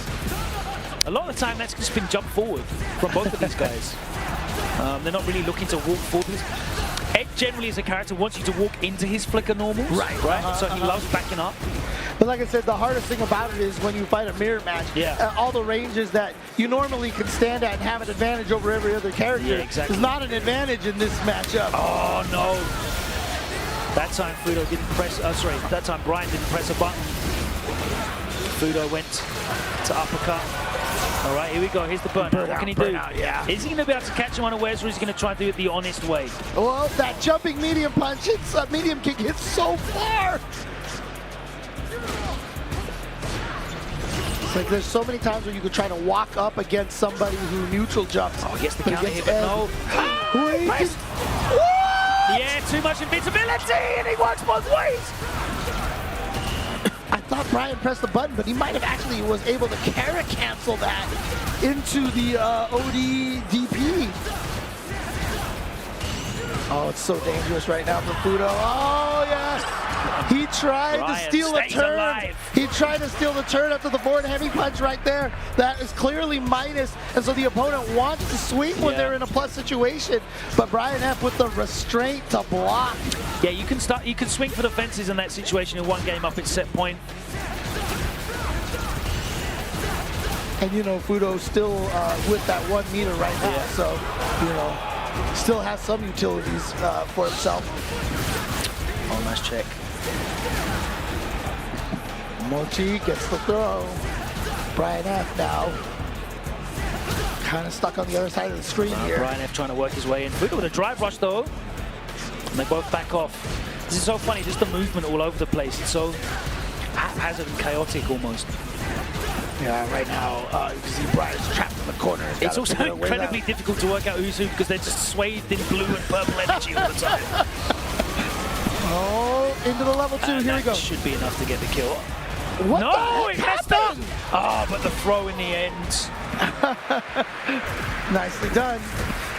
That was an incredibly chaotic neutral game. I can see how awkward that is to play for both of those guys. Yeah, again, nobody can find a range at which they have an advantage. It just makes it really awkward, but it's so crazy to me because, I mean, I still feel like DJ is still such a strong character, and yet we see a lot of people have moved away from DJ, like Fudo's not playing, he's gone to the Ed, so clearly there's something about Ed that feels stronger for him than even a character like DJ, but, you know, I still think DJ is really solid. I think right? DJ's really good. So when we saw Fudo use DJ in Topanga a few times too also, so I'm not sure if it's a matchup specific thing, but yeah, it's very evident. You know, there's a lot of very, very good players in Japan that are putting time and work into Ed. Ending Walker, of course, is a swathe of characters. He has a DJ as well. Right. He's got Ryu, who I think is very good this season, but he has decided to put his time and effort into Ed. I feel like Ed is a very rewarding character, you know, for the time that you put into him. And I think that's really important for a character, that synergy, to feel like this time and effort that I'm putting into fleshing out this strategy and matchup, I'm getting something back from it. Not just wins and victories, because they're great, but like those hours and hours that you put into training mode on situational things, you know, it has to be fun. And I think, you know, when you see someone like Brian F using a character, you can tell that it's rewarding in that way as well. I mean, look, a lot of people ask me, you know, as much as I complain about Kimberly, why I still keep playing the character, she is a lot of fun. There's so much to lab with her, so there's so much cool stuff that you can discover with that character. But, you know, we're going to discover more of these players and find out who is going to get into that. Yeah, that's the end of our 3 hours of fun, James. That's right. And so, look, we got a great match coming up. It's going to be Mr. Crimson going up against Ebihara from Japan. And, of course, Mr. Crimson with that Dhalsim. So we're going to get some even more character variety up here. And, you know, clearly you want to see these players play. Do not go anywhere. Thank you guys for continuing to watch here. And definitely thank all the sponsors that make EVO possible during this break. And we will see you very, very soon later on today. See you later on today. Take care. Ready for the next battle with Tekken Coins, exclusively from Chipotle. Use promo code EWGF623 when you order any entree in the Chipotle app and get 500 Tekken Coins. Visit chipotle.com/Tekken8 for details. Hey gamers, does your room look like this? Tired of having no art on your walls? You need Displate. Made with high-quality metal and customized finishes, with Displate you can transform your room or office from lifeless walls into a stylish space, featuring officially licensed posters from your favorite IPs like Street Fighter, Tekken, Mortal Kombat, and more. Say goodbye to hammers and nails with Displate's magnet lock technology. It never fails. It's as simple as snap and hang. Bang, bang, bang. Visit displate.com/EVO and order now. Use the discount code EVO at checkout. Damkina! Go ahead, take a picture. Don't stare, darling. I love a good soirée.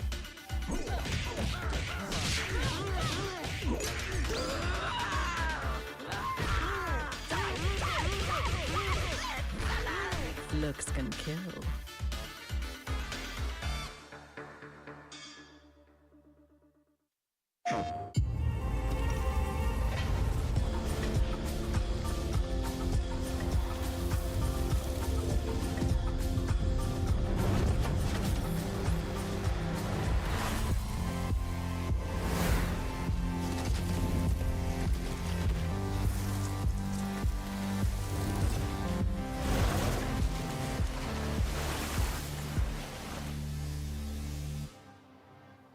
PlayStation.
My top 5 favorite Street Fighter players of all time. Oh my goodness. Okay. Of all time, so I can talk about like any version of Street Fighter. Of all time? Dollar. Okay. Hadouken! You can't ask me that question when about 10 to 20 to 30 players could easily take that. I will put Punk in there as one of my top 5, just off rip. Again, these are my favorite players of all time. Break, unhandedly, says Punk. The parry, though, off the V trigger.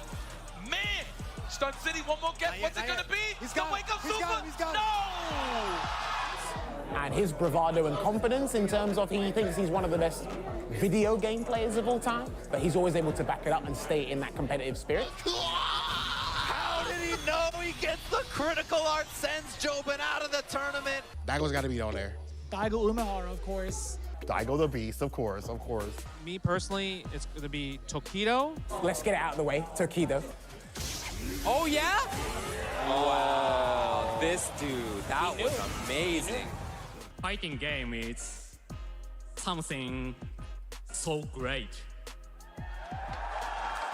If you go back and watch especially older Tokido matches, he's just a disrespectful, evil human being in what he picks and plays. And in general, I really like that he strives to do the cheapest thing the best. I really like II. He is the jury player from Street Fighter 4 and also played Street Fighter 5 as well.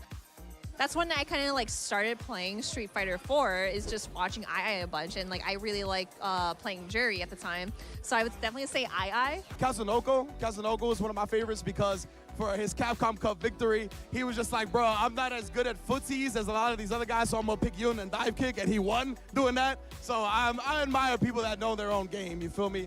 I would say Justin Wong. Another person whose playstyle is just really fascinating to watch. Every Street Fighter game you watch him play, he just brings this defensive, turtley playstyle to the game. It's always fascinating to watch. He's always consistently fun to watch, mostly because you know his opponent is miserable.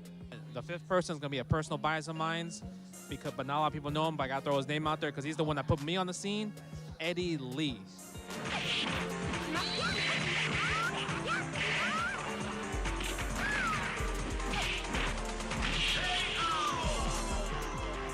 I would probably say like Mena RD because he's such a sweetheart. You know, like he is a genuine dude, and I always have a great time talking to him. And he is super down to earth. He loves Street Fighter to the end of the earth.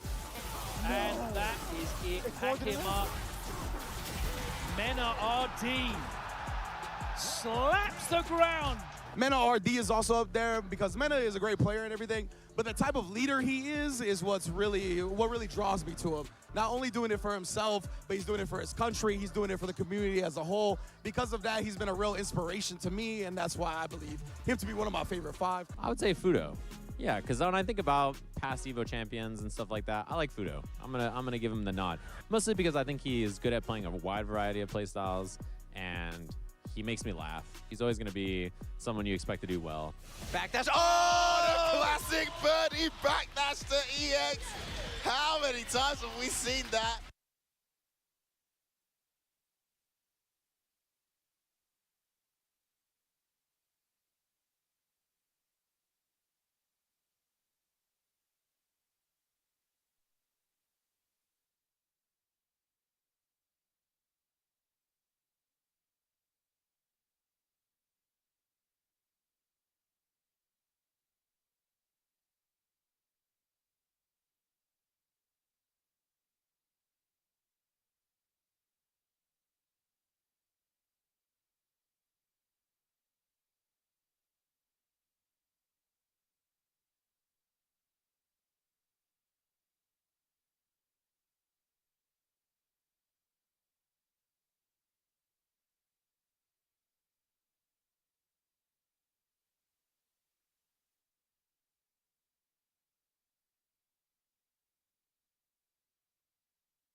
What's good, everybody? Welcome back to Evolution Day 2 action. We got the good matches. I had to grab a good co-commentator. You know what time it is.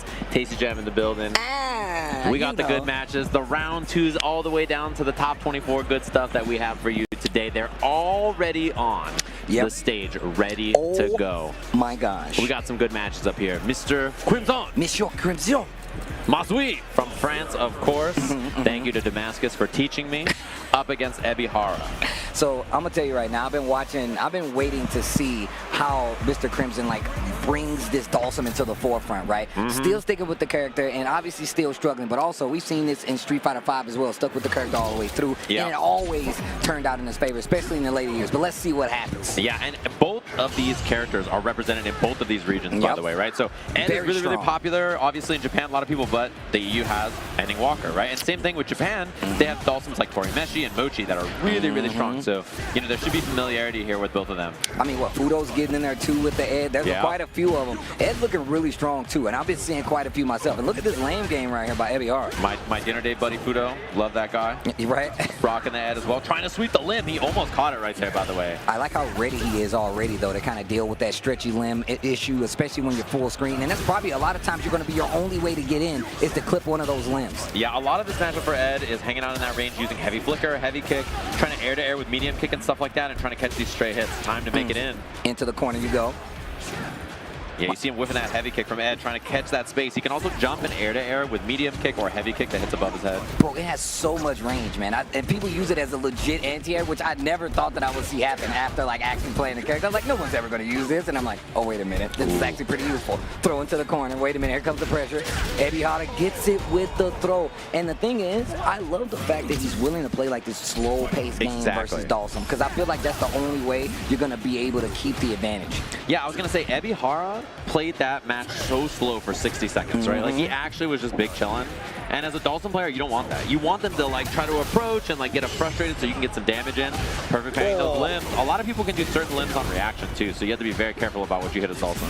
Yeah, I'm always trying to like clip the limbs on the just to get the sweep. I never go for the big stuff. You saw Ebihara with a perfect parry, full combo, and he's got this advantage in the corner. Medium punch to get the knockdown on the combo. He's got plenty of meter. Bro, I'm not losing to anybody. I love the squeaky shoe. Bro, the tennis shoes.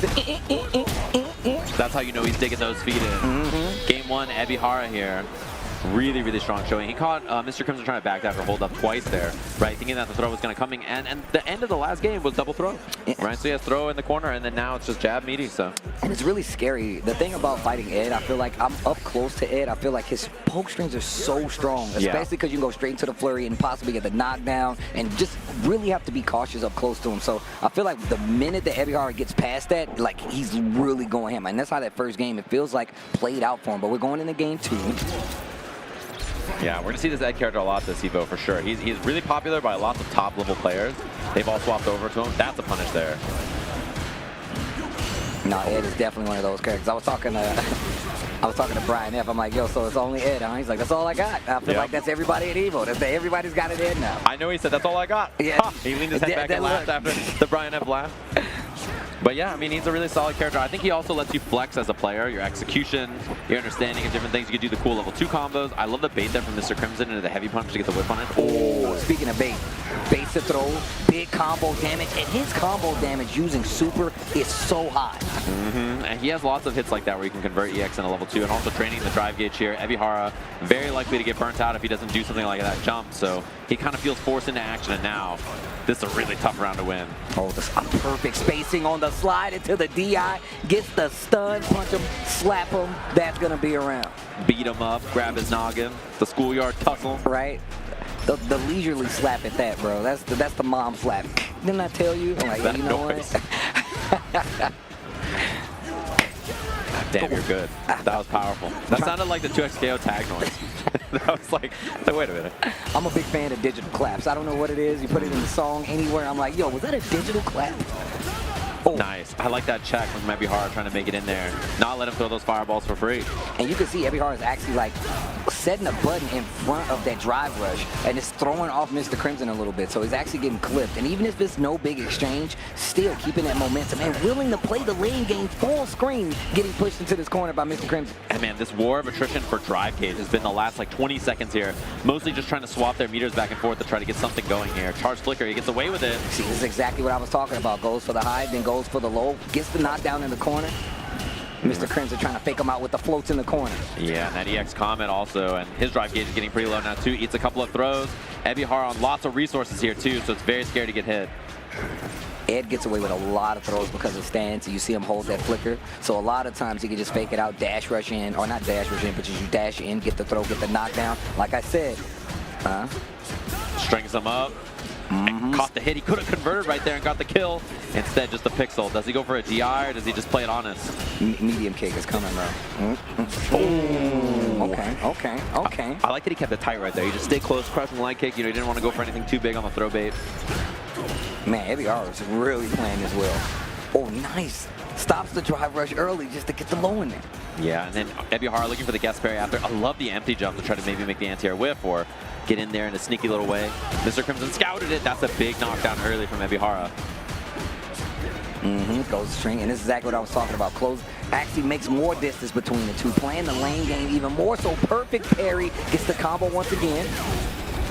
He's got so much resources here.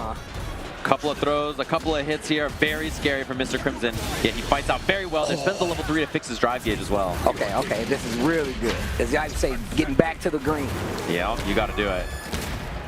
Level 3, definitely one of the most prominent ways of getting a lot of time back so you can get some drive bar back. Oh, punish, counter throw, back throw at that. Drive rush forward, trying to get a reaction. Finally tries to go for the throw. Ebihara gonna take out Mr. Crimson with the level 3 on top of it. Ebihara though, the Ed looking crispy.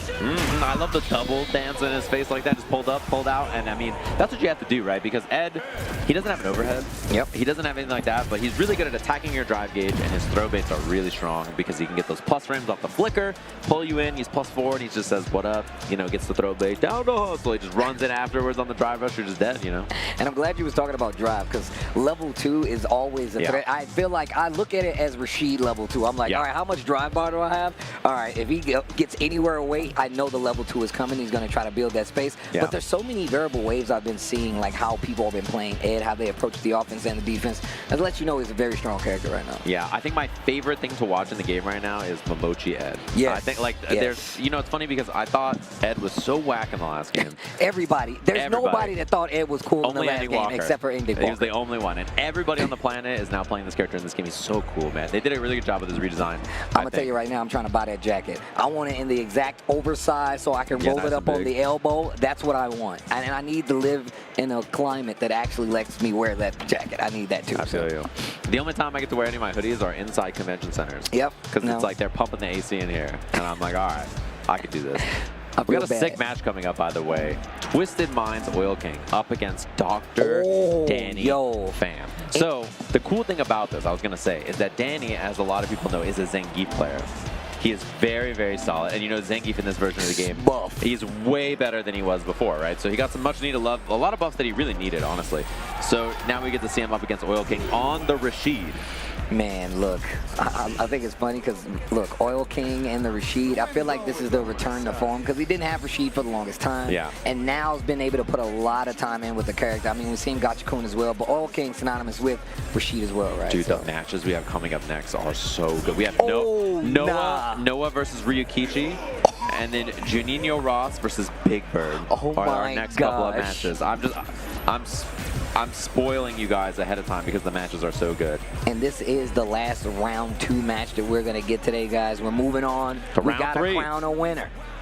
Yeah, by the end of the night tonight, in a few hours, like 4 hours from now or something like that, there will be a top 24 for this game. So, and then not only that, in like 2 or 3 hours, top 24, we'll have a top 6 ready by the end of the night for tomorrow's finale, the last game of the tournament, Street Fighter 6. So can't wait to check that out. Man, it's going to be amazing, man. If it's even remotely close to next year, and honestly, I feel like this is even setting up to be a bigger one. I can't wait to see what's going to happen on these finals. But here we go. We're not there yet. We got plenty of games to play. We're starting here. Oh my God, he started by going green. He just drive rush. He's got the green suit on. Maybe that's why.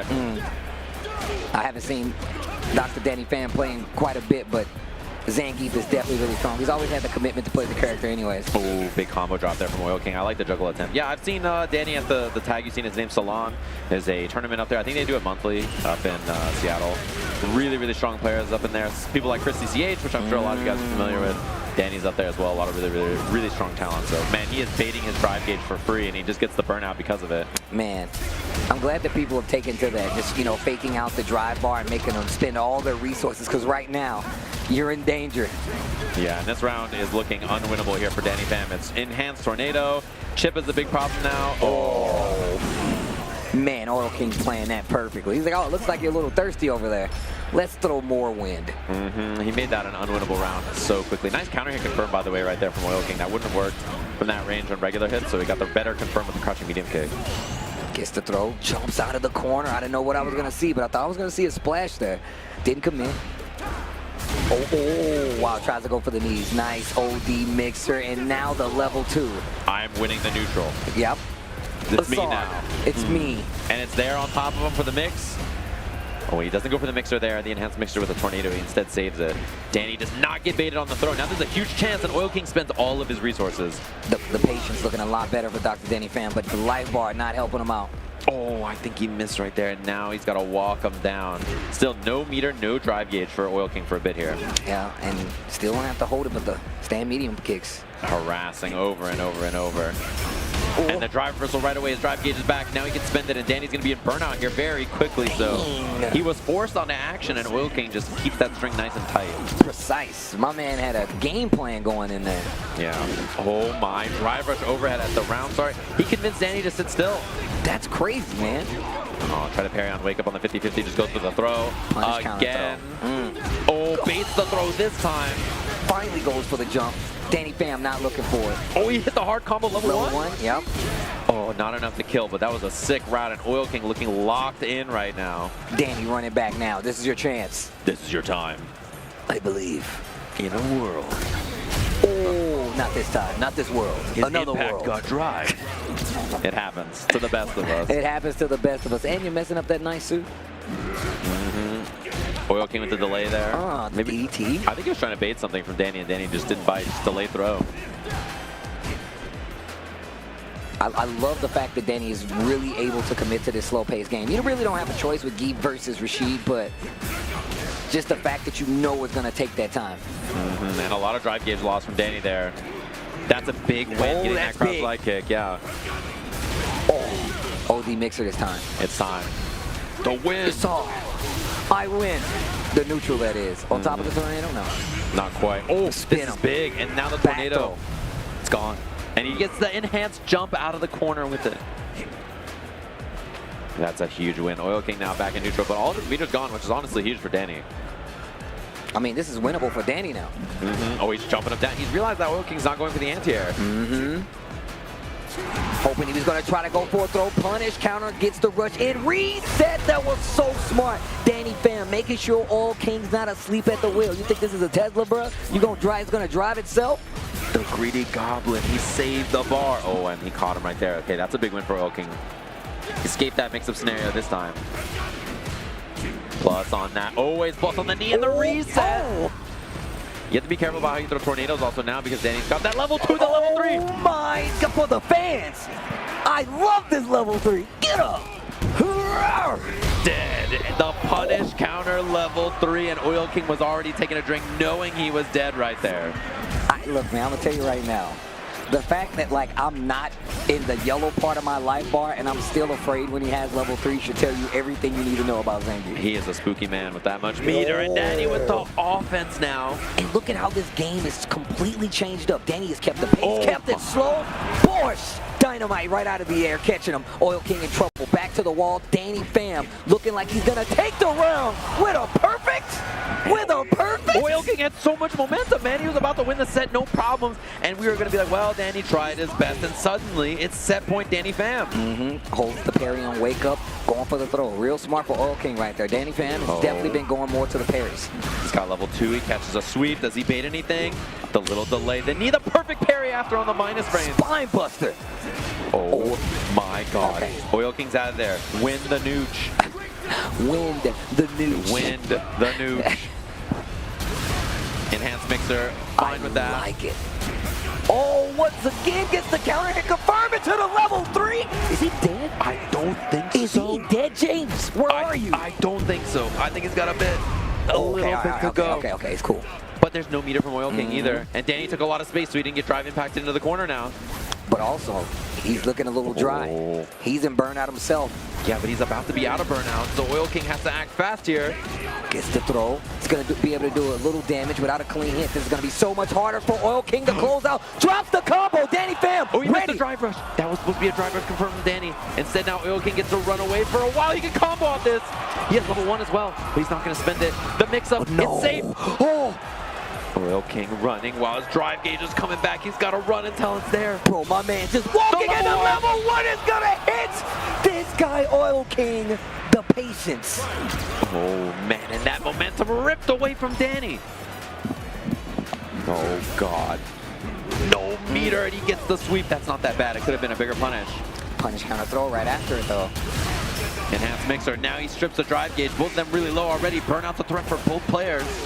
He's so ready with the crouch short at that range, but look at the big combo here. No! Meaty overhead again. Very close to killing. Next hit is it for Oil King. Danny on a pixel of life here. Oh, he's backing up. He's waiting for the level 2. One more tornado. He's going to get level 2, so Danny doesn't want to block. And, just barely gets it. He jumps back. You know what time it is. The nooch. Wind, you nooch. Oh, he's going to get hit, but he doesn't my God, die. he dissipates it. He's going to do it again. Okay, Danny has one more chance here. I can't believe he avoided How is he still alive? That's exactly what I'm thinking. He should not be alive right now. Danny Pham almost on 2 bars also, and then that's when the wind stops getting thrown. He guesses wrong finally after like 7 attempts. Well played there. And Oil King's like, I thought I was dead, bro. I thought you killed me. Was that a perfect? I think it was. It was like an 80-second. Yeah, like just throwing wind the whole time. Perfect there from Oil King. But I gotta say, Danny Pham, grabbing his heart. Danny Pham keeping his wits about him to make sure that he stayed alive in that set. It's really easy to get tilted in a matchup like that. Rashid's controlling the space. He's controlling the entire timeline. I mean, when it comes to the timeline, like he's a king or something. But he's controlling everything, the time, the space, and on top of that, he has projectiles. So you're really going to have to take your time to get in. Danny Pham was still confident being able to walk him down. And the fact that entire last series of him trying to make sure that Oil King did not get level 2, that was ridiculous. That was ridiculous. Everybody in the chat, myself, you, was like, you know, Danny, you did your best, right? We watched the game, we're like, Danny, he's good, but Oil King's too good. You know, he's just too solid. All of a sudden, it was like, oh, wait a minute. We got ourselves a match. Wait a minute. This guy's gaming. So that was really well played. I mean, it shows you, like, you know, even if a match looks kind of one-sided, the players might be more even than you expect, right? It really, and look, we were just talking about how strong Keith is this season, but even more so, it still goes back to that kind of classic archetype of how the matchups work, right? Projectile, speed, how is Keith going to deal with this? But even more so, our next match, Noah the Prodigy, fresh off a crazy run overseas, bro. I was watching this guy play in this tournament on the edge of my seat playing so well. Did you see him no-look fist bump? No. He no-sold the fist bump. He did not even look at him. He actually just did this, like, no-look Pam. He's locked in right now. It's game time. It is game time. Ryuichi Ken, I'm sure a lot of you guys have seen him game. He was in Topanga League Finals there. He qualified out of his group in a really, really tough group, and he made it in over there. Really strong player from Japan. Somebody who I expect to make it pretty far in this tournament, and obviously, usually on the Ken, he does have a pocket Cammy as well. Yeah, I mean, look, I wouldn't be surprised if I see it here, but I want to talk about Noah the Prodigy, man. The Luke, I mean, I feel like so many people have come up against him. They've been able to see the gameplay, and he's beat some of the best in the world now with this Luke, and he continues to do so. Super aggressive, keeps you on your toes, and he really does make you play his game. Somebody from the EU was like, I want to see him try that burn yourself out every round stuff against the world-class players. Okay, he's doing it in North America. What whatever. And I was like, you don't understand. This guy can DP anti-air in 6 frames. Exactly. Like, he actually anti-aired the world, bro. It doesn't matter if he's burnt out. Like, so I think a lot of people have realized how good this Noah guy is now. So. Oh wow, caught you reaching. Low 4.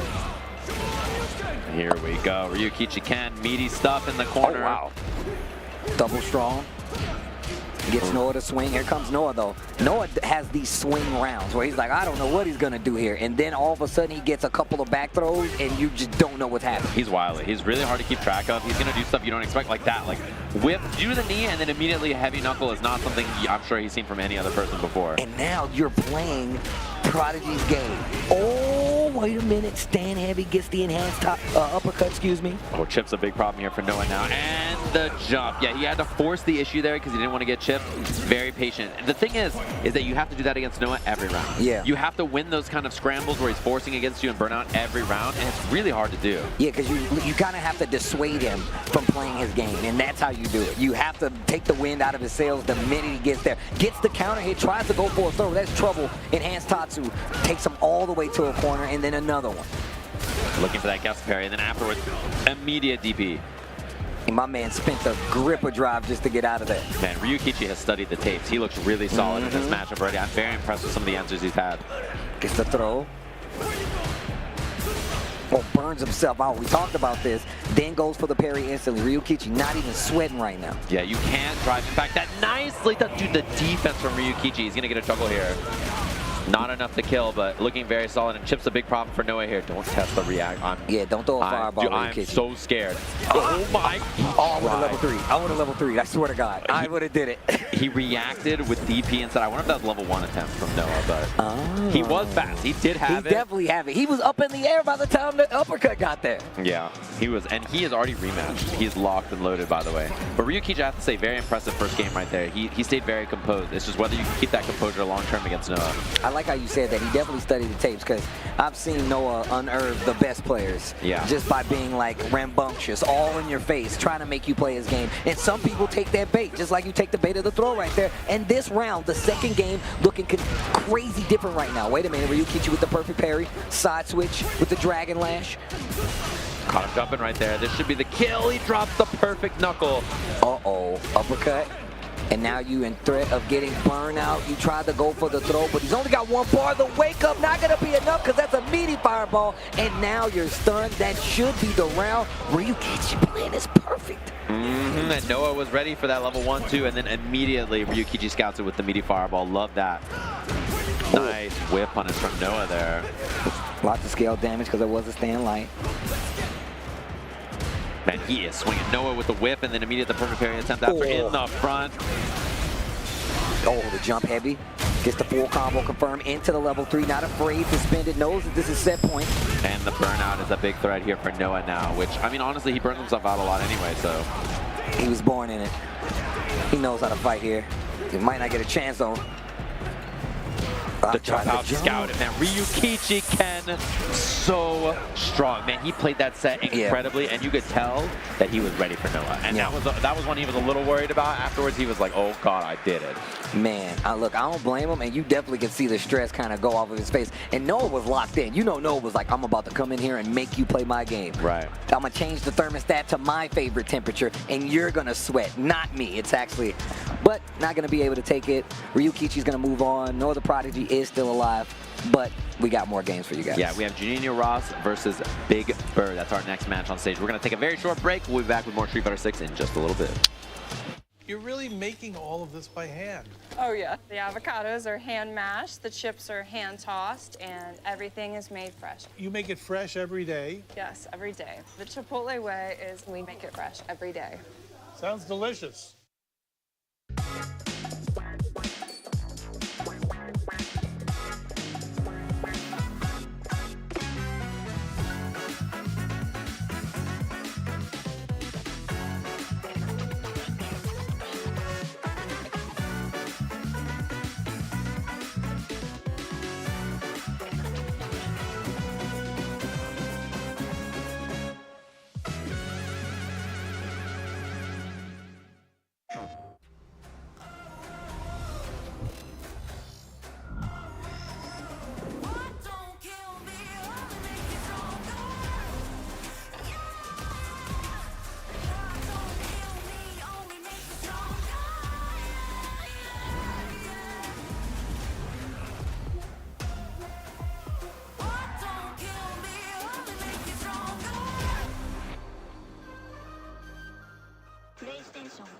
Fighting game playing style and an anime character. And Bleach, we're gonna go Ichimaru again. Yeah, fast speed. So personally, I would say I'm some type of Uchiha clan, you know what I'm saying? Sasuke, Itachi, somebody with a Sharingan. I would probably be like the most evil character you could think of. Probably be somebody in Hunter x Hunter.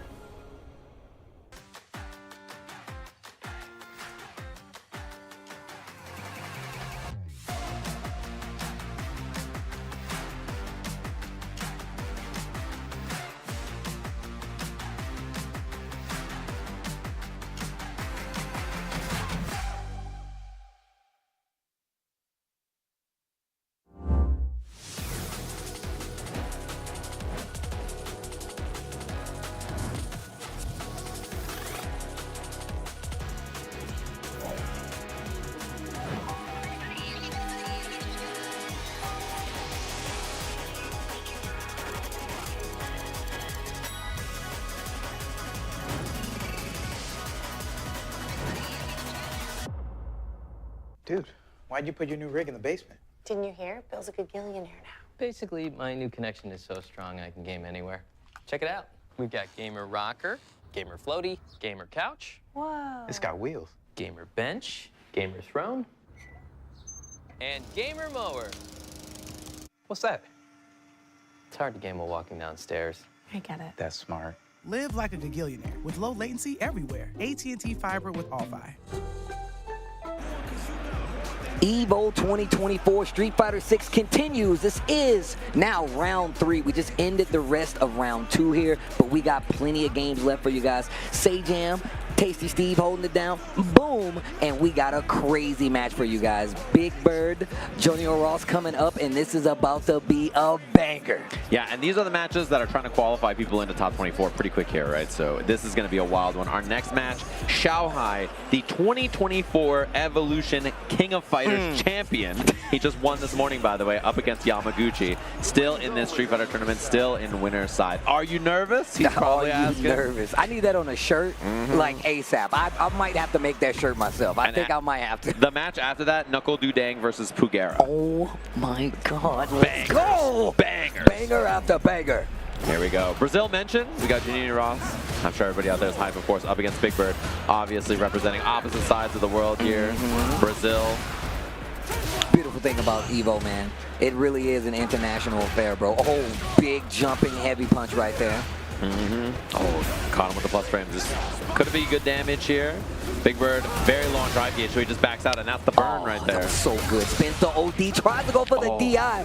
The mixer actually gets him through. That's so smart from Big Bird there. I love that choice to just cancel into the mixer to beat the DI. You've been seeing a lot of people do it more, whether it be canceling into like a move that goes into a special, not gonna be able to do anything about it, or go into a super canceling, seeing somebody DI, man. The reactions are definitely getting there the longer we get into the Street Fighter 6 lifeline. Yeah, I love that choice too. He just went right back to the well there. That time caught Big Bird before a cancel was a threat.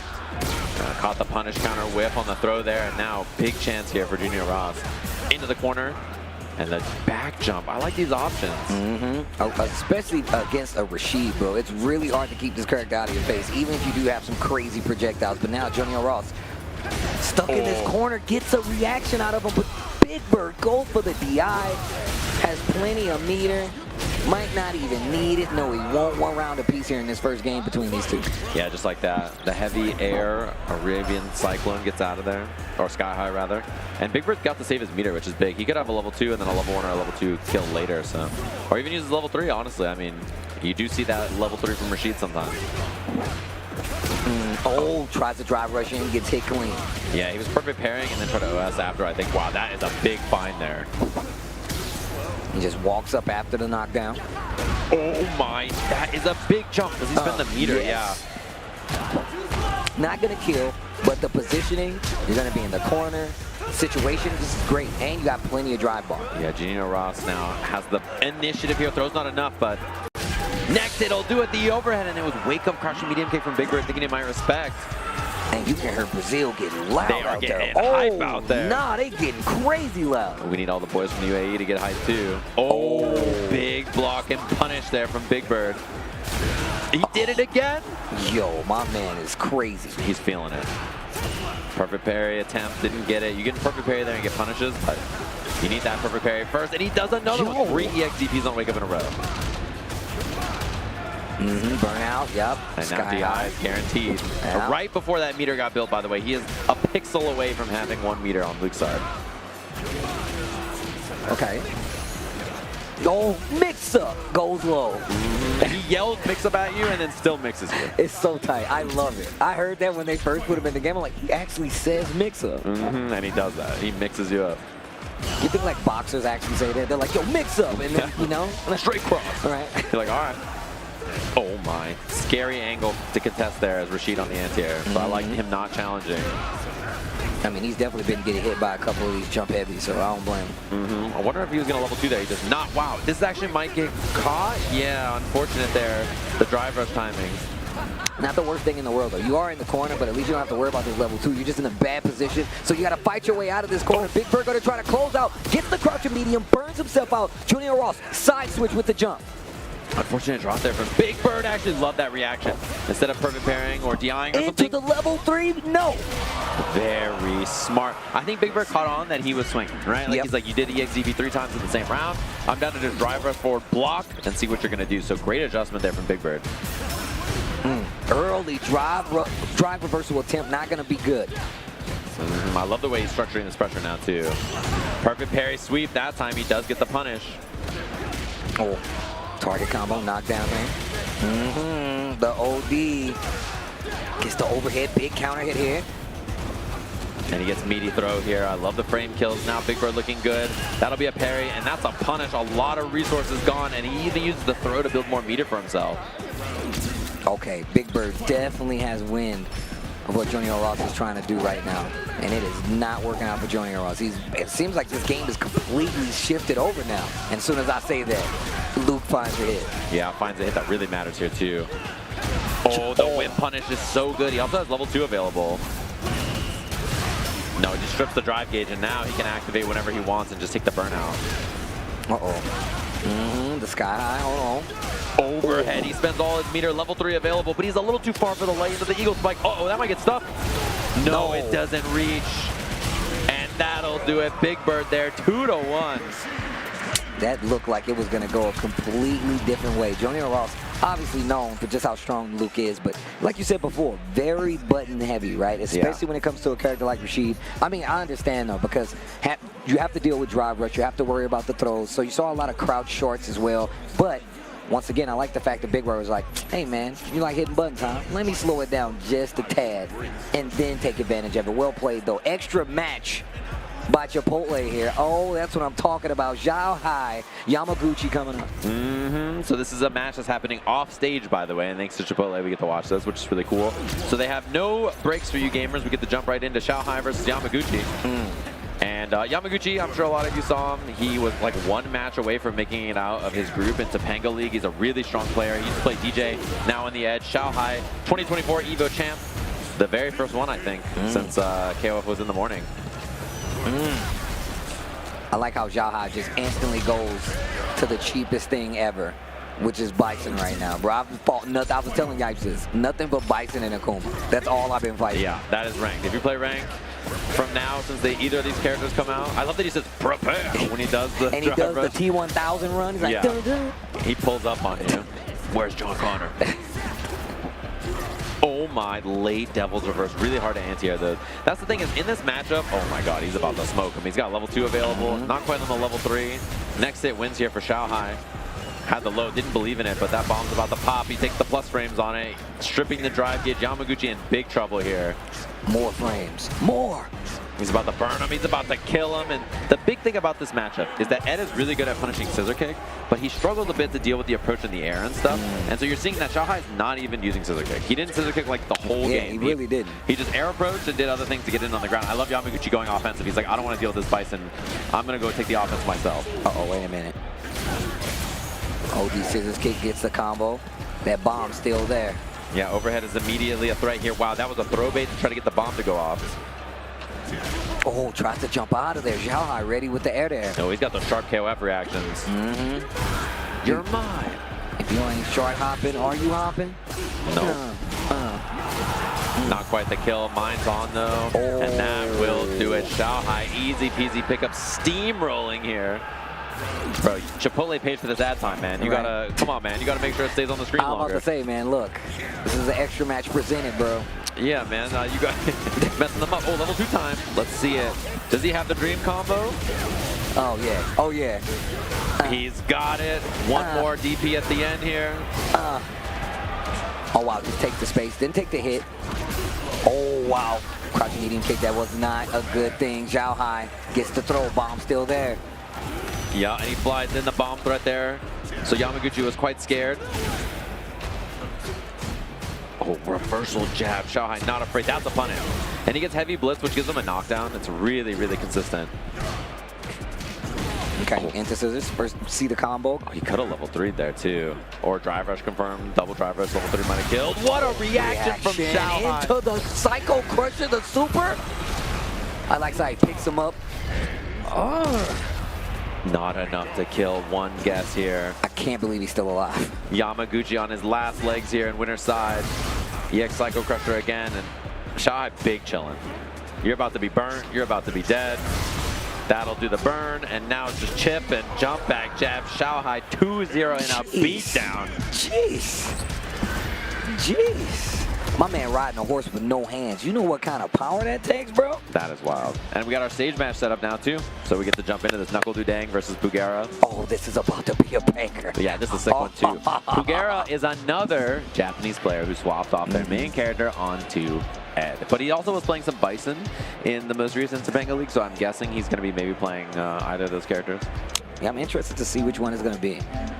Especially considering, like we said, the recent army of, you know, Eds, Bisons, Akumas, and whatnot. But once again, just Ed being one of the main focal points of some of these bigger names switching over. And I also feel like it's one of these characters, I'm glad you pointed it out, like, now he's a lot more execution heavy as opposed to being, you know, just 2 buttons here, 3 buttons. Like, I love that was the switch that they gave this character. They made him like a true Street Fighter character now, and he looks cool, so. Yeah, and his game plan, if you like mid-rangey characters, there's only a few options in the game for like long limb stuff, right? It's like Chan, him. Those are the 2 that are like mid-rangey. If you want like actual zoners, there's other characters. So he kind of occupies an archetype that I think a lot of players like playing. Although Pugera is thinking about the Bison here, by the way. That's what I was saying, the Bison too. Yeah, he plays both. In Topanga League, after playing some Ed in the beginning, he was playing some Bison. Bro, I like the horses just posted up in the garage. Like, yo, what's going on? Unbelievable. The horse is the coolest thing about him. I was about to say. Yo, he's riding the horse on the versus screen. I forgot. Yeah, Yive saw this yesterday, and he played Bison and was like, I didn't even know this happened because I play online. I was like, that's funny. That is some boss level entrance, though. Everybody chilling. Like, yo, chill out. Here come Bison. And it's a horse. Yeah, why? The horse has psycho power. Why did he make that noise? That's a horse noise. No, that's what I'm saying. Why are you so ready with the horse name? Oh, man. This is a historically a bad matchup for Bison, but I think every version of the game, it gets a little better. Yeah. Like in 4, it was bad, but then in 5, it got a little better. 6, I think he's got some tools to fight this character.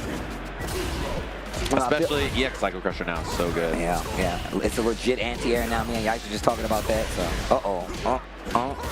Oh, you're dead. Not even a meter spent. Boom loops, Knuckledu looking sharp. Best booms in the business, bro. Yeah, he hits the sick combos in tournament all the time. All the time, bro. I watch his stream and I'm like, how, dude? Yeah, there's not very many people I think that are just always down to go for it, and Knuckledu hits those. I respect that more than anything. I'm all about like the execution monsters that play like these games. Uh-oh, wait a minute. Gets the jump in. This is scary now too because of this offense in the corner counter hit, so he gets crouching medium punch. Scary stuff. Sets the mind. It was going to be an immediate pop. Drive reversal to stop the pressure.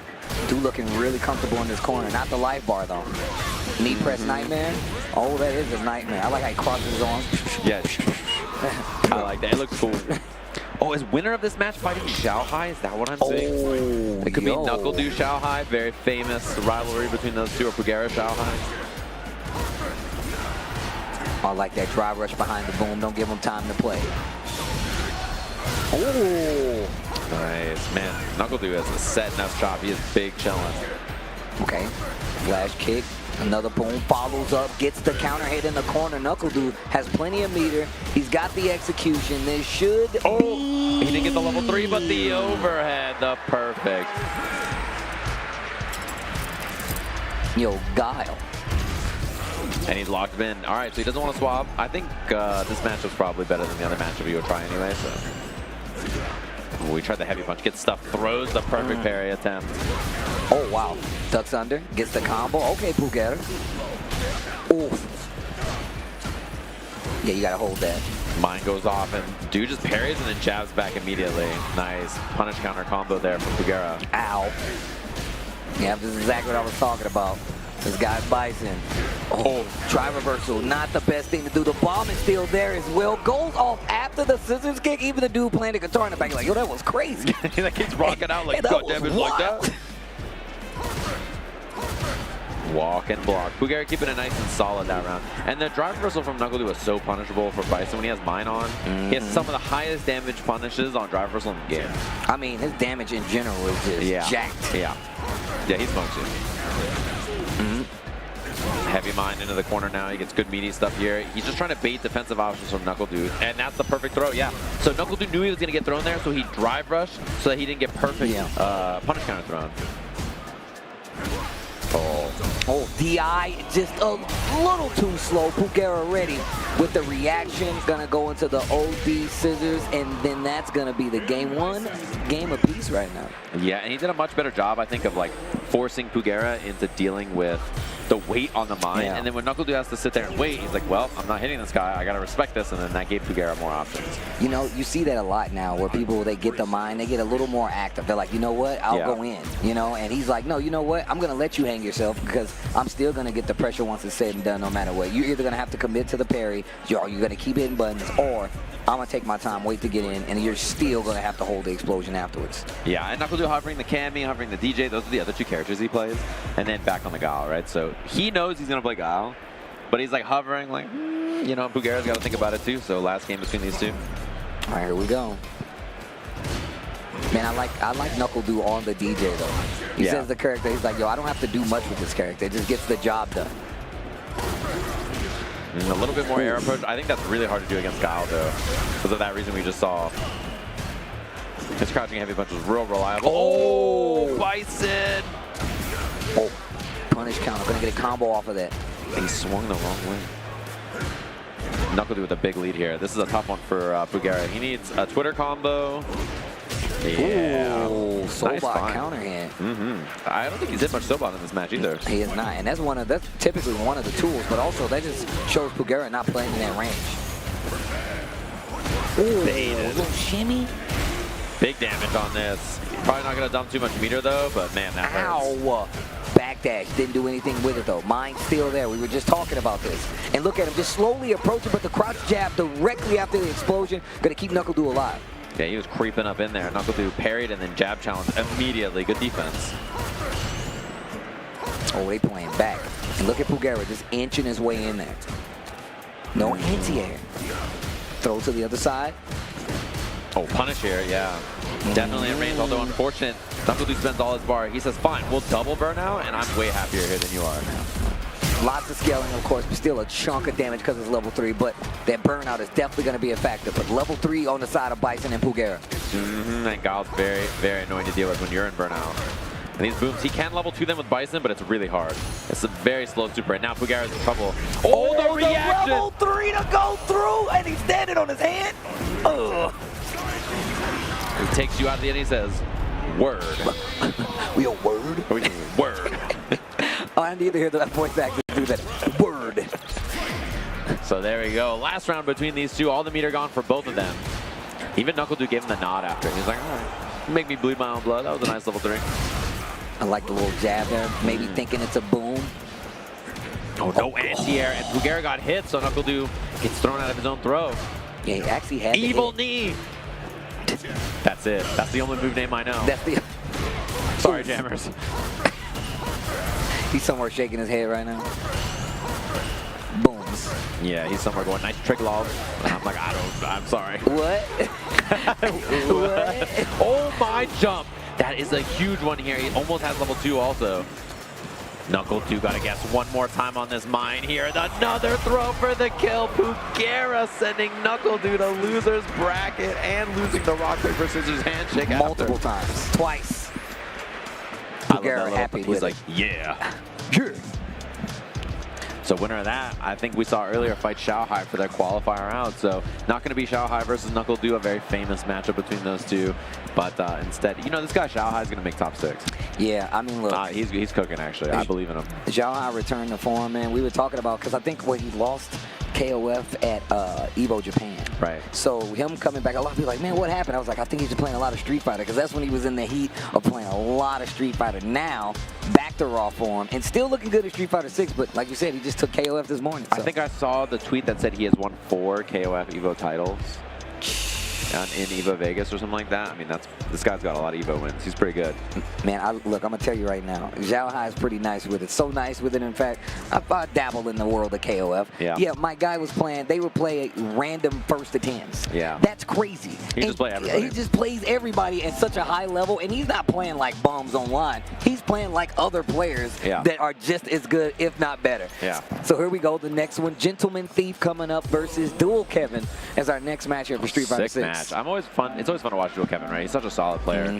Really, really exceptionally gifted at Street Fighter. He's really, really fun to watch. And he's a grinder. He's always on. I always see like other people are playing, and then Dual Kevin's like, "Yo, sets? Are you trying to play every sets?" time? I was telling people, like, they were like, "Yeah, man, he's got to fight this character and this character." I'm like, man, I don't know if you know this, but I watch a lot of streams, and Dual Kevin's fighting all those guys. Like, and for long time sets. And on top of that, I'm gonna say this because I always tell people, Dual Kevin is one of the few people. He's like, Steve, I know you know me because we go back to Marvel days. He's like, when I say I'm gonna do something, I'm gonna do something. He said this about Street Fighter 5, and he said it about Street Fighter 6, and he said it to me at Comic Break. He's like, yo, I'm trying to let people know I'm ridiculous at this. And I've been a fan ever since. So anytime I see him do well, I'm like, it's destiny. He's supposed to be doing that. But here we go, Gentleman Thief going with the Blanca versus Dual Kevin and the Rashid.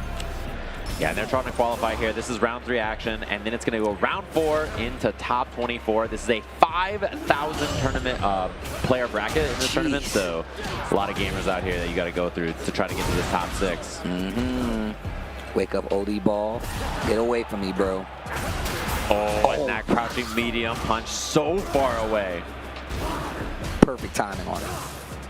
A little walk back, gets out of the pressure there. And punish counter. Normally Blanca can get a combo there, but honestly the trade made it a little tough. Okay, one Blanca chain down. I love the neutral between these two. Dual Kevin not overextending. He saw that he's willing to use that crouching medium punch. Oh, okay. DI clash. And spins the rest of it to burn him out. Uh-oh. What are you going to do, Gentleman Thief? Nice confirm there from Kevin. Either saw that it wasn't going to be on block, so he didn't go for the mixer. He could have got the kill there, actually, but... Oh, he's going to be safe and sound here. Spend the level 2.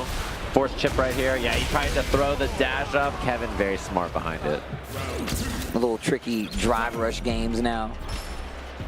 I love that he was down to spend that level 2 right there. He said, like, I'm not going to be greedy. I'm going to just spend this, get the kill, play very safe, tournament safe. Got to seal the deal, man. Secure it. Okay.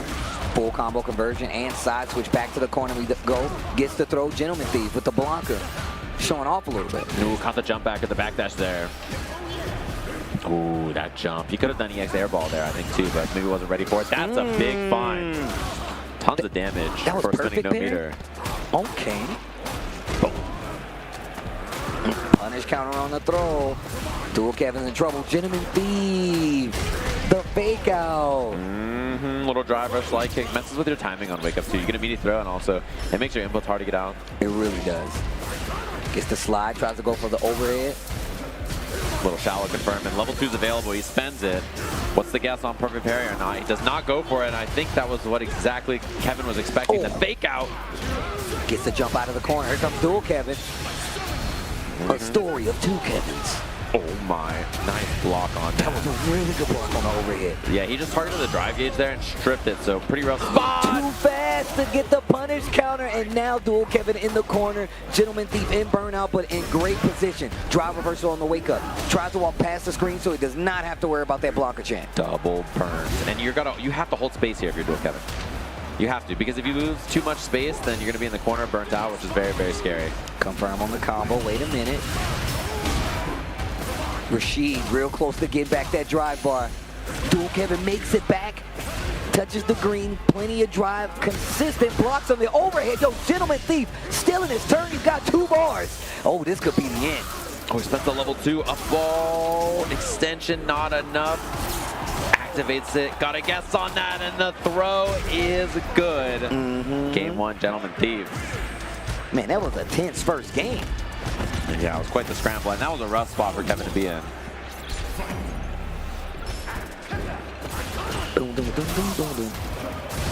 Oh, no. What a call out, man. I'm surprised he even found that there. It didn't even feel like Kevin was in a panic, and then he immediately was ready for it. Okay. Punish counter sweep.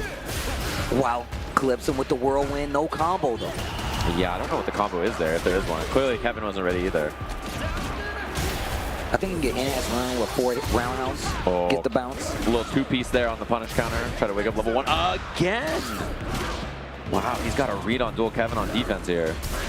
And look, I'm going to tell you right now, Blanca does that to you. Blanca is definitely the character that will have you faking out, using a lot of your drive, and the next thing you know, you're burnt out. Those Blanca balls, the light Blanca ball, just rainbow ball, really does kind of scare you into playing a certain way, and Blanca takes full advantage of it. Wow, nice jab out of the overhead there. Didn't get too much off of it, but at least stopped the offense. Oh, stand light, OD, electricity. Ooh, that was a scary throw away from Kevin. If he got baited into the right combo, he could have died there. Goes low. Okay, back to the corner we go. Yeah, he's got the level 2 for pressure. Wow, kicks it in, mix-up time, blocks it, but he's going to be burnt out at the end of this anyway. He eats the hit to try to avoid the burnout, I think, but... Great defense still. Parries it. Dual Kevin. Has drive. 1 bar. Trying to close this out. Do not, I hope you don't give him another chance, Gentleman Thief. Well, excuse me, Dual Kevin, don't give him another chance. Gentleman Thief goes down this round, but also still on set point.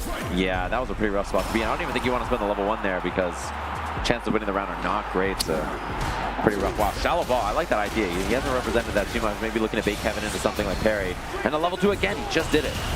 That's exactly what I was talking about. Just, oh, wait a minute, gets the trade.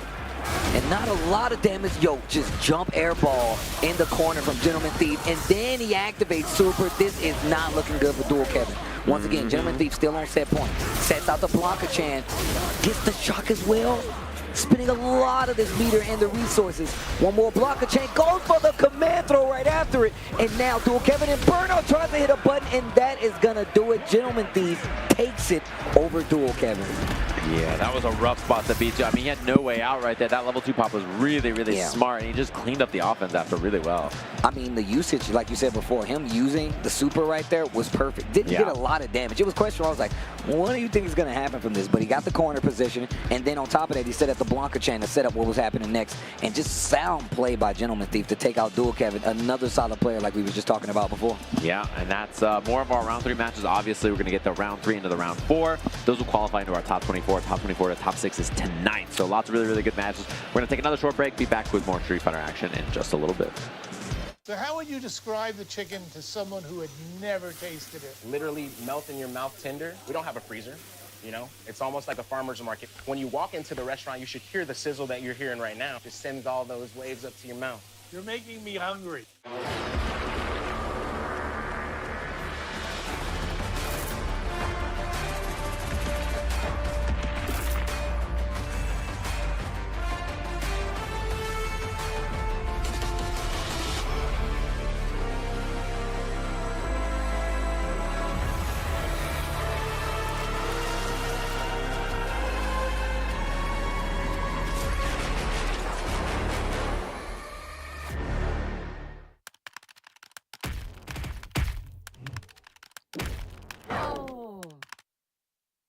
Red Bull gives you wings.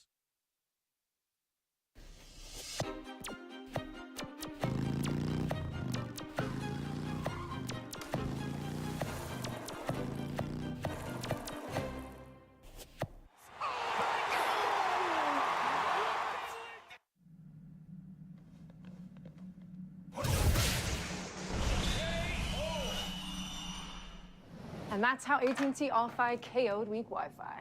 Get low latency when you need it most. Live like a gagillionaire with AT&T All-Fi. Protect your eyes styling under the sun. blue light glasses while you're gaming, having fun. Zenny's got affordable eyewear for all warriors and monsters alike.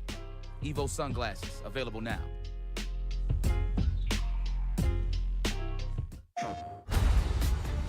This crew will go anywhere. Take any job. Face any enemy. We're the free gunner crew of the North Star. And together, we're going to make our mark on this galaxy.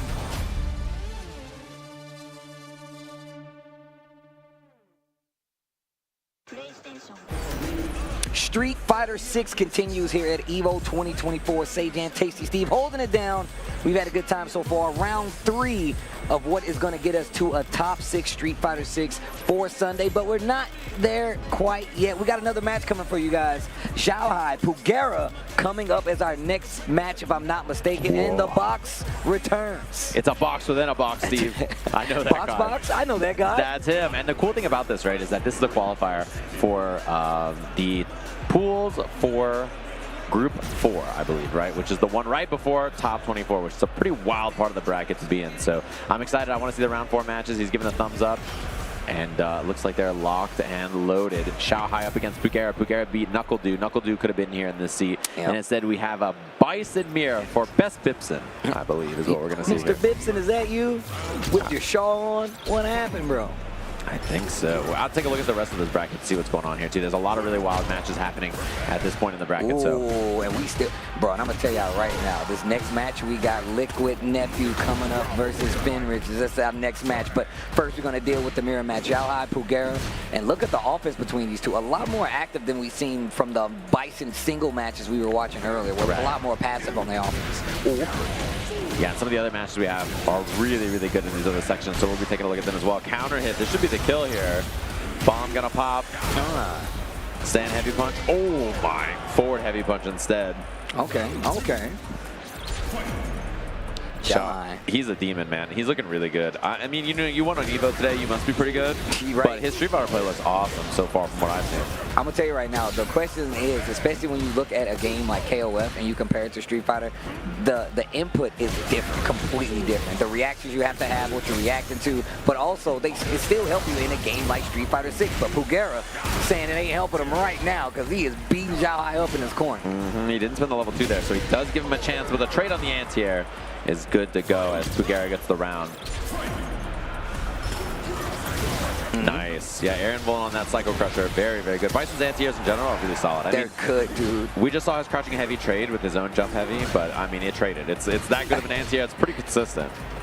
Gets the throw. Prepare. You see so many people set up like the corner situation where like, go ahead and jump, crouch heavy. Thanks, bro. And back in the corner you go. Perfect distance to set up just this offense that Bison just like to abuse you with.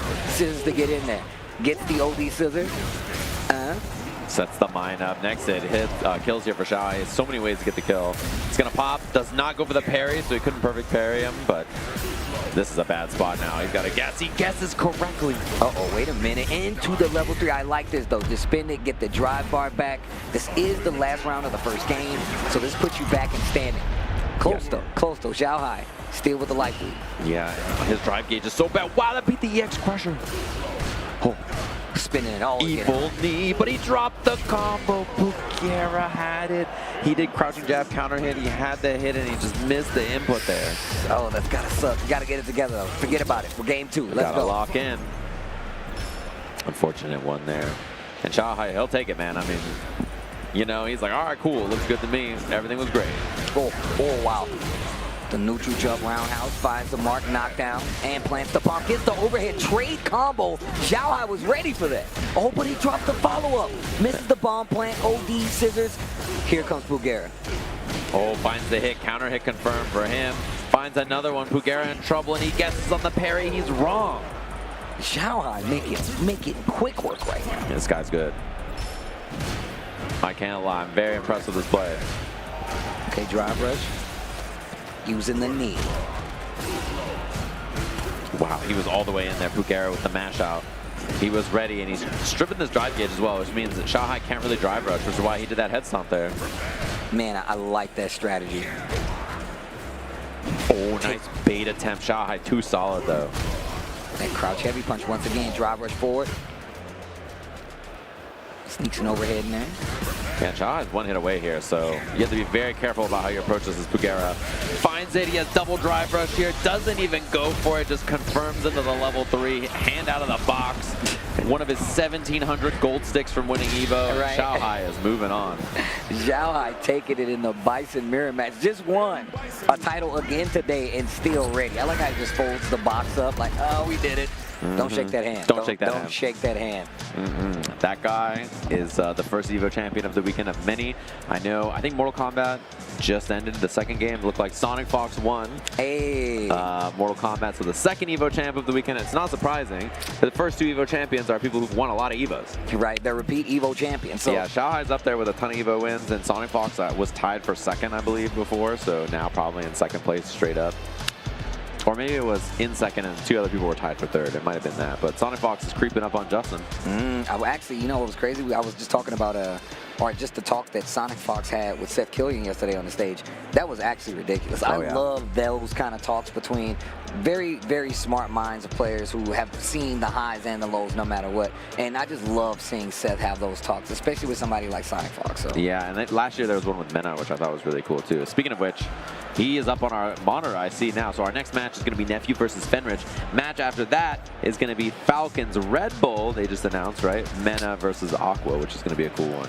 Yo, my man, he said I got a big announcement coming. He was like, you know what? NASCAR me, baby. I got another team. The stick-in just patches Bam, on him. right on the windshield. You know what time it is. I mean, look, well-deserved. The Bull, he definitely deserves it. But coming up, Nephew versus Fenri is our next match. Man, a lot of people say Nephew the strongest on the West Coast, you know, when it comes to this Street Fighter 6 game. He's real good. Very, very impressive stuff. Not surprised to see, obviously, picked up recently by Team Liquid. Really, really strong competitor. And of course, Fenri, Cyclops, Osaka Gaming's own. Has played a bunch of different characters in this game. Obviously, pioneered a lot of the JP tech we saw earlier in the game. I think that character naturally fit the way he wanted to play the game very, very well, especially before all the nerfs. And he's been dabbling with quite a few characters since then and picked a new stage. He did not like the stage they got. Now, I'm going to tell you right now, that new Bison stage, I'm about it, bro. It's a cool stage, yeah. It's a very cool stage. Assigning some extra buttons. I think they both have controllers with like 7 extra buttons on them, of course. Do you set a parry button now? No. No? I use 6 attacks. Man, yo, I have Say light, Jam, I like that. I have light punch and kick, medium punch and kick, heavy punch and kick. There you go. That's it. There you go, Say Jam. That's why you're a real one, bro. Yeah. Right there. I set no extra buttons. You know what I do? I'm one of them. I turn off the Rage Art button on Tekken, bro. Dang, I'm one of them. That's extra. It's so extra, and it definitely bodies me sometimes because you can't do like crouch into like E, so it really actually bodies you. But I'm stubborn, so. Yeah, that makes sense. I use macros that make sense if the 6 buttons are not used. Yeah. So that's where I'm at. So it looks like it's locked in. This matchup, I think a lot of jury players, or Blanca players especially, don't like that much. The jury players, I think, tend to like it. There's a couple of reasons. The horizontal reach on her DP and her buttons makes it hard for Blanca to kind of control space sometimes against him, especially when you're sitting there chilling and trying to use ball and stuff like that. Oh, that's true. Her dive kick definitely switches it up quite a bit, and you really have to be on your toes to like react to a bunch of the stuff the jury's going to be doing. So this makes a lot of sense. Wait a minute, gets the hit drive rush.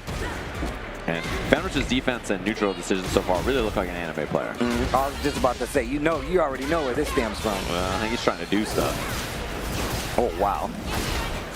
Nephew was like, yeah, you go ahead. You go right ahead. Wait a minute. Light kick, electricity. Man, he does that a lot. Yeah. Chip is a big problem now for him as well. He sent it, and that's going to be the chip at the end with the extra Fuha stock. So round 1 for Nephew. And I think he got a lot of data out of that probably, too, about the way Fenrich approached this. Oh, spaced out forward heavy punch. It's really tough to deal with that. It really does like slow down the game, especially when like, I want to get into this range. He's like, actually. Nice. He gets the punish on the jump back. Something we've seen Nephew do a lot lately. Part of the tech. Wow. Counter hit there. Just didn't get anything big on the follow-up. Perfect parry. Hold on. He saw the plus frames and he's like, I'm going to tap this parry.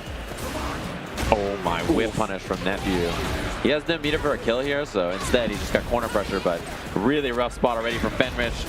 One hit will do it now. That's death because of the fireball and a bit of a beatdown in game 1 for Nephew there. Jeez. My man looks prepared. Yeah, he do. Prepare. Prepare. We just still run. I would pay money to see Nephew run like that. I feel like he naturally runs. Yeah, this is how he runs. He just, because he's so soft-spoken, I just feel like he's like, I bet you won't run over there. And he's like, the best description I've ever heard of Nephew is that he's toxic and lowercase. Because he's like, yeah, he's nice and quiet, but he do be talking a little smack he sometimes. Definitely does. He be talking a little dirty sometimes. I'm telling you right now. That was a good description of him for sure. Back locked into it. Oof, what a whip punish. That is hard to whip punish too. Right? That was pretty sick. Honestly, I'm surprised it even whipped. Fenrich's spacing looked pretty good, I thought. There we go. He's finding some more offense now. I like the combo choice from Fenrich a lot here too. Gets the corner. Defense was looking real solid for Nephew right there. I love the way Fenrich's offense is stringing together here. This is, that's a big drop though. Unfortunate. All right, what's the move? How do you keep this momentum in your favor? Back throw? Oh man, Fenrich was looking so good in this round, and now there's a chance for Nephew. You hate to see it. Still, I was about to say, still playing decently slow. What an interrupt on the driver, but drop the combo and the scramble that happens right after. Nephew still prepared. Oh man, Fenrich, that is a heartbreaker, man. He was looking really, really good. I love the way he was playing this round. And then all of a sudden, just drop after drop after drop. And now, corner position for Nephew, overhead lands. He's sitting on enough meter to kill him on the next hit here. Okay, caught the jump, maybe level 2 time. Okay, OD electricity. No, he missed the ball. Ball completely whiffs. And now Nephew trying to do his best to hold off in the neutral. Oh, and the counter hit mash out. He's about to build level 3 here. Spin that, you should be dead. It's quite close, yeah. I don't know, it might be a pixel, but he might actually just straight up beat dead. No! Oh, and the bait afterwards. A tough one there. Honestly, Fenrich really shaky for how he normally is in tournament there. He had a lot of drops. Yeah, I was about to say, that definitely looked very shaky on the side of Fenrich. I mean, but even also, not to take anything away from Nephew, defensively, he was looking pretty solid, especially after he got hit by that first, like, crouching medium punch. He was like, all right, I see what's going to happen now. And just played the range really strong with the character. But like you said before, man, that Jury Blanca matchup, something else. And honestly, it felt like the real matchup there was Fenrich versus his hands, right? He just had so many drops. Like, everything he was doing looked really, really clean, but he just couldn't, you know, capitalize on it. Wow, he got a big pop up there. There he is. Red Bull Falcons own Mena up there against Aqua, pulling up to the stage. Another transplant onto another character after JP got nerfed. Oh wait, who did Aqua go to? So I've seen him play a few characters. I've also seen him on the Blanca. He's been another one I've seen play Blanca, and I think he dabbled with some Bison as well. Okay, hold on. I think everybody tried Bison when he came out. You had to, bro. Yeah. You had to. In the past games, he was a Rose player for a while. Played some Poison. In 5, he played, I think he played Mena also. I think you're right, yeah. He played a bunch of characters. Interesting. Now let's see what happens with Mr. Mena RD. Definitely was messing with the Zangief. I like him on the Zangief for pure intimidation purposes. He can definitely walk somebody down. Yeah. I'm curious about that too. Like, his characters got nerfed, right? Like, I mean, this version of the game, Luke and Blanca both got nerfed and are not really in the conversation amongst the super, super powerful characters, right? They're both still good characters, but not to the same extent that there's many others. And so I'm curious if he just swaps or if he plays those characters, he just adds another one. Okay. We'll see. Yeah, maybe Aqua locks in the JP. Maybe he plays some Blanca depending on the matchup. I'm curious. But yeah, me and Justin were talking to Mena about like those characters and some of the matchups in the newest season.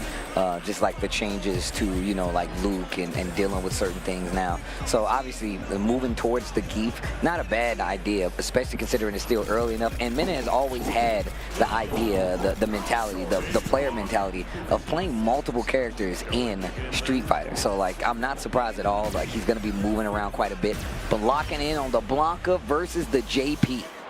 Back to their old names. Nothing too fancy here. My old ways. All right, here we are, locked and loaded. Curious about, whoa. I was going to say curious about the approach we see from Mena. I love that it was like, go into the crouch immediate hop just to see if there's a response. And then, yeah, the empty jump over, testing that early perfect parry attempt. Oh, that was such a good slide.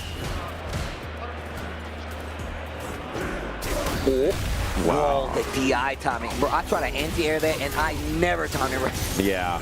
That was definitely a tricky little approach attempt from Mena. And then Aqua was just ready for the DI.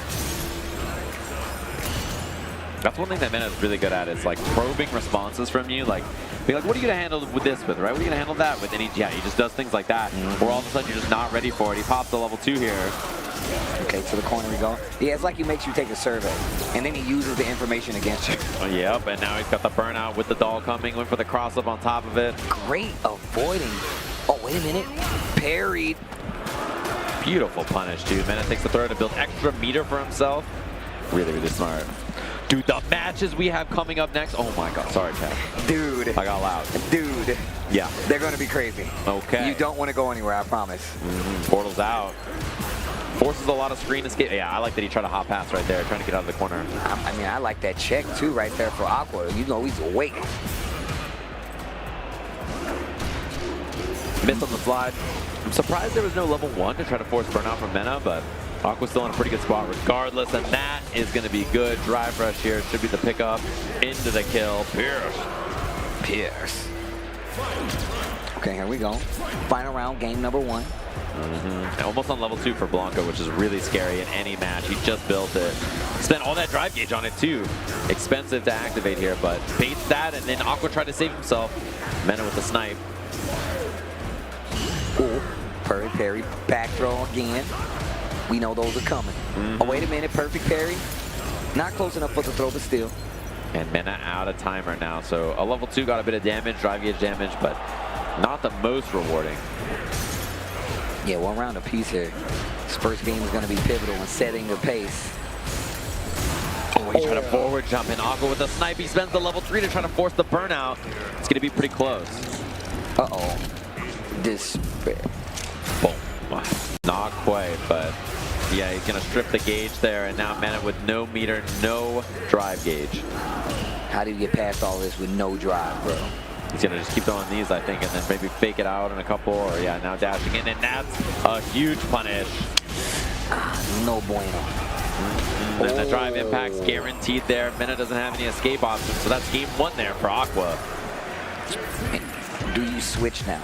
I feel like that's the thought. He looked up and he was like, what happens now? Yeah, he went right back to character select. Yeah, no way he's locking in Zangief in this matchup, right? So Nah. It's either this character again or maybe the Luke, unless he's got another counter pick. The willingness to switch in this situation, man, I am forever like in awe of. When players are like, you know what, I'm switching. And I'm like, how do you do that? Like, I've never been able to. And the Luke coming back out to play. Yeah, he's locking in the Luke here, it looks like. Confident in it, too. I think his Luke is also really solid. And it's a matchup I'm sure he's played many, many times. It's obviously a very popular matchup in Season 1 as well. I feel like the carryover from like the previous seasons is that character experience, so you have a better time of dealing with Aqua. Perfect parry. Oh, the bait. He parried, and I think Mena thought Drive Rush was coming. Nice little chunk on there. Aqua. A few hits. No anti-air from Mena, actually, and then he tried to perfect parry some kind of button afterwards, so he lost a lot of drive gauge. Yo, the anti-airs consistently. Oh, and he's forced onto that there because he was trying to parry the projectile. Big jump, though. Okay, knockdown. Do it again. No. A dash in. Aqua with the check, and that's a huge win from Mena. I like that drive rush past it all. Air throw, get back there into the level 2. Oh, this looks like curtains. I love it. Looks like curtains. That air throw from Aqua was so sick, by the way. And immediate level 2 is a very safe way to try to close out that round. Ooh. Okay. A little trade on that. Mena running out of steam maybe here.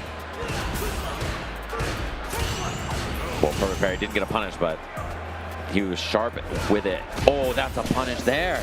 Uh-oh. And man, he cannot find a way in. Aqua is looking like just a wall here. Yeah, this is looking really difficult for Luke to get into.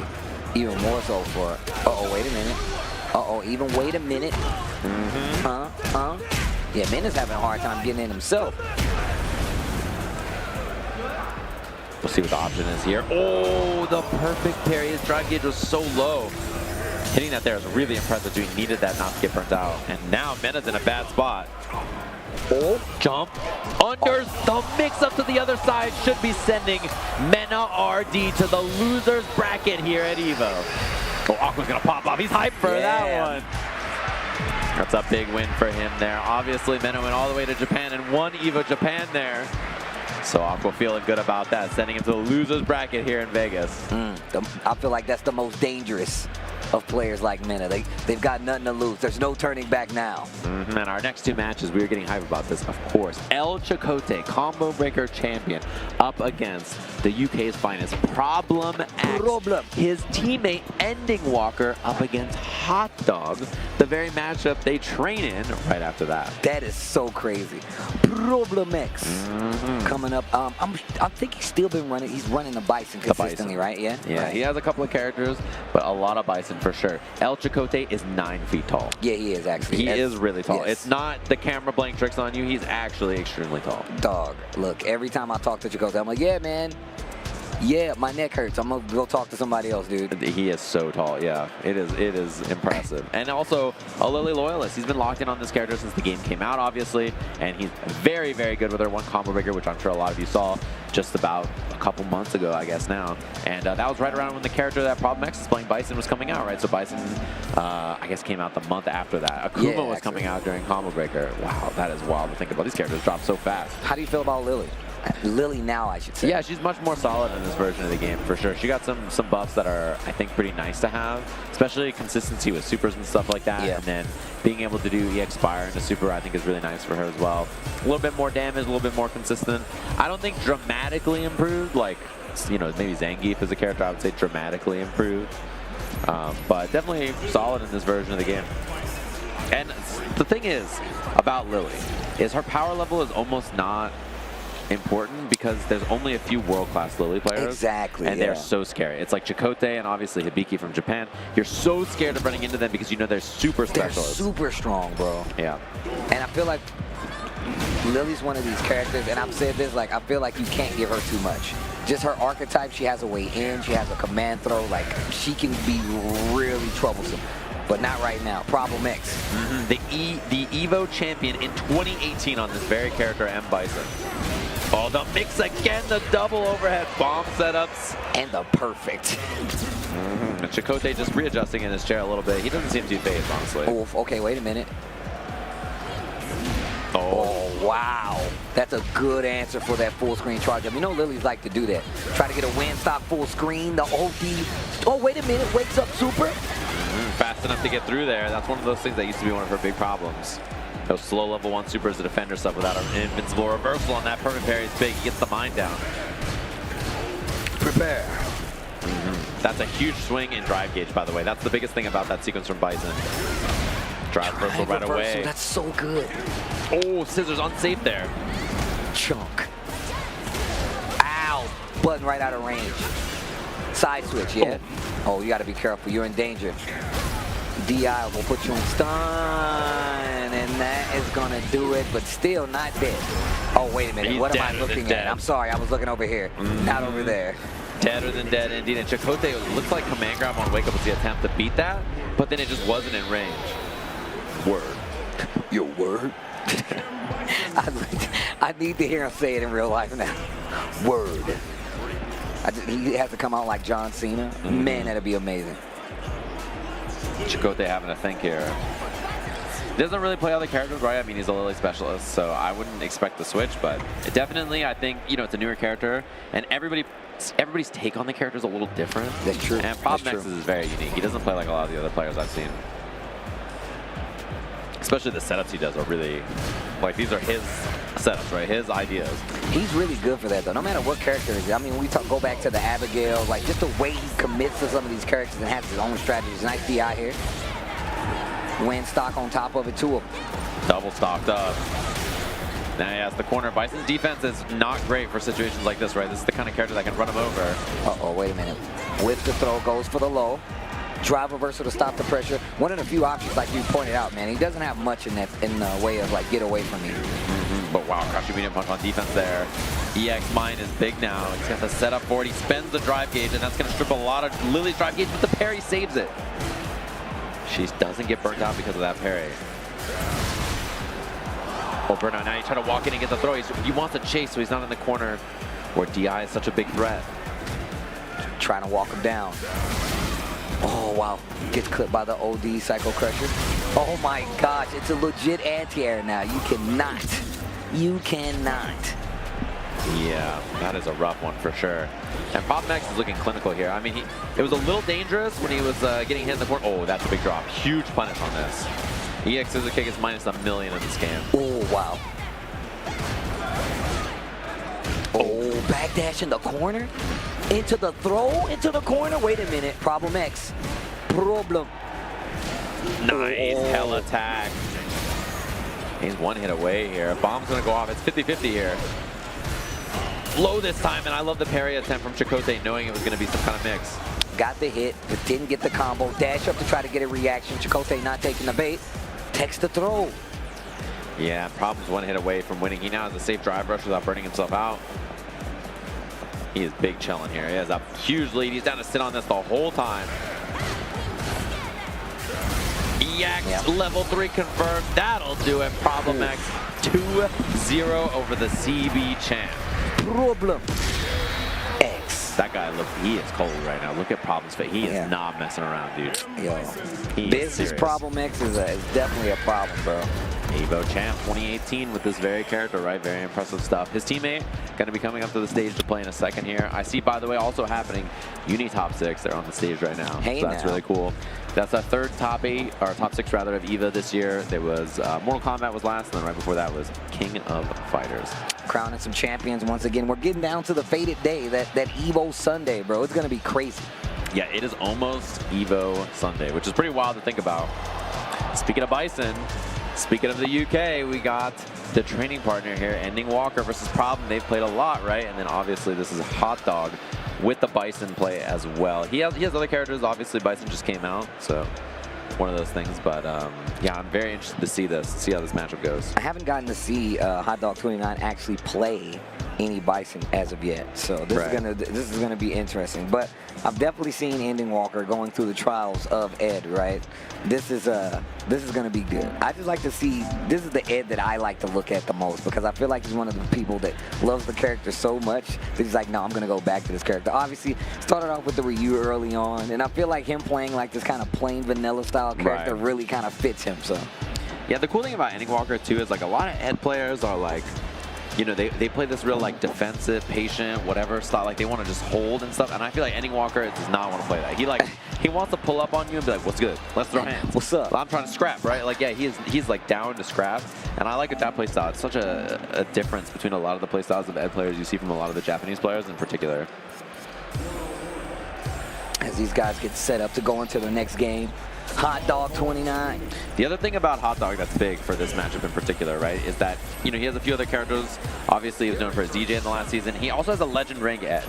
So it's the other character that he plays besides Bison is Ed, and he plays Ed to a very, very high level. So both of his characters were in legend rank, you know, top 500 in the world. Yep. And he knows how to play Ed as well. So this is something where he's very, very comfortable with, obviously, both sides of this matchup. Okay. Let's see how he deals with the current threat. I watch a lot of Hot Dog at like midnight. He's like live, you know. I like tune in. I'm like, there's a stream. Yeah, he was definitely one of those guys. He was definitely one of those grinding guys. All right, here we go. Locked and loaded. Wow, missed the head stomp at round start there. Okay. Little crouching leg kick check.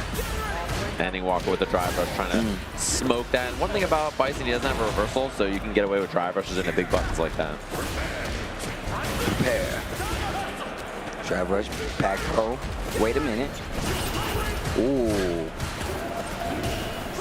Oh, went for the air-to-air attempt. That's the biggest problem probably for Ed in this matchup. I feel like he's pretty great on the ground against Bison, but that air approach is a little spooky. Yeah, it's not going to be the easiest because, once again, I feel like it's just hard to kind of get to that angle where you're successfully jumping versus Ed. So I like that back throw too. He could have taken a combo and slightly less resources maybe, but the back throw gives him this great spot we see here. Ooh. Ooh. Ooh. Oh, I love his arm just taking over. Oh, jeez. The fire exchanger. It looks so cool, man. Yeah. They did a good job with Bison. I hate this guy. Yo, exactly. Nice, good challenge there. That crouching medium kick from Ed is never plus like that as immediate. It's 0 or -1. Oh. Unless he drive rushes, you know, to get some plus for him. Nice. Perfect parry. Gets the knockdown. Another one. Pulls him in and then goes for another forward throw. Oh, and the throw bait. No meter kill here. Very nicely done from Ending Walker. All right, Ending Walker. One round apiece, game number 1, Hot Dog and Ending Walker. But wait a minute, Psycho Crusher to get the knockdown. Wow, the timing on that perfect parry. He can take a side swap here. He does. He doesn't go for the driver's version, but this is a good spot. Safe jump here. Gets the throw again. Gets another throw. Whoa. And he's out of there with the head stomp. I like that choice from Hot Dog. Very smart. Oh, okay. The OD this time. First time we've seen it. The tail end to get the full combo extension. Yo, Ending Walker. And Hot Dog having a think. I think he really, he looked really good at the start of that, and then Ending Walker just kind of locked in, took the fight to him and said, what's up, man? Like, what are you going to do about this? How are you going to handle my pressure? And it's been a big problem for Hot Dog so far. Playing back a little bit, scissors to try to get in there. What a whip punish from Ending Walker. Little crouch light kick, check into the blitz, double crouch light kick. It counter hit combos into itself. So one of the nice things about that button, like we saw right there. Yeah, he's keeping the options, just lots of lights, and keeping the pressure very tight. Tough for the Hot Dog to deal with, and this is going to be an easy peasy kill. The perfect for Ending Walker. Yo, Ending Walker. My guy, calm down. That's what I'm saying. He goes in for the kill. He's down. Yeah, see, every round is just him leading with some kind of offense. And it's a fun style to watch. I think, you know, his head is so interesting because it's so different from a lot of other players. And this really is his character. He likes that. Yeah. I'm a fan of those kind of players. Like, nah, man, I'm playing this character right here. Yeah, me too. Tries to challenge back, decides to get out of there instead. Ooh, I like that he was looking for heavy kick snatcher right there to try to get him out of the air. Stand medium kick, keep him at bay. Nice, the jump out. He finds the escape. And the delay from Hot Dog there was great. Okay. Oh, almost had the trade combo. Nice punish counter. That combo does work. Oh, he didn't go for the super. I think he wanted level 3, but look, Hot Dog's meter barely wasn't there. Oh, that's no good. Tries to go for a little reset. Hot Dog challenges, doesn't finish the combo. Ending Walker retaliates, has the level 3. That should do the deal. That's going to be the game 2-0. Ending Walker over Hot Dog 29. And I think they both had some drops there at the end. I think they kind of looked at each other at the end like, whoops. Like, there's a couple of issues from both of them, but they cleaned it up at the end. So both of the EU boys moving on in the bracket just like that. Some loose scrambles there, but I like the retaliation on both ends. Even Hot Dog 29 was ready to be like, oh, did you whiff? Crowd strong. And then as soon as he saw it, Ending Walker was like, oh, did you whiff? Stand medium punch as well. So just great plays on both sides. The scramble looked really strong towards the tail end there, but Hot Dog 29 out of there, going to go down to the loser's side. Ending Walker moves on, but we're going to move on to the next matches, but it's going to be after this break, so don't go anywhere if you want to catch out more Street Fighter 6. See you right after this.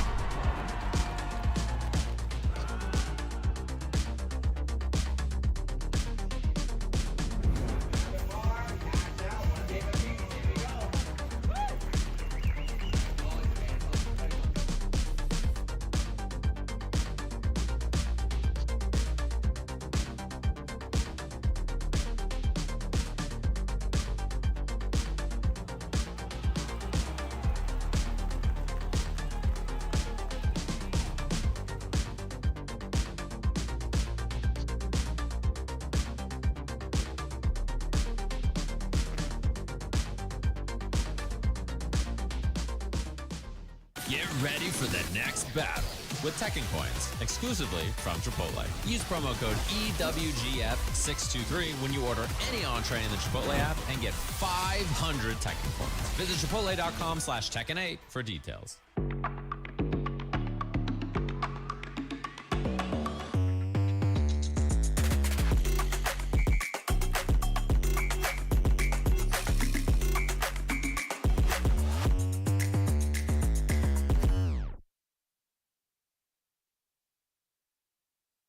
Hey gamers, does your room look like this? Tired of having no art on your walls? You need Displate. Made with high quality metal and customized finishes, with Displate, you can transform your room or office from lifeless walls into a stylish space. Check out the new texture finish. Flat is out. Come feel the difference of that sweet, subtle embossing. Say goodbye to hammers and nails with Displate's magnet lock technology. It never fails. It's as simple as snap and hang. Bang, bang, bang. Visit displate.com/Evo and order now. Use the discount code EVO at checkout. Rated E to M.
Welcome back, gamers. We are here with more action, narrowing down to that top 24 later tonight, and then top 6 by the end of the evening. We have another match coming up. Really, really strong players. Europe and Japan going to be represented up here, which should be really, really fun to watch. And then our next match after that has one of the USA's finest, who I'm sure a lot of you are a big fan of against another really strong Japanese player. So it's Carmine Corzone kills you up against Mochi. Mochi has been one of the strongest players in Japan, I think, in this game. He's had a lot of really, really strong performances. He's a super, super solid Chun-Li player.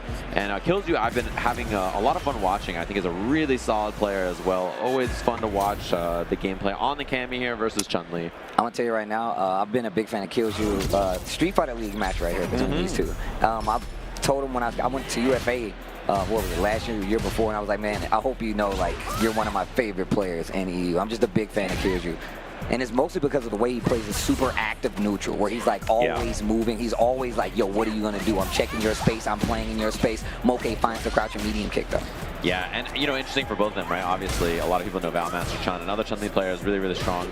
Character is very common, and then Kami is really popular in Japan. There's so many top-level players on it, so both of them should be pretty familiar here. Oh, no throw from Mochi. Gets the hit, double drive rush. That's the deal there. Yeah. And Mochi is really good at that. I feel like he optimizes, and he's so good at closing out like aggressive scrambly scenarios like that. Take it into the throw. And just keeps that string nice and tight. Simple, easy peasy stuff. Kills you with a chance. Now baits the throw. Very nice. Yeah, target combo confirm into the corner. Maybe a little too far for that DP check, but Mochi fights out so quickly with the jab. Oh, perfect parry. Wait a minute. Kills you. Gets the knockdown in the corner and just jumps out of there. Gets a punish counter throw. Back to the corner you go.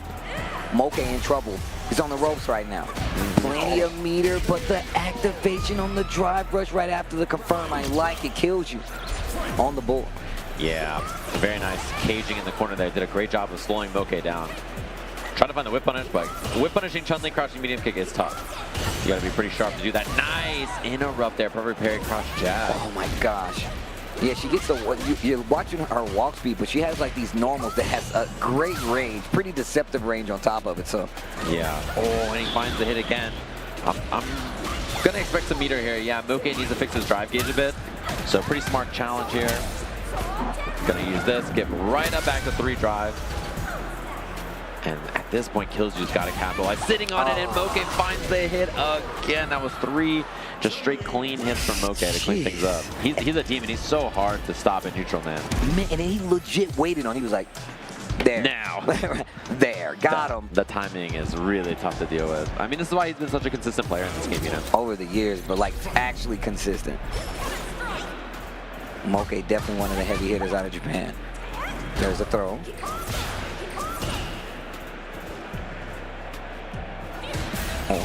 Low 4 tries to make something happen. I like the reaction. Mochi says, nah, stop that nonsense. Anytime you see that drive rush, you can do it. Wow, the whip punish on that. That's a ton of damage for no meter. And a regen to drive gauge. Counter hit confirm on that. And Mochi with the perfect. Jeez, my man is wasting no time. Mochi, set point on kills you right now. Yeah, I mean, man, it's just been so tough for him to get anything going so far. And it's not even his fault, it feels like. It feels like Mochi is just such a wall. Yeah. Oh, man. Optimal. Yeah, spending that level 2. Gets the drive gauge back during the air combo there. And next it could do it for Mochi here if he finds a good one. Gets the hit. Knockdown into the corner once again. What's the mix? The low. Oh, you gonna spin that? Level 1. Not quite enough to kill, but anything will do it. Wow, I'm surprised that hit. He can actually get a guaranteed DI here if he makes contact. That's big, actually. This is suddenly a very winnable round for Killju. There it is. I think he dropped the combo there so that he could make sure that Mochi didn't build the super, right? So Mochi was about to be on level 1 super. Killju doesn't end it, and he does early drive impact so that Mochi doesn't have bar to respond. Spins all of it too. Level 3, the pixel comeback for Killju. And man, that was very well played. Like you said, drop the combo so he wouldn't get the meter for it. And on top of that, just the awareness to be like, right now. I mean, we just saw Mochi do it, and now Killju answers the call. Yeah, managing both the resources like that, very impressive, so. Low forward. Not going to be able to open anything up, though. Tries to get a reaction with the dive kick. It does work, but it's not close enough. Mochi, spinning bird kick on the knockdown. Perfect parry to get the retaliation. Killju back on it. Man, these guys are scrambling right now. And he found that jab whip right there. Very smart. And this is exactly what I was talking about from Killju. He plays this back and forth game like, yo, what is the most optimal space? What is the most optimal space? That should be the round if done correctly. Reset it to the throat. Killju sneaks one onto the board versus Mochi. And man, I like the way that he played that. But that's exactly what I meant about this player. He really does play at the perfect range. In, out, shimmies a lot just to see how you're going to react. The fact that he got that kind of reaction out of Mochi, of all people, says a lot. Yeah, and all of that level 1 slightly not killing, and Mochi overcommitting a bit on that drive gauge, so we'll have to see if he makes that kind of miscalculation again.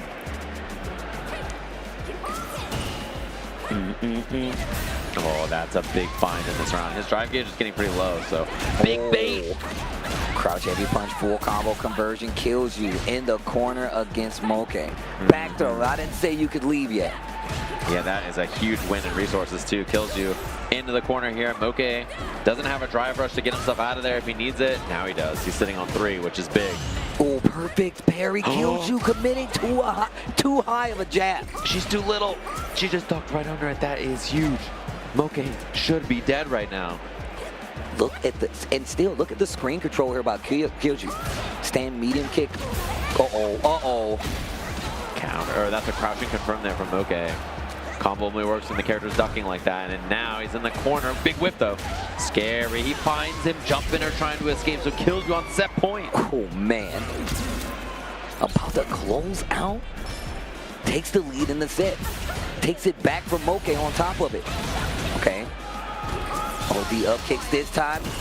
No. Oh, I like the attempt, but that's a lot of resources gone now. Big damage on the board. Big damage on the board. Oh my gosh. Parries it all. Oh, big find on that heavy kick. Gets a lot of space out of the corner. Spin knuckle just hit. I don't think he saw it in time to combo, but still he took advantage of it. Another throw. Kills you. Oh my gosh. Walks into the crouch. Medium kick Mochi. He's gonna dump it again. It's not enough to kill. He gets the knockdown off the second hit of the jump heavy there. The low, it's enough. So Mochi tying this up, sending us to a final game, final round between these two. Oh my gosh. The back and forth is ridiculous. The crouch medium kick again to do Mochi. You can't stop me. Ooh, and I like, we didn't see it in the XTP from Killju. He stayed real solid there. Just looking for the parry attempt, and now he has the hit. Level 3 available. He's gonna dump it. Okay, here we go. Going into this last round here. Spinning the level 3, 1 bar left on the side of Mochi and the Chun-Li.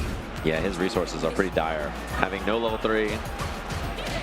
Oh, good challenge. Crouch medium punch after the jab string. Perfect parry. Back throw. Yep. Man, this set is wild. That's what I'm saying. Are scrapping they out there. are fighting, bro.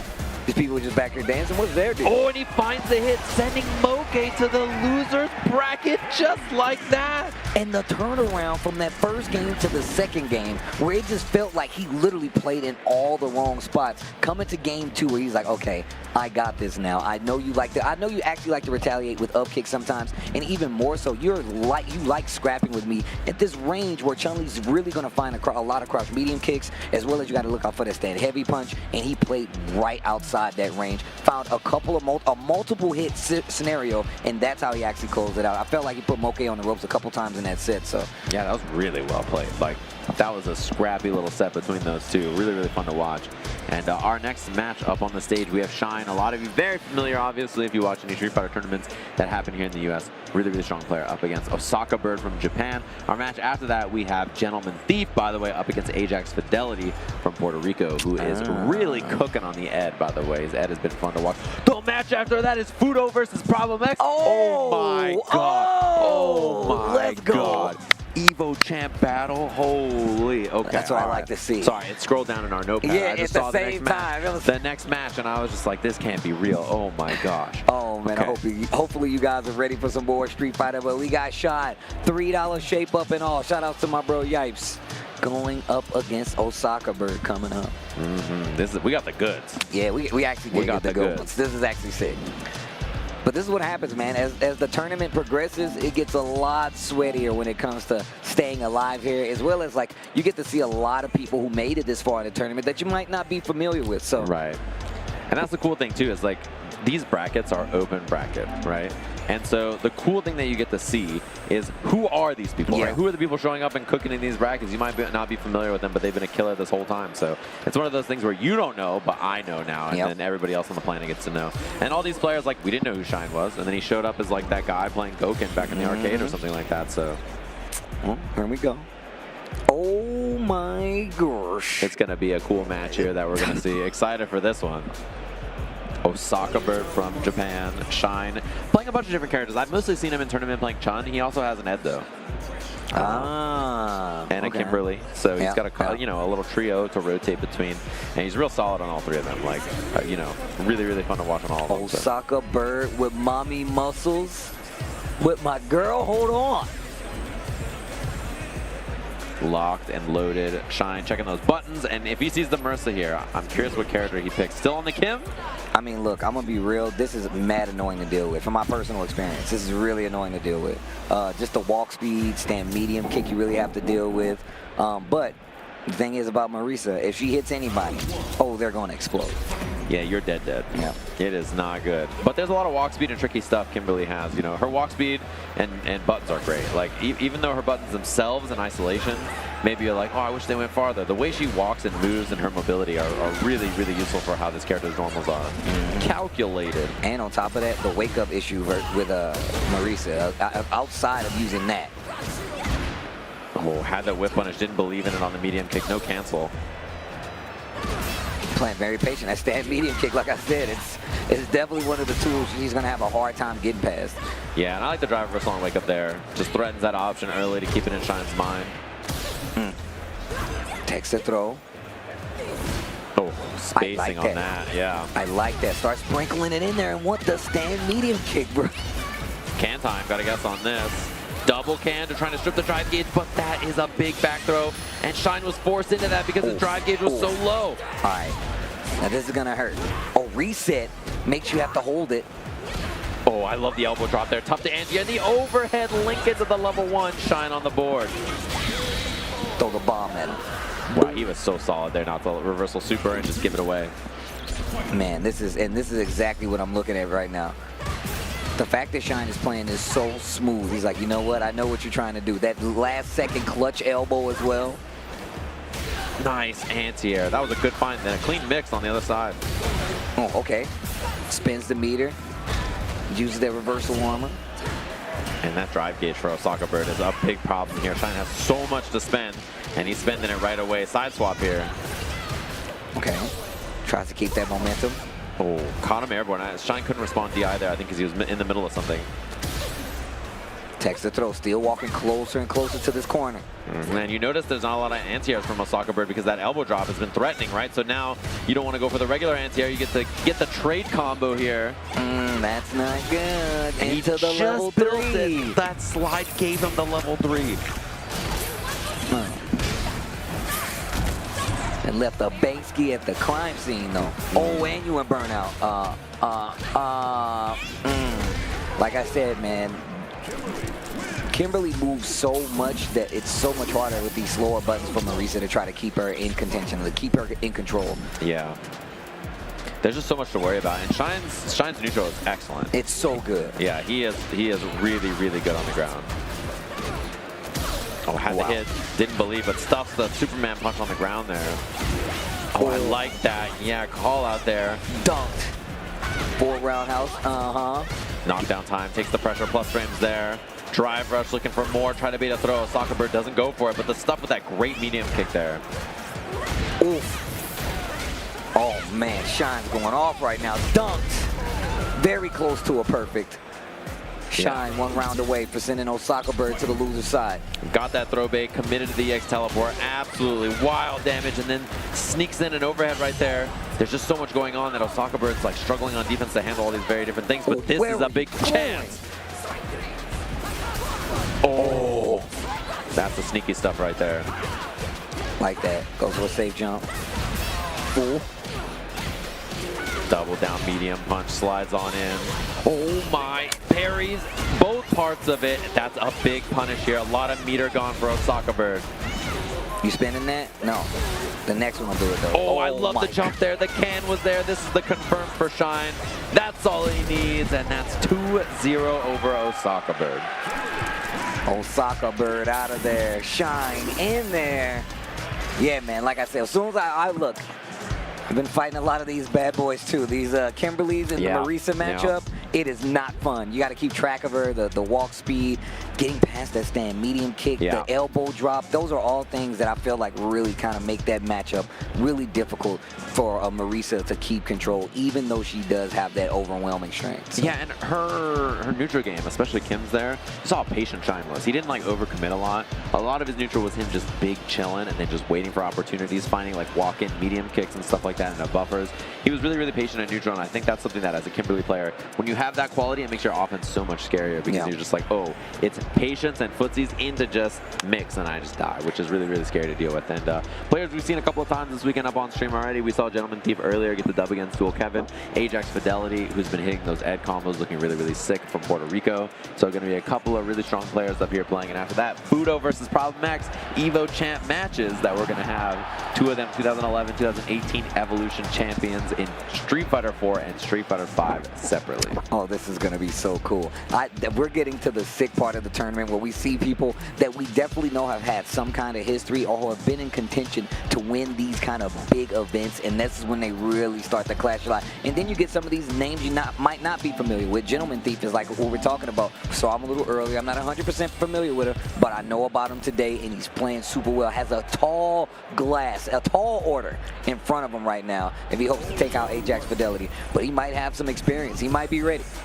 Yeah, and I gotta take a look at these brackets to get an update about where we are. Talk to me, bro. Check them out. I'm gonna take a peek at some of this stuff. I see the other side. I've been looking at the other side where everybody's playing in, and there's some scary stuff out here. So I think winner of this match plays Shanghai in the next round up there. Yeah, which is pretty scary. I know Nephew and Big Bird are fighting. Winner of that is in top 24 winners, which is a pretty wild spot to be. Fudo and Problem X, winner plays the winner of the Shine versus Noble match, and that'll be a top 24 qualifier match. So Fudo versus Problem X is not quite there, but getting pretty close, which is already a dangerous spot to be. And then on the other side, it's Aqua and Ending Walker. Kills You versus Kills You plays the winner of that for top 24 here at EVO. Bro, the matches, let's go. Oh, a little early on that drive rush. Try to get a reaction. Yo, Gentleman Thief though playing real crispy though. Might not be too familiar, but you could see it. Yeah, and I think this matchup in the mid-range, Blanca can kind of be a bit of a menace and try to throw Ed off with the Blanca balls and things like that, kind of throw his mid-range flicker game off. He can definitely annoy him significantly more than some of the other characters in the game at that range. baits it. Oh, he went missed for the kill rush. Yeah, he wanted the good stuff. Okay. Gets the knockdown and instantly challenged. Okay, Ajax. And you really got to be careful they don't wake up. Threatening that fireball doesn't throw up because obviously Blanca slide, which is what we see right there. You know, still got to represent it a little bit. Let them know you're not scared. Oh, wow. Backs up perfectly to get that. Yo, Ajax. And still drops it. Man, Ed's got some really cool combos. Yeah, that would have hit, and then he would have done level 1 after to get the kill. So that was like the hard extension he was looking for. It is a pretty tight link. Oh, a nice buffer. That move, that crushing medium kick from Ed, is literally the, if you're drive rushing, you're dead move. Yeah. Like, it's super active. It takes a ton of space on the ground horizontally. Same kind of thing for Blanca. That's one thing, too, is he's not the best at poking after electricity with his four-frame moves. Oh, I like that. Baits the parry, gets the throw, punish counter throw at that. Jumps out of the corner. Oh, didn't get the whip punish in time, but... Oh, and that's a whiff, too, on the parry. A lot of drive gauge gone for Gentleman Thieves. Uh-oh, stuck in this corner. Slides big, though, and out of the corner just like that. And has the level 2. Okay, this is how you have to work. This round is basically how much of this level 2 value can you get. Oh, that's a bit of it right there. The slide afterwards. Oh, got a reaction out of Ajax and finds an opening. Blanca-chan, help me out. Oh, and the cross up at the last second there. It said counter hit, so I wonder if it was DP attempt or something and got mixed up on the input. I like jumping in the corner right there, too, because if he had did like the OD like reversal on wake up, he probably would have pushed him out of the corner and hopped over him anyway. Yeah, that's true. Spends the level 3 right away. He does have a meter advantage anyway, right? So wants to dump it since the level 3 from Blanca's not that threatening yet. Jackpot. Oh my God. Yeah, right in the face. It was like you were a bad guy to beat him up. Right? Playing back. Counter hit too. Could have been a combo. A little shimmy there. Gets the full combo conversion. Ajax Fidelita. That was clean. That spacing, that little wiggle in the corner found the counter hit. Makes the throw whiff. Gets that opening. Sneaky stuff. Yeah. That guy, Ajax. He's pretty good. Yeah, it's pretty good. Representing Puerto Rico, of course. Doing a little dance in neutral here. A lot of it is very responsive play. Wow, it's going to be a drive rush punish here. Oh, it whiffed because of crouching on the heavy kick, but now you know. And the more you know. Maybe you can time it so that does hit, and he mistimed it, but... Okay. You're mine. That's a whip DP, but no punish. Honestly, I don't think Gentleman Thief expected it. It's not like he's playing bad, but Ajax just adjusts so fast to some of these situations. Or he just removes it like, you know what, I'll block it out if I need to. Yeah, he's not giving a lot of opportunity for Gentleman Thief so far. That's one, though. Shallow Blanca Ball, there's a whip parry. He's been parrying the Blanca Balls a lot, so I like that answer.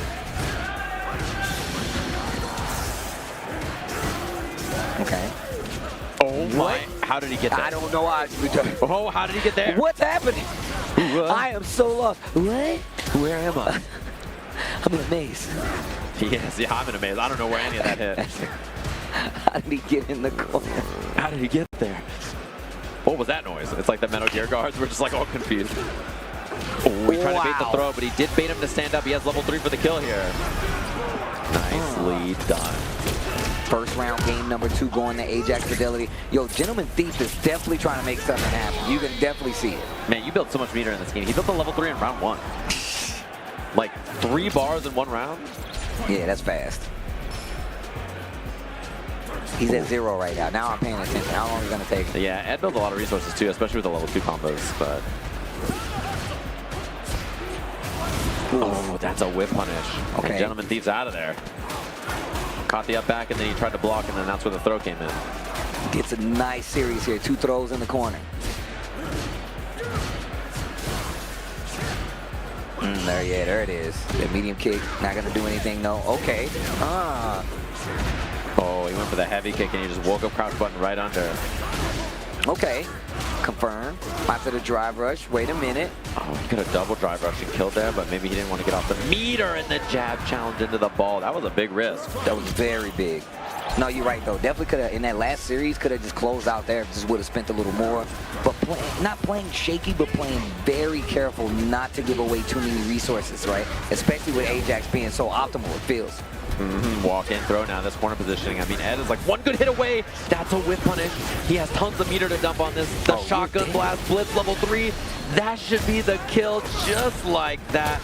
And it's the problem with that position, right? Is anytime Ed has that flicker on deck, he can just bail out of it and you just get baited and killed. Everybody's starting, I love that we're starting to see more of like stance flicker, backdash, so like bait stuff. Like, I love seeing that.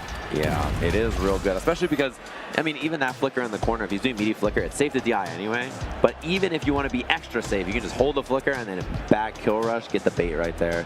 That stuff is gnarly. So we're going to take another 3-minute break. We'll be back with Fudo versus Problem X after that. So stay tuned, everybody. We got the goods coming up real soon. That's your food date, though. You're really making all of this by hand. Oh, yeah. The avocados are hand mashed, the chips are hand tossed, and everything is made fresh. You make it fresh every day? Yes, every day. The Chipotle way is we make it fresh every day. Sounds delicious. Dude, why'd you put your new rig in the basement? Didn't you hear? Bill's a good gillionaire now. Basically, my new connection is so strong I can game anywhere. Check it out. We've got gamer rocker, gamer floaty, gamer couch. Whoa. It's got wheels. Gamer bench, gamer throne, and gamer mower. What's that? It's hard to game while walking downstairs. I get it. That's smart. Live like a gagillionaire with low latency everywhere. AT&T Fiber with All-Fi. Do you want okay FGC merchandise by okay FGC artists? Well, you're in the wrong ad if so, because here at 10-0, all we got's the best FGC merchandise by the best FGC artists. Just look at all this great merch. You can make this your whole wardrobe. I should know. I have. Our 10-0 merch booth will be open all 3 days at EVO 2024. If you're not here in person, visit us online at merch.10-0.gg. Stuff this cool won't be around for long.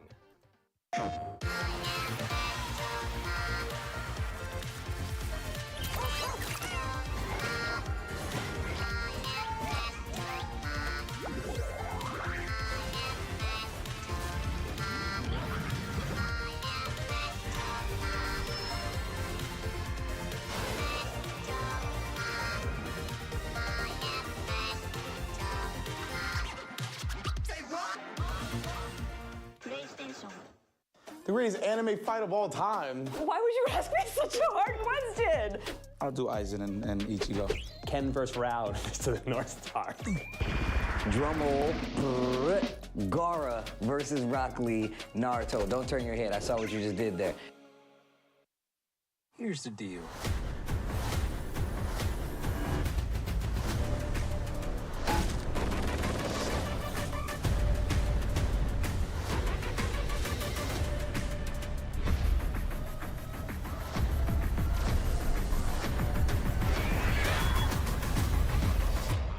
Excited. Oh, yes.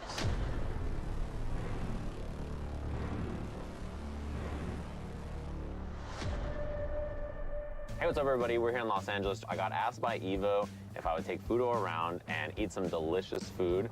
And I have to say, it's maybe the easiest thing I've ever been asked to do in my life. Catch you guys at the first plate.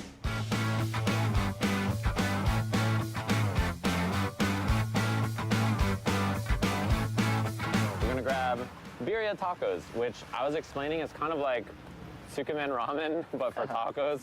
You dip them in consomme, which is really delicious. It's like kind of become trendy here.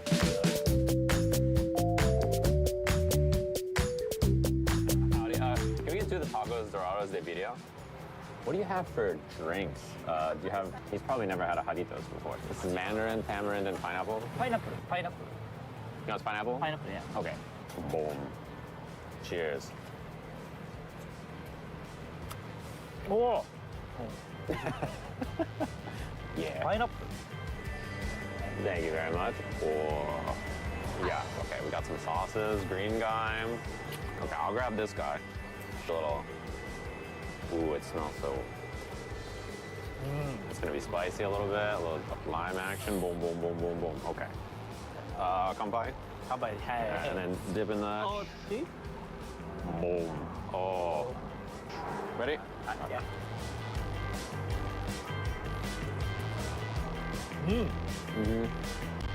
Part of birria, for those of you at home, it's a messy meal. This is how we get down. It's a little messy. It's a little wild. Oh yeah. I love everything about that. Can't get any better. Saucy, delicious. No.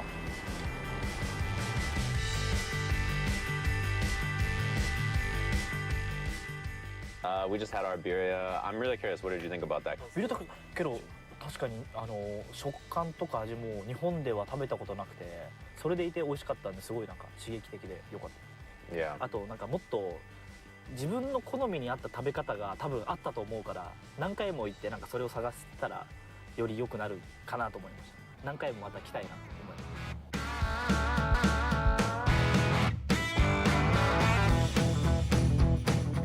I haven't been here in forever. I think of pinks as like a classic LA thing, particularly people who are like slightly older than me. What do you think you want on your hot dog? ホットドッグはオニオン、レタス、マスタード、シンプル。Yeah. あと、relish? Yeah. Can we get 2 of the Chicago Polish dogs? Spicy or mild? I'll take 1 spicy, 1 mild. Okay, what else for you? I think that's it.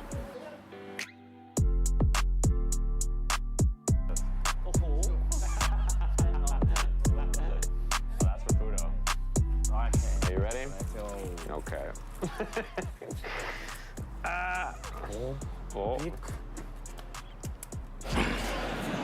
Enough of my face. It's time for my face here. As we watch some Street Fighter 6 action, of course. We have my boy up there on the stage. Pinks loves Fudo.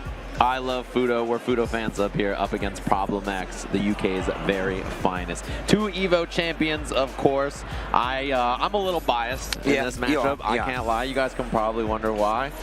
We got a little date later tonight. Me and Fudo are gonna go hit the strip, get some food. I don't know how you're not 1,000 pounds. Hit up some Chipotle. I don't know how you're not 1,000 pounds, bro. Yeah, I watched those videos and I'm like, how? That day was hard. That was not a good day. That was a rough day for food, but honestly, it was all delicious. And the one we did in Japan was so good. Oh man, it was really, really sick. I heard Fudo was still taking food back with him. Yeah, like, I heard, he took the Pink's hot dogs back and gave them to all the Japanese players. He's like, I'm gonna give this to Tokido. I'm gonna give this to, like, he had like a list. He's like, you all get hot dogs. My man walking next to this horse is killing me. Yeah, he's just look at him dancing next to the horse, like DJ's just vibing. So locked in on the DJ here. Obviously, he could play Ed as well, but I'm assuming his thought process is that he knows how to fight Ed Bison, right? Yeah. So he's like, your training partner is an Ed player. I'm gonna try the DJ. DJ still, I feel like one of these characters, like, can be played multiple ways, still can be like an actual nuisance to any character, but it's more about, you know, getting the game plan started. And we've gotten used to fighting this character over the first, you know, season or first year, so it's going to be a lot harder to keep the game intact. But Fudo, an OG DJ player. I remember the cosplay, the DJ cosplay with the locks and everything, the maracas. Oh, he saved his drive gauge there with that parry too. And yeah, he was the premier DJ, I think, of Season 1 for a lot of people, so. And a character that's abandoned by a lot of people too. This is not a matchup you fight a lot these days. That should be the kill here. Easy peasy for Fudo on the bait. Bison's defense a little suspect with no reversal, so he's got to take those hard guesses sometimes. Yo, I'm out. Oh, behind the back? That was really scary. They were actually back to back. Yeah. They were like actually action move imposing, like, I got your back, you got mine. The movie poster? Yeah. Wait a minute. Fudo gets the hit, double dash. Really trying to get a reaction out of Problem X. Problem X is waiting for the right time to start his offense, but oh, wait a minute, wake up, D-press nightmare. Crossed arms, big chill. He's cold in this venue too. Right. I don't think level 3 is going to kill there, so Fudo saves it for the next hit here. Jab, jab, and he's got the confirm here. Should be the machine gun upper level 3. Nice and easy there. Pretty scrappy little first game, and honestly, Fudo made a lot out of those offensive sequences against Problem X. Even like, I think it was one of the things was like, you typically go back to a slower pace kind of like offense, but they both went like right back in. And DJ kind of allows that because he's got the double projectiles, right? Yeah. So it kind of keeps you on the ropes the entire time, even in those situations. Dash up. Oh my, jump back. And he had the up kick charge. How? Oh my. Didn't quite have that sway timing. It was very close to clipping Problem though. Drive rush after the projectile. Looking at back sway again. I think he's probably doing back sway and waiting to see if there's a scissor kick and then he hits a kick or something is my guess. He is playing heavy on the down back. Wait a minute, big punish counter. Gonna set the mine. Dash back heavy kick is immediate there, and Fudo just, he burns himself out because he says, well, I'm going to end up there anyway, right? So I might as well. Oh, and the anti-air losing is bad. Problem loses the corner, and that TI is a very scary threat. Obviously, without meter, there's no scary option for DJ on burnout here, right? He needs 2 bars, and Problem's about to get burnt out himself, actually. He's been trying to force the offense against Fudo. Now his drive gauge is low. This neutral from Fudo was so good. Just not playing in this spot where you have to worry about scissors kick or any of these big normals coming from Bison and literally fall back out of burnout. I like what I'm seeing here. Problem X, though, still playing very calm and still inching closer and closer to this corner. Yo, Fudo trying to start their offense, gets the tick throw after the drive rush. A very expensive throw at that, but gets the position. Yeah, and Fudo's one hit away. They both are, really. With the resources here, level... Oh my. That is a huge hit, and he spends a level 2 here. Psycho punish. Oh, I like how he just cranks the hand one time. Yeah. Said, yeah. Don't you forget it. Out of nowhere. Out of nowhere. When you walk on by. Oh, he's a little too far for that crouching medium punch. It might have got perfect parried, actually, if he reached. Oh my, that was so scary. I thought he was going to jump forward and land on the sway heavy kick. You're out of tune, man. Dude, that perfect parry stuff. It's like, I feel like Fudo's the one that really showed how strong that kind of stuff is. Just the minus frames in a perfect parry. And then sometimes doing sway anyway when you're minus and then just catching people. Yeah, man. Like I said, he really makes you play. He makes you play that game. He's like, am I gonna do it? Am I gonna hit you with this funky sway? Maybe, maybe not. Fudo, really close to. Oh, wait a minute. And it's enough to kill. Set point for Fudo over Problem X just like that. I thought he was going to hit it a little bit earlier. I thought he was going to hit it just a pinch earlier, but still gets the round. And the drive rush in. Problem X in trouble right now. Reset into throw. What are you going to do? Another one. Oh, it's a one-hit game now, too. Fudo can kill him with one hit. Problem is in big trouble on defense here. Gotta just block it out. He can eat a few more of these throws, but he can't eat a lot of strikes, so Fudo trying to find the baits. Problem not falling for it. Just yet another throw because of it. Problem X, and he does find the level 3. The level 3. And that's a critical art. They ain't even a regular level 3. Drag him on the ground. Boosh. Your word. What has he got left in the tank, though? A trade on that. Fudo one hit away now. He's trying to let his drive gauge come back, but Problem X is forcing the issue. He catches the jump, the punish counter. He's very close to being able to kill here. It's not quite enough. And Fudo with the mask on a wake up. And Problem X gave him a look like, you did right? that? He was like, you did your word. He's like, word. Word. He told me he was going to do that at dinner. We were out eating Pink's hot dogs, and this guy Fudo was like, yeah, I'm going to do it. I'm going to mash on him. That's what happens. Just like that, as Fudo closes it out. It was getting a little spooky at the end of that. I mean, look, it was smart. You knew, well, I ain't gonna say you knew for sure, but Fudo knew that it was gonna be more pressure coming from Problem X. He knew that if he got too far away, he'd have to hold a projectile that would set up the offense for DJ as well. And Fudo's been really good at just controlling the pace overall. Right. Of course, since it's Bison, you really have to be careful. And I really like the fact that he woke up and did buttons right there, because I felt like at most it would be a trade. There was no meter on the side of Problem X as well. So I think it was a lot more calculated than just a mash. That was good. Yeah, we have Shine versus Noble coming up next. This is going to be a good one, another qualifier to get out. And then we have a losers match, actually, Kaba versus Osaka Bird. I think that's the other qualifier on that side to make it out into that qualifier round. So there's pools, and then there's pools round 2, then there's pools round 3, and then there's pools round 4. And then those qualify you in the top 24. Pools round 4 is what we're going to jump into very, very shortly here. So we're moving our way through this bracket. I like the continuation. We're going to be keeping track of the story, man. Hopefully everybody at home has been enjoying this EVO 2024. I haven't talked to the people today. I'm sorry. Hopefully you guys have been enjoying it. I've just like talking with Say Jam on the mic. It's always a good time. And the games have been so good, so hopefully you guys are enjoying it. Remember, this is only day 2. We got a whole nother day, lots of Street Fighter, and plenty of other games. We've crowned 2 champions, and we still have more left to do. We got the goods here on this match. So Shine, locked and loaded. He feels like, maybe sharp on the Kimberly today. That's what he's been playing a lot of. And Noble, one of the Luke players in Season 1. Obviously, a lot of people who play that character have swapped on over to Akuma, which is what we're seeing here. Okay, here we go. Kimberly, Akuma. You got a mean face. My man's extra mean, bro. My man's... How you start getting cracks in your face? That's real evil, bro. That's how you know you're pissed. You got to be so mad to do that. My man can't even smile no more. Oh, caught the jump or the backdash there from Shine. Into the corner early, and I feel like I actually haven't seen too much Akuma today, at least in our block anyway, but this character is so popular. You see him everywhere.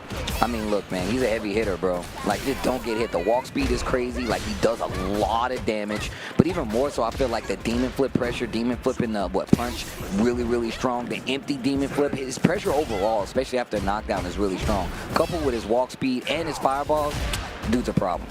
And Shine, man, he tried to approach like 6 times in a row right there. His drive gauge is really low because of it. So Noble's going to be out of burnout, and Shine is quite low on drive now. He played it back. Both of them letting off the offense just so we can recover. Shine didn't want to overextend, but eventually finds the hit anyway. He's got 2 bars, but he needs 1 more to close it out. Commits to the OD uppercut, dunked. Round number 1, Shine. You have to be so brave to be EXDPing all wake up with Akuma too. And I mean, in tournament, you know you're dead. Yeah. It is very scary to do. Drive rush works out early for Noble, which is what we saw last time too, but Shine fought well out of the corner. Yo, walk up. Wow, challenges the crouch jab, the retreat with the crouch jab, and it works out. Noble, though, with a fine life lead in this game. The second round looking a lot stronger. Clips the drive rush. Doesn't spend the level 3. Instead, the meaty overhead setup gets the link off of it. Yeah. Okay. That was some cheap stuff. Okay. Oh, drive rush. Look for the heavy flame, trying to find a whip punish so he gets the punish counter into the combo, and Shine instead picks it up for the level 3. Starts with that stand medium kick.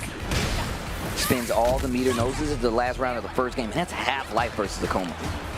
Nice check after the elbow drop there on the block. Oh, the confirm off the OD air fireball. Wait a minute. Important backdash there from Shine, too. I think he knew Noble wasn't going to do much strikes because his drive gauge is so low. He doesn't have a lot of meter to confirm with. Man, Shine has so much bar. Nice! Wow, what an air-to-air. Oh, man.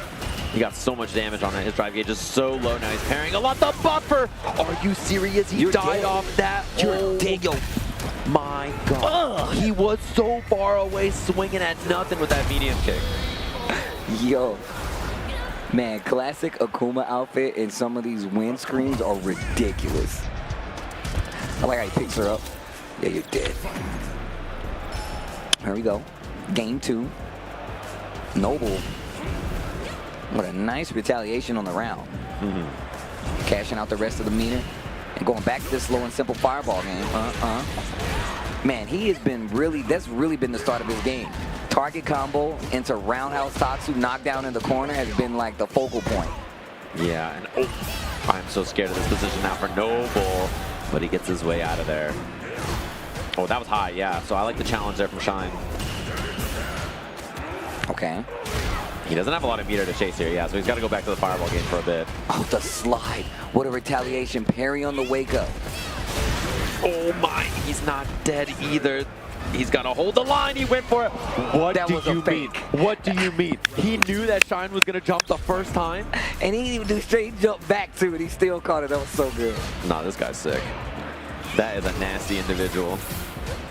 Okay. Trying to bait something there with the drive rush and the teleport. Caught the backdash. Again, he's trying to get tricky, I think. But it's working out. He's got the hit a couple times and still got the throw. Has a big life lead here versus Akuma. And he cannot afford to lose another round. So you better stick to it. If it ain't broke, don't fix it. Gets the parry there on that EXR fireball. Shine, his drive gauge is out, which is very spooky now. Oh, no. Look, Akuma hits like 2 Mack trucks, bro. And if you slide here and you're wrong against this fireball, you actually are dead, I think. So you got to be very careful about that. Oh, I thought he had it in time. Oh my God, he has demon. You know he's thinking about that was so scared. That was hella demon, but oh, this is gonna hurt like hell.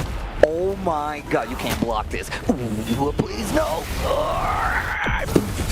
Not quite enough, and Shine now with a chance here. He went for the drive reversal. Oh my God, the chip. He doesn't answer on the jump. He baits the throw. Noble clutches it out against Shine. Oh, from a scary spot. That was crazy. That was crazy. that jump was, he really needed that. He really needed that neutral jump to work out. If shiny anti-air's in there, I mean, it's probably curtains, so. This started with the jump back on the teleport into command throw. This is when it all devolved into like this crazy scramble that you guys just How saw. did we get there? How is that where that match ended up, man? What? It took a wrong turn. Demon flip. What? Command throw. What? That was wild. Man. Yeah. And we have more action coming up. We have a losers match coming up on the stage next once they get off there, which is going to be wild. And the matches in the losers bracket are if you're on home, you can follow along at start.gg. That's where I've been following the brackets. I got my phone over here plugged in, looking at all the brackets so far. There's tons of matches coming up. There's a lot of really dangerous stuff. And I was looking at the stuff out of pools in particular. So start.gg, check out Evo stuff. Ajax is facing, Ajax Fidelity is fighting Shanghai for top 24 at Evo. If he wins, he's in top 24 of Evo. We have Nephew versus Big Bird in the match as well. I can get some updates here on this. So Ending Walker versus Aqua. And then we have Kills You playing the winner of that for top 24 at Evo. That's another match that we're going to have. And then the other round losers match, we have Fudo, who beat Problem X, versus Noble.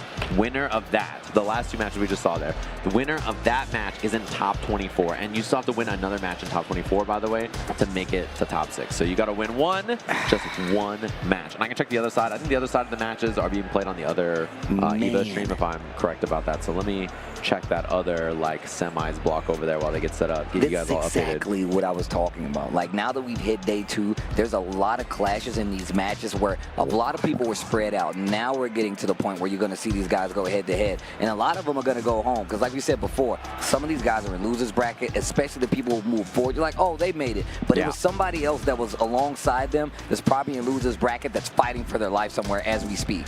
We have Tokido versus Tachikawa for a spot in top 24 winners. That's going to be a match. Then on this other bracket here, we have Oil King versus Nemo.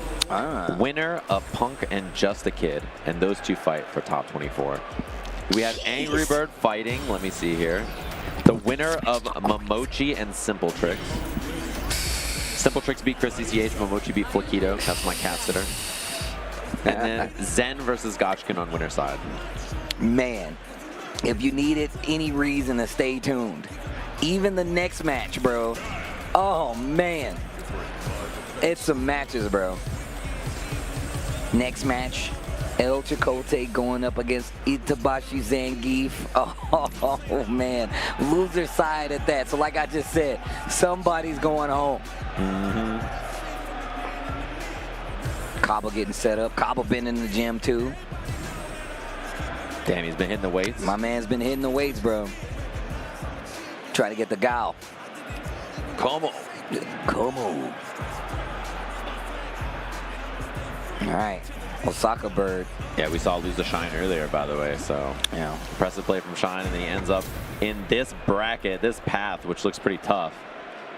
I'm gonna tell you right now, I was when Big Bird used to play Marisa, I asked him about this matchup, and I was like, man, this sucks, and he was like, I don't think it's that bad. And I never agreed. So I'm always, every time I see this matchup, I pay extra attention to something that I might not pay attention to on the normal, and I want to see how it plays out. Goes into the armor up close. Yeah, I think generally a lot of Marisa players, and people in general, think this is one of the better matchups for Marisa, particularly in this version, right? Like, Guile's such a scary character, so having a good matchup against him is pretty good. Oh, he missed the combo. Oh, gets the throw, punish counter on top of that. Back to the corner. The air one, that follow-up? No. Safe jump instead to strip the drive gauge, and now Marisa in the corner, burnt out against Guile. This spot sucks. This is a rough spot to win from. Burnt out against Guile makes every boom more plus. It makes stuff like that happen where you're forced off to guess on that, and then he's going to put you in chip territory if that doesn't kill, which it does. Yeah, you're all good. If the minute you hit burnout, it feels like you can't do Superman punches because it's going to get you in trouble.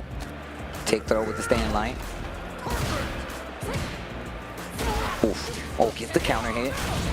Confirm it to the light to get the knockdown. Where are you going? And that is scary too. The Oki is a little worse than it used to be, but still pretty solid. Yeah. Okay, tries the DI to stop the pressure. Perfect parry for Osaka Bird. Holds it. Kaba hits a button on the way down. Tick throw, back throw once again. He wants the full screen control. I like that forward medium right there just to contest up close. Makes you second guess trying to swing with the normal because if you get a counter hit, you still get that knockdown. Oh, speaking of a counter hit, That's into the the good level 3. Yeah, rough spot right there. Sneaking that overhead in, and then with so much resources, you see Osaka Bird just like, dude, how am I supposed to see this, right? Like, you're worried about the drive rush, and Gala actually has a very good mix-up game out of his drive rush. He's really hard to deal with because you're worried about boom timings, and then you're worried about overhead low and throw. Tons of stuff to deal with, so. There we go. Starts it off again, and back to the booms. Back to the booms. Where were you going, though? Just kick the body over like that.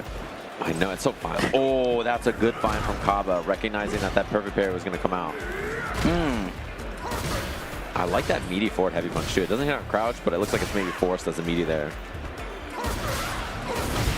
Oh, wow, gets the Sparta kick. And to the corner we go. A throw. Wait a minute. Osaka Bird.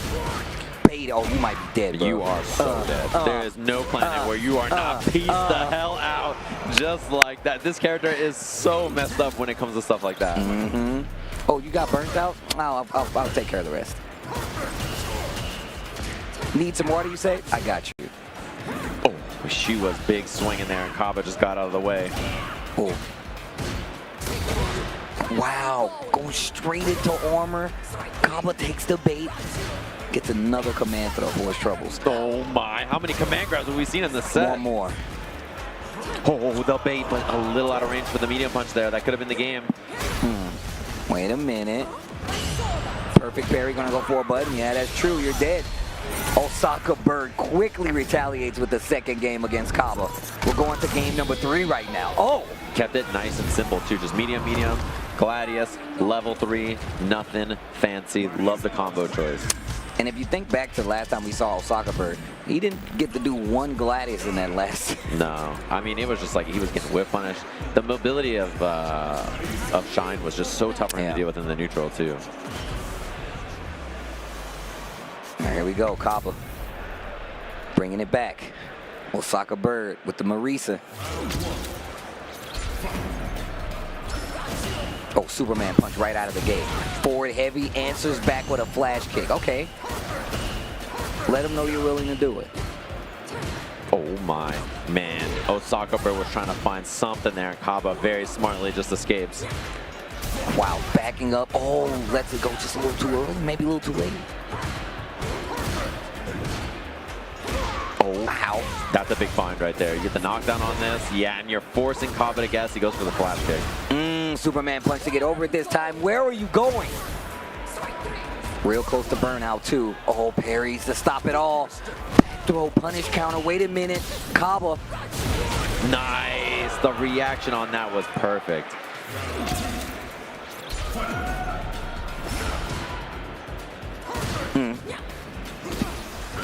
Crouching medium kicks this time. Playing them back a lot further. Confirm once again. Yo, Kaba's starting to get in the swing of things. What the? Oh my. Don't let it happen to you. Oh, that was scary. To the jump over. Man, Kaba's in such a good spot here. Bates. Oh my. What? Raw. Back throw. Uh-oh. Marisa working on almost 3 bars. You can't get hit. Oh, you can't get hit. Oh, that's huge. Wait, there's not level 3 here from Kaba, though, so he can't cash out for the kill. Spends a level 1 for positioning. Safe jump here. Lot of scale damage and the OD flash kick once again. Kaba takes out and sends Osaka Bird home as he continues on his loser's run. And yeah, man, like I said, that matchup scares me, bro. I don't know what I'm doing wrong, but I'm like, I don't know what to do. How do I get in? That was spooky. That was a scary match if I've ever seen one. Oh boy, and we have a banger after this. We have a losers match, El Chipotle up against Itabashi Zangief, the legendary Zangief main from Japan, up against Chipotle Lily, the combo breaker champion. So we're gonna take a short little break. When we come back, we're gonna have that match for you gamers on the stream. Stay tuned. You describe the chicken to someone who had never tasted it. Literally melt in your mouth tender. We don't have a freezer. You know, it's almost like a farmer's market. When you walk into the restaurant, you should hear the sizzle that you're hearing right now. Just sends all those waves up to your mouth. You're making me hungry. Sunglasses in the day, blue light glasses for the gaming at night. Zenny's got affordable eyewear for everyone. Vibe in style while protecting your eyes. Evo sunglasses, available now.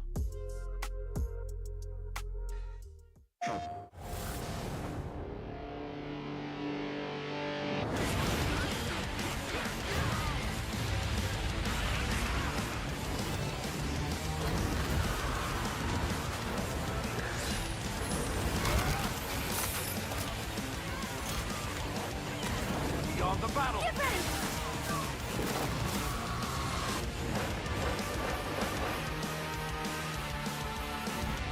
PlayStation.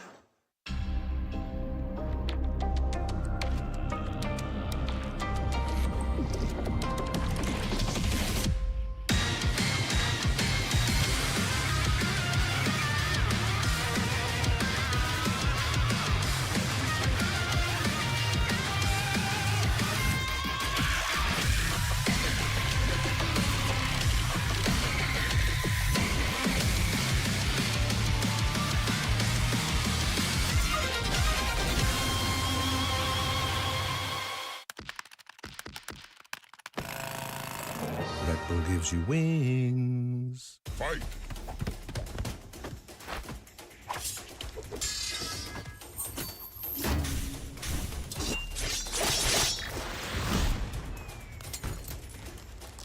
Fatality.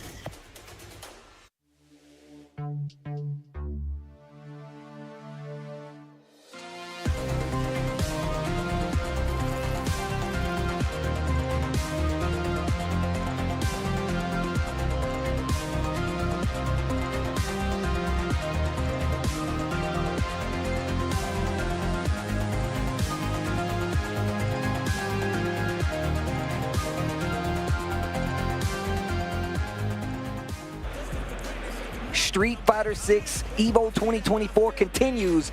Sajam told you about the match we're going to have coming up, and it's about to be a doozy. Thank you guys for joining us. Tasty Steve, Sajam holding it down. It's been a pleasure as always. I know you're a busy guy, so thank you for blessing the mic with me, bro. It's always a pleasure. That's why I'm busy. We've been on commentary all the time, and we have a couple of matches for everybody left before we end with our 3-hour block, and then we're going to get into round 4 after. Itabashi Zangief, the legend.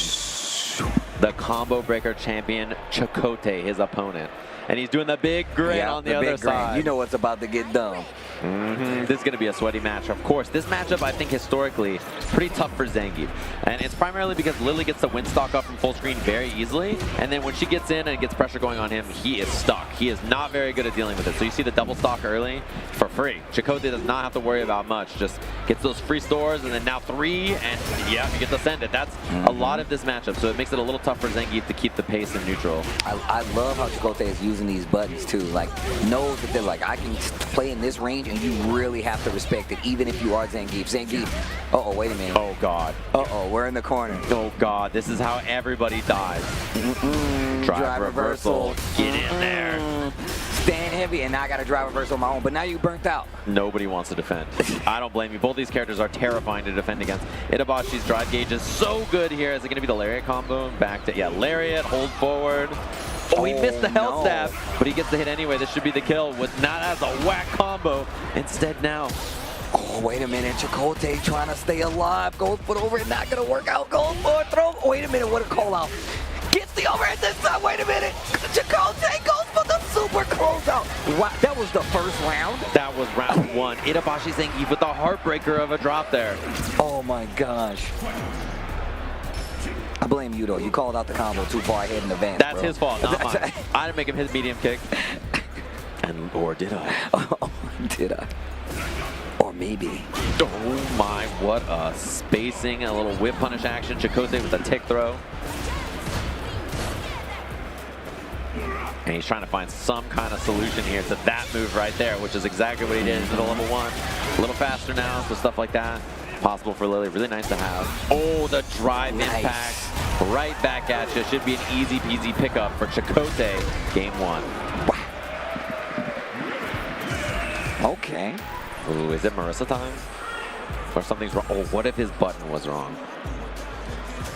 It doesn't look wrong. And so he's like, oh, it was my fault? That's what he said. Damn, he was just like, damn, it was me? So that was me. Okay, all right. Well, Oh man, the match is coming up. Oh, I know, we have some wild matches coming up. To be fair, he is playing on like a tech deck skate park of a controller. I don't know if you've seen Itabashi's stick. It looks like dude, it looks like you should be riding tech decks on it. It's slanted and sloped. There's a half pipe in there. It's sick. It's a Tony Hawk skate park. Yeah, bro. you think I'm playing. I promise you it's true. Oh my god, I see it right. What is that? Yeah, you saw it? Yeah, okay. Bro, what is it? It's a Lego controller, bro. That looks ridiculous. It has a metal handle. It does. That's for grinding, Steve. You gotta do a grind on it. Oh, he had the hit on the knee and he didn't believe. Uh-oh. Scooped. Nice spacing on that forward heavy kick too. Oh, another one. He's trying to threaten a little bit more so that she can't win the store for free, but she's already got 2, which means it's happening no matter what. Oh. Backing up a little bit. I like that, Chipotle. There's the stock. Chipotle making him work for this approach too. I like what we're seeing from Itabashi, looking for neutral jumps, trying to make, El Chipotle walk into his range and threaten. Command grab for the kill, man. Man, the look on Itabashi's face right there, that was crazy. Oh, he tried to get the whip punish a little late. Dashes in and Chipotle lets it rip. This is the problem. Zangief's so rough at challenging those. Okay, gets the knockdown. That lariat tries to space it and steal. Gets the knockdown afterwards and gets the command throw right after. Chipotle looking real strong right now versus Itabashi. Yeah, he's playing great. He looks super confident in his decision making. Oh, level 3? Oh, that is gonna hurt. Not gonna be dead. But the situation is definitely in Chipotle's favor. Lily. Itabashi on some meter though. And Zangief is so scary with resources like this. The follow-up for the kill, the miss time. Itabashi Zangief. One of the crowd's favorite players and one of my favorite players out of Evolution to Chipotle. Chipotle with the I like that. This is the small pop off. This is the fist pump. Like, I just scored that hole in one. A little bit. That's all you need sometimes. Just that little tap. Tap it in. Oh man. Couple of wild matches coming up too on loser side. We have a winner's qualifier that we get to watch. Oh, that last match is so good. We have Akira from Japan, the strongest Kami I think in a lot of people's mind from Japan, up against Kaba from the Dominican Republic. And then of course, our winner's match, the qualifier for top 24, it's gonna be Aqua and Ending Walker. Man, the matches today have been crazy. And the slope is just going upwards now. We know what's about to happen. Kaba coming back up to the stage to set up. Had a pretty good match in this last one versus the Marisa, but now, once again, still in a point where you can't lose a set because this is loser side. You will be going home. But fighting Kami in any atmosphere, I feel like is just scary, especially now. I feel like, obviously, we get a little more acclimated to fighting the character, but also people get a lot better at understanding the matchup throughout the season. So now, I feel like these Kamis get just as much more dangerous, especially if you consider one of the strongest out there. Wow, they're chatting it up there. Old friend. Wow. Fighting games does that, It's going to be a cool match. Excited to see these two. And I know, historically especially, this has been a tough matchup for Gal in this game, right? So, Kaba has had some losses to Kamis in tournaments that have been the bane, I think, more than any other character besides maybe Season 1 JP, which is a big problem for this character as well. Okay. And Akira's really solid. He's a really good player. And also, they have his costume on the machine. I'm really happy that this machine has all the costumes for all the characters in the game, by the way. It's really, really awesome. That's dope. Everybody gets to use their respective colors and everything. Yeah, so he usually plays the outfit with the long coat, and he usually plays the red one. Oh man, that's actually one of my favorite outfits just in general. I'm about cloaks and not being able to see all the characters' face. I'm about that. Yeah, I think it looks really cool. It's a really, really cool outfit. And Kaba, I don't know what he usually rocks actually now that I think about it. He rocks the default Gal. Default Gal. Yeah, he plays the green one or something, right? Oh yeah, it's the green one. It's the green one. And it's not, I guess it's not default, it's the classic one, and it's the green. This guy's rapping, Steve. Yeah, yo, he's going on, man. Survivalist. What's that? Heroic as a tiger is. He's got his stripes. That's what he says. I wonder what they was doing when they was were they in the booth at the same time? When they do collaborative rap albums, I want to know. I don't know how they made this.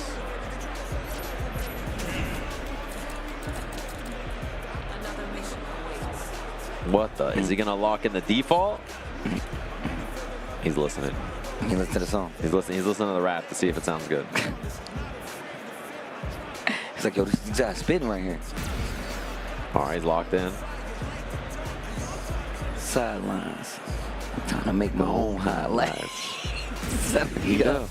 For the fight of my life. Show him what they got, cause you know what I'm stopping. He's going on. It's like Obama says, like, you can get used to anything, just like prison. That's how I feel listening, Steve. You can get used to anything.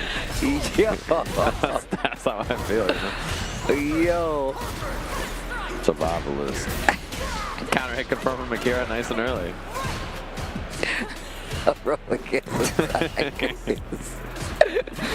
Oh my God, the low forward. Nice. He's got the back heavy, could confirm into the corner too. Oof. Conforming. He's starting to conform. He's beginning to conform. Try to find a little throw bait there because he had perfect parry scaling. Ooh, that's a rough miss. He's going to take the side swap. Donk. That's a lot of drive for Kaba. He can win in one hit here, though. I like this. Yeah, it means he doesn't have to spend a lot of his own drive meter, and he can take Akira's instead, which is a huge value here. Oh, no punish. Oh, don't let that cost you. One guess. Oh, but she's got to get in. Yeah, you see, he had to force the issue there because if Cammy doesn't make it in quickly, she's going to get chipped out so fast. Especially from Guile, bro. Yeah. You just get boomed up. And then EX Flash Kick is like a good round to close her in situations like that. Oof. Oh, wow, that reached. I can't believe that. Gravity-defying kick, bro. Oof. I love the stagger when they... You actually fall down like a bad guy. Like you just ooh. Oh, burns himself, but one hit will do it for Kaba. You just got to be careful about that level 3. And you can't let Akira get a run because you get too close to this wall, gets the DI. It's not the worst thing. You're still going to live, but the situation not looking too good. Mix up there. Kaba's got to be wrong a couple of more times unless he throw attacks. Or he gets counter hit.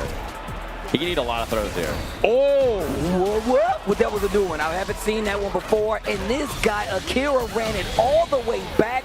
An unfortunate series of events in the corner. The DI turnaround saves Akira, takes the round. Man, the wits of look, I'm telling you, my brains would be on the floor. Like, how? Especially because he tried DI because he's like, well, you don't have much life. You know, I can just go for this. And Akira, the EX on the other side, I like that idea. Anti-air. Oh, he was a little late. I like the try, though. Wow, just a little too late on Kaba's side. Akira gets the low 4 confirmed. Okay, wait a minute. Empty hooligan. I'm not sure if it was intentional. Oh, his poor drive gauge here. Cammy very susceptible to that level 2 from Guile if Kaba wants to. Or the level 3 with the jump is huge. And the level 3 is there. He didn't spend it. He can link it off of that. The mix is nasty. The first time he's done that low on the hooligan, and he just converts it immediately. Knows that, I mean, Kaba was definitely, after he did like a couple of the empty hooligan moves, I was like, okay, what's going to happen now? Goes for the low on the follow-up, confirms it to the level 3. Quick first game. Yeah, that was a rough guess, too. I mean, like, you don't want to just commit to the low, because if she goes overhead, she kills you, right? You don't want to just commit to parry or something, because then if you get command grabbed, you know. Crouch medium kick to try to stop that approach from Cammy. Still gets hit by the roundhouse and a side switch. And now, once again, Akira has you back in the corner fighting for your life. Yeah, Kaba fights out really well here, though. This is big. He can get the side swap off of this if he wants, or he can take the safe jump. He side swaps. I don't blame him. Get that space. Wow, he just walked in all that space. EXTP. Puts himself in burnout, obviously, but at least got out of the corner. Oh, whoa. Oh, whoa. Level 1. Swinging on wake up, and it is getting Kaba killed. It is getting Kaba killed swinging on wake up. That confidence from Akira. Just walk all the way up, find these counter hits, find these moments. I mean, in burnout, in tournament, like, that is really impressive. He's not even staggering the walk up. He's like, oh, I knocked you down? Yeah, he just pulled up. No fear in his heart at all. Like he was getting an order from a drive-through window. Yeah. You said you guys... You said Carne Asada's back? Chicken out past storm. Oh, that was so good. That was so good. That was so good. This guy, Kaba, had the perfect spacing, looking good with the level 1. Okay, gets the interrupt. Kaba on the gas now. Yeah, this is looking much better. He's also building tons of meter for himself here. A level 2 in this round is pretty threatening. He could build a level 3 maybe. Nice reaction. He's so good at that. A good reaction to drive rush too, right? Especially if you can scout the early button because you know they like to do that. Yeah. Trying to bait something there, not finding it. Until Kami's on level 3, it's not as scary. Wow, he did dive kick on block in the EXDP. Oh, wait a minute. Counter hit there is going to get a combo for Akira. He's in CA range. I mean, this is a one-hit round for Akira now. Kaba has to be so careful about everything. Even throwing booms. See a little fake out right there. Walk up once again. He just knows. He knows that the fear is there. He walked up and did it again. And the reaction by Kaba. And look at Akira head in hands. Like, what? Just knows if there's not a true block string, that flash kick is just guaranteed there, right? So time to heat up. Okay, it's my time. I was just thinking, man, my man Akira's going through it, bro. It's like you can get used to anything. Majin Obama said it. Oh my God. I was like, he's so right for that.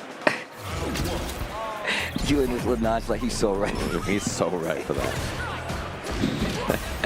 Here we go, gets the confirm. To the corner. Oh my God. You're already there? You're already in timeout? Nice. Gets the punish counter jab. Man, but the fear, right, of throwing booms at this character has made it so that Akira gets to steal so much space. Taking unearned turns. Yeah. Oh, nicely done. Those empty hooligans, bro. Now that I know what he's building up to, I'm afraid. OD flash kick in the corner. Oh my, that jump spacing was terrifying. I thought he might eat a heavy kick. Oh. Great timing for like the retreating crouch jab from Kaba. Keeping him alive, the little shimmy, and that was a bad time for the retreating stand jab to try to stop Akira, but this is once again set point. The portable shimmy. He was keeping that in his pocket and just pulled up with it. Finally, Kaba bit. He hasn't for so many interactions. Uh-oh. Dang, the portable charge shimmy. Oh, man. Oh, that was a reset. It was a counter hit. It didn't even combo right there. Oh, and the level 3 is a threat here. That should do it. Kaba out of the tournament. Akira popping off just like that. And he made that last game quick. And then finally pulling the trigger on the hooligan throw this time around. Not going for the low. The empty low at all. Akira popping off quite a bit. Knows that that was definitely a hill to climb, man. Kaba had a valiant fight back in that second game. It was looking a little better, but still, Akira just adjusted. And I think just one of the things that I've noticed that he does more than anybody is his utilization of that hooligan. Yeah. Like, he used it as a tool, like, what am I going to do? Like, it's what's the guess here, you know? It was basically constantly. He threatened it on different interactions, and he almost never pulled the trigger until it was going to kill, right? As soon as he had level 3, he's like, I have hooligan throw, I have hooligan low as threats there to kind of thread through and then throw you off and get that kill. Very, very smart stuff on that. We have our winners top 24 qualifier matchup next. Aqua, who sent Mena to losers bracket, up against Ending Walker on the Ed from the UK. This is going to be a good one to see. This is going to be a good one, man. Kaba goes home, but I'm a big fan, man. I always like to check in on him just to see how he's doing because, like I said, man, I'm just a fan of Kaba. He's a good friend of mine, so. Yeah. Oh, man. Oh, this is the round 4 qualifier, right? And the round 4 qualifiers qualify you for top 24. I think we even looked at who the winner of this match has to play earlier, if I remember correctly. So. Yeah, you did mention. I just forgot who it was right now. But we got Aqua coming up versus Ending Walker. Yeah, and I got to say, if you're Aqua, you got to be feeling pretty good beating Mena earlier. That is a tough opponent. I mean, look, man, the word gets around, like, who beat him? Yeah. You walking up to the stage with a little more pride, right? Exactly. That's who did it? If you want to know what Evo's like, it's walking around like, oh yeah, Mena's got to fight blah, blah, and losers. He's in losers? Yeah, Who exactly. beat Mena? So everybody's like, I don't know. It was Shin Aqua 666. And you're like, what? No way. The Beast? The mark of the Beast, Aqua? Yeah, that's him, bro. With the gloves on, too. Yo, the leverless with the gloves. They do be wearing gloves and then like these little finger gloves. Oh. They're like for phones, and a lot of the Japanese players have been using them as well. Ah, okay, okay. I first saw them at Singapore last year for the quals. Man, that's super throwback to me because I remember, like back in the day, we used to have the homies. They would play on pad, and they would have the tile, like on their hand while they're playing. I know Like what you're talking it's about. so crazy to me. Oh man, thank you guys for joining us once again. Hopefully you've been enjoying these matches, man. We had a huge chunk of matches throughout the day that just been ridiculous. Man, I can't wait to watch this match. Wait, is he gonna lock in the jury? Okay, he's on the JP. I mean, Aqua's played a few characters in this game, honestly, so I wouldn't be surprised about almost anything. But yeah, I think generally this is a pretty good fight for JP and a bunch of ranges on the screen. Like full screen, it's very good for him, obviously. But yeah, there's that mid range where he can threaten a lot of stuff. So this is a fun matchup to watch, I think. Here we go. JP versus Ed, and I definitely have not seen much of this, so this is going to be interesting. Yeah, I've seen this matchup a couple of times. There's some strong players that I've seen play it a few times. My man's rocking the Shadaloo Ed outfit, the Neo Shadaloo Ed outfit, I should say. Yeah, he's the true Ed player from the last game playing this outfit, you know. That's facts. Oh, I like holding the ground, not overextending. Oh, he had the perfect parry but couldn't get the punish. That's going to be a punish. Yeah, this mid-range here, this spot is not always easy for Ed to make it in, but Ending Walker finds a nice sweep.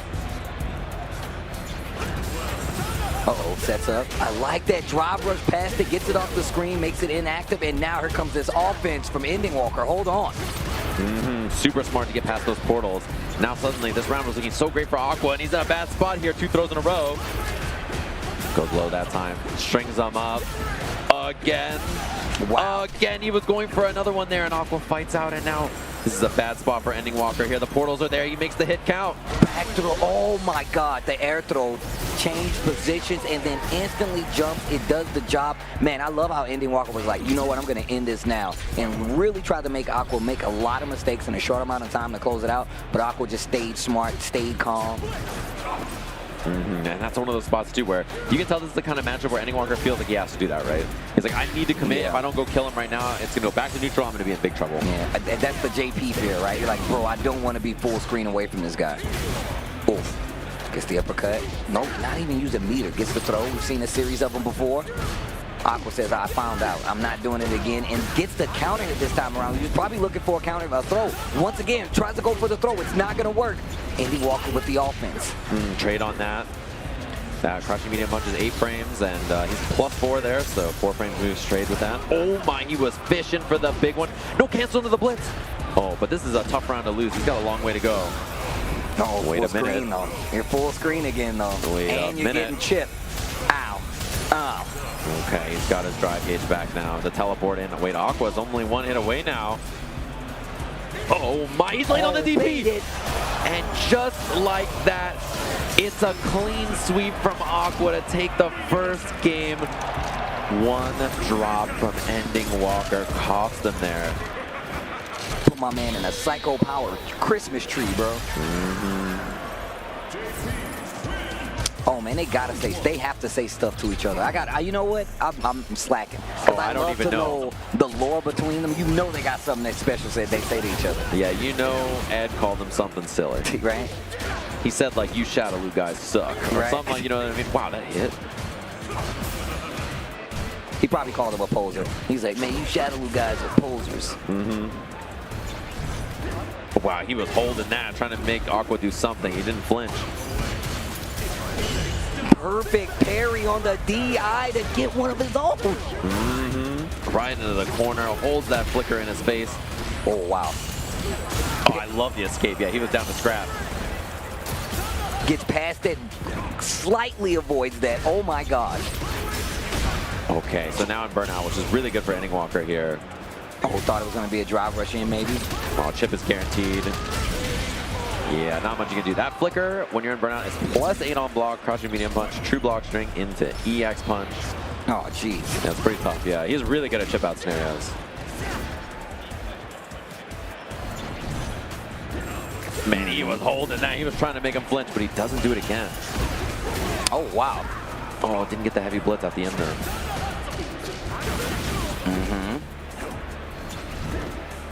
But he is not finding Aqua biting on these with parries, with anything like that. That's big though.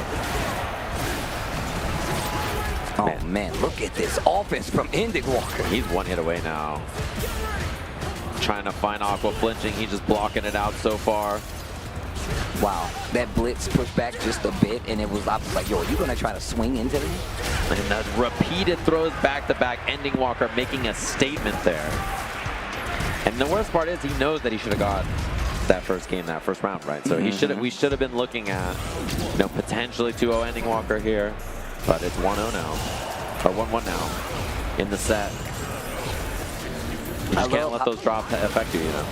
That's absolutely true. I mean, I feel like he does a good job of not doing that, right? I feel like he's so, like, yo, mind forward to the next move. Oh my gosh, that's the second time he's baited that and made it hurt. You know, and DP is real slow. So situations like that happen to him a lot. Okay. Yo, did he stick like a crouch light kick in there? So yeah, I think he hit like crouch medium kick or crouch light kick or something, and then he went and did that. Wow, what a bait on that too. That was so good. What a conversion as well. Gets the knockdown in the corner, tries to get a reaction out of Aqua, not getting the button, but the throws are adding up. I love the meaty flickers. It's really good to beat Amnesia, and also he gets plus frames off of it as well, so it's really locking down Aqua in the corner here. Oh, and he blocks just into the corner. Ending Walker on set point. Ending Walker. About to send Aqua to the loser's side if something doesn't change. Gets the throw. Wow, he walked all the way back too, and there's a DI finally from Aqua. That's something that Ending Walker's been trying to bait, but because he hasn't done it so far, he wasn't ready. Oh man, he has eaten so many of these flickers on block. There's not been a lot of responses from Aqua. And he tries to dash that time. I don't know if that was smart. One hit away is Ending Walker here. He's going for the drive gauge damage here. Aqua's going to be burned, and he immediately does it. It's a lock though. Uh-oh. Oh, go straight into the level 3. Aqua's trying to turn this around. Not going to be CA though. So that's actually pretty good for Ending Walker. A lot of damage, going to put you on burnout as well. And that life bar looks pretty similar. Goes for the jump in, tries the tick throw, still ready with the anti-air. Switch side on the kill rush. And now he's got his drive gauge back. Ending Walker finds a sweep. Okay, I like that drive reversal. That was so smart. Ending Walker's in burnout. Tries to get through to the other side, gets rid of all of the departures. Goes for the confirm off the perfect parry. This guy, Ending Walker, ends the winner's side run of Aqua and stays alive. Man, what a turnaround. Bro, he played sick. Yeah. He played so sick in that last round especially. That was unreal, the awareness to survive that and figure out that burnout scenario. And Aqua, I have to put up a lot of credit, especially because it looked like he was kind of falling behind at the end of that, and then he really locked in, right? He started looking way more comfortable. He had better answers to what Ending Walker was doing in that third game. So he started to kind of figure it out, and then we got ourselves that clean dub. So very nicely done, of course, from Ending Walker. He's now in these round 4 that they have to play, which is wild to think about. There's going to be some good matches there. And then jump right into that top 24. That's going to be qualifiers for top 6 of Evolution for the final game tomorrow for Street Fighter 6. Man, hopefully you guys have been enjoying it. And once again, this is a long story that ends Sunday in top 6, where we're going to crown our 2024 Street Fighter 6 champion. And if you even looked at the VODs for what happened last year for Street Fighter, it was an amazing story, especially for a first-year game. Right. So look, I promise you, you don't want to miss it. Even if you're not here, make sure you tune in. And if you are here, you better be in that stadium when it comes Sunday. Yeah, so hopefully you've been enjoying all of our matches. We're going to be winding down in the next couple of hours to see who's going to be on that main stage Sunday. We're going to take a short break and come back with even spicier Street Fighter 6 matches in just a little bit. Describe the chicken to someone who had never tasted it. Literally melt in your mouth tender. We don't have a freezer. You know, it's almost like a farmer's market. When you walk into the restaurant, you should hear the sizzle that you're hearing right now. Just sends all those waves up to your mouth. You're making me hungry. Sunglasses in the day, blue light glasses for the gaming at night. Zenny's got affordable eyewear for everyone. Vibe and style while protecting your eyes. Evo sunglasses, available now.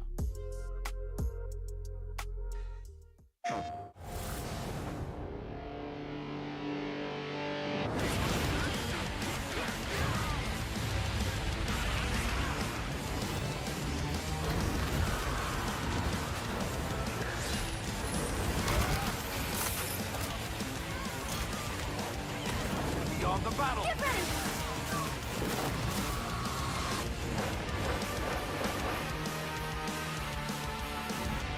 PlayStation.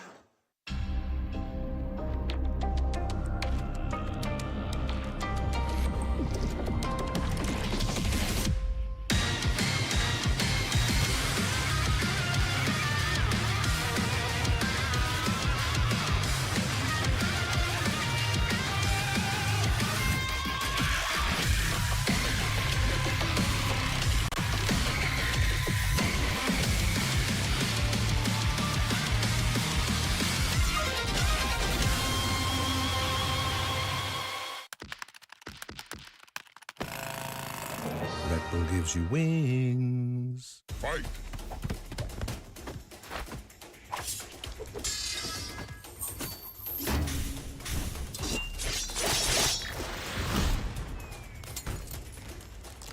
Fatality.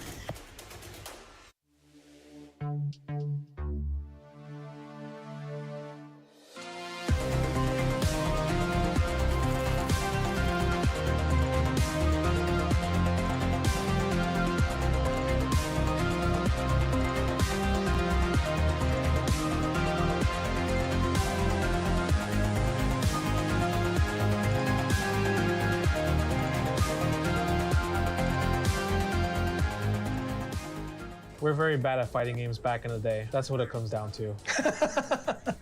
今見るとね。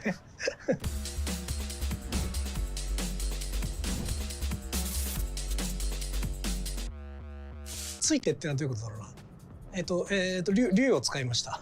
はい、僕ずっと竜を使ってて、竜しか使わなかったんで、その試合でも竜を使いました。Before Evo, I played against John Choi Ryu and I beat him with Abel.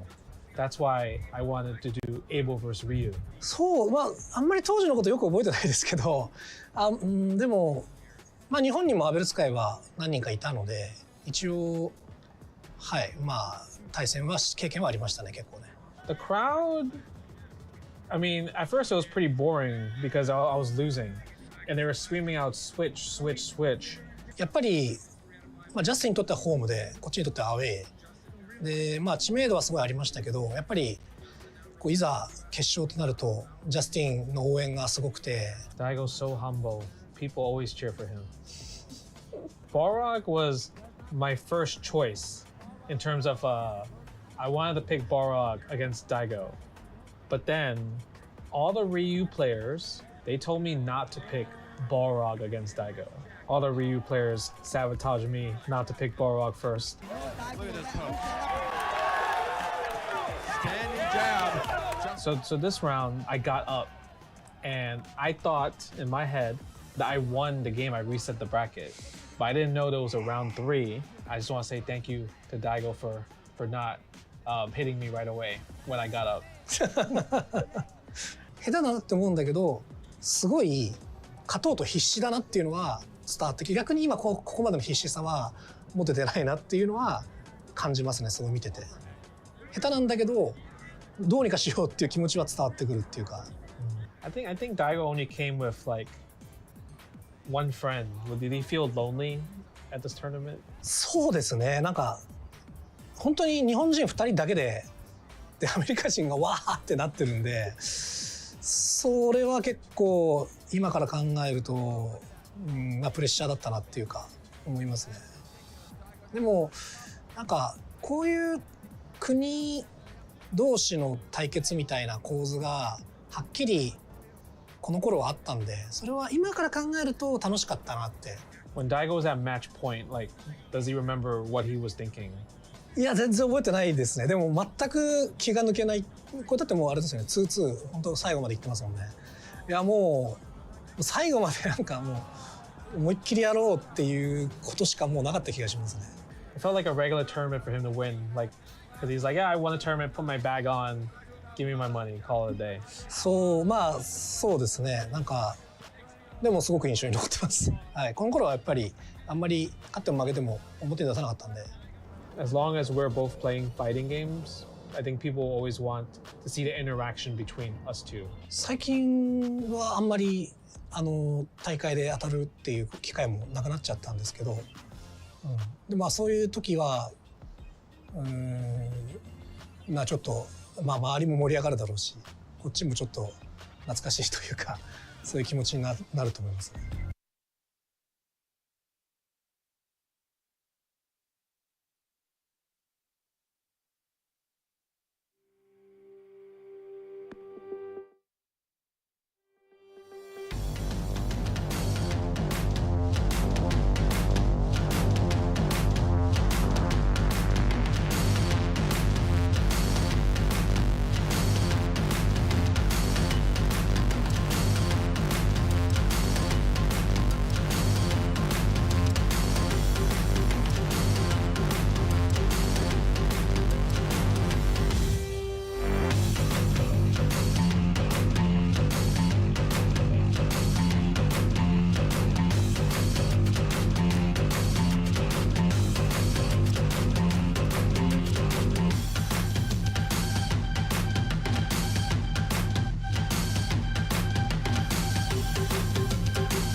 we go.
Welcome back to EVO 2024, and the action is building up to an incredible climax as we work our way down to 6.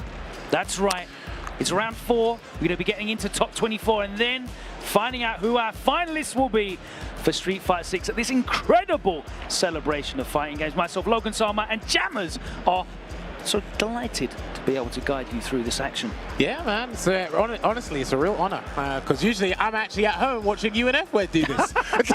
2 in the morning, 3 in the morning, watching you guys call the action. Have that abundance of energy here to call it out. But you know what? It's been killer match after killer match. It's been difficult to keep up with things. There's actually 2 streams for you guys. Right. We're on twitch.tv/Evo2, but the other stream should be twitch.tv/Evo6, and you get to see the other set of round 4 pulls. And then, of course, as Logan alluded to, we need to get 6 finalists for tomorrow. And then you're going to not want to miss that one here. You can see the crowd. This venue has been absolutely spectacular. The artist alley's still open. Yeah. The guys enjoying themselves here. Bro, did you see the arcade area as well? It's enormous. I need to sit there tomorrow and play some games or something, have a good time here. But we're actually getting into one of the juiciest matches, as if you already haven't had like riveting matches already. We've had juicy matches for like 8 hours already. It's crazy. I can't believe it. But here we are, and it's only round 4. This one is for a spot in top 24. Nephew, Liquid's own Nephew against National Esports Big Bird. So you will be seeing the pair of them at Esports World Cup in a couple of weeks' time. Obviously, Nephew qualifying via CEO, Big Bird winning DreamHack Summer. That full commitment to Rashid has done wonders for him. He's taken out players like Ryuichi today, a very strong Ken player from Japan, Jon Orus as well. He got 4th for Mix-Up last week. You were there, Logan. So you got to see some of that action there that Angry Bird did win. The Nephew, man, going from strength to strength. With the jury, this matchup, at least in the previous version of the game, Big Bird was kind of skeptical about it because of certain situations. Yeah, the Marissa matchup's really difficult against jury. Of course, that low fireball, so difficult for Marissa to do anything about. But here now, Rashid has no such problems. It's a little bit awkward in the mid-range. Obviously, when she throws out the fireball, you can do forward HK for a full punish counter combo. You can do light eagle spike if you're willing to take that risk. But because Rashid's forte isn't footsies, like, you might struggle a little bit. And we can already see that in the corner there, and the pressure being applied to Big Bird. Oh.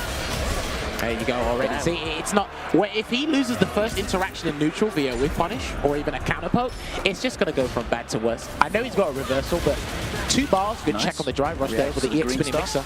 Oh, the overhead converts into that. We get the corner carry, jammers. Pre-late as well. Is he going to go for another overhead or leave it? There's the overhead. Again, looking for that fierce into something.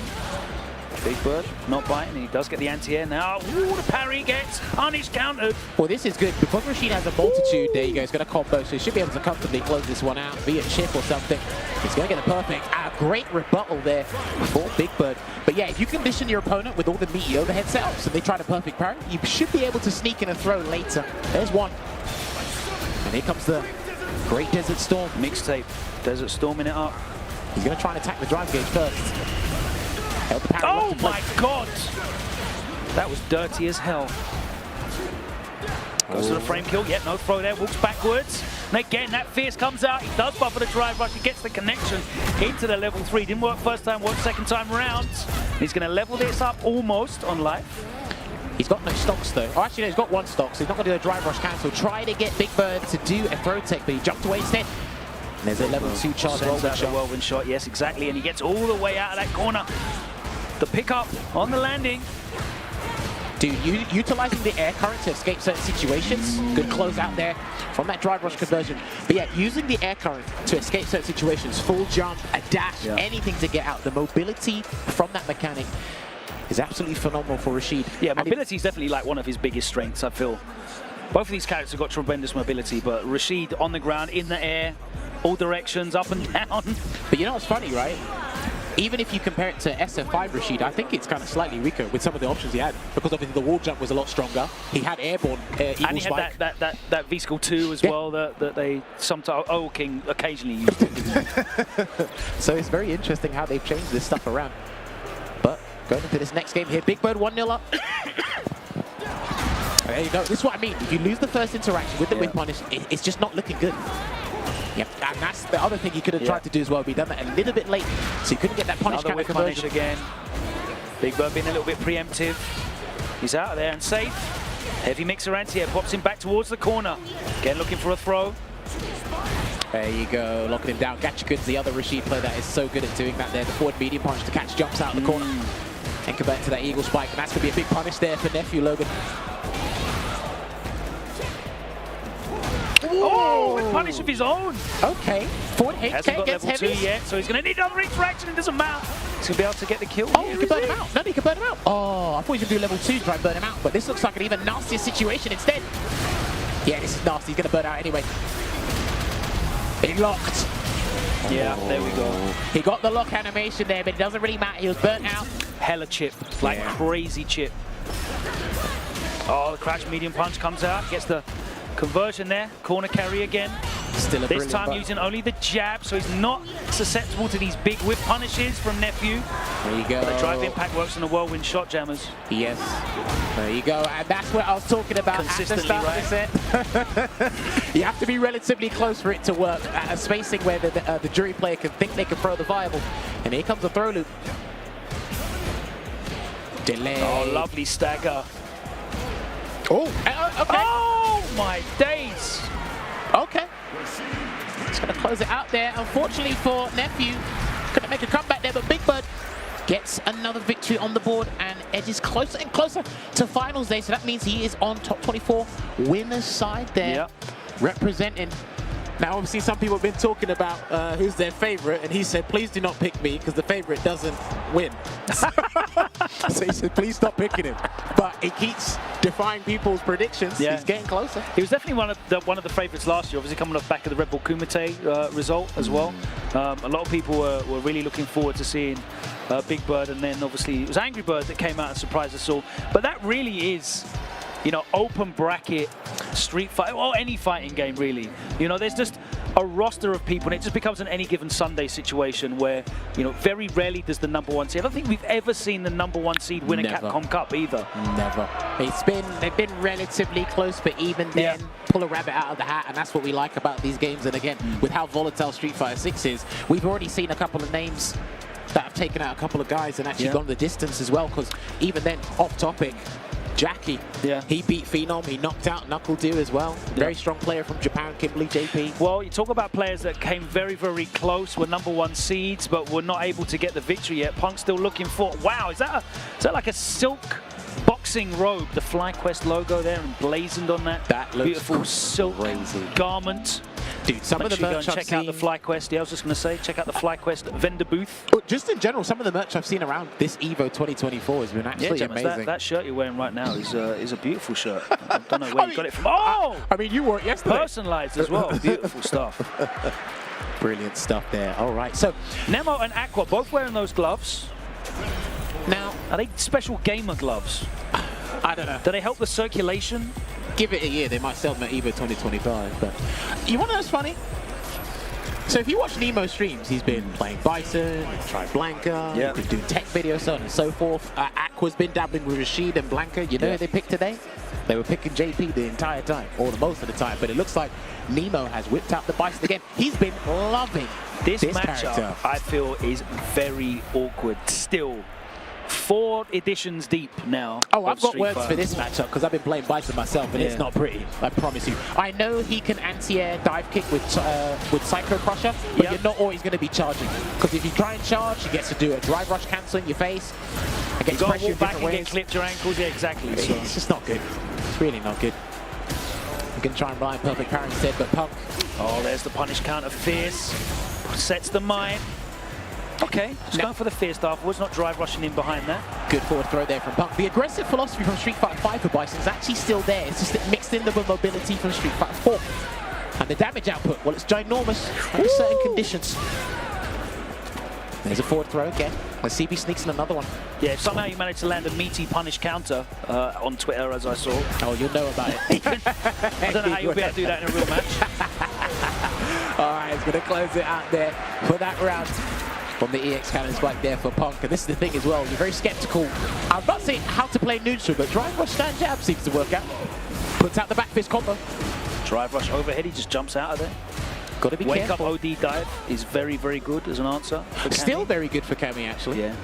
So the changes add. Oh my god, he drives rush straight into a counter hit dive kick. Wake up level 3. Desperation maneuver here from Nemo. It's nowhere near burnout. It's going to get a bit of a life lead, but the problem here is for Nemo, no super meter. If he does get burnt out, which he quite possibly. Here's the problem. There's a throw again. How's he going to try and get out? He's going to have to try and backdash or something, Logan. Oh, no, stand fist with malicious intent. That's going to be the route. Critical up. We'll close this one out for Punk. He's going to go 1-0 up. This is very difficult. And this plays into what we were talking about right at the start of this match. So he used stand fist there, 19 frames, knee press, they're all over 10 frames. She's an aerial character anyway. You misplace one of those buttons, she's in there, punish cam, you're in the corner, you're in a precarious situation. Okay, this is an interesting matchup. I like this one. Switching to the Blanca. So he has got it. I still think this is pretty good for Blanca. He can still do stuff despite the normalization. Yeah, I mean, the heavy kick threat is still there. If you can get the trade combo on the heavy kick's a huge amount of damage. Having the charge for the OD up ball is great as well. You don't have to just take drive rush pressure as well. But Punk has got the reactions. Ah, nice. New combo route there with the double stand fierce as the target combo there. I know Punk has a little bit of bad history with the character, but seems to be turning it around. And I like that he keeps optimizing this character, man. It's brilliant to see how he's changed Kami or taken it to another level. Perfect parry. Yeah. Not close enough for the Electric Thunder to work out yet. He still hasn't got the blanket jack to get out, so he actually might lose this round in the process. Ended the light string and then just walked back a pixel and went for the low forward just to close it out. Very smart stuff here from Punk. Forward fist, that could have been punished by level 1. But it's double digits. Yeah, best it can be is like -12, I think, if you space it perfectly. She's got a 9-frame super. There is a bit of travel distance as well. Yeah. Lovely whip punish with that sweep. He's one of the best at using that. Here comes the Lightning Beast. All right, catches him trying to get out of there. No DP yet. Yeah, he's going to hold it. Next interaction's got to do Side something. switch. Oh, no! He got the punish counter on the throw, and now that crouching strong comes out. Punk is on the offense. With punish sweep again, and it does take away one drive stop there when you do get hit with a punish counter sweep. And now, Whiffing sweep from half screen away, then buffering the crouching strong. Oh my God, the whiff punish from Punk. Sensational work. Put that silk gown back on. Get comfortable, because you are moving in to top 24 on the winner's side, Punk. So it's all about, man. And remember, let's not forget, he came 3rd place at EVO last year. He won CEO last month as well. He's qualified for the EWC as well. This guy he had a massive contribution in the Korean tournament. Is with Jewel Kevin. Dude, he keeps going from strength to strength, and he reinforces how vital it is to have fundamentals in a game as chaotic as Street Fighter 6. You've seen it there with the whip punish and the sweep. Also on the technical side, he's actually moved over to the DualSense Edge controller. He used to use the PS4, and he had some issues with the adapters and what have you. A lot of players finding it difficult to use the standard PS5 pad, but they are starting to move over to that. However, I know a lot of players like Knuckledu, Jewel Kevin, were kind of leading the way on using that DualSense Edge, which also has the lowest latency of any controller on the PS5 as well. So for tournaments like that, it's a fantastic tool to use, and obviously Punk has adapted to it very, very quickly, because he is looking very, very comfortable right now as he moves on in the winner's side. Yeah, looking as sharp as ever, but it only gets bigger and better back from to here. back. All right, maybe they passed each other as they were coming on and off the stage, but next up on stage we have Xiao Hai going against Ajax Fidelity, of course, a Red Rooster. Indeed. He's actually had a really good day. Obviously, he put a clip out because he wanted to land a decent combo on stream, which he did as well. Now, it's interesting where Ed's position is. You talk to Westerners, they got a very different opinion from what our Asian counterparts think. Bro, there's so many Japanese Eds, it's crazy. They see some sort of stability that we don't see. Wow, look, he's got the he's got the hand covers. Bro, he was coughing. The least you could do is cover your mouth, my guy. Like, this is jokes, bro. He doesn't even know how to put it. It looks like he doesn't know how to put it together. Oh my God, he's struggling. Someone there we go. Yeah, no, he's there. It's all good. Who was the guy? It wasn't him who done it first. Raiketsu. Yes. Against Infectious 2014? Yeah, okay. Right. I remember the same guy. Okay. That one was certainly a less fancy setup. There was no golden stick or branded. It was just a cardboard box. Cardboard box. Hey man, you gotta work with what you gotta work with. You know? So. Oh man. Do you know what? If I was Ajax, I'd start messing with him. I'd start moving my chair back, like inching it further and further back, just so I could like. People used to do that. Though. Yeah, come on. People legit used to do that. I can sit where I want on the stage. If I want to play from 4 foot away from the screen, I can. Shout outs to production. They said if we want to go further back in terms of cardboard box contraptions, 2012, 2013 in King of Fighters, Cafe ID. He actually done that against someone as well. I actually don't remember that match. So is it a KOF thing? Maybe. Remember, Xiao Hai just won KOF today. Of course he did. I didn't even need to watch it, and I know Xiao Hai won KOF. But yes, he's actually one of the most persistent Bison players I've seen out of all the pro players at the moment. You will see him at EWC as well. There's a lot of players you're seeing here right now in this latter stage of the tournament. You'll see EWC soon. This matchup, we see it with Problem X and Ending Walker. A fair bit. Drive rush overhead to set things off. Gets the plus frames as well. Listen, we can write pieces on how Bison functions in this game. It's absolutely crazy. With punish. With that stand fist, he's going to go for the basic BMB into the back fist combo there. Wake up works. That was the first interaction, by the way, after the bomb was planted on him, so we need to keep an eye on that anytime these get put on. Superman punch gets clipped by the OD Cycle Crusher. Ajax fighting his way out of the corner. Again, wake up buttons from Xiaohai. This is a good choice, actually. I like this. One. I like this knee press nightmare. You can do meaty knee press. There it is. Yeah, lovely spacing on that. You have to be really careful spacing the scissors against Ed because of his 5-frame light kick, but that was very well spaced. That's just automatic. So once you knock him down, light scissors, and its drive gauge damage is actually pretty good as well. You know, for Bison's drive gauge damage in general is actually phenomenal. It's kind of crazy to think about. There's another forward throw. Oh, that's unfortunate, but it doesn't matter. Okay. Already committed to it being a block string. Perfect parry, close enough to get the punish the 2 bars, finishes as a blitz. He's going to duck in. Here we go. Jumps out though. No chase down. And that's going to be it, I think. No, that was from a jab. He might still be alive because that was from a jab. Yeah, level 2 scaling. Yeah. Well, I mean, listen, if you do the breakdown of Bison's scaling, it's actually kind of absurd in general anyway. Yeah, all those OD moves as well, like, really help. Hang on a minute, Logan. Let's see what he does. Oh no, he wanted him to block. Got messed up by the counter hit stun. He wanted him to block. Too much frame advantage. And they're going right back in. He seems to be pretty comfortable in this matchup. Just to change his way of defending himself and adjusting that neutral game plan there does Ajax Fidelity. He's had a really good day today. Takes the throw after the plus on the knee, no more plus frames. Back to his combo again. He backed off this time just in case he wanted to see what Ajax Fidelity would do. After the wake up OD in the first round. Good target combo into the blitz. Xiaohai not respecting these frames here. I imagine he hasn't got that much matchup experience, and maybe online against Ed in general, so. Cycle uppercut again. Reacts to the green stuff. I don't know what Cobra Punch hit from mid-screen, but it worked out.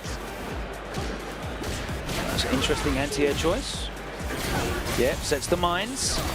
And he's trying to run away this time. Super. Oh, okay. Yeah, the bomb's gone off, so he's got to take another guess. Instead, he's too far to get the counter hit, converted for the jab, and he took a risk. That wasn't even Shades of Street Fighter 5, that was. That wasn't going to take the round, I don't think. I'm not sure. I know the Cycle uppercut does a fair bit of damage, but I'm not sure if that one would have taken it. Nice, light upper. Look at that. That drive rush stand light punch. I know that's 5 frames, but the range on that light is one of the better lights in the game right now. I mean, drive rush 5-frame button's a really good answer when you notice the opponent's starting to check you. And we did see him check him do a drive rush back roundhouse earlier on, which is obviously 10 frames. A lot slower on startup. Got him in the corner. Works really well for Ken when you do drive rush jab. You start seeing him trying to interrupt your drive rushes. That one got turned down over time, so he's going to get the target combo and close out that round there. Let's see if Ajax Fidelity can equalize this set here. This is point down. Oh, nice. Gets into the flicker. That's exactly what Ed's want. They want you walking straight into those flicker buttons. I just think I love the range that Ed plays at in general. I think he's a well-designed character in Street Fighter 6. Well. I think he's got really fun mechanics, loads of expression opportunities, definitely well-defined, punished, well-defined weaknesses as well. Yeah, clear cut. Okay, you can see the forward throw that time instead. Oh no, that was definitely it if he'd have converted into the OD. Any hit will do it here. Let's see how Xiaohai deals with this pressure. Psycho Crusher, and he's going to confirm it as well. It's going to burn him out. Yeah.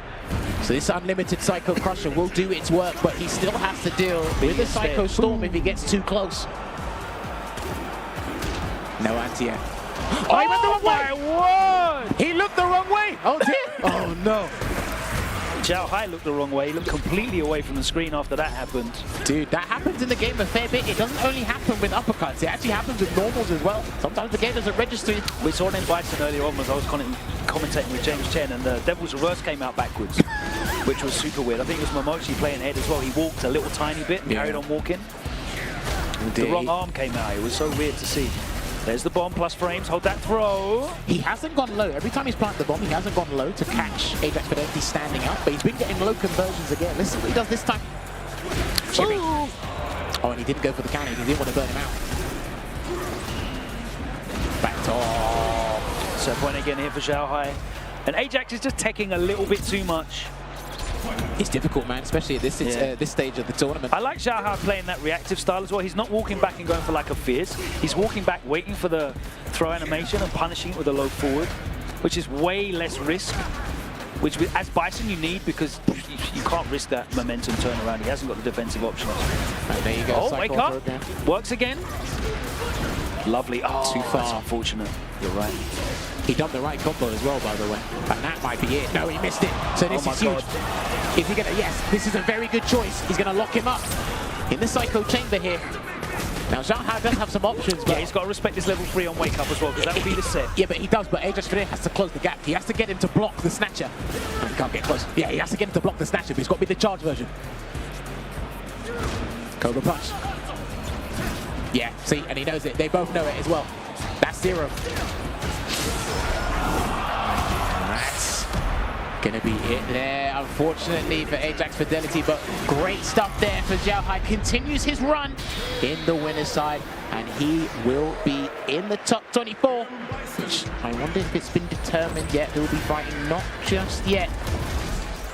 We've got Big Bird there, we've got Punk there. Xiaohai has entered the space, and boy, does it get juicier from here. I mean, look, I'm looking at all these games on the bracket. Make sure you go look at the bracket. Oh my word. This is absolutely bonkers. Can I spoil it? Can I? I want to make sure that they don't miss the start.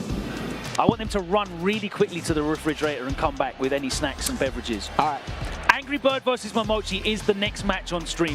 We're going to a break. You've got 2 minutes to go and get yourself whatever you're going to get, but be here in that time, because it is going to be a banger. Banger after banger after banger. We're working our way through top 24 all the way down to our final 6 here in Street Fighter 6. We'll be back after this short break. Don't take longer than a couple of minutes, I've told you. Get ready for the next battle with Tekken Coins, exclusively from Chipotle. Use promo code EWGF623 when you order any entree in the Chipotle app and get 500 Tekken Coins. Visit chipotle.com/Tekken8 for details. Hey gamers, does your room look like this? Tired of having no art on your walls? You need Displate.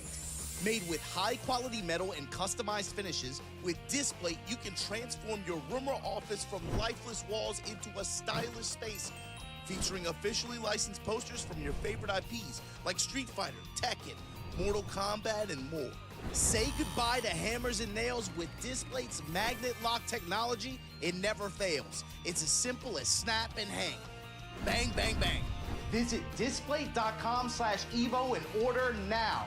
Use the discount code EVO at checkout. Damkina! Go ahead, take a picture. Don't stare, darling. I love a good soirée.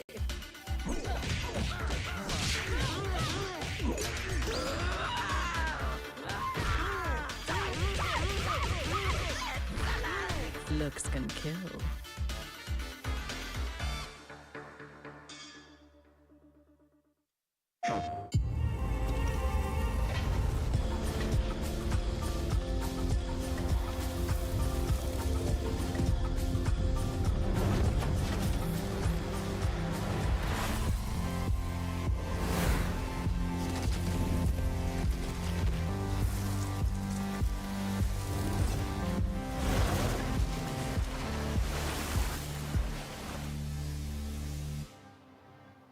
PlayStation.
All right, and welcome back to Evolution 2024. We're trying to wither it down and get through the remaining matches here in the round 4, get that top 24 to round out our 6 finalists for tomorrow finals day here. Myself, Jammers, and Logan Summer calling the action.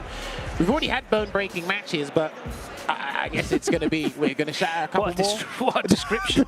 I mean, it's gonna look. That's how dangerous some of these matches are, and we got the pleasure of calling this out. Yeah, I mean, and you're looking down into the losers bracket as well. If you're looking at home at Start GG, there's some heartbreaking matches there.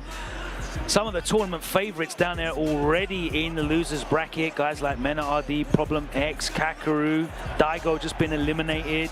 It's crazy down there. But all the fun is happening right now for us in the winners side, and it's going to be Angry Bird, the reigning, defending EVO champion, up against Mochi. Of course, a man who has formerly won EVO before. And of course, that was back in 2014. Now, Angry Bird won the mix-up. He's the EVO champ last night, you said. He dropped Akuma to fully commit to Ken in tournament play, made a whole video on his YouTube about it. And here it is. This matchup, I think Ending Wolf was talking to me about it before and said it's not particularly comfortable for Ed. Yeah, I think Ken does really well in this matchup, I'm not going to lie. Just ability to continually apply pressure. Doesn't really worry too much about the mid-screen game. Medium kick's very strong. Yeah, but I do like Ed's crouching light kick in this matchup, because if you misplace a bunch of stuff, around, exactly. Yeah, you just do crouch light kick into heavy psycho blitz and he gets the punish of the knockdown, but right now he's just literally running all over Mochi. Yeah, you force him to start having to use medium Jinrai or even like heavy, which is not real. If you've got sound, it's not real anyway. Yeah, but I really like how Ed fights Shotos anyway, because he can play further away because of the stand medium kick against the crouch medium kicks. The thing is, like, Ken definitely wants to get inside, and yeah, he can't use a step kick, definitely -7. Ken wants to get inside that range anyway, so it's kind of like a game of fencing. You know? I think that's a good way of articulating it, actually. Oh, that was only -6, so the stand medium kick wouldn't have got the punish that he wanted there. Oh, interesting. He's got to be careful where he puts those. Oh, that could have been a cool whip punish there. I was saying that with Rinch early in the days of the game, and it's going to be the decent combo here, Logan. No, he's going to go for a different route instead, a safer one. Yeah, he gets the corner carry anyway. He was mid-screen. He wasn't like near the corner. Oh, yeah, too far away, yeah. They only do it really from the Psycho Blitz from the corner, when they're trapped anyway. Lovely walk under. No whiff punish there from Mochi. That could have been punished by a crouching heavy kick or even a stand medium kick. Nice interruption. There's a real gap there. Well, he's got the super advantage here, does Angry Bird. Jumps in. Can be very careful, especially. And the thing is, despite Ed being well designed, his slow defensive choices really do let him down in a couple of scenarios. Oh, what a whip punish, and he didn't. I think he was too close for that to connect. Yeah, there we go. Neutral jump gets punished, put in the corner. Oh, the little tiny walk back and cash out the level 3. All right, here we go. He's got such a huge life lead here that all he needs is one more touch and a throw. Yeah, but he might look for the desync activation if he gets the chance, because he's trapped in the corner. The thing is, he's forced to get it on hit, right? Yeah, he has to. If he doesn't get that activation on hit. This is why he's waiting. Jumps away, back throw, even okay, this is a big positional advantage here for Mochi. The light upper and the juggle as well. Oh. Okay, he went for an early stun, Logan. That was interesting. I thought he would have tried to do something a little bit more to try and get the kill, but this might be better for him. Empty low. And he dropped it, unfortunately. And that's going to be -2. He's in burnout, though, so it's okay. He's still got super, so... Oh, yeah! He's still got it! He literally still had the Psycho Chamber locked and loaded. And I promise you, with some of these characters, because it can be difficult sometimes to use a 13-frame reversal, you can do that. They're going to come at you with the drive rush and attack. They're not going to stop. And he saw it there, and he caught him with that super art 3. So there's 1 game up to Mochi here. Bro, and he should have already been 1 game up. Big drop from Mochi, but the composure was there. Reacted to that big full screen drive rush, almost full screen anyway. He got the perfect parry on that flicker, but he couldn't chase it down, unfortunately, there. And he wanted the punish counter off that roundhouse. Yeah, you see the spacing he has to play out now. This is why I like Ed against some of the Shotos. But when Ken gets in and plays a different game, whole different ball game. Backs away there with the kill rush. Not to like make a stereotype against the Japanese playstyle, but talk to me. Drive rush into jab, into throw is incredibly reliable against many of the Japanese players' playstyle. Okay, no, I can understand that. Especially because you can see a lot of them are like trying to OS off the drive rush. Yeah. So yeah, a clear case in point right there. There we go. Oh, the big trade. Puts himself back in the corner. Oh, the light kick into the fireball connects because of the counter hit. But again, with the way they play, they're very disciplined. And Mochi's actually one of the most disciplined players. Yeah, out he's there, not. but even, He's hardly ever like biting on these shimmy attempts. Yeah. Really noticeable. But even he can capitulate under defense, depending on the circumstances here. Gets hit with the overhead, but that wasn't neat enough for the combo. This is what you were talking about before. He's got to get that Psycho Blitz hit. Okay, we'll take that. Beats him to the punch. Cashes out. Interesting. This isn't really going to shift his position from the corner, though. No, and it doesn't even level up the lives either. That's not too bad.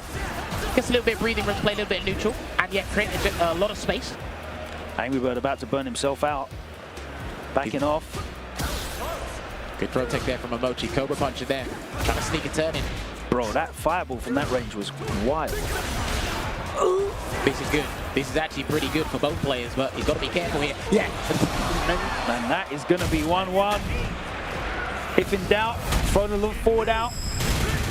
It's worked since Street Fighter 5. Hey, it's working against all the top guys. And the thing is, you just don't want to sit there and take an accidental delayed back throw. You don't want the guy neutral jumping on your wake up, some stuff like that. Chasing down with the throw tech there. And there you go, you see it there. You don't see Angry Bird using crouching beating kick just yet, but he gets beat to the punch for his fireball to stop the startup. Look at that chip damage. I love his chip damage from mid-range. It's actually some of the better stuff in the game, I think, with Ed. All right, takes the target combo. You very rarely see Angry Bird finish off that medium kick target combo. He's normally fishing for the counter hit into the light kick afterwards. That's very true. And then gets the delayed crouching medium kick, and that's actually pretty safe and block anyway, so I love But it's very interesting that he's playing at the range where the target combo is really the only follow-up. He's not playing at a range where the medium kick isn't close enough to give him the counter hit advantage for the link. Cobra punch. Oh my god, he's got counter hit by literally everything there, and another one. Dude, people are actually pretty fortunate. He can't get a full combo off of that, unless his punish counter. You are very lucky he can't get certain on counter hit. Every single thing Mochi pressed in that last 5 seconds landed counter hit. Angry Bird super active. Switching it up there, is it? And there you go, the Angry Bird special. Really conditioning people with the special cancel stuff so he gets that button into drive impact. There you go, that should be the round. You might only have to use Shimpu Jinrai. No. Doesn't have to use any of it. Still gets the perfect raised eyebrows from Angry Bird. I think he probably did want to go for the level 2. Oh, beaten to the punch there. Goes for the safe jump. Because he's standing, had to block that. Standing heavy kick for the plus frame. This is huge. Last game, last round for these two. I think one big combo to level 3 might have to be done early.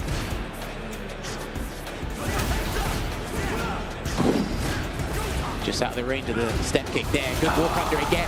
And it looks like he's going to have to go for a different conversion this time. Yeah. Not for the full D-sync, but this is good damage here. And he might be able to build another Psycho Cannon in this round unless he burns Angry Bird out. And he's changed his mind. Here it comes. The level 3 is going to turn it around here. And it should give Angry Bird a little bit of dry gauge to work with. One safe drive rush cancel could change everything. Dragon Lance to the perfect parry. He's going to build level 2 soon, and he dropped the combo. Oh, so what happened? Oh, this is not good. This is not good. Everything to play for here now. With punish into Psycho Blitz can do everything, and he actually needs to get the combo from this. Mochi needs the combo. On a trade! There it is! Yeah, he needs the combo! Hang on, that was from a light as well. I think that was a light, so give me a bit too much scared. No, he's dead! Mochi sends the reigning Evo champ to loser's bracket. A clutch combo. The OD into the level 2. And of course, Mochi pulls out the execution required to close that one out. Angry Bird sent to loser's bracket, Jammers. Seems like all of the favorites falling by the wayside, but obviously they're still in it. Haven't lost them just yet. This is what it is, man. A dog-eat-dog world, and in these counter brackets, you need to be ready for just about anything, and anything can happen there. Problem X did beat Jon Takeuchi, so we're going to have Problem X versus Mena RD in loser's bracket. I hope we get that really somewhere. hope that is on a stream somewhere. Now, as we set up for the next game there, this is what's interesting as we transition over there real quick. So, what's beautiful about the desync combo from the corner is you're less likely to see Ed players do the X Psycho uppercut, and they're going to actually firm their defense to try and land the combo, and then it changes everything. So I really like that scenario for them. And you got to be very careful as the attack against Ed in that. But Logan, who have we got up next? Two of Europe's brightest young stars, Ending Walker on Mouse Sports, Killsy and Carmine Corp. Killsy, of course, overcoming Mochi to qualify for this spot. All right, so Killsy's actually had a pretty good run today. I think he's been using Cammy the majority of the time. He has got the jury. He has been learning Rashid as of recent, but because Evo, the stakes, how high they are. Ending Walker, of course, overcoming Aqua, one of the strongest JPs that we've still had here. Not many of them. I know Salty Kid, Juicy Joe is here. Apologies. I know where you're going. But it's interesting, right? Because we don't see that many JPs on our side of the pond. Anywhere, to be honest with you. Well, no, they were hiding until this weekend. I've noticed that. They think they're smart, but I've seen all of you. But it's been interesting because his perfect parry timers against JP are still pretty much there, just learning it with a different character and different punish answers here. Now, this is a matchup that has been grinding his gears, Ending Walker, because shout outs to Hurricane back at home. They go back and forth, World Warrior, regular Salt Mine League, but he's got some good knowledge in this matchup, and I'm pretty sure Killsy's probably faced him numerous times online as well, whether it be tournament play or not. And I still think with Killsy, you give him a command grab character or give him a character with fast forward or backwards walk speed, he's one of the best fundamentally we have in Europe. Quick spin knuckle, no parry there. And the timing was wrong. All right. A lot of whiff things going on here. This is not a button check. Oh my word. I mean, it looks like it. Low four connects. Takes him to the corner. Going to get the conversion there as well. Cammy is still an exceptionally solid character, despite some of her normalizations of the tone downs to her tool set. But going to try and get the back throw there, but Killsy thought that was coming too. There it was. Oh, gets counter hit after that. Good delay. Low on drive gauges Killsy there. Sucks him in. Oh, the beautiful defensive shimmy. He loves his walk speed, man, and he likes to walk out throws a lot, so people have to really take that risk and clip him. Yeah, no activation for you. Wake up, drive reversal. They are throwing their drive gauge away. Well, he's still got level. Oh my God, the conversion. 2 uppercuts, maybe? No, one should do it. No. No! Oh, hang on. Oh! Yes, the last hit gets it done. The miscalculation from Ending Walker. They're not afraid at this point. You have to go with your gut. You have to be willing to risk it all to get the advantage, get the one up. No matter how haphazard your strategy may be. Another counter hit Cobra Punch from an Ed player today. Looking for that perfect parry timing. Taps parry again and gets thrown 2K off. Landing throws against Ending Walker is actually a pretty viable strategy because of how often he dashes parries. up. There we go. But he blocked. Did he press? Yeah, no, he did not. Ah, he's going to go for it. Okay. Oh, I like the burnout strategy here. Yeah, because he's got nothing. Yeah, just take it. And I'm telling you, man, that's going to be the round. Full conversion here for Ending Walker. And another one. Bang. I think some people underestimate Ed's burnout game, man. Charge Psycho Flicker +8. Psycho Blitz being plus as well. Some of the normals you got to deal with. I think people underestimate what he does in burnout. Really smart choice to go for that burnout in the level 2 combo. It was checkmate from there. There was no escape. He's backing off here at the moment. And oh my God, what is that juggle? That's the crazy part about it. He jumped away at one of those kick buttons as well. He's been using Cobra Punch a lot. He's kind of been like overzealous with the button. He's actually been very fortuitous. All right. For him here. Kills you, taking the throw. Hella plus frames. What's Burn the him out. schmicks? Yeah, he's going to burn him out. And again, he's got no... Oh, good backdash there. That's going to be a combo, and that's not going to work, unfortunately. So that should be the round. That's it. You cannot do that. The moment you see him charge that flicker in your face in the corner, people do level 1s out of frustration. It is a projectile. Your level 1 will not work.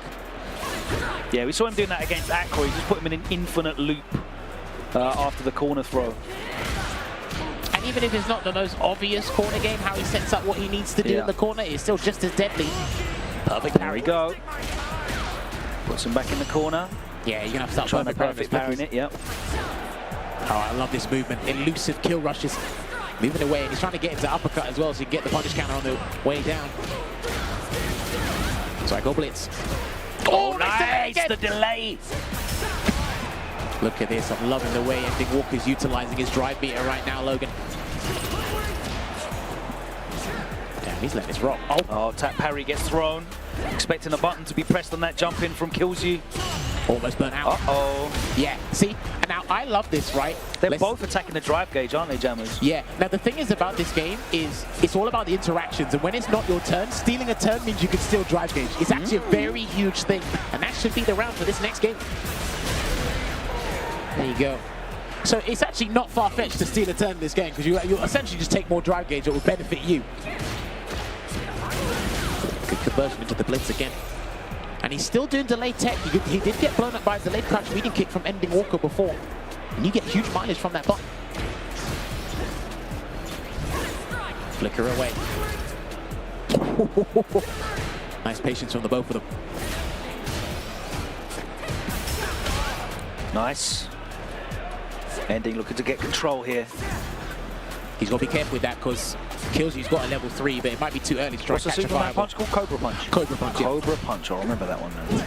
Oh, no, that's not what he wanted. He wanted uppercut, surely. Yeah, it had to have been. That would have been a weird motion, though. Not sure how that even came out. He's All right, level 2. He's been practicing these combos, so let's see if he does it. Yeah, he's been practicing real hard to get the V-stick combo here, and it will take him straight to the corner. And The crowd likes it. They take there again from Killsy. I love that in games, man. It's a little bit of hype execution. Do you know probably what they're going to do? They're probably going to take the meter build away. They'll probably keep it. Oh, no, that's scaled. Hang on. That's the CA version, isn't it? Yeah. There's a scaling penalty on this. They did put a scaling penalty on that fatal leg twister. And that's why, yeah, that would have killed last season. There's a scaling penalty, and he got frustrated. Why? He got frustrated. And remember, Killsy done it to him in the very first round as well, so I don't blame him. It could be that young man mentality. Yeah, I wasn't sure about that combo taking him around there because one of the biggest changes is that Kamiko got a scaling penalty. I think 30% it was. Yeah, even with the CA damage. Still can kill. There you go. It looks like Ending Walker's going to have to be a little bit more elusive in the neutral before he goes to catches Killsy walking out, and you said how much Killsy loves to do that. He loves it, man. And defensive shimmies. You just have to clip him low, but people don't want to burn themselves out doing it, which is pretty smart for Killsy. Nice challenge. Ending. Yeah, he got it. Finally gets him to bite. And again. Oh, okay. Sneaky. That was very sneaky. Can hold it down here. Killsy hasn't really got many options. It's fortunate. Drive rush and beats him to the punch. Set point now for Ending Walker. Looking to qualify for top 24. Winner's side. That was eloquent. I love that. Getting the wolf back works. Neutral jump, and that button always clipping people. Big chunks. A lot of people struggle to deal with that. A lot of characters shades do. of JP neutral jump medium punch as well. Very similar. Heck, even Falk. Oh, you're taking it back. Oh wait, that's a huge punish. And there we go. Ending Walker manages to overcome Killsy, and he advances into winner's side of top 24, where I believe he'll be facing Zhao Hai. Let me just double check. Yeah, that should be Zhao Hai. And he's going up against there, but brilliant stuff there. Both young European talents you will be seeing on the European circuit, as hopefully as well as the international circuit. And I'd love to talk about the other match, Logan, but we're going to transition real quick. It's time for a Chipotle Extra match, brought to you from the Chipotle Extra match setup. No waiting around, getting straight into it. Shout out to Shed the production versus team. Gachi-kun. Now, he actually practiced really hard in this matchup in Season 1 of the game, Gachi-kun. Really learned the stuff. He actually got super comfortable with it. I do think there are some uncomfortable aspects about this matchup. Case in point with the jumping. Against the whirlwind shot there. And he will go for the greatest soap-back. And there you go, going to get a little conversion there as well. Looks like Gachi-kun's had a good day too, but... So yeah, he's not playing Bison. I'm not sure what his opinion on Bison is right now, but he's been using DJ the vast majority of the day as far as I'm concerned. Oh, trying to get shimmy there, and that's a classic scenario when you think you can shimmy the opponent, but they walk away, they let you press your button, you would punish them. They lose a chunk of drive gauge. Wow, eats it on the knee shot. It's actually pretty annoying to, for Rashid to anti-air that, actually. Yeah, because he's got slow anti-air options, right? He's going to save that level 2. Yeah, there you go, empty jump into the jackknife maximum conversion here. And that's going to be +2. I'm telling you, DJ's burnout frame there is still just as good as it was before. Gets a throw. Can he sneak in a stun? Not quite. Uh-oh. This is huge. You going to side swap? No. Let's go for a different setup instead here. Gachi can... Yeah, doesn't want to mess around. Coming. Oh, no. He's going to save for the next round then. Brave, though. Yeah, this you get clipped by something significant. Yeah, it's a big choice. There we go. He's going to get to the level 3, and that's going to be it. Very questionable. He wanted to keep that bar. He builds meter really fast as well, so having 3 super meters and just using 2 of them to close out the round, going into the what would be the final round with a bar already. Rashid is all specials as well. Not sure about that choice. Well, you have to remember as well, despite people building meter fast, if you're not getting those hits to build the meter or even force the situation to set that up, it's not as easy, which is why I think there are some questionable aspects about this matchup in terms of the neutral for Rashid. You don't really want to combat him in the fireball war. You've got to be very careful when he drive rushes at you because you might have to spend the 2 bars to spin a mixer. There's a couple of things on the list. There's the super art one again. He's going to burn him out here, Logan. And I'm pretty sure he's met his demise. There it is. That's another round on the board for Jen here. And he's at match point here on the extra match Chipotle setup. And he slashes in there. Nice. Checks him on the drive rush. Ooh, that's to the green stuff though, gets him out there, the OD up kicks. I like him killing the momentum real quick, and he immediately pressed crouch fears the moment he saw something. Yeah, that was crazy. He got clipped by that low short off the drive rush. Normally, the range is enough for Rashid to convert off of it, but great awareness by Zen. One more throw, do it. No. Okay. There you go. Jen taking it over Gachikun 2-0. Swift and incisive. This is why I don't like that matchup, man. It's crazy in the neutral. Then when you're in the corner, most of the time Rashid's got decent escape options, but you still don't do spinning mixer. You can't really use Arabian Sky High to get out. You got to Tiger Knee it, but it's not the same reward as Eagle Spike did in Street Fighter 5. No, it's just not the same. So, all right, we're keeping it moving. Tokido on the stage, going up against Tachikawa. There's no end to the Eds. Dude, there was like a sea of them in Topanga. Topanga was like Akuma and Ed. Every match. It was crazy. Maybe a couple of Bison sprinkled in. On the final day, of course. I think it was like Group B that had about 4 of them. Mochi, Fudo, Tachikawa, Pugera at the time. Man, these guys love it. I remember Tachikawa put out a tweet. He said it seems the West don't like modern controls, and he's obviously a modern control user. Both of these two actually qualified for EWC via a Battle Arena Melbourne. Shouts to the Australian scene. Oh, cool, smart. Yeah. Whilst everyone was looking at DreamHack Dallas. These guys did their thing. A bunch of the Japanese players went down there while that was happening. And obviously Tokido, he is the biggest trickster on the planet. He hoodwinked us all. He played Akuma for a little bit and said, nah. Bro, he said, I'm playing Ken at Battle Arena Melbourne. He went there and played Akuma. And then said, I'm playing Akuma and switched to Ken. Nah, he is the biggest But he's now locked in with Ken. It's beautiful. All right, so Modern Ed's been pretty interesting. I know a couple of characters can exploit the light cycle uppercut anti-air. I'm not sure if Ken's actually one of them because of how ground-based he is. So, well, he's got jump fierce, right? So that's always nice. I'm talking about ranges. Okay. Because some characters can make him whip if you just initially try to react to something like that. But you're going to get the conversion here. Jumps in for the perfect punch.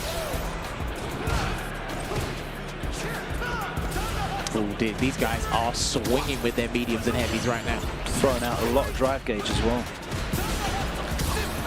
All right, Tokido just got Slither. Nearly 2 socks of drive gauge to work with, so if he can get close enough. But he needs 3 to make anything happen. There we go, and then the DI. No button press there from Tachikawa. Still has a modern reaction just with raw the level DI 1. is very good against Ed in general. Yeah. There we go. Ooh. Tachikawa busting out. I feel like there was such an aggressive reversal from him in that first round. There you go. Gonna get the anti-air and chase him down.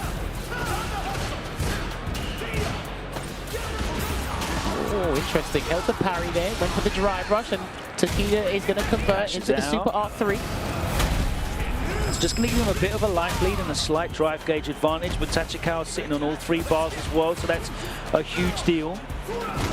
But let's see if he goes for the combo. No, he doesn't get given an opportunity. Blesses that side parting. And that's going to be the route there from the EX Jinrai converting into the Shoryuken. Going to close it out there. Interesting, because again, if you have to make that executive decision on defense to get the right guess and turn things around, pivotal moments, it's not going to be easy. Toss it to the corner. Oh, the cheeky overhead. Yeah, I think he's waiting for the step kick and the overhead just came out, to be honest. Oh my God. Counter hit conversions into the drive rush extension. He's going to spend it all. That should be it. Where's Tasty Steve when you need him? Do you know, every time I say that super, I can't unhear it. It's actually insane. All right. So my profound sadness as I see the problem's been eliminated from the tournament as well by Mena RD. That, of course, is some of the additional matches that are happening right now on Evo 6 channel. If you're not watching that, you're missing out. Make sure you have those screens open. Your phone, your laptop, the TV. The command center with your, you know, you've got the wall of screens like the architect in the Matrix. Shout out to Aggie, because I know he has that set up at home. He's got like 12 billion streams open. Oh, okay. He done this in Topanga League as well. I thought he was pretty questionable at the time, but it seems like he feels pretty comfortable. I don't know what this matchup is like in Season 2. I didn't like it in Season 1. I know it was not good in Season 1. Shouts to Sengan. Maybe change characters. But I know she got quality of life changes. Like, despite Ken having a couple of things changed about him, I know EX Hadouken, the scaling on that has changed as well. But I think Manon, like the EX Red Burst, can go through the fireball pretty easily. Better damage overall. More ways to level up. Get some medallion there. I think it's all right. You have to be pretty confident you're neutral and pretty patient. And she's got some of the most frustrating buttons in neutral in the game anyway. So, oh, sneaky. Backs away to the Tokido.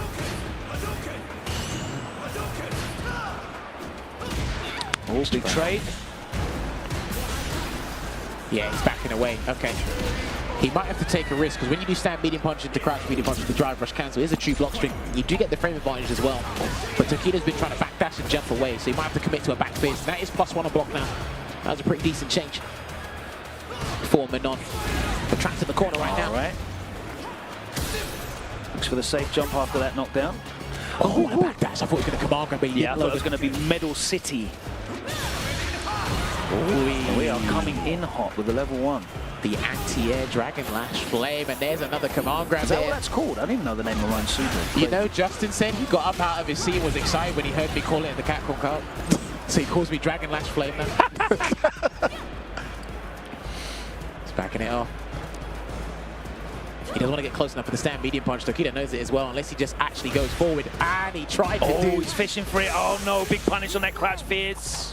There you go, threat level 5, Logan. Oh, he's waiting for it, and he didn't do the confirm, but he got the stun anyway.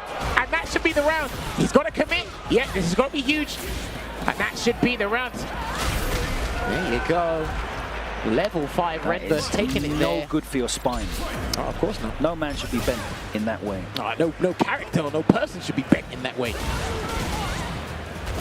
Anti-EX Shoryuken, interesting. Is he feeling the pressure? Oh, Come nice. on, can he sneak in another one? Is Tokido going to wake up with something?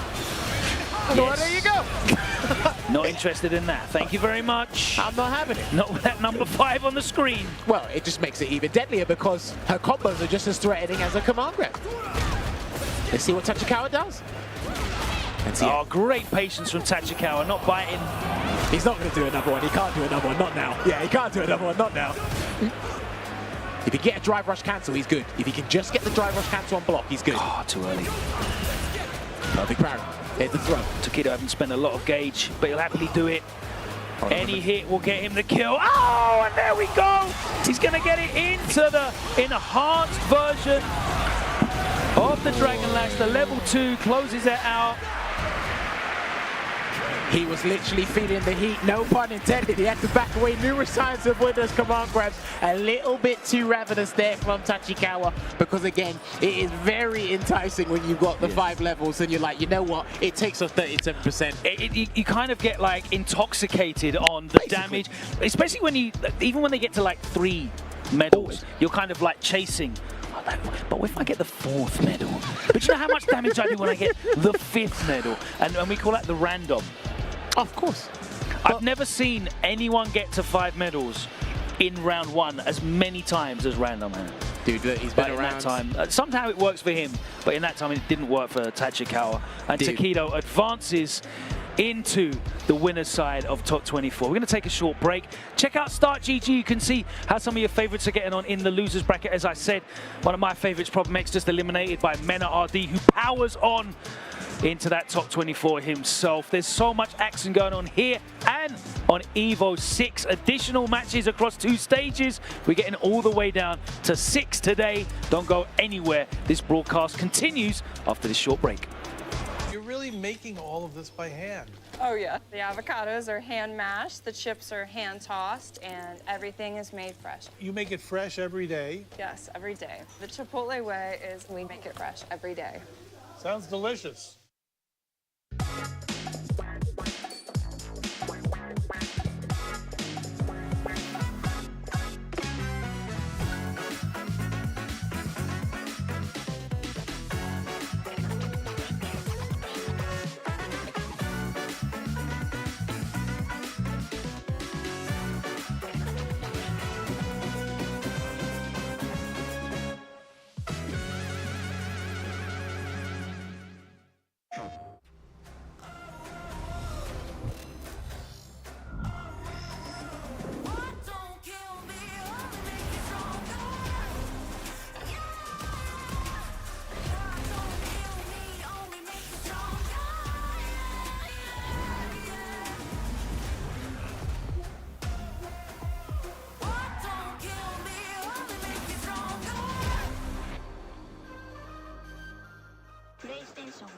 Fighting game playing style and an anime character. Damn, Bleach, we're gonna go Ichimaru again. Yeah, fast speed. So personally, I would say I'm some type of Uchiha clan, you know what I'm saying? Sasuke, Itachi, somebody with a Sharingan. I would probably be like the most evil character you could think of. Probably be somebody in Hunter x Hunter.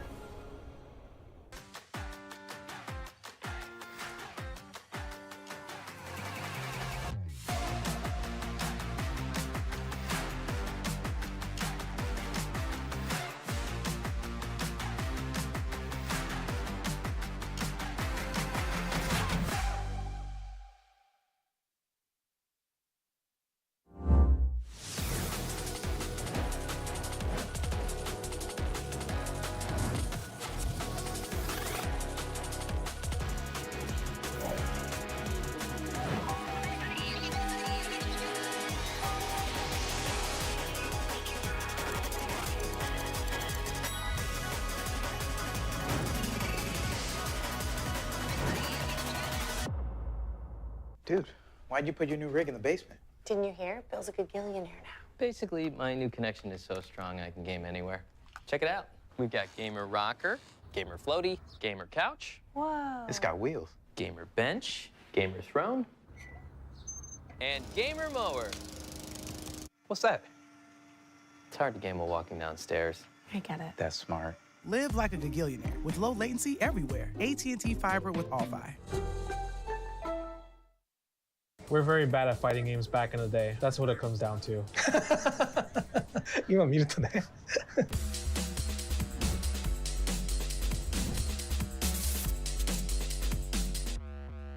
ついてってのはどういうことだろうな。竜を使いました。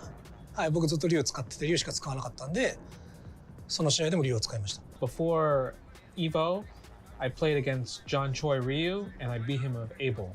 That's why I wanted to do Abel vs Ryu. そう、まああんまり当時のことよく覚えてないですけど、でもまあ日本にもアベル使いは何人かいたので、一応はいまあ対戦は経験はありましたね結構ね。The crowd, I mean, at first it was pretty boring because I was losing, and they were screaming out switch, switch, switch. やっぱりまあ、ジャスティンにとってはホームでこっちにとってはアウェーで、まあ、知名度はすごいありましたけど、やっぱりこういざ決勝となるとジャスティンの応援がすごくて。 Daigo's so humble. People always cheer for him. Balrog was my first choice in terms of I wanted to pick Balrog against Daigo, but then all the Ryu players, they told me not to pick Balrog against Daigo. All the Ryu players sabotaged me not to pick Balrog first. Look at this poke. Standing jab. So this round, I got up, and I thought in my head that I won the game. I reset the bracket, but I didn't know there was a round 3. I just want to say thank you. All right, everybody, the action still continues here. And if you thought about going to bed, stay awake. I need you to stay awake. We're going to bring the energy What to do you mean? guys. It's only 7 o'clock at night. It's 3 o'clock in the morning at home. I still think about home. Stay awake, European viewers. If you're just trying to take a nap, don't take a nap. Get those drinks, get the energy drinks. We're here. We've actually got our top delicious 24. ice cold Red Bull or coffee. Anything. Whatever you need to power through, because we are here at top 24. It's been locked in.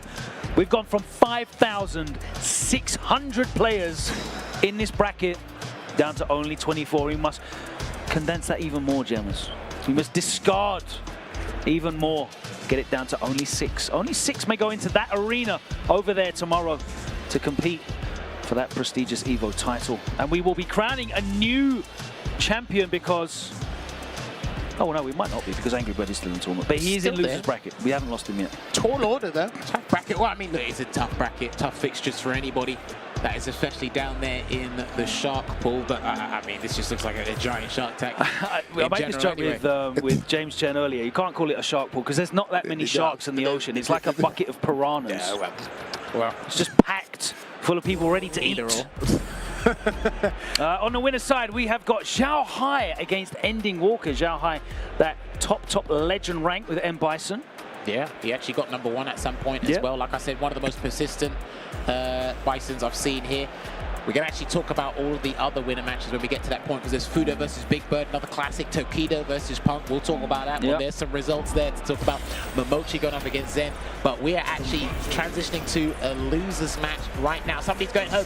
Both people, this is a team kill, ladies and gentlemen. The Good 8 squad, Gachikan going up against Pugera. Now, Gachikan didn't make the final day. Actually, no, I don't think either of them made Topanga finals, the championship day. No. Which was unfortunate there, but Pugera has been playing Dictator, and I gotta say, I love his philosophy on Dictator because there's a lot of situations which you may see him do, you may not. He actually prioritizes Psycho Crusher Oki over putting the mine on them sometimes. Interesting. And it does give you damage, he gets the dash up, and then when he's close, he gets the guess, and then he'll put the bomb on you afterwards. Okay. So I kind of like that. He might change it up today, but for what I've seen before, he likes to do the Psycho Crusher. And when you play against Bison, neutral jumps are a double-edged sword against him. Because if you light your knee press, neutral jump will beat that up. He likes to wait, charge, and then he'll anti-air the Psycho Crusher. Yeah, Psycho Crusher is such a great anti-air option as well. Because at some ranges, he does struggle to deal with neutral jumps, but if you catch him with the heavy kick... Like Akuma's a really good example where Psycho Crusher comes into play as a very reliable option to many of his aerial mix-ups. But Gachikan, of course, had fantastic success in the second half of the season with Rashid. One of the few Japanese players that actually managed to make it through to the final stages of Capcom Cup. Spinning mixer already there from the drive rush, though. With that Olympic sprint, we call a drive rush there for Bison. There you go, nice buffer. Puts the mine on that time. Good stuff there. Takes the extra damage, nice. No anti-air. Not sure it was going to come out from that scenario, but there's the Psycho Crusher. Despite that being 2 bars, that takes away 1 drive stop from the opponent. I think that is a very potent OD move in this game. What's the best frame advantage you can have? Because it's variable, right? No, I think it's -3 the whole time. Always? Yeah. Okay. We press Nightmare. I think he's still alive. Just about. There you go, Stampede kick, 10 frames, good poke. It's a fantastic button. And if your standing medium, your stand heavy punch has been beaten, which it wasn't there, then you actually start to resort to the stand medium kick. Has a drive rush in, good check there as well. He doesn't have a reversal, but he does have a good drive rush check. Conversion, links into the mine plant. The back fist combo. Nice delay this time round. Pressure. Holding all of that. Late drive reversal. I like it. Gets him out there. Still maintains. Interesting. Yeah, he registered it too late in his mind that he saw a parry, tried to go for the opportunity. And actually, Rashid struggles to deal with light knee press. He's got a good stand light punch, but at a very good space that most people can punish, he can't. Here he comes. Yeah, I like the timing on that Psycho Crusher as well, but still low on drive gauge on the pair of them. Burns him out. He's in there with the Arabian Cyclone pressure. Yeah. Good backdash there as well. Blows up the drive impact, and the throw will close it out. Well, he's about to get Super Art 3 locked and loaded here, while Gachikin's actually waiting for the Yasar to be ready and available himself. Whirlwind shot. All right, there it is. Swaying out at the moment, no commitment there. He can play a little bit closer, but Gachikin's not going to throw out a whirlwind shot to get him in trouble. Oh, too much advantage after that jump in hit. He was expecting it to be blocked. Delay tear backs away. Lovely medium kick there, counter poking away. Shades of Street Fighter 4. Yeah, and he needs to try and stay on him like white on right so he doesn't get the chance to activate. Didn't convert off of that drive rush crouch short. He'd already committed to the mix-up afterwards, and now Pugera's put him in the corner. Okay, nice and simple there with the throw loop. Okay, tried to press after the crouch strong. Well, that was crouch jab, no? Sorry.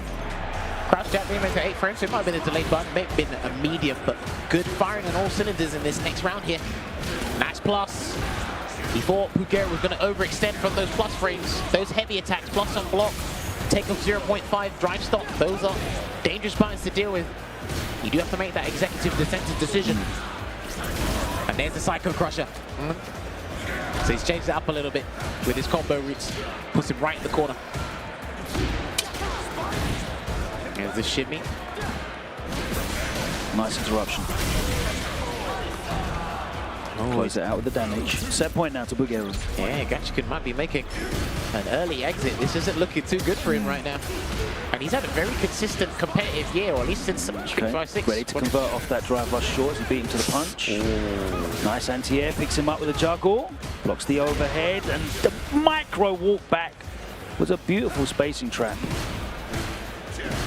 Stand fierce again, throwing out malicious intent. Yeah, stealing a bunch of frames there, but the spacing was really nice. Well, the drive gauge is low for Gachikin as well, which is why he could actually beat Belligerent in that situation as well. There's that Olympic dash. Oh, no whiff punish. Oh, he might have wanted scissors and he got the charge. He was charging instead. Sometimes the players do get that. Oh, that's it. That's going to be done. Stand fierce. And then work your magic. Your demise ends here. And that will be the team kill, unfortunately. So Bugera advances deeper into the bracket, where he'll be awaiting the winner of Angry Bird and Aqua. Well, good time it has been, especially Bison came out, he just put Ed down. I don't think he's been playing Ed recently, so this is actually a really good look for Pugera at the moment here. And again, like we said, there's been an abundance, an overabundance of Bisons throughout the day. So I was talking to Vicious before, I said Bison could make it. He could go to the final day, who knows? Yeah, I mean, it's very reminiscent of when you saw so many Kens in the bracket. Like, they're going to have to get there. One of them will get there. There's so many. And now it's just Bisons, Eds, so many of them. You know, almost every matchup we've seen has had one of those characters in. So, as we set up our next game, I spoke to Shuhei and Nakayama earlier today and said, how you been enjoying the event? He said, a good time. And I said, Bison's too strong. They laughed. And then I said, out of all the characters you've seen today, who's the most you've seen? They said, Bison Akuma. And then Nakayama said, Geef. I said, Geef. I've seen a lot of Geefs as well. So he went, yeah. And then I looked at him, I said, well, you know what to do. And then they both laughed. They said, thanks, Jammers, we'll take that under advisement. Man, those guys are brilliant. I love the producers of this game. But yeah, man, I love the competition of this game it's been bringing as well. And this is there. Look, we already put it on the screen, Logan. So we're going to find out if the EVO champion is going to make an early exit. One of his most famous matches was against Kakeru, the rivalry of the first season. Yeah. A lot of experience against JP, a lot of innovation in the matchup. We'll see whether he's still got that locked and loaded. Not a lot of JP experience these days, though. I think he's, to me, like, even throughout season 1, like, his knowledge, his understanding, it's still there. And I'm pretty sure he's probably played Juicy J once or twice online, of course, especially when he was in France for the mix-up. And I remember one of the biggest things he told JP players at the start of the game, it probably still applies here as well, is if you think the opponent's going to throw you, just go for Amnesia. But obviously Amnesia has been toned down I to saw the someone ground. land an OD Amnesia combo earlier and it did less than a throw. Like, it was crazy. It should be doing reversal damage. Yeah, it did nothing at all. Now, I don't want it to go back to Season 1, where like I try and throw you and then I eat 60%. I don't know how that was a thing in the first. When you break it down, like how that was a thing in the first place is ridiculous. But he hasn't got a reversal. Yeah, well, that's what they'll tell you. I mean, he still looks very, very dangerous now. Let's see. Anyway, Angry Bird did so much to innovate this matchup with Ken. Let's see how he approaches this. I still think you can overwhelm and just be incessant with Ken against JP because again, he's been normalized. He's got a couple of new toys. He can use a couple more OD moves here and there and be a little bit more aggressive with them. Oh, wow. Drive rush into a forward advancing move is still highly successful. Absolutely. Against Johan Petrovic. There you go as well. He's got to be very careful with some of the buttons he uses as well because they linger out. More, yeah. Like lingering hurt boxes on recovery. Stand fierce, of course, is the obvious one. Crouch medium punch as well. All those buttons that he uses to just completely dominate space. Yeah, I said this before, but I'll recite the same lines. Before it was death by 1,000 hammers, now it's death by 1,000 cuts. He's doing what he's supposed to do now. Aqua, you can see as well, he's really just trying to test to see if Angry Bird is going to flinch with this tap parry. He's not. He's done 3 fake ghosts in his first round, and Angry Bird hasn't reacted at all. So beautiful there. You see it. He tried to do a tap parry there as Logan was talking about it, and he got hit with a DI. He couldn't even respond with his own DI because he had no health left. And there's an OD departure. Goes for a sweep. That's actually a safe sweep actually. I think -6 or something like that. Yeah, his sweep is minus. He's got hardly any range though. Okay. It's more like a low forward. Yeah, at that range. Oh, there you go. There's one Amnesia that doesn't work out. There's a forward throw. He can't do another Amnesia here. He has to just firm this, unfortunately. Oh, just a little bit. A couple of times I've seen Angry Bird today with throws right in front of his opponent. Here comes Lavushka. He's going to get hit. Not as much damage. He's still trapped in the corner, though. Yeah, both of these characters are burnt out right now. Angry Bird with a significant advantage on meter, though. Yeah, there you go. Got the Dragon Lash to connect, so he can actually get something going here. Wake up drive reversal there from Aqua. Can he get in a sneaky hit before Angry Bird gets his gauge back? Nope. No, threat of the drive rush from Angry Bird is there now. Yeah, you see Aqua just... Oh, God, he got counter hit trying to check it. That low forward coming out. And Angry Bird dumping the meter to get the conversion off of it. Whether it was on hit or on block, it was coming out anyway. Just to get up close and personal with a plus frame advantage. And now Angry Bird looking to close out this set. He got a punish there, but it was a pretty weak one. I don't think JP could get much from that range anyway, and the crouch ability does move him forward. So he's fine in that regard, and he will get the punish counter drive impact against the Dragon Lash, and he will set up shop with the departure. There you go, just checking that out there, and then again, well-spaced step kicks against JP are actually pretty problematic as well, not gonna lie. Early interruption there, gonna gain some space before he forces Angry Bird to do something there, but that should be the round. He's got to dump all the meter. Not even needed. Oh, he's got a Lavushka ready and available actually, so he's got an early one. Lovely drive rush check there from Aqua into the conversion. Set up the departure, and obviously they change it. You see the opponent actually change their decision making depending on where the departure is placed. Above the head, in front of it, so they have to run into it. Good trade there. Risky though, we saw him lose for trying to check the drive rush in the first set. First game, sorry. Yeah. One check should do it. Nice NT. One check should do it. There we go. I like that as well, because just because something doesn't work out for you the first time, you shouldn't stop doing it. Because it wasn't wrong. Sensible. Exactly. Yeah, it wasn't wrong. I get what you mean. 100% I get what you mean. And he's actually doing it at a range which is pretty comfortable to see. It's still a 7-frame crouch. He's still just trying to space out that step kick as well. Yeah. And if the spacing of the step kick doesn't work, that's when he resorts to going back to drive rush there. So he's actually trying to pile on the mental stack for Aqua. And then mix in a jump as well. And if he gets the jump fierce, that'll be magical. Yeah, just a split second of delay in the reaction, and that jump fierce coming out will actually stuff the crouch fierce now, which is a huge deal in this matchup. I was looking for that drive rush medium kick to get a link afterwards, but Aqua survives there, he picks him up. Dude, the crouching... Send him all the way back across the screen. Go ahead, Gemma. Yeah, sorry, the crouching medium punch checks just in general have been absolutely... Starting to drive rush jab now. You see he's trying to get that fast button to beat him to the punch. Oh, there's a throw. He can't amnesia now. You can't do it, mate. Yeah, he can't do it. I know that would have been a good time to do it because it was a throw, but just given the situation and because when he tried it before it didn't work, you're not going to do it there. No way. A lot of the JP players at the highest level, when they do amnesia, it just doesn't work, and after that, they never do it again. He should have listened. I promise you, man. Look, you might actually lose the entire game because of that stuff now. You can't do another one. I mean, oh my word. GG's. Level 3. It's not sit down and shut up, but...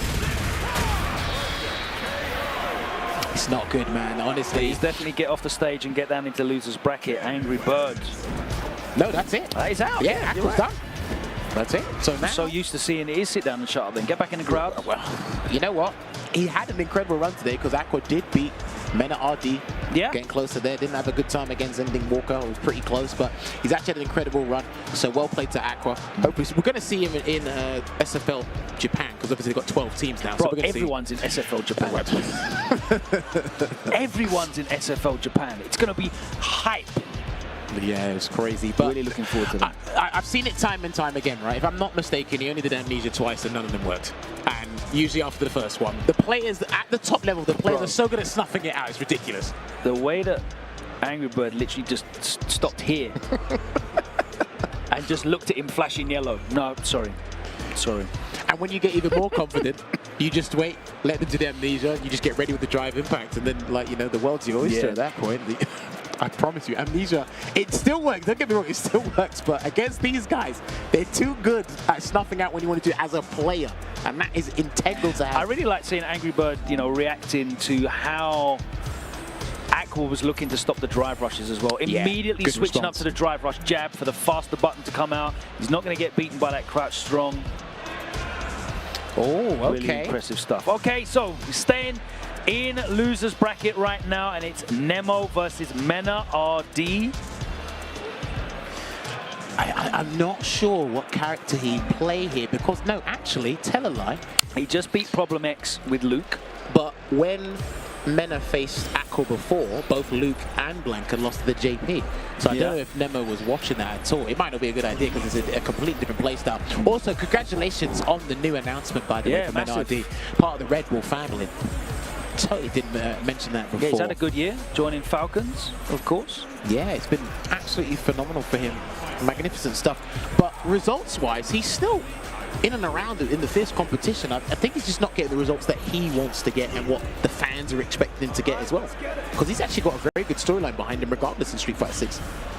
And it's going to be the Bison pick going up against the Luke. I'm not sure about this one, you know, because there are a couple of normals that Luke whiffs. I actually think light knee press is a very good whiff punish tool. 13 frame starter. Yeah. It's got a scaling penalty on it. The punish counter on it is lovely though. But it's got 70% scaling. So, oh sorry, 30% scaling penalty. Yeah, it drops it down to 70%. Yeah. You're right, yeah. There you go, there's a tackle straight there. What you meant. Start the throw again. He's going to wake up drive reversal or leave it? No. Oh, he could have done. Never mind. Tried to. Was that crouch fierce? I think so. Yeah, the fierce punch was coming out. He's trying to burn him out. Yo! What a response from Mena RD. And again, like we said, despite all the strengths, there's a DDT. Going to be extra damage there because of one of the changes he got. Yeah, you actually see it now. Yeah. And it's got good Oki anyway, so the fact that they're encouraging you to use that more is brilliant. Oh, Lanza gets the punish on the recovery of the overhead. It's another laggy button, man. You've got to be very careful with that. He's got a lot of them, man. You really have to be on point for space. And another wake-up super. I get it. It's got a lot of range, and it's plus a block, and it takes 0.5 drive stocks. But, dude, you've seen people neutral jump it today. People try to perfect parry it. You can't keep resorting to that. He might have to do a drive rush approach. Try that. Get close enough to do a back roundhouse, because that is +1 on block as well. He's got to change up the approach here. Good drive reversal there from Mena. Just waiting it out here. He's got low on drive gauge, so he can't Psycho Crusher just yet. Almost got the perfect parry, and he gets a head press again. And he gets the dash in. Goes for the heavy punch again. Dude, he is loving that button. What's that frame advantage? Wakes up with the drive reversal, gets him out there, but he's burnt out in the process. Looking for the air-to-air. Gets picked up. Head press. Oh, get a bit sluggish here. Wasn't close enough to get a throw on that attack parry there. Was Nemo. The spacing on that shoulder was crazy. Reminiscent of SFI. There you go. That's what he wanted. A little bit awkward against Sandblaster, but it still does work. Plants him down. There's one throw. There's another one. Respect these plus frames. He's going to wake up with something. No, just walks up. One more. Oh! Done it a frame too early, and the thing is that throw would have connected as well. Yeah, he was sitting there. He was taking He was taking the whole thing, mate. Oh, that was so far away. That fierce. It's a forward advancing move, and he's had those since SF5, so... Right, I know when the screen shakes, it's plus. I think that was when the screen shakes, it's the most plus it can be. Yeah, I know there's a visual change they did, and that's actually going to work out here for Nemo. Is he going to spend the level 3, though? No. Interesting choice. I don't know, man. I thought he should have spent the level 3 to change the situation around, but he's going to have to deal with Pale Rider. 3 for 3. Watch out for the overhead. This is literally a slither. Oh, yeah! That's Capcom Cup PTSD all over again. What the hell's going on? Oh, plus frames. He can't DP. Is he going to try it? No, blocking it out. Plus frames on the jump in, not respected. Oh dear, that perfect parry almost turned everything around. It annoys you just as much as it saves you. There's the evil knee. Is that what back roundhouse is called? That's what back roundhouse is called. What a sensational name. Evil knee.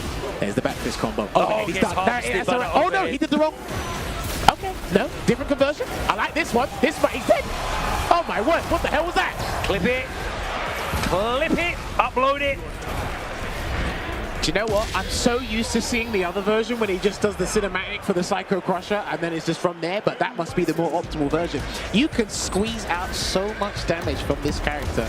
It is This man is ridiculous. riding a horse in an MMA ring. What more could you ask for? M. Bison. Dude, his damage output when that mine is on you is astronomical. Yeah, you got to think about that. Took a moment there. And the thing is, it's one of those scenarios when he has the right resources, it's just that one interaction. It's just that one guess. What a Big jump in over the sandblast. Ooh. Back fist combo. Is he going to try and bait something? No. Looks like he committed to the back roundhouse I saw there. Oh, he's got another jump roundhouse, Logan. Oh, punishes the landing frames. Oh, no, he didn't. It was a counter hit beam to the button. Forward throw. Throws him down. He needs to get some drive gauge back before he commits to something on offense. Oh, the rare scenes of Crouch Strong not reaching far enough for Luke. No crouch fierce anti-air there, and he got another counter hit. He keeps saying cross up. Yeah, people are still trying to understand how that works. Good drive rush to get out of that situation. Actually, he's trying to parry something. We saw the jump, drive rush under. Avoid the situation completely. Still hoping him with that perfect parry. Can he throw again? No, he's not having it. He's not having it. And he's out of there. He's out of there. Yeah, he's out of there. Nemo was set point down 1-0, and he's turned it round now. Looking to eliminate Mena from the bracket, but Mena all forward momentum now, I guess, to check. Yeah, he knows he's going to have to change up his defensive choices because that head press has been absolutely hellish. It's been problematic from the start of the game up until this point here. So if Nemo can actually condition him to do something else and then go back to the head press, we can work with something here. Yeah, Devil's Reverse. Devil's Reverse comes out now. Backdash, I love it. Yeah, he's still doing it, and he gets the plus frames as well from the cross-up. No charge. No juggle yet. Low on drive gauge here is Nemo. Very risky Sandblaster at that range. There's so many options that he has. Didn't commit. Oh, the parry! Shoulder tackle to the corner. There's one. Nemo's got to preserve that super. Oh, great press from Nemo. Is he going to spend it? No. No? I think he'll take it to the final round. Bro, he might not see the final round. Look how much. Bro, he might not see the... That is good, he's good, he's good. I I understand where you're getting at, but these players, like, there's just something they know that we don't know. There's something that they're willing to risk to make that CEO decision and said, you know, I can do this without like having to spend it because I need that meter going into the last round. They do believe that. Perfect parry on that stand fist, and he's actually going to put the bomb on him now. Here we go. Reset. Oh my word! He's gonna, yes, this is going to be huge, by the way. I don't think he's going to spend. Oh, he does. Okay. He wants to get his drive gauge back. Is the main thing here.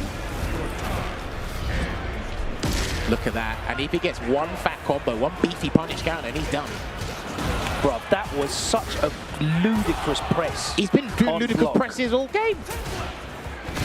Check, no driver's count, he didn't commit. Oh, the OD Psycho Crusher and the frame one handshake offering from Nemo. And Mena RD is eliminated from the bracket. What a comeback and turnaround from Nemo, who was one game down, looking at elimination. Managed to turn that round. A fantastic performance from him, and you know, I don't know about nightmare press, but it was some ludicrous presses as we saw. Frame disadvantage from Nemo, zero fear whatsoever in that set from him. He brought it back without any nerves, nothing at all. Dude, you need that audacity, you need that temerity at this point in this stage of the tournament here, and it's actually looking pretty good. Remember, Nemo only missed out. He got the top 8, but we're top 6 now, so he missed out on finals day last year. I remember one of the JPs that we didn't get to see in that top 6. And it's looking like he's got a very interesting bracket path. I'm not looking at this, if I'm looking at this correctly, but don't want to spoil the surprise. What we are going to do is we're going to take that short esports break. But when we come back, there is more top level action here at EVO 2024. Refresh your drinks, get the snacks. Be back with us shortly. How would you describe the chicken to someone who had never tasted it? Literally melt in your mouth tender. We don't have a freezer. You know, it's almost like a farmer's market. When you walk into the restaurant, you should hear the sizzle that you're hearing right now. Just sends all those waves up to your mouth. You're making me hungry.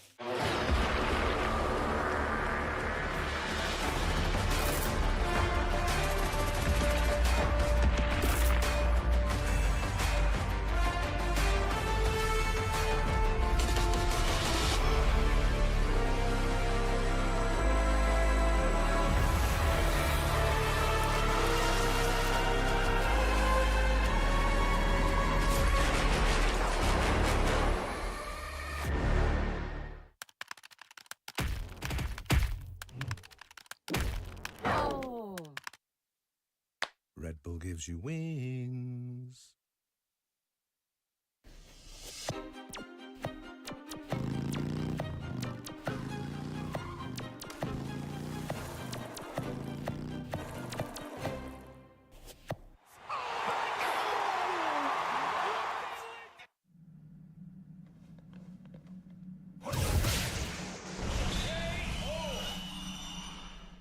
And that's how AT&T All-Fi KO'd weak Wi-Fi. Get low latency when you need it most. Live like a gagillionaire with AT&T All-Fi. Protect your eyes styling under the sun. Blue light glasses while you're gaming, having fun. Zenny's got affordable eyewear for all warriors and monsters alike. Evo sunglasses, available now.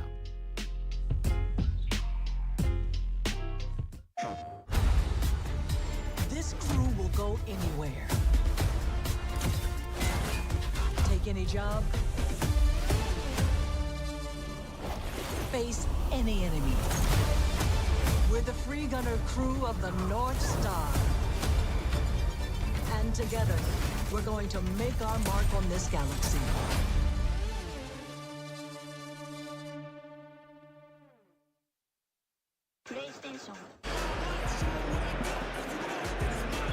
Hey, all right, we're back, ladies and gentlemen. Thank you very much for that short intermission. But hey, the action still continues. We need to get our 6 finalists here. We had a beautiful match with Mena RD and Nemo Angry Birds going up against Axport. I'm just looking at this, and we've had the luxury of being able to call the action. Hope you guys have been enjoying the action just as much as myself, Jammers, and Logan Samba. Do not forget, just to regurgitate, twitch.tv/Evo2 is us, /Evo6 is the other stream. We still got our winners qualification matches to happen. That's right. Got a couple more losers matches to round out. I'm looking at this bracket here. Nephew beat Matsu 56-2-0. Jack beat Noble, the Akuma player, 2-0 as well. So there will be a dream mirror happening. The X-Bow eliminated, kills you. Sad to see him drop out of the bracket. Yeah, there you go, and you can see it there. Oh, a lovely yawn and a lovely death stare. Well, not necessarily death stare. Dogura had the death stare yesterday, but Tachikawa and Ryuichi having a very good time. Very interesting perception. What I love about Ryuichi is how he utilizes drive rush. When he does, you know, with drive rush cancels, raw drive rush into jab, he does all sorts of crazy tricks with drive rush in general to really throw you off. Somehow he makes it work, and he's had a good day today. I think the only person that beat him was Big Bird, if I'm not mistaken. I could be wrong. Yeah, I think it was Big Bird that put him into losers. Already runs in. These guys are swinging it out right now. They have to, man. That's what it is. Now, we did see this earlier with Tachikawa and Tokido. Well, let's see if Ryuichi picked up anything. Whip punish there with the flicker. Nice use of the drive rush to get the follow-up. I love his mid-range punish counter conversions, man. It's such a good thing to have. Though it goes for the meterless version in the corner. Good backdash there, because he done the Psycho Spark to do a feint or bait a parry probably. Because I still think Ed's got some of the best perfect parry baits in the game. They're really good. What he does. Oh, no, it's just a walk back. If you press stand fierce against Ed stand fierce, that would have won.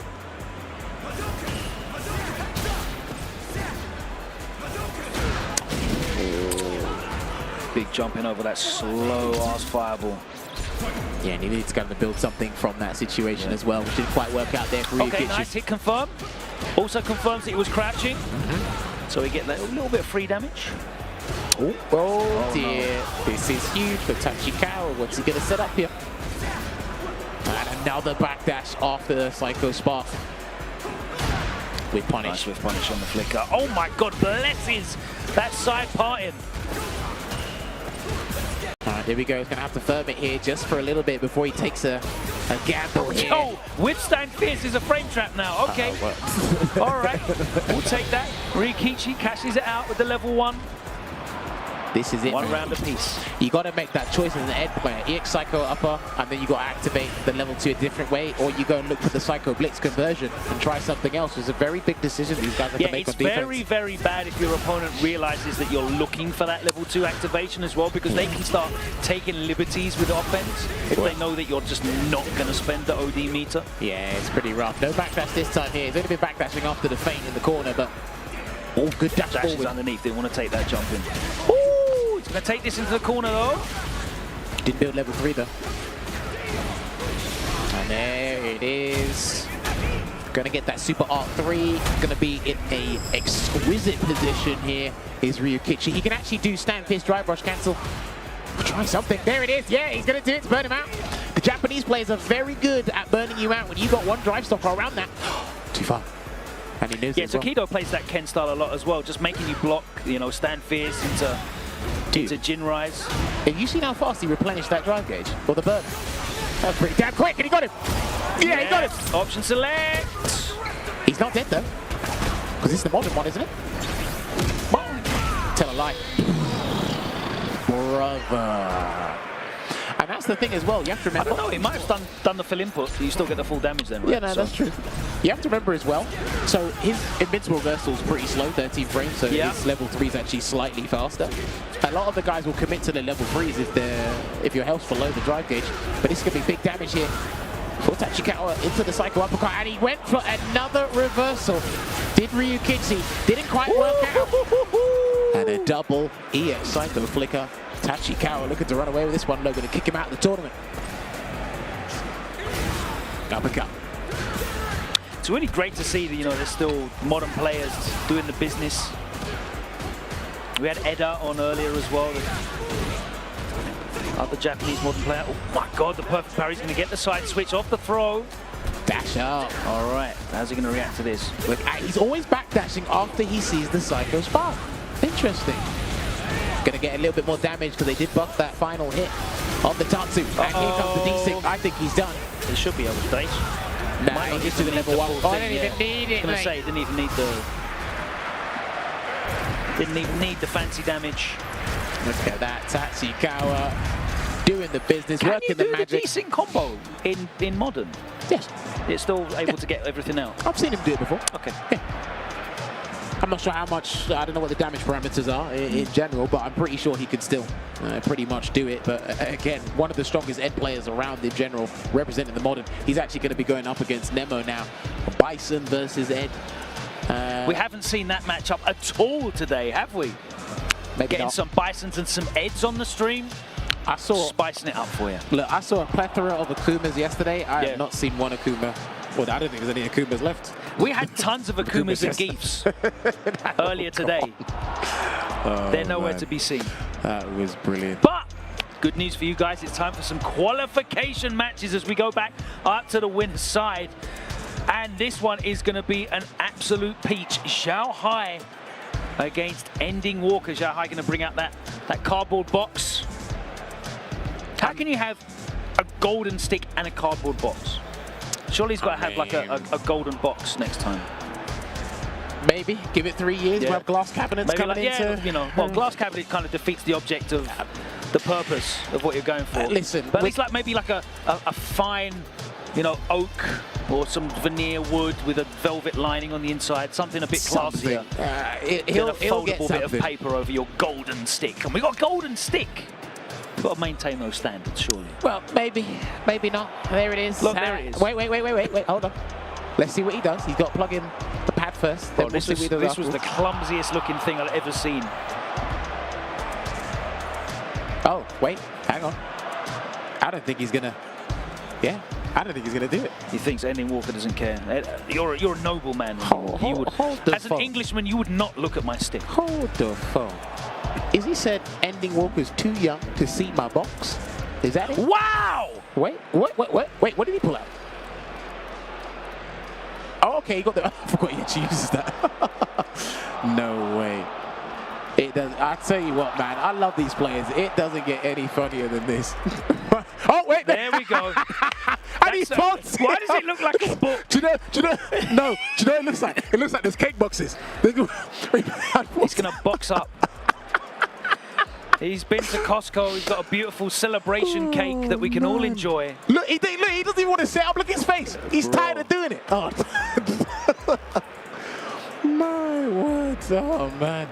Oh, wait. He's Ending Walker. Okay, he asked him, is he all right? Man coughed up his lungs. Sorry. Well, obviously it's so funny, but... Oh, man. All right. These guys...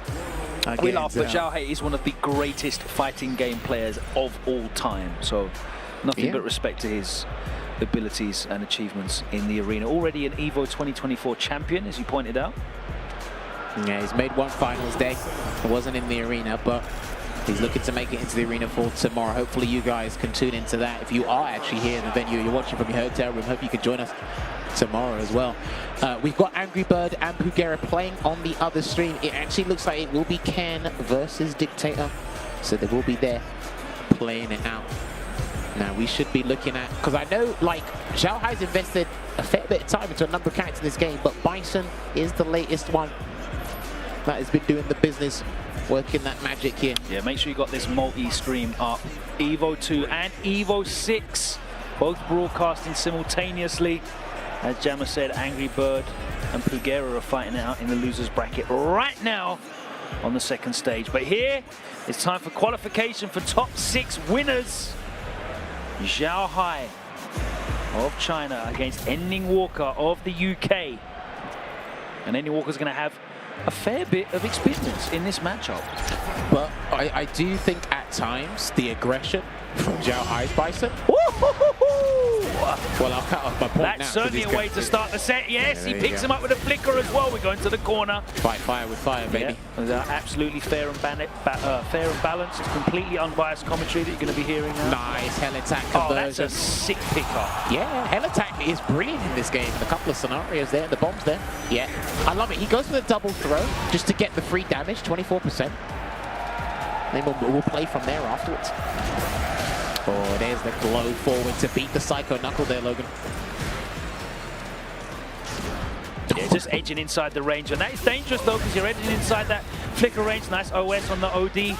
Psycho upper. The juggle, and he didn't get the cancel, unfortunately, there. But is he able to still close it out? No. Oh, no. Stand fierce into the Punisher. Level 2 is going to get the kill. Unfortunate stuff. Yeah, you know what? He's got some really good force knockdown and anti-air conversions with Ed, but like, I don't know if there's a problem if you cancel too early, the special won't come out or something like that. Gets the jump in. Stand fierce as well. Not many people. Some people try to be audacious and challenge that move. Others don't. There's another perfect parry, and he will get the kill rush into the blitz ender.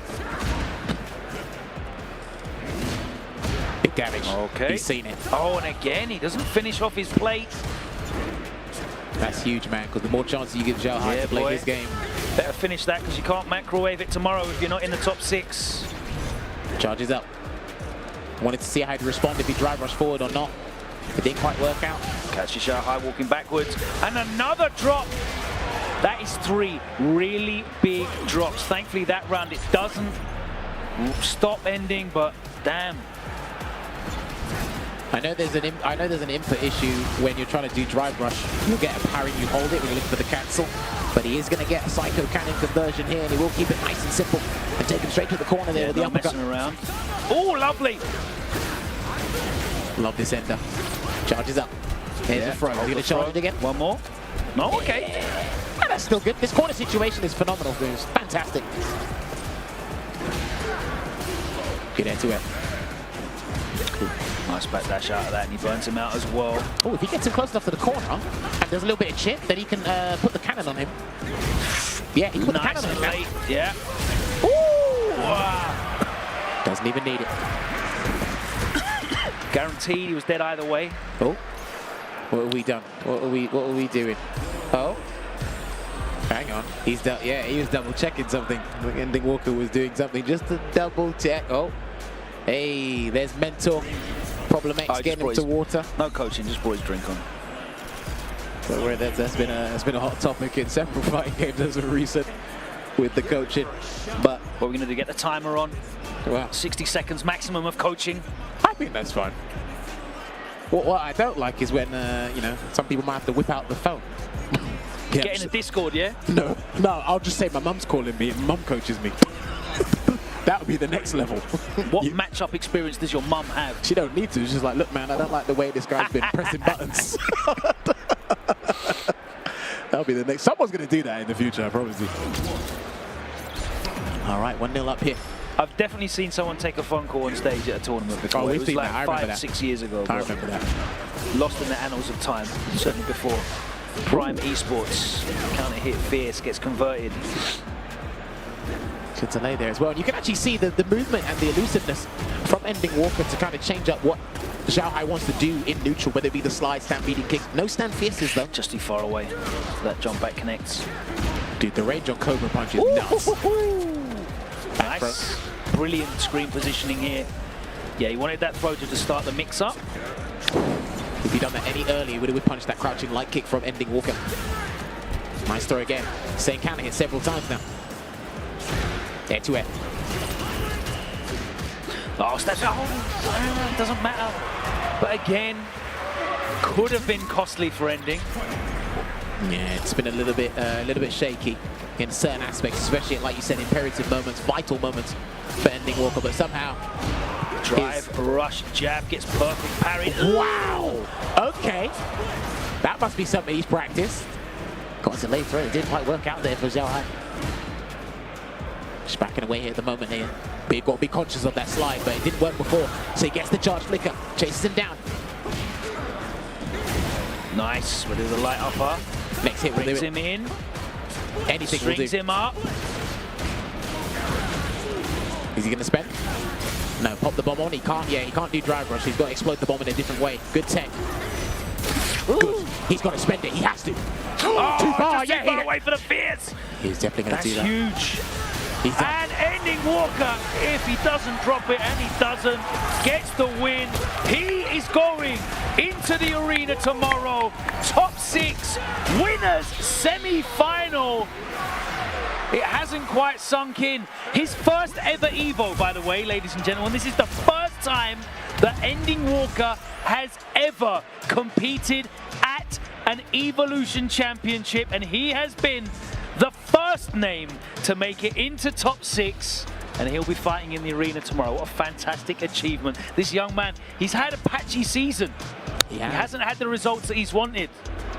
But boy, what a day 2 for him. Dude, from start to finish, when we've seen this kid elevate and grow from Street Fighter 5, coming through to this now, the young prodigy, one of the young prodigies of our scene internationally, representing the UK. Be proud, Andy Walker's parents, be proud the UK scene, because we will have a representation from the UK there tomorrow. Looking good. Like you said, he'll probably sink in a little bit later. His hands will be shaking. Our only remaining European player, by the way, out of all the competition that's it. However many players that are still left, 12 or so. That is insane to see, and we're actually going to find out who he will be facing out of Fudo or Big Bird, so that will be pretty interesting. Ed Mira, Rashid versus Ed. That could be pretty interesting as well. I know Big Bird said a couple of things about Ed. His perception is a bit different than the Japanese players, so that would be an interesting matchup to kind of watch tomorrow. But again, like you said, banger after banger here. Crazy. What a crazy day it's been. From 10 a.m. all the way through to now, we've had incredible matches, and they're going to continue. We're going to have all of the qualification matches for you. As we said, up next on stage, it's going to be Big Bird. He came so close. So close a few years ago. 2019. Losing to Bonchan, put out the tornado. Also so close many times. Yeah, one of the years actually problem beat him. So I'll take that any day of the week. But what year did he win? Is it 2011? Fudo? Yeah. Yes. Latif. That's right. Grand final, Feilong. Yeah. I think it was 2011, I'm pretty sure. That's when I actually started to take Street Fighter a lot more seriously. So that was really good. But yeah, we are getting this next matchup sorted for you guys here. Fudo, it's actually a really good weekend. There they are on stage. How he picked up Ed, I think it's been in a very similar fashion to how he picked up Poison and the speed he did in Street Fighter 5. So I actually really like the progression of his Ed, adding into the roster here. Still uses the DJ for specific matchups. But Big Bird has said, because obviously the Japanese rate Ed incredibly highly. He is highly revered in that country, but Big Bird said, like, they only respect him highly because of the way they play. They're not overwhelming him. They're not using, you know, drive impact, so on and so forth. I'm paraphrasing here. But he said, you need to kind of really make this guy uncomfortable and harass him as much as possible. Change the philosophy, because Ed won't be as strong as you think. He is a pretty decent character. Right now on Evo 6, it's a team kill. Nephew versus Jack in loser's bracket. Of course, Evo 6 broadcasting simultaneously, but let's find out who our second name is going to be in winner semi-finals tomorrow. There you go, gets the crouching medium punch. Catches the wall back. Good conversion as well. Nice counter hit conversion though from Big Bird, and he carries him towards the corner. Oh, too far to get the conversion he needed. He could have crouched immediately because it did say counter hit that medium punch, but he wanted to get the double, maybe set up a safe jump from that as well. Now, the neutral could be a little bit interesting here. Both guys could be patient. I do think Rashid's sweep is good against Ed's kick buttons there, but a water whip punish there from Fudo. Delay, and he's going to go for the Psycho Cannon, the heavy version, and then charge up the flicker. Too much scaling. So much scaling. That basically, that sequence after activation, it did about 50 damage. Still take it. You built the bar, see what happens. Because again, there's a limited capacity scaling of up to 40%, right? So it'll be capped at 40%, I think. DR, not close enough. Catches him reaching. Here comes the safe jump. Is he going to go for a low, or is he going to go? There's this throw. Yeah, just quick fall into the throw. Now cancellation there from Big Bird, so he's going to get the knockdown, so he's going to get a parry and steal the turn, and still some drive gauge in the process as well. That's the risk of those light strings. Oh! Okay, goes for the dynamic entry just to play it safe there, because I think a medium eagle spike would have closed it out, but he's not messing around here. Well, this is he's a got 2 qualification bars, and that's all he needs. Yeah. Even despite the normalization or not building meter during the level 2, it's still pretty powerful. Got a different objective now, but it still works. Fudo's got his Psycho Cannon as well, so he can actually try and counter the level 2, but it's not a good idea in most scenarios. Fudo risk of burnout. Jumps out of there. Right, is he going to set it up? There he is, here he comes. He can walk into it for a little bit. Let's see what Fudo does. Pushes him out, catches him low. And then it's going to connect. So yeah, that's the respinning mixers. Nice custom combos there. Gets the counter hit, and he spins. He's in the corner there, and he's burnt out. Level 1 again. He's in the corner, he's burnt out. Oh, he ran away. that's the crazy thing. I'll mention it after. Let's see what happens with this round. Here he comes. All right. Oh, he's going for this instead. Okay, how much damage is he going to get from this, though? That's the question. Not enough. And now this is so difficult. I think he was looking for one button into the Super R1 Fudo, but it was a trade on the Whirlwind shot. But yeah, so when Rashid's burnt out and he tries to like finish the round with level 1, he'll put himself in the corner, he's burnt out. So he actually sets up his own demise there with the stun. Luckily, it was avoided then. Yeah, immediately Fudo backed off rather than press the advantage. Which was very interesting there, but it's going to be another safe jump. What's it going to be this time? Goes low. As a forward throw. Tap parry, big chunk of damage. Not looking good. Throw loopies. Yeah, it's what's for breakfast. Throw loops. All the good vitamins that you need. And a drive rush overhead, and he actually has a Yasar ready and available, so if he gets pushed away far enough, he will set it up for himself. Fudo.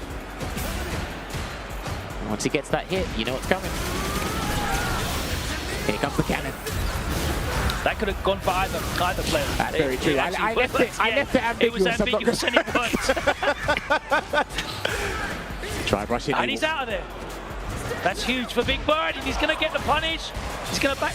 Yeah, he's going to push him out and he's going to kick him at him. Yeah, he's going to kick at him. Yeah, so if he could just kick at him now, there you go. We'll burn him out there. This is actually good for Big Bird. Unless... Yeah, he's going to recover so much sooner. If he can. He can't survive this. I don't think he's going to survive this burnout, Logan. Oh! Psycho Storm doing its work. But now he's got nothing. He's burnt himself out again. Himself out. Not sure about that at all because he was so close to the corner and he had no resources at all. If he could clipped him with a heavy button. Dude, he pulled out alone. He might not be able to pay back. It's all right though. Still set point for Big Bird. Again, the drive rush overhead connects. Again, we're going towards the corner. Gets clipped overhead again. That mix-up working so frequently on Fudo. He can't do an uppercut. Yeah, that's it. He's going to do the level 2. Oh no, he's going to build level 3. I actually think he's going to build level 3. Yeah, there you go. One of the big changes there, cancelling it out. Super Art 3 going to close it out, and we have Big Bird, ladies and gentlemen. He's qualified for finals day in that top 6. Cheesing. Look at that big smile that he had on his face. Now he sits up, lets it sink in. The crowd cheers. They are very happy. And what a turnaround it's been since that move to Rashid. Angry Bird meets him on stage. There you have it, man. He wasn't in the top 8, or the top 6, I should say, last year, but he finds himself here. Like we said, he won DreamHack Summer. The moment he said, Marisa, goodbye, hello to Rashid, it has been nothing but wonders and great results and consistency. And I'm looking at this bracket, pal. It is great to see like the warm reception from the crowd as well. Both of these birds are well loved in the community, and it's great to see the celebration as they advance through the bracket. Of course, Angry Bird still in losers round. Still in it, still could possibly qualify, but Big Bird is the one who's going to be facing Ending Walker tomorrow in the winners semi-finals. So that means Fudo has to fight Angry Bird. Yes. So he could actually be hit by the birds. The duo. A double bird elimination. Well, we'll find out what is happening in the rest of these brackets. We've got more qualifications in winners side to go through, and then of course we'll take our attention to the losers bracket as we must progress all the way through to a final 6 today. We'll find out who that is by the end of this evening. We're going to take a short break. We'll be back after this. EVO 2024 Street Fighter 6 Top 24 action. Myself and Jammers will be here waiting for you when you get back.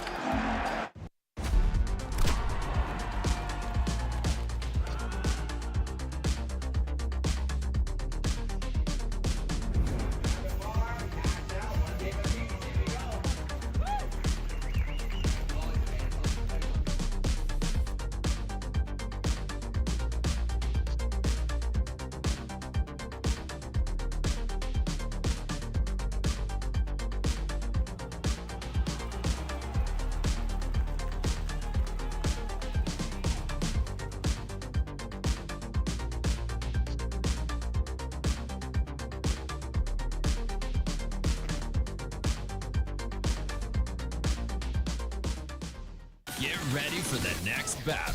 with Tekken coins exclusively from Chipotle. Use promo code EWGF623 when you order any entree in the Chipotle app and get 500 Tekken coins. Visit chipotle.com/Tekken8 for details.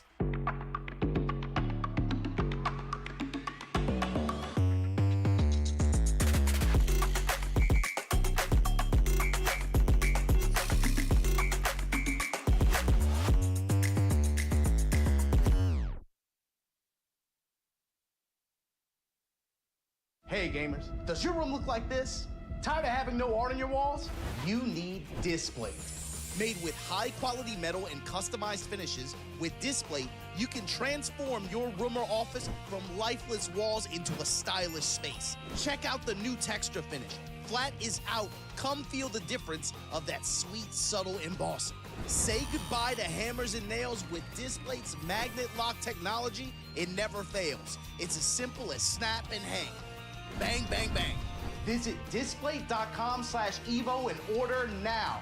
Use the discount code EVO at checkout. Rated E to M.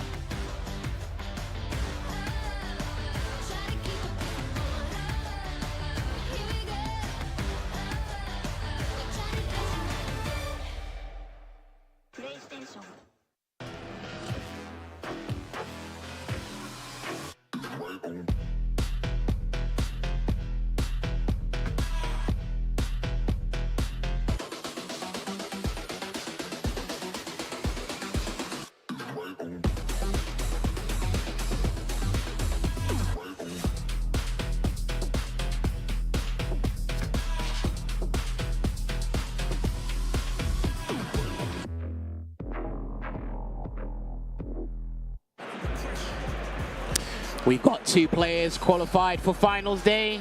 We need to get another 4 players down there. Hope you guys enjoying the action. Myself, Jammers, and Logan Summer continue to take you through this journey, create new storylines, like we said. We could potentially not have our Evolution 2023 champion in the finals day, but now... Talk about stories, talk about Evo champions. What a fantastic matchup this is. For qualification, for top 6 winners, one of the most famous Evo Grand Finals of all time. Wow, listen to the crowd. Hear that crowd, that rambunctious crowd, they roar. Now, like you said, Evo 2017, let's talk about something recent. They played in the LCQ where I believe Punk did take that. It might have been Punk. They had a 3-2 result in the LCQ for Capcom Cup 10.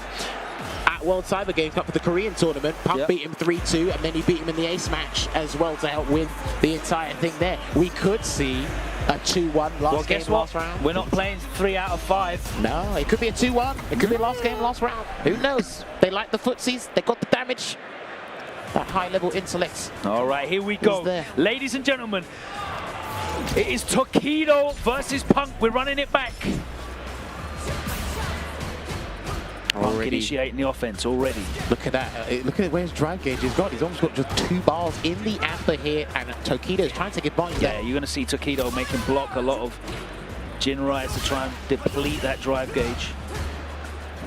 Gets the step kick there, but can't make it evaporate as quickly as you want it to sometimes, because listen, you have to spend drive gauge to take drive gauge. People forget that. There you go. There's a forward throw. Trying to get the perfect parry there on the first part of that heavy Jinrai. Didn't quite work out. Misses his whip punish there. So Tokido will get the crunching conversion. Goes for the heavy DP. Chunk of damage. I saw that delay. And then back through. Burn him out. And a sneaky reset there as well. So cheeky. Well, how about that for a rebuttal? And out of the corner as well. Some of her own medicine there.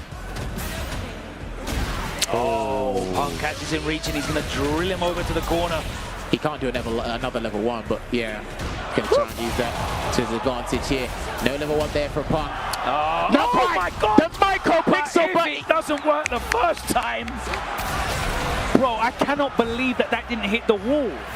I can't tell the spacing. Sometimes I think it's just random. It looks so close to the wall. I can't believe it. I think even he was expecting to get the stun, but he said, you know what? It didn't stun. Let me surprise you again. He wasn't reacting to the second one.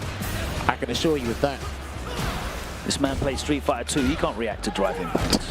Apparently, if you pass the age plus 35, drive impact might work. Here we go. Nice counter hit link. Forward throw again there from Tokido. Try to get Punk to bite, and his defensive decision making in recent tournaments, recent times, has been absolutely impressive to me. I really love what Punk does in this game. Always trying to stay sharp with that Kami. No cross-cut DP. Get back in the corner. Where do you think you go? Oh, he's hesitating there on the anti-air there too. He's got to do level 2. He's got to do level 2. Don't even take any risk there. Punk's got his level 3 available, and he's probably not going to use it until later.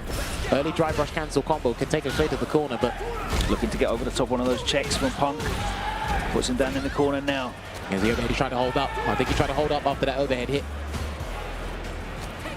Get back. Yeah, if he just keeps him here for a little while, he'll build on that, replenish some drive gauge before he really takes a big turn here.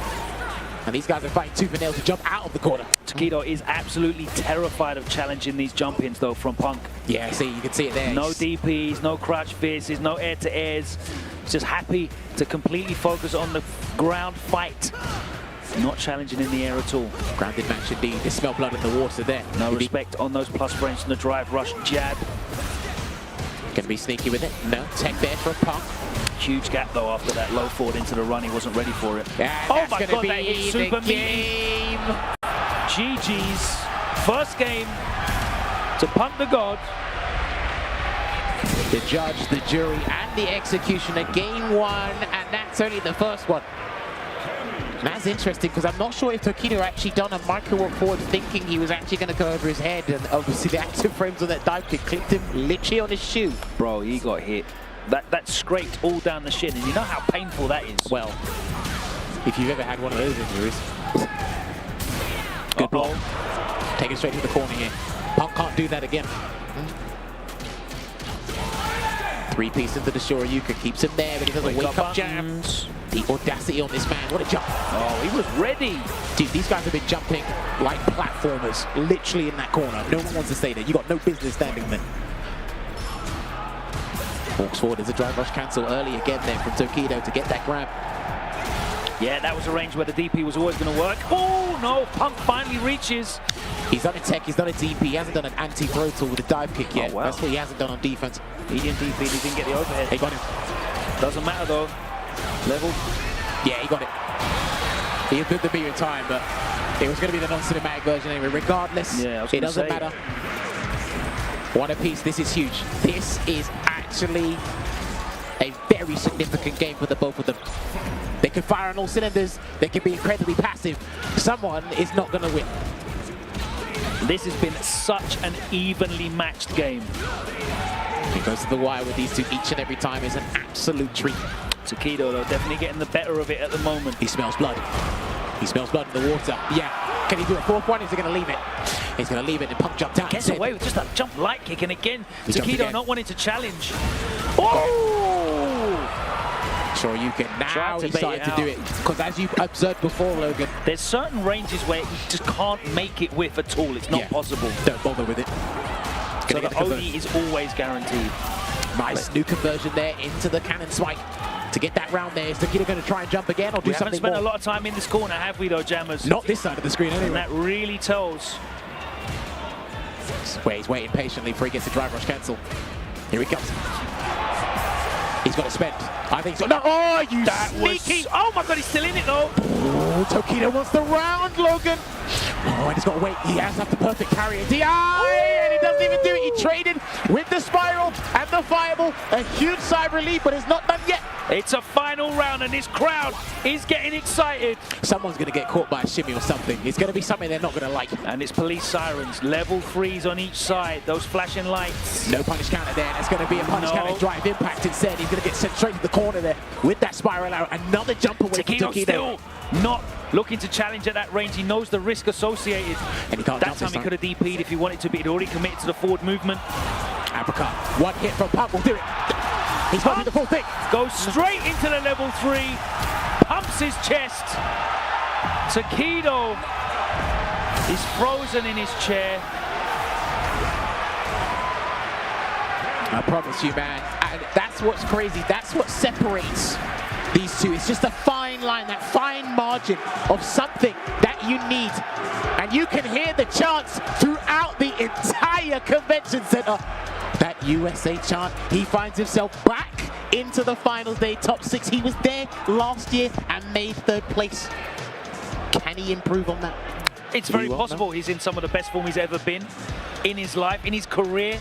You know, he's approaching that level of Street Fighter V that we saw, the flow state that he was in. But that was a beautiful set of Street Fighter 6. It was just back and forth, the pendulum swung of momentum as they both tried to impose their wills. One of the big things, though, you have to say is just the way that Tokido was just absolutely unable to deal with that air approach. It gets Punk so many free get-ins, it gets him so many free turns, it forces Tokido to take so many guesses. It was very, very difficult. And in the end, I think it really paid off.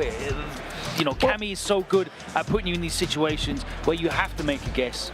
And if you allow him in to do that, he's going to be able to pay off. Not even just that, right? Because like you said, you were talking about the anti-air situation. Look at the last interaction that happened as well, the drive impact. Look at the way they were playing, so grounded, so respectful, and then again, a hint of disrespect can just take the distance there. You just have to just whip it out. That's what you need, man. That's seriously what you need, and that's what Punk did. What a time to pull it out. And he will be there tomorrow for finals day, but we need to get another qualification match happening So here. this is going to be our last name in winner's side. And we've spoken about young players that have come through and made a big impact.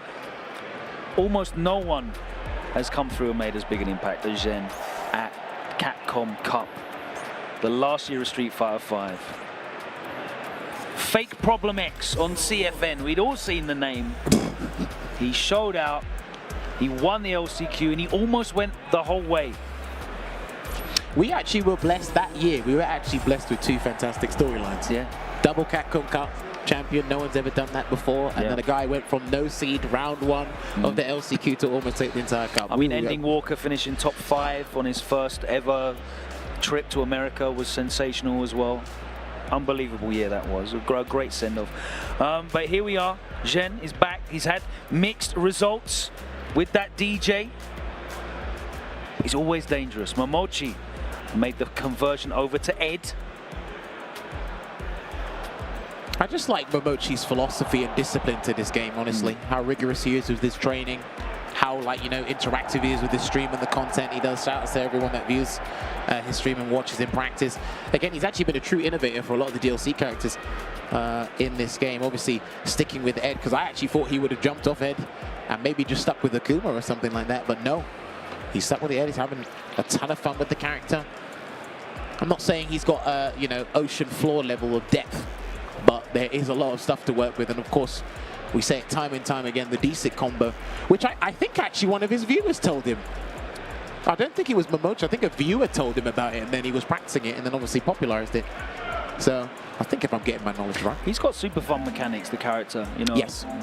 A lot of very unique mechanics that don't really exist outside of him in Street Fighter 6. And he's got very, very strong situations. And if you have, you know, the patience, the ability, the temerity to work your way through those defensive situations and maintain a kind of counter-punching style and really waiting to get your opportunities to overload and force your opponent to make bad decisions, then he's certainly an incredibly viable character. And we've seen the wealth of Asian players, because it's not just Japan. We've seen LaShaw have great success as well with that Ed switched over from Chun-Li. So there's just an abundance of them out there. A lot of very successful tournament players with a lot of accolades, big reputations. He's been putting their belief in this character, and here he is. So far, we have one already in top 6 in Ending Walker. We could have a second. He has been well represented internationally indeed, and these guys are getting ready. Zien using the DJ. Still a problematic character despite a lot of the nerfs he received, but the damage output is still high. Different combo routes this time round, and some people just don't like that drive rush, because it is still and remains to be one of the fastest ones in the game. Speaking of which, he almost got a clipping with the jab, but the jackknife maximum conversion straight to the corner. And Mochi was not having any of that empty jump. Drive rush in after it. You've got to watch what players do after they block a flicker, and that's going to be a decent amount of damage here because he might have to do the level 1, the greatest Soba. That was actually really good damage considering the position, by the way. A couple of things not working out for Mochi. Yeah. And good spacing there, because he's too far to get the crash and medium punch, so after you do the funky slice, you charge, you get the jackknife maximum will hit, despite they changed its verticality, I think it was. They reduced the distance it goes. So it's actually a good spatial awareness there from Zen. Jackknife maximum. Hard reads on wake up. Got to do it, man. Good check. Oh, lovely check. I remember when someone told me that button wasn't good, and I'm like, what? Bro, you know that button's hit confirmable. That button is ludicrous. Well, I'll tell you something that's just as ludicrous, but in a good way. Hey!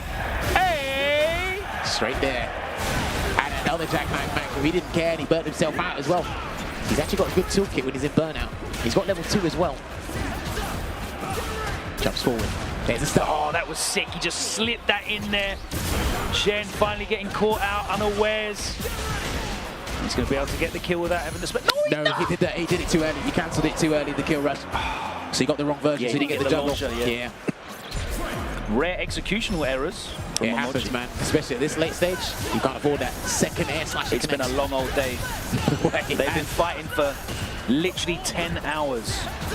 Or having to remain focused that long for 10 hours, and the jackknife maximum whipped, and Mochi wasn't ready for it, Logan. Walk under, gets the, it's not even a punish, just clips him. He's going to send him to the corner, yeah, he's just going to put him in the corner there. Yep. Double Cobra Punch, I like it. Oh, empty jumped he low. Throw tech there from Zen, and he gets out with an empty jump. Get back in the corner. He's been actually throwing it out there, good. Didn't want to anti-air there, did Mochi. Got a nice life lead and a decent drive gauge lead as well. Wow, that block was cold. He's walking it out. If he whiffs, or I was about to say if he whiffs anything, that could have been a stand beating kick, drive rush cancel. I think he's looking for it. Nice anti-air, flicks it out there. Reliable at that range, catches him counter here. Here he comes. And he just catches out the damage. I think he's still alive, yeah. Too much scaling. He can set up something nasty. That was nasty. Empty jump into the jab as well. And it does say counter hit. And people do delay jabs with their throw tech to try and catch it. So if they block the safe jump, they don't get hit. But when they're on the ground, that's when it gets a little bit tricky to find out what the correct defensive decision is to make. All right, 1-0 to Mochi. With punish there into the target combo from the stand medium kick. Drive rushes in, and I like it. Mochi's patience and discipline in the neutral to not just allow Zen to get away with too much. Just walks out of that. Nice check though from Mochi. And again, Shen busts out the OD up kicks. I don't think he's missed one yet. Yeah, his reads on that have been very, very good. And he's done it with a healthy amount of drive gauge as well. Beautiful spacing though with the Soba. He's still -6. I think Ed has a little bit of a tough time trying to deal with that just in general, unless he makes a hard route with the drive impact, but good punish. Back dash. Oh my god. That gets a lot of players. Did he commit to that second jab? Okay, there you go. There's the blitz ender. Immediate drive reversal. Yep. Nice and reliable. Throw's not going to be enough to get the kill. Just wait. Shen looking to get in somehow. It's got to be a drive rush button. He's whipping a lot. Yeah, he's just too desperate to get in. He was whipping a lot in front of Mochi's face, and eventually something was going to get clipped. But Mochi was maintaining his patience. And that's what you kind of want, right? Like you said, that reactionary playstyle, it can work against you in this game a lot of the time, but when you can kind of limit your opponent's options as how to approach you, it can be a little bit easier in a very volatile game known as Street Fighter 6. Well, it's very difficult when you're playing a reactive playstyle if you're actually getting put in block stun, right? And unfortunately for Shen, he was whiffing a hell of a lot of stuff. Drive rush in again. It's always after that distance. Stand medium kick or even the flickers. He's always doing a drive rush in to close that distance. He needs to maintain a distance that's comfortable for him to get Mochi on his toes. Another OD up kicks hits. Mochi's fine with getting hit at this point. Yeah, nice big punish on that. Parry. Wake up buttons into the level 2. Here we go. Desync straight to the corner. And I don't think you're going to jackknife Maximum after this. It's going to be a safe jump. So you got guess for the game, my friend. And he does the block. Can he burn him out? He's looking to burn him out. Oh, it's going to be huge. As soon as he's burnt out, backs off now. He knows there's no threat of drive rush. Just weighing it out here. What is Jen looking for? Level 2? He does, yeah, I think he tried to bait that fireball just with a level 2. Here's a throw, that's it. Closes it out. Mochi gets his spot. Back in the arena. What a fantastic lineup of players we have on the winner's side. Mochi back, Punk back, Big Bird back, and Ending Walker for the very first time makes up those 4 players in top 6 on winner's side for tomorrow. In the arena finals, it's going to be Ending Walker versus Big Bird and Punk versus Mochi. Beautiful stuff to see. And again, just looking back at what Mochi did, laser focused, patience there, didn't capitulate under many situations. I really liked the situation where he just went all in for the burnout. As soon as he burnt out, he just backed off. He left Shen in the corner and just walked away. The real estate's there. Yeah, exactly. And with the range that Ed has and in general. Exactly, it's so beneficial for Ed to play that way. You have to walk to him. The range he's got on his flicker normals is sensational. You know, it was a perfect strategy from Mochi. He really took advantage of that. A lot of players might have just started fishing, looking for drive impacts to close it out. Yeah. You risk the level 3 there, of course, on reactions. He didn't need to take that risk, and Mochi backed up and closed it out. Here we go. We're in the loser's side now. These are not qualification matches. Well, technically you qualify for top 8. Yeah, Mago's out. Tokido eliminating Mago, that's correct. Tokido is in top 8. He is in top 8 losers. We're going to get Nephew versus Jen now. That's what we're going to get. Not like now, but it will be on So your one of the 4 streams. matches that will qualify for losers top 8 will be Fudo Angry Bird, Nephew Jen, and the matchup you're seeing now, Xiaohai and Nemo. Tokido has already qualified. We will, of course, be running the first round of losers top 8 now because it's only a top at 6 tomorrow. But I want to point out, because we are playing CPT rules, that those first 2 losers matches of top 8 will be 3 out of 5. Yes. The round that you're watching now is still 2 out of 3. Hopefully you followed that all at home. Because, of course, Evolution is the first stop on the offline circuit for the CPT this year. And like we said, just to regurgitate, we are following or adhering to the CPT rules. This is interesting. What character is Nemo going to pick here? So we're going for another Bison mirror here. Take the chances. Both of these two. I love that the horse is in the background. Yep, he's chilling. He's chilling. It's a support horse. He can bring it with him anywhere he wants. Dude, Bison's core strength is insane, by the way. Not falling off the horse like that. Riding cross arms, sensational stuff. Hold that. Stay cold. He got some real strong back quads as well. Groin muscles, excellent strength. So this matchup was basically played in the first week. It was basically Bicentropolis online, so you had to just deal with that. And I think it was just better who can initiate the plus frames first. If you get whip punish with the knee press, nice check. You get some good stuff going here, but this is where you really get to see Bison's defensive options be exploited to the fullest because of how amazing, how stupendous. Xiaohai landing the back throw. Xiaohai in the red pants, by the way. Nemo in the black pants. There they go, trade on the stand fierce there, and another trade on the jumping. Yeah, crouch fierce comes out. Not enough time to beat it, but plus frames, more plus frames. Perfect parry, of course. The scaling is going to be significant, but not enough to stop that level 1 from getting the kill. Like I said, getting that stand fierce into a super, such a good way, a high damage output way to make yourself some good damage there. Drive rush jab in. Xiaohai gets whip punished. Preemptive buttons, trying to take up space. Just going to wait for the bomb to automatically detonate and then try and take the situation afterwards. Get some throw looking for the parry on the bomb timing. I respect it. Oh yeah, some people do that, but you can get thrown right before it explodes. So you're actually making yourself vulnerable for momentarily, I should say. Nice Devil's Reverse. Catches all the Bison plays in the mirror. Oh, just cross up that time. That's what he's looking for most of the time, looking for the side switch, and he went for the perfect parry, but he was going to get a punish on that regardless. But maybe he done that because he was standing out, so he didn't want to get clipped by an arbitrary knockdown.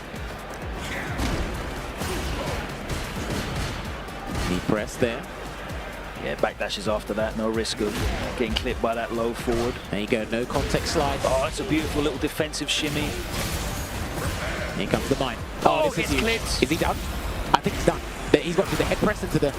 Yeah, I think he's dead. Super dead. That's dead with damage left over. I promise you, man. And this is the thing. When the mine's on you, especially with how fast the velocity these guys are playing at, it's like, okay, when is the overhead coming? Because one of the questions I always ask when watching Bison is how are they going to land the EX Psycho Crusher when the mine is on? And it looks like we are going to get a character swap because I don't want to do this in the first of two just as much as you don't want to do it. So this is it. This is a very big decision because if he sticks with Blanca now, he has to do Blanca the whole way through. He has to do it for the remainder of this set. And that's right, we're still in 2 out of 3 territory, right? So that's what he's looking for here. Now, I haven't seen this matchup too much myself. All I know is Psycho Crusher can actually anti-air Blankable, similar to what Honda's Headbutt does against that. Other than that, I'm not particularly too sure where Bison wants to overextend, where he'll try and bait. He's definitely not trying to play footsies. So how much defending is he going to do as well? There's a lot of question marks I have in this matchup, so I'll have to learn this one on the fly. All right, here we go. Nemo's looking to make his way back into finals day. He did that last year in the inaugural year of Street Fighter 6. Let's see if he can repeat that fantastic achievement. Zhao Hai's got other plans. Perfect parry. Lovely. Okay. Actually too early on the punish. If that's the case, maybe back roundhouse might work. Then he gets the full grounded combo. Maybe. Oy, there you go. Now that was a raw drive rush. He was going for that anyway, but because of the extra scaling on lights, it does less damage than what it would have done in the previous version of the game. Yeah, Blanca really suffers from that scaling on the lights. A lot of his openings are going to be from lights. A lot of his strings from light into electricity. Held the parry there, and he went for a no contact slide again, and he actually would have got whip punished and actually lost the round if Zhao was a little bit quicker to the punch, but he made amends, and he will take the rounds. Yeah, doesn't even need to spend meter there. It's backing away here, match point here, set point for Zhao Hai, and less spacing. Nemo has other plans here. He needs to have another plan because it's not working for him. There's the perfect parry. Okay, goes to the slide. Right, plus frames. Here comes the beast. All right, let's see what mix-ups he's got. Just keeping it simple, plus. He's always been doing that, Logan. He's just done the head press to get out, and he gets the plus frames. Gets the cross up if need be. Gets the burnout situation. Yeah. Oh, yeah, okay. I'm not sure how hard that there's so much recovery on that. That's crazy. Dude, there's a lot of recovery on all the level 1s. You have so much time against both of them.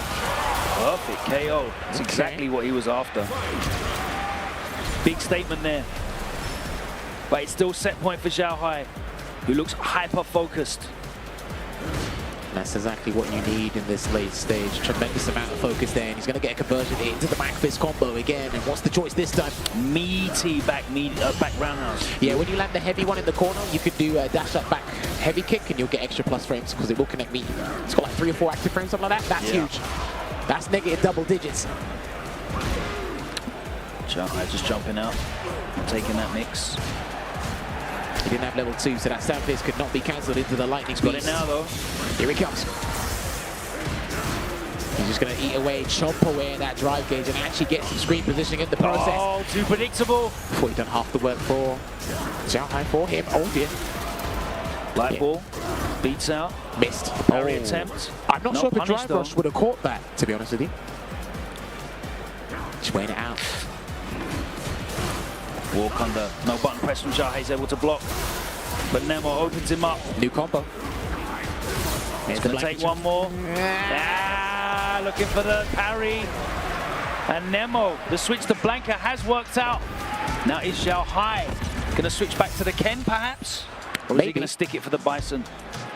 kind of like that throw he did against the parry, because obviously when he was doing the lightning or the rolling cannon sequences, what he did was he perfect parried in between. Yeah, so the light setting up afterwards. Yeah, something just setting up walking another situation. It's literally an immediate. Only has changed to Ken. Good call for this matchup. Is this the only time he's picked Ken today? What? I haven't seen him use Ken on stream other than just now. If that's the case, what time to pick Ken? Let's hopefully he's not rusty. Oh, too far for that slide. There's a punish counter. Now, he was actually using some quote-unquote new tech at DreamHack Summer we saw with that stand light kick. Shouts to Ridge within a breakdown on that as well. Oh, in the corner, not good. Not good here for Nemo right now. Not taking his Oki after the medium DP. Sweep with punish. Nemo is getting clattered right now. Yeah, he's getting destroyed. Oh dear. Fighting his way out though. Xiaohai just like marshalling this space as well. He's not overcommitting. He's got a huge life lead here. Yeah. Nice spacing on that forward fierce. He had to have something very fortuitous happen for him right now, and because of the patience that Xiaohai was exuding, he really need to change anything up here, and this is set point for him. Whoever loses this is going home, and this isn't even the top 8. Oh, nice crouch fierce. Crouch and medium punch, no ground punch cancel. So that's going to be out huge. Of the sky, that jump fierce. It's backing off here at the moment. No fireball as well. I respect the way Xiaohai's playing right now. Literally no fireballs have come out. Here comes the beast. Nemo doing a really good job so far of spacing that forward fierce as well. That's very dangerous to use against Ken. Yeah, because he can't really do anything. None of his supers will reach. So yeah.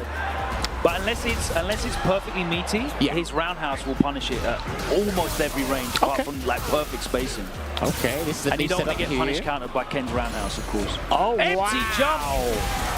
jump into the button, and Nemo has managed to bring it back once again. That was definitely something we've labbed on one of those crazy Nemo streams. Xiaohai's got all 3 meters though. You know how much damage Ken can put out. Well, he needs to get the opportunity first. Drive rush roundhouse. No parry in between the light and electric thunder. People can do that, but I don't see enough people doing it. Yeah, it's very rare that blankers will not finish their string into a lightning. Yeah. Nice, gets the air blanket ball despite it being toned down there. There's a forward throw. Will he close the distance? There it is, and there's a Shoryuken just to break momentum as soon as possible. Still has the Super R3 on deck, but he's going to be burnt out from this. Whoa, okay, well he burnt himself out on his own ballistic. Oh! Trying to get the slide. Yeah, looking for the slide a little bit too late. Wow! That's not an on-cinematic version. This is still big though. Get him to block, yeah, he just needs to get him to block. Oh, the delay on that was so cold. Logan, he can get a stun. Logan, he can actually stun him. Oh, there it is! He's got to put the dart. He's got to spend the bar. He's got to spend the bar. Yeah, he has to spend it. Is he going to be able to get it on the second ball? No, he's still alive! No, oh, he he jumps on the anti-airs, and Nemo is able. A respectful handshake and nod from Xiaohai. I almost just tore my throat out in that sequence. Man almost jumped out, lunged out on his own, but there you go, Nemo advancing, and that's not even to qualify for finals day, ladies and gentlemen. He still has to play one more match against the winner of Fudo and Angry Bird. I was so scared because those situations, it's like, I have to spend the bar, but if it doesn't work out, I burn out, that's it. It's a myth. But he was able to get the anti-air on the jump out of the corner. What a turnaround for Nemo.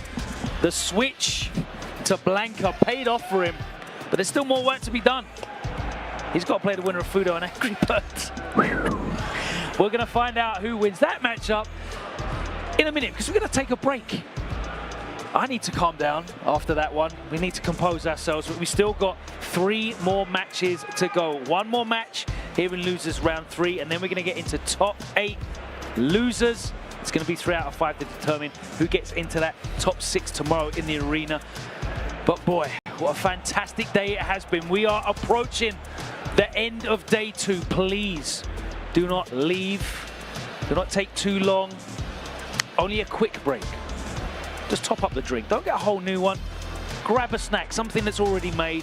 The action's going down right here. It's Evo 2024 Street Fighter 6. 3 more sets for the end of the day. We'll be here when you get back. Take care. Short break. The action will continue after this. Making all of this by hand. Oh yeah. The avocados are hand mashed, the chips are hand tossed, and everything is made fresh. You make it fresh every day. Yes, every day. The Chipotle way is we make it fresh every day. Sounds delicious. Dude, why'd you put your new rig in the basement? Didn't you hear? Bill's a gagillionaire now. Basically, my new connection is so strong I can game anywhere. Check it out. We've got gamer rocker, gamer floaty, gamer couch. Whoa. It's got wheels. Gamer bench, gamer throne, and gamer mower. What's that? It's hard to game while walking downstairs. I get it. That's smart. Live like a gagillionaire with low latency everywhere. AT&T Fiber with All-Fi. Do you want okay FGC merchandise by okay FGC artists? Well, you're in the wrong ad if so, because here at 10-0, all we got's the best FGC merchandise by the best FGC artists. Just look at all this great merch. You can make this your whole wardrobe. I should know. I have. Our 10-0 merch booth will be open all 3 days at EVO 2024. If you're not here in person, visit us online at merch.10-0.gg. Stuff this cool won't be around for long.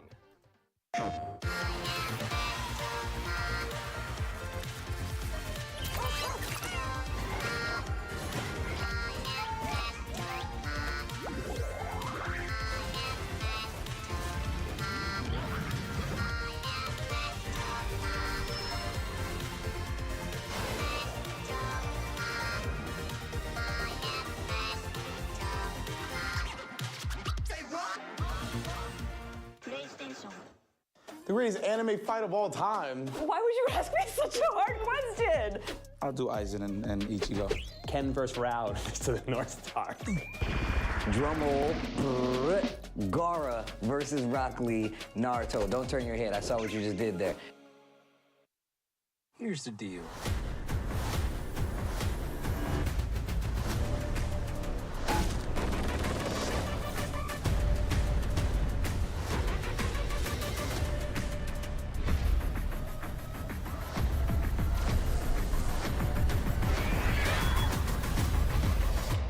Excited. Oh, yes.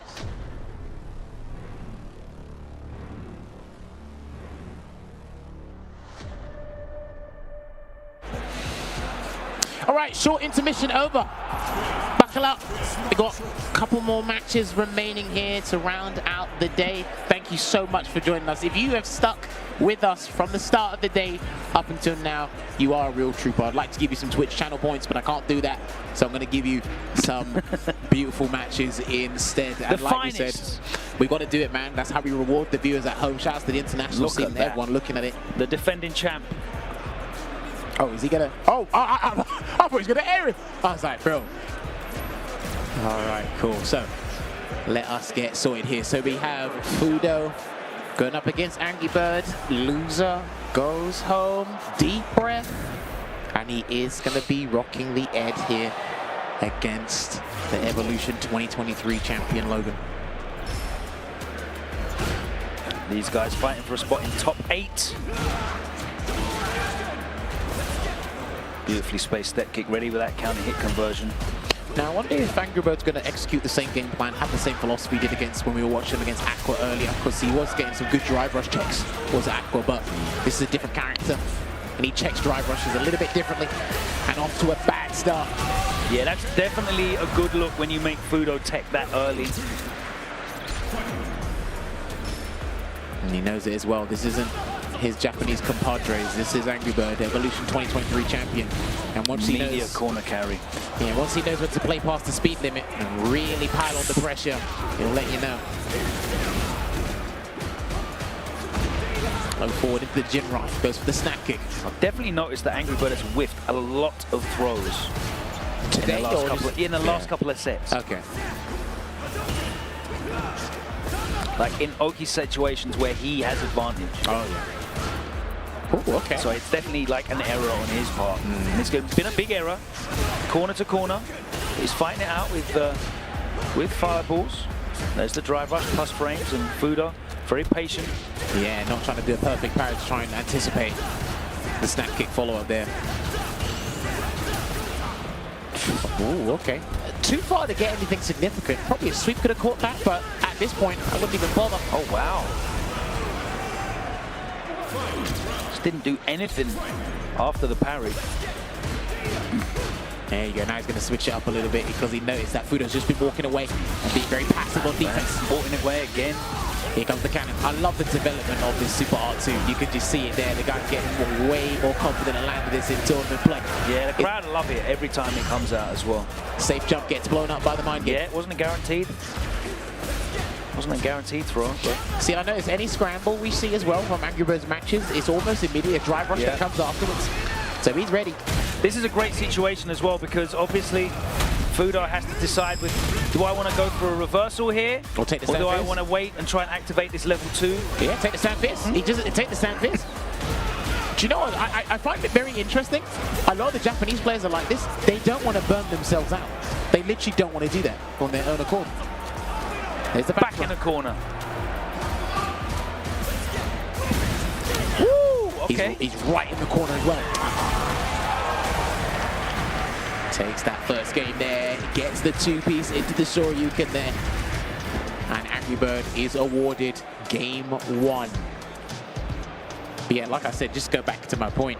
Half of the Japanese players, they do not want to burn themselves out. They will take pressure.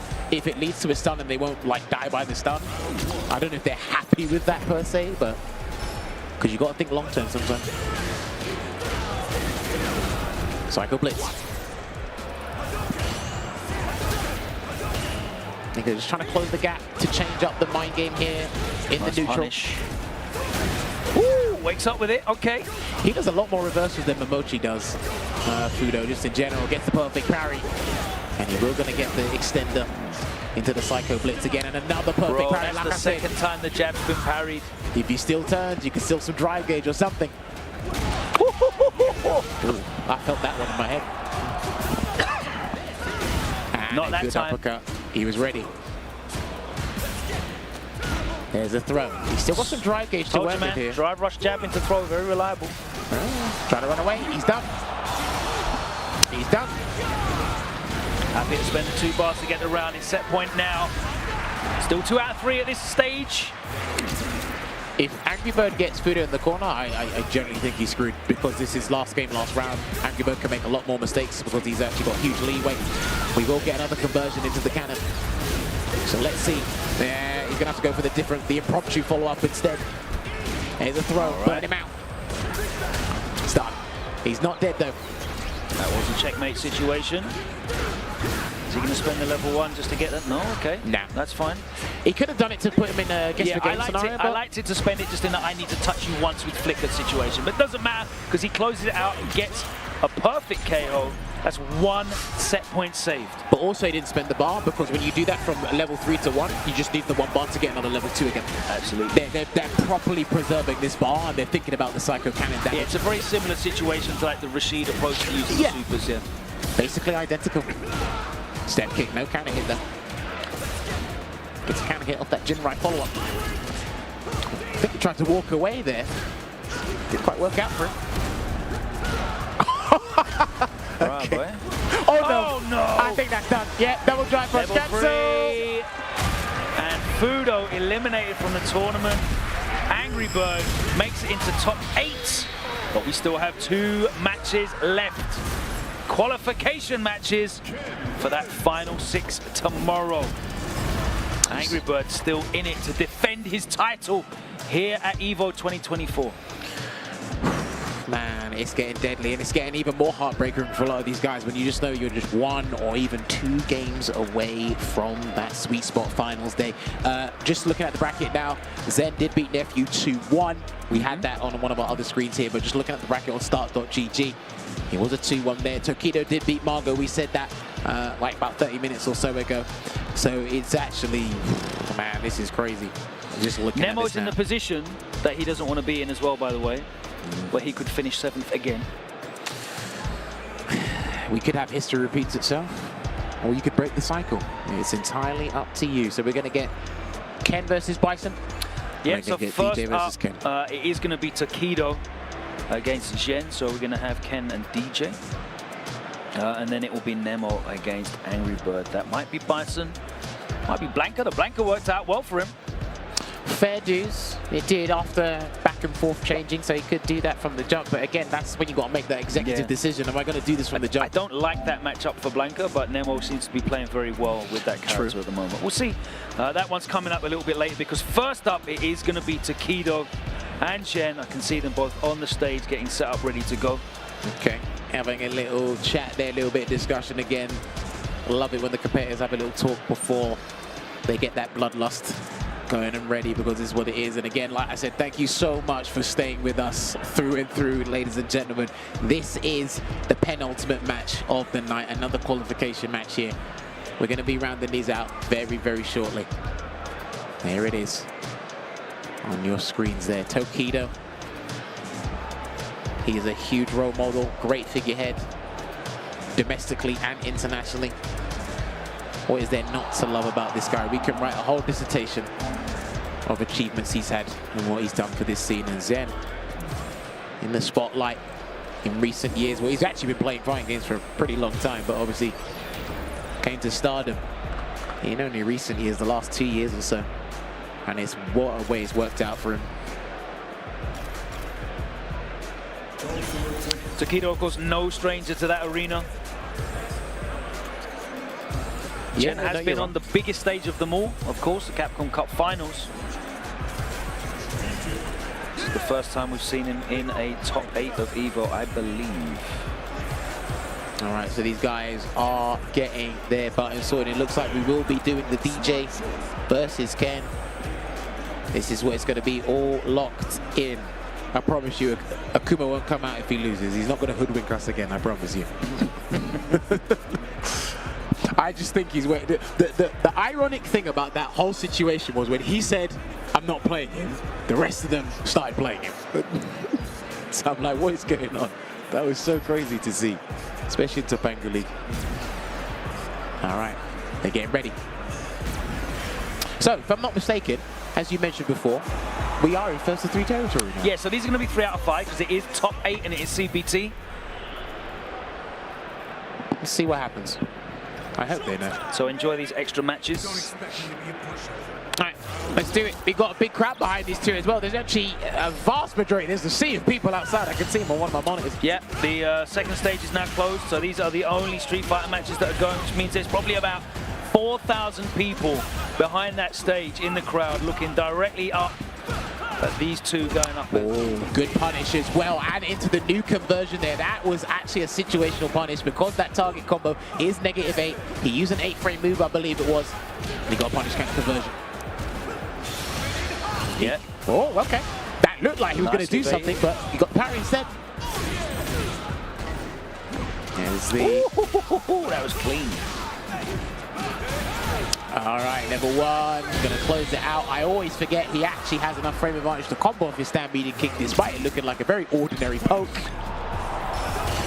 He has got sensational buttons at all ranges. There's the throw. Okay, catches him off guard. I think he was looking for him to parry or something, but he got the throw regardless. There's a perfect parry from Zen. Double Sobat. Looking to throw him back in the corner. It's interesting. I've got to watch and pay attention a little bit closer. Probably have to zoom in on that when Zen's choice after blocking a step kick. He pressed crouch medium punch this time round. Yeah. Might be different next time. Here's a throw. Meaty throw this time. Walks up and 3-pieces him up with the jabs. He's going to close it out with a level 3. Nice and easy. No messing around. And that's going to be the first game. Okay. In this first of 5, of course. I still think, despite what they've done to DJ and giving him some new combo routes, toned down what was very potent in the previous version of the game, I still think he dictates who and when throw, or who and what player throws against him, because like a lot of the throw situations are just in his favor, regardless of how you look at it. But he's back in the corner. Tap parry gets punished, countered, big damage, and there the throw gets picked up. The medium DP missed it. Thought he could have back thrown into the corner there, but speaking of which, he done it in the subsequent situation. There's a throw again from Tokido. And he flinched. He was looking for the initial reaction. Some people, even then, you try to parry, you're just not thinking about it. A drive impact is way easy to do and think about. Takes the conversion.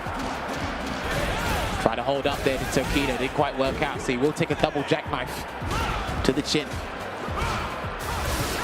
Tokido doing well in defense, and that was a great read. He's going to get the side switch straight back into the corner now. Dashes up. Yeah, does more damage than the back throw. Oh, okay, breaks momentum there with that Shoryuken, and he's going to do the level 2. I think any ender might be able to, no, yeah, any ender might be able to do it. Last hit. Perfectly calculated. Of course. Cut the animation short to get an extended combo. I think he builds less meter than he did before. I think that was one of the changes for him, but regardless, the damage is still extremely high in a scenario like that. And the jackknife maximum mission, he goes down. Good, that was the optimal stuff there from Tokido, and he's actually going for the gusto, Logan, with that super R3 to end it. Yeah, punish, counter, enhanced Tatsu. These with enough frame advantage to link that medium. Drive rush cancel's coming. Oh, not quite. He's going to do it right now, but Chen's fighting back to make sure he doesn't get burnt out. Oh, he ducked underneath. That worked out for him. That jump fizz came out and wasn't active for long enough. Air-to-air, jumped again. Tokido was doing that against Punk various times. Okay, he's going to get the run. Yeah. Press something. Not enough for the kill, though. Can end it. But he's still holding parry. And what a way to do it, because I think if he registered that it was coming sooner, he would have to commit to the level 3, but at that point, he wasn't even thinking about it. So Tokido, it's one apiece right now. These guys are going for it, boy. They are fighting tooth and nail. Drive rush in, let's slide. Trying to reaction parry to the drive rush that time, Zen. Pick the right option. Hey, still got the counter conversion of the crouching heavy kick. Gonna be big damage here for Zen. Oh, he's gonna go for the drive gauge. Bang, no stun. Yeah, that was, well, what can you do there? Hold that. He's going to go into the next round with at least 1 bar off the back of that beat down. Really great awareness from Jen about the resources, the position, the frame advance that he had. Everything, that situation awareness was so good. And the thing is, again, the most expensive thing you can spend defensively is 2 bars. And even that is a huge choice you've got to make, because your opponent can capitalize on that. Jumps away. Nice, gets the side switch after that. Beats him to the punch with a drive rush jab. Doesn't look to the knockdown, though. Wants the standing frame plus advantage. Dude, some of his defensive buttons he's been pressing today. Crouch fierce, crouch medium punch on defense, and getting huge damage from it. Huge mileage. He's been nothing short of sensational. Speaking of which, he's going to beat it. And he will go for the cinematic into the double kick. Oh, air slasher. No, burn him out in a different way, and then there you go, got to deal with this. Yeah, there's nothing he can do about this. Oh, okay. Oh, no! Okay. If he had just pressed jump medium kick in the air. Might have been very fortuitous, yeah. I think what he was trying to do was he obviously cut the air slasher pressure short just in case he mashed level 1, because you have to do the button into the air slasher to make it, like, totally legit. Tokido took advantage of that. He only jumped out. Right, there we go, 2-1. Gonna get the conversion off the EX air slasher. Throw again. Oh boy, we're gonna start the beginning of the end. There's another throw. There's another one. Do it again, do it again. He might as well, he should have. Uncertain about it. Oh, that's why. He's done it again. That's the second time that's happened. But he's done anyway. Chen in set point now here. Looking to eliminate Tokido and get his place in the arena tomorrow for Final Sunday. All right, drive reversal there from Tien, going back to the neutral. Good evasion there from Tokido on the air slashes. That time he's ready with the anti-air. Not there, though. Didn't get a throw on that. Yeah, went for a late parry. Yeah. Oh, speaking of which. That was the perfect parry, though, back into the corner. Well, there you go. Cheeky. He saw the spin and was waiting for it, so he gets his punish, but by that point, he got grabbed. Jump forward works again. That time we pressed the light kick. No empty jumps here. That was lovely. The perfect timing on the meaty stand. Fizz gets the combo into the level 2. Not one touch away from kill. Actually, from a combo, yes, but no throw, back throw. He could lose the round. Logan. You're going to have to take every throw here, because you cannot afford to get throw baited. Speaking of. Another drive rush cancel. No? Doesn't want to use it? Gets the game. And Jen is going to eliminate Tokido from the tournament. His hopes of reaching the arena again in Street Fighter 6 are unfortunately dashed. And the young player from China by way of Canada, is back. The DJ doing the business. In Street Fighter V, it was the Bison, but still showing us that DJ is a significant threat. A lot of players have gone off of him.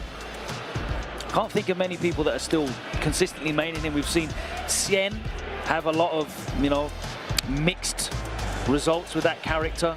I can't think of many more out there on the world stage. Hot Dog, I guess.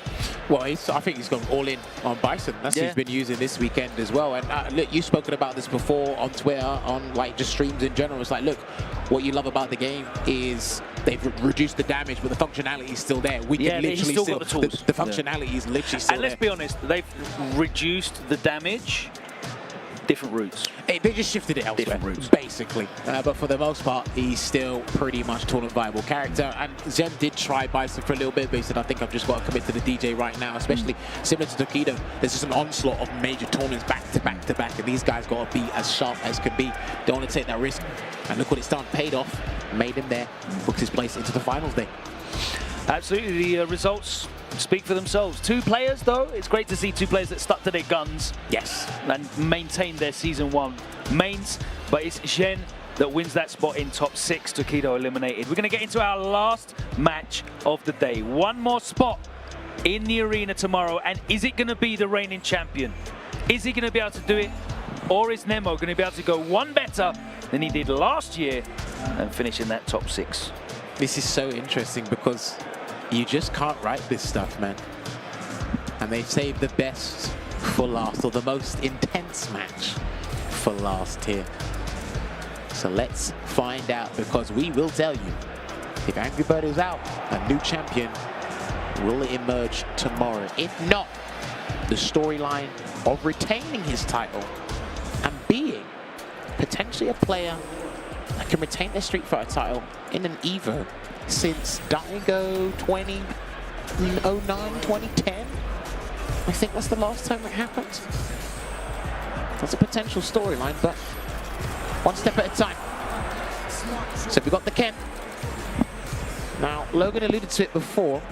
Blanca's on the cards, but I wouldn't want to start with Blanca and swap to Bison. No, and that's the benefit of this, right? It's a 1st to 3 set. Can certainly make this Bison work. He's been putting in a lot of work, man, and he's a very technical dude in general. Nemo, he loves his creative characters, high damage output, the ambiguity, the nasty mix-ups. And absolute nonsense mix-ups, that's what he's here for. And I know that Big Bo was playing Bison a little bit so he can get Angry Bird tournament ready for the EVO. And already sitting there with absolute patience, so stoic on defense, and he gets rewarded for that stoicism. Yeah, huge reward getting the fierce into the crouching only combo. Ah, he looked the wrong way. It connected, but he looked the wrong way. Yeah, weird. Well, my man showed him his Angry Bird refusing to take that back roundhouse after the blocked OD head stomp as well. Psycho Crusher, that safe Too block. slow. Big damage, and he's going to burn him out with the D-press nightmare. There you go. So he's got to try and jump out now. There it is. Yeah, he knew it was going to happen. I thought Nemo was going to look for a hell attack. Oh, just too far away. It's backing away. Angry Bird neutral jumping all over the place, expecting scissors, expecting drive rush. None of it coming. Oh, that was sensational. Chased him down. He tried to actually throw him off guard in case he stood up there. Good block on the DI, but Angry Bird's got plenty more DIs in the tank. Unless he gets hit with a jump. Is he done? I think he's done. Now, I'm not sure if he did try and input something because I saw a crouching normal come out. Might have tried to do the DP there. Neutral jump there again as well. Angry Bird will resort to that if he has to, but if Nemo identifies that, nice check. He will change up the tactics, or he'll have to. He's got no choice. There's a throw. Can kind of take liberties with Bison under pressure, force him to have to use a risky option, either a level 1 or a parry. Even then, sometimes they might try and do like a button into Cycle Crusher just to generate some space and get out of the corner, but even that's risking himself. You don't lose that 2 bars for the, you know, extortionate amount of damage he does. Angry Bird right now looking very comfortable in that round.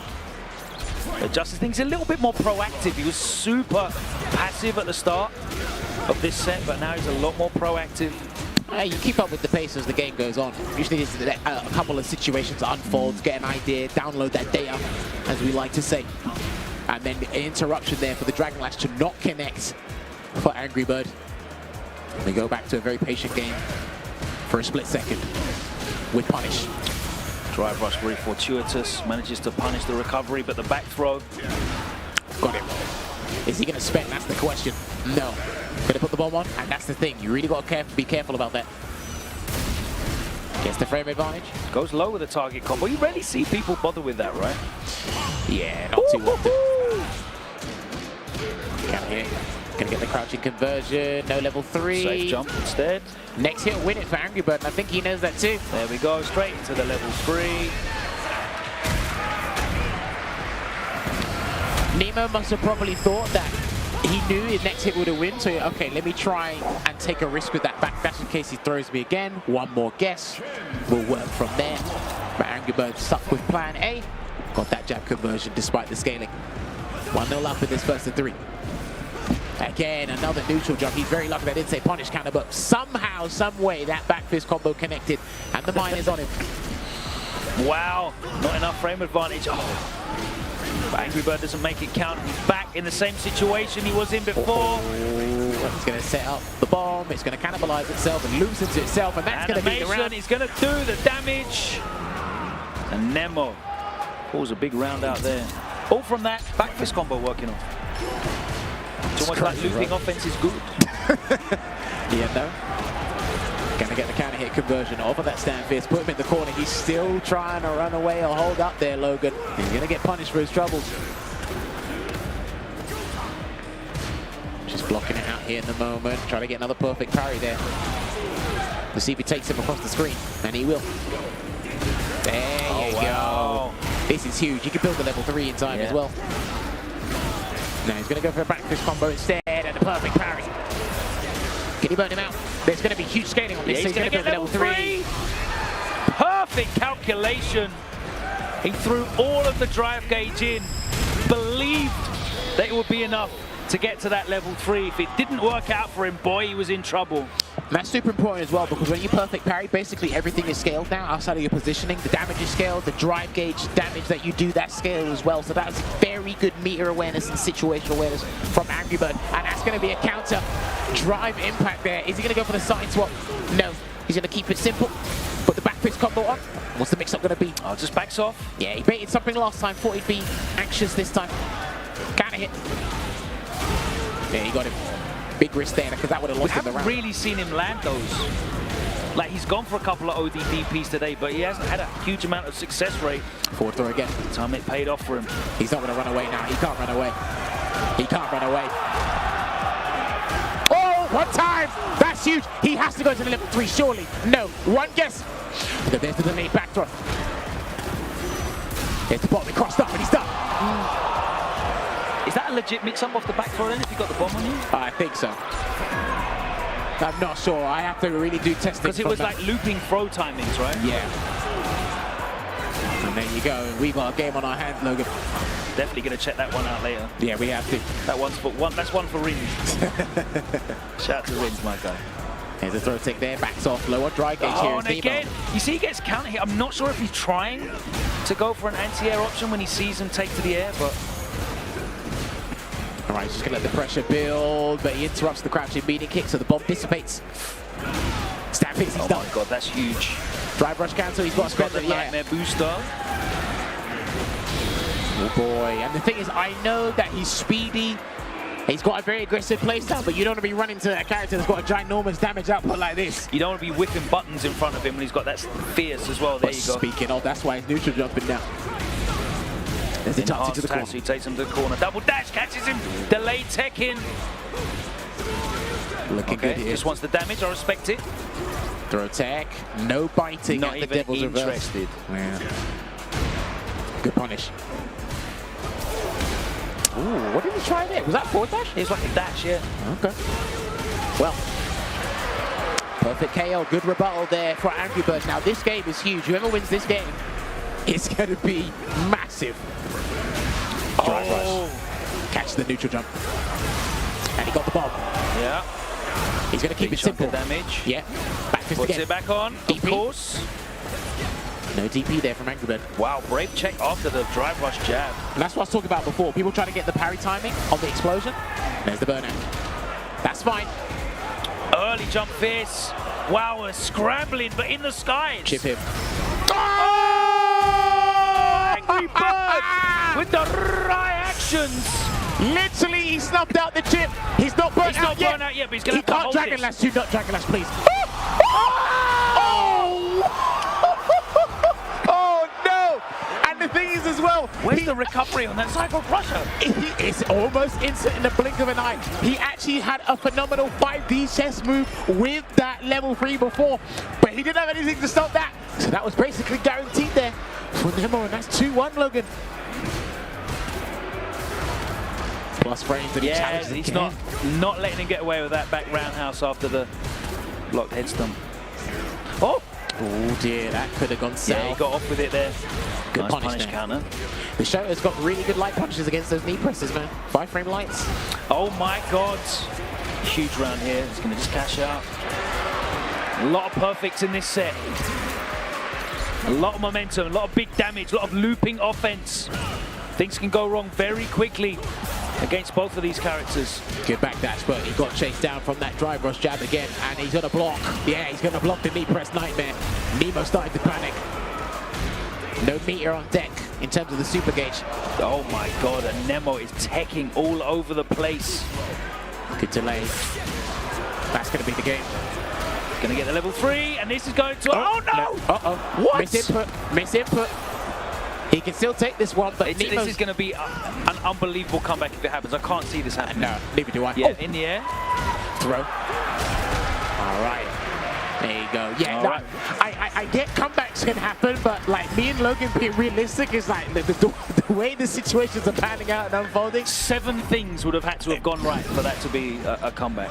Sometimes All right. we can't Game even number get one. 5. Drive rush, he got him again, and it clicked. The latter part of that is what's connecting. Interesting. And he's going to get the bomb explosion again. What's he going to set up this time? Angry Bird can't take a choice. He's got to block it. Watch out for the overhead. There we go. There's a low. Yeah, looking for that counter hit. There's the perfect timing, though. He's going to go for the screen carry. There's a throw. Oh dear, here we go. Deja vu all over again, and he backdashed the first time round. Back fist combo. What's the bait going to be? Ah, there it is! What's the bait going to be? And that's going to be the run. Psycho Cross in the amplified version, and it's going to put Nemo at set point. Angry Bird might not get to defend his Evo title tomorrow. One more round is all Nemo needs, and there's the perfect parry on the jab. He's got a big choice to make here as well, and he's going to block the overhead. Good choice there from Angry Bird. He tried to immediately press the button into Psycho Crusher to get the bomb advantage, but it didn't work. No, that's okay. No! He's going to just completely ate the input there. Hang on a minute. Oh no, Logan, I think he's dead. Logan, I actually think he's done. Yeah, he's going to pick him up. Back. Yeah, he's dead. He's got to be short. Let's find out. Yes, that's closed out. He's done. He's finished. Unlimited Psycho Crusher doing its work, and the Evolution 2023 champion is not going to make finals day. Nemo has actually stepped up. He goes one better, doesn't he, than last year? He didn't do it before, but this time he does it. Huge achievement for him. Unlucky to Angry Bird. So we will have a new Street Fighter 6 champion here at the Evolution series. My God, what a day has it been. A beautiful set. It went down to the last game. Real back and forth stuff. A fitting end to the broadcast. And we know for certain that this year there will be a new champion for Street Fighter 6. There you can see it. That's what you have to look forward to in the arena tomorrow. Ending Walker, the lone European representative, will be going up against Big Bird, the only remaining bird in the bracket. Punk the God successfully overcoming Tokido. He'll be facing against former Evo champion Mochi, the second Ed in the winner's side of this bracket.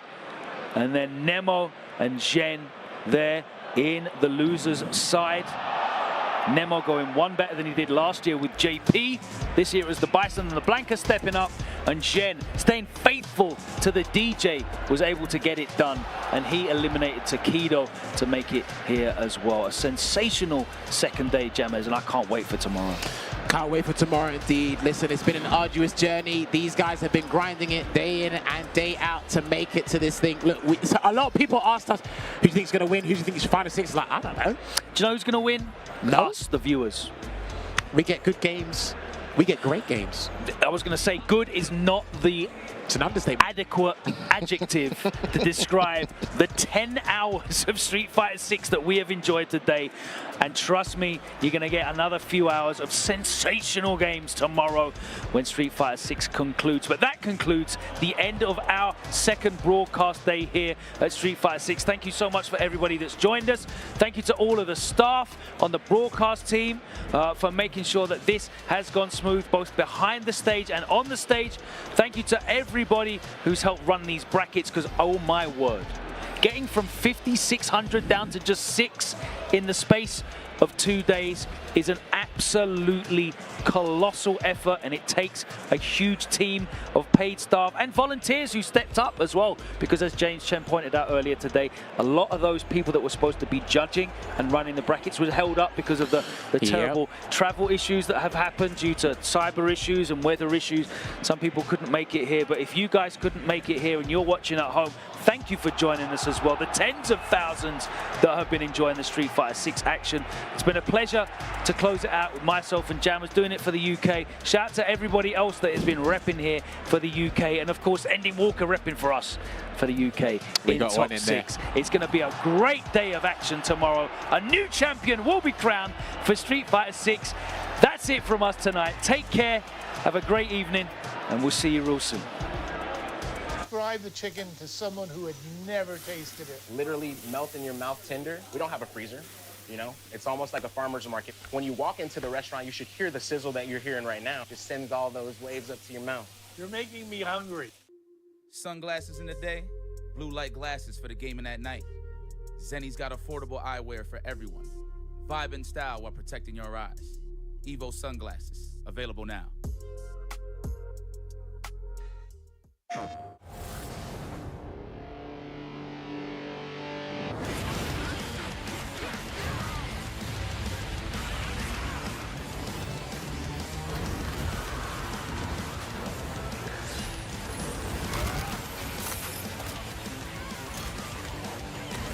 Beyond the battle.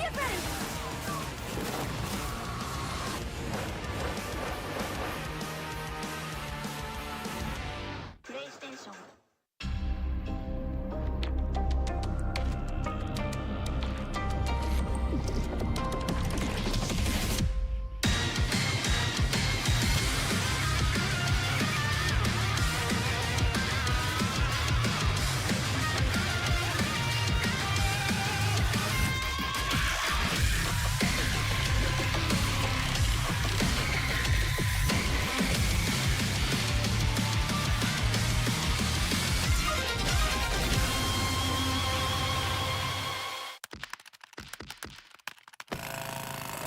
Red Bull gives you wings. Fight!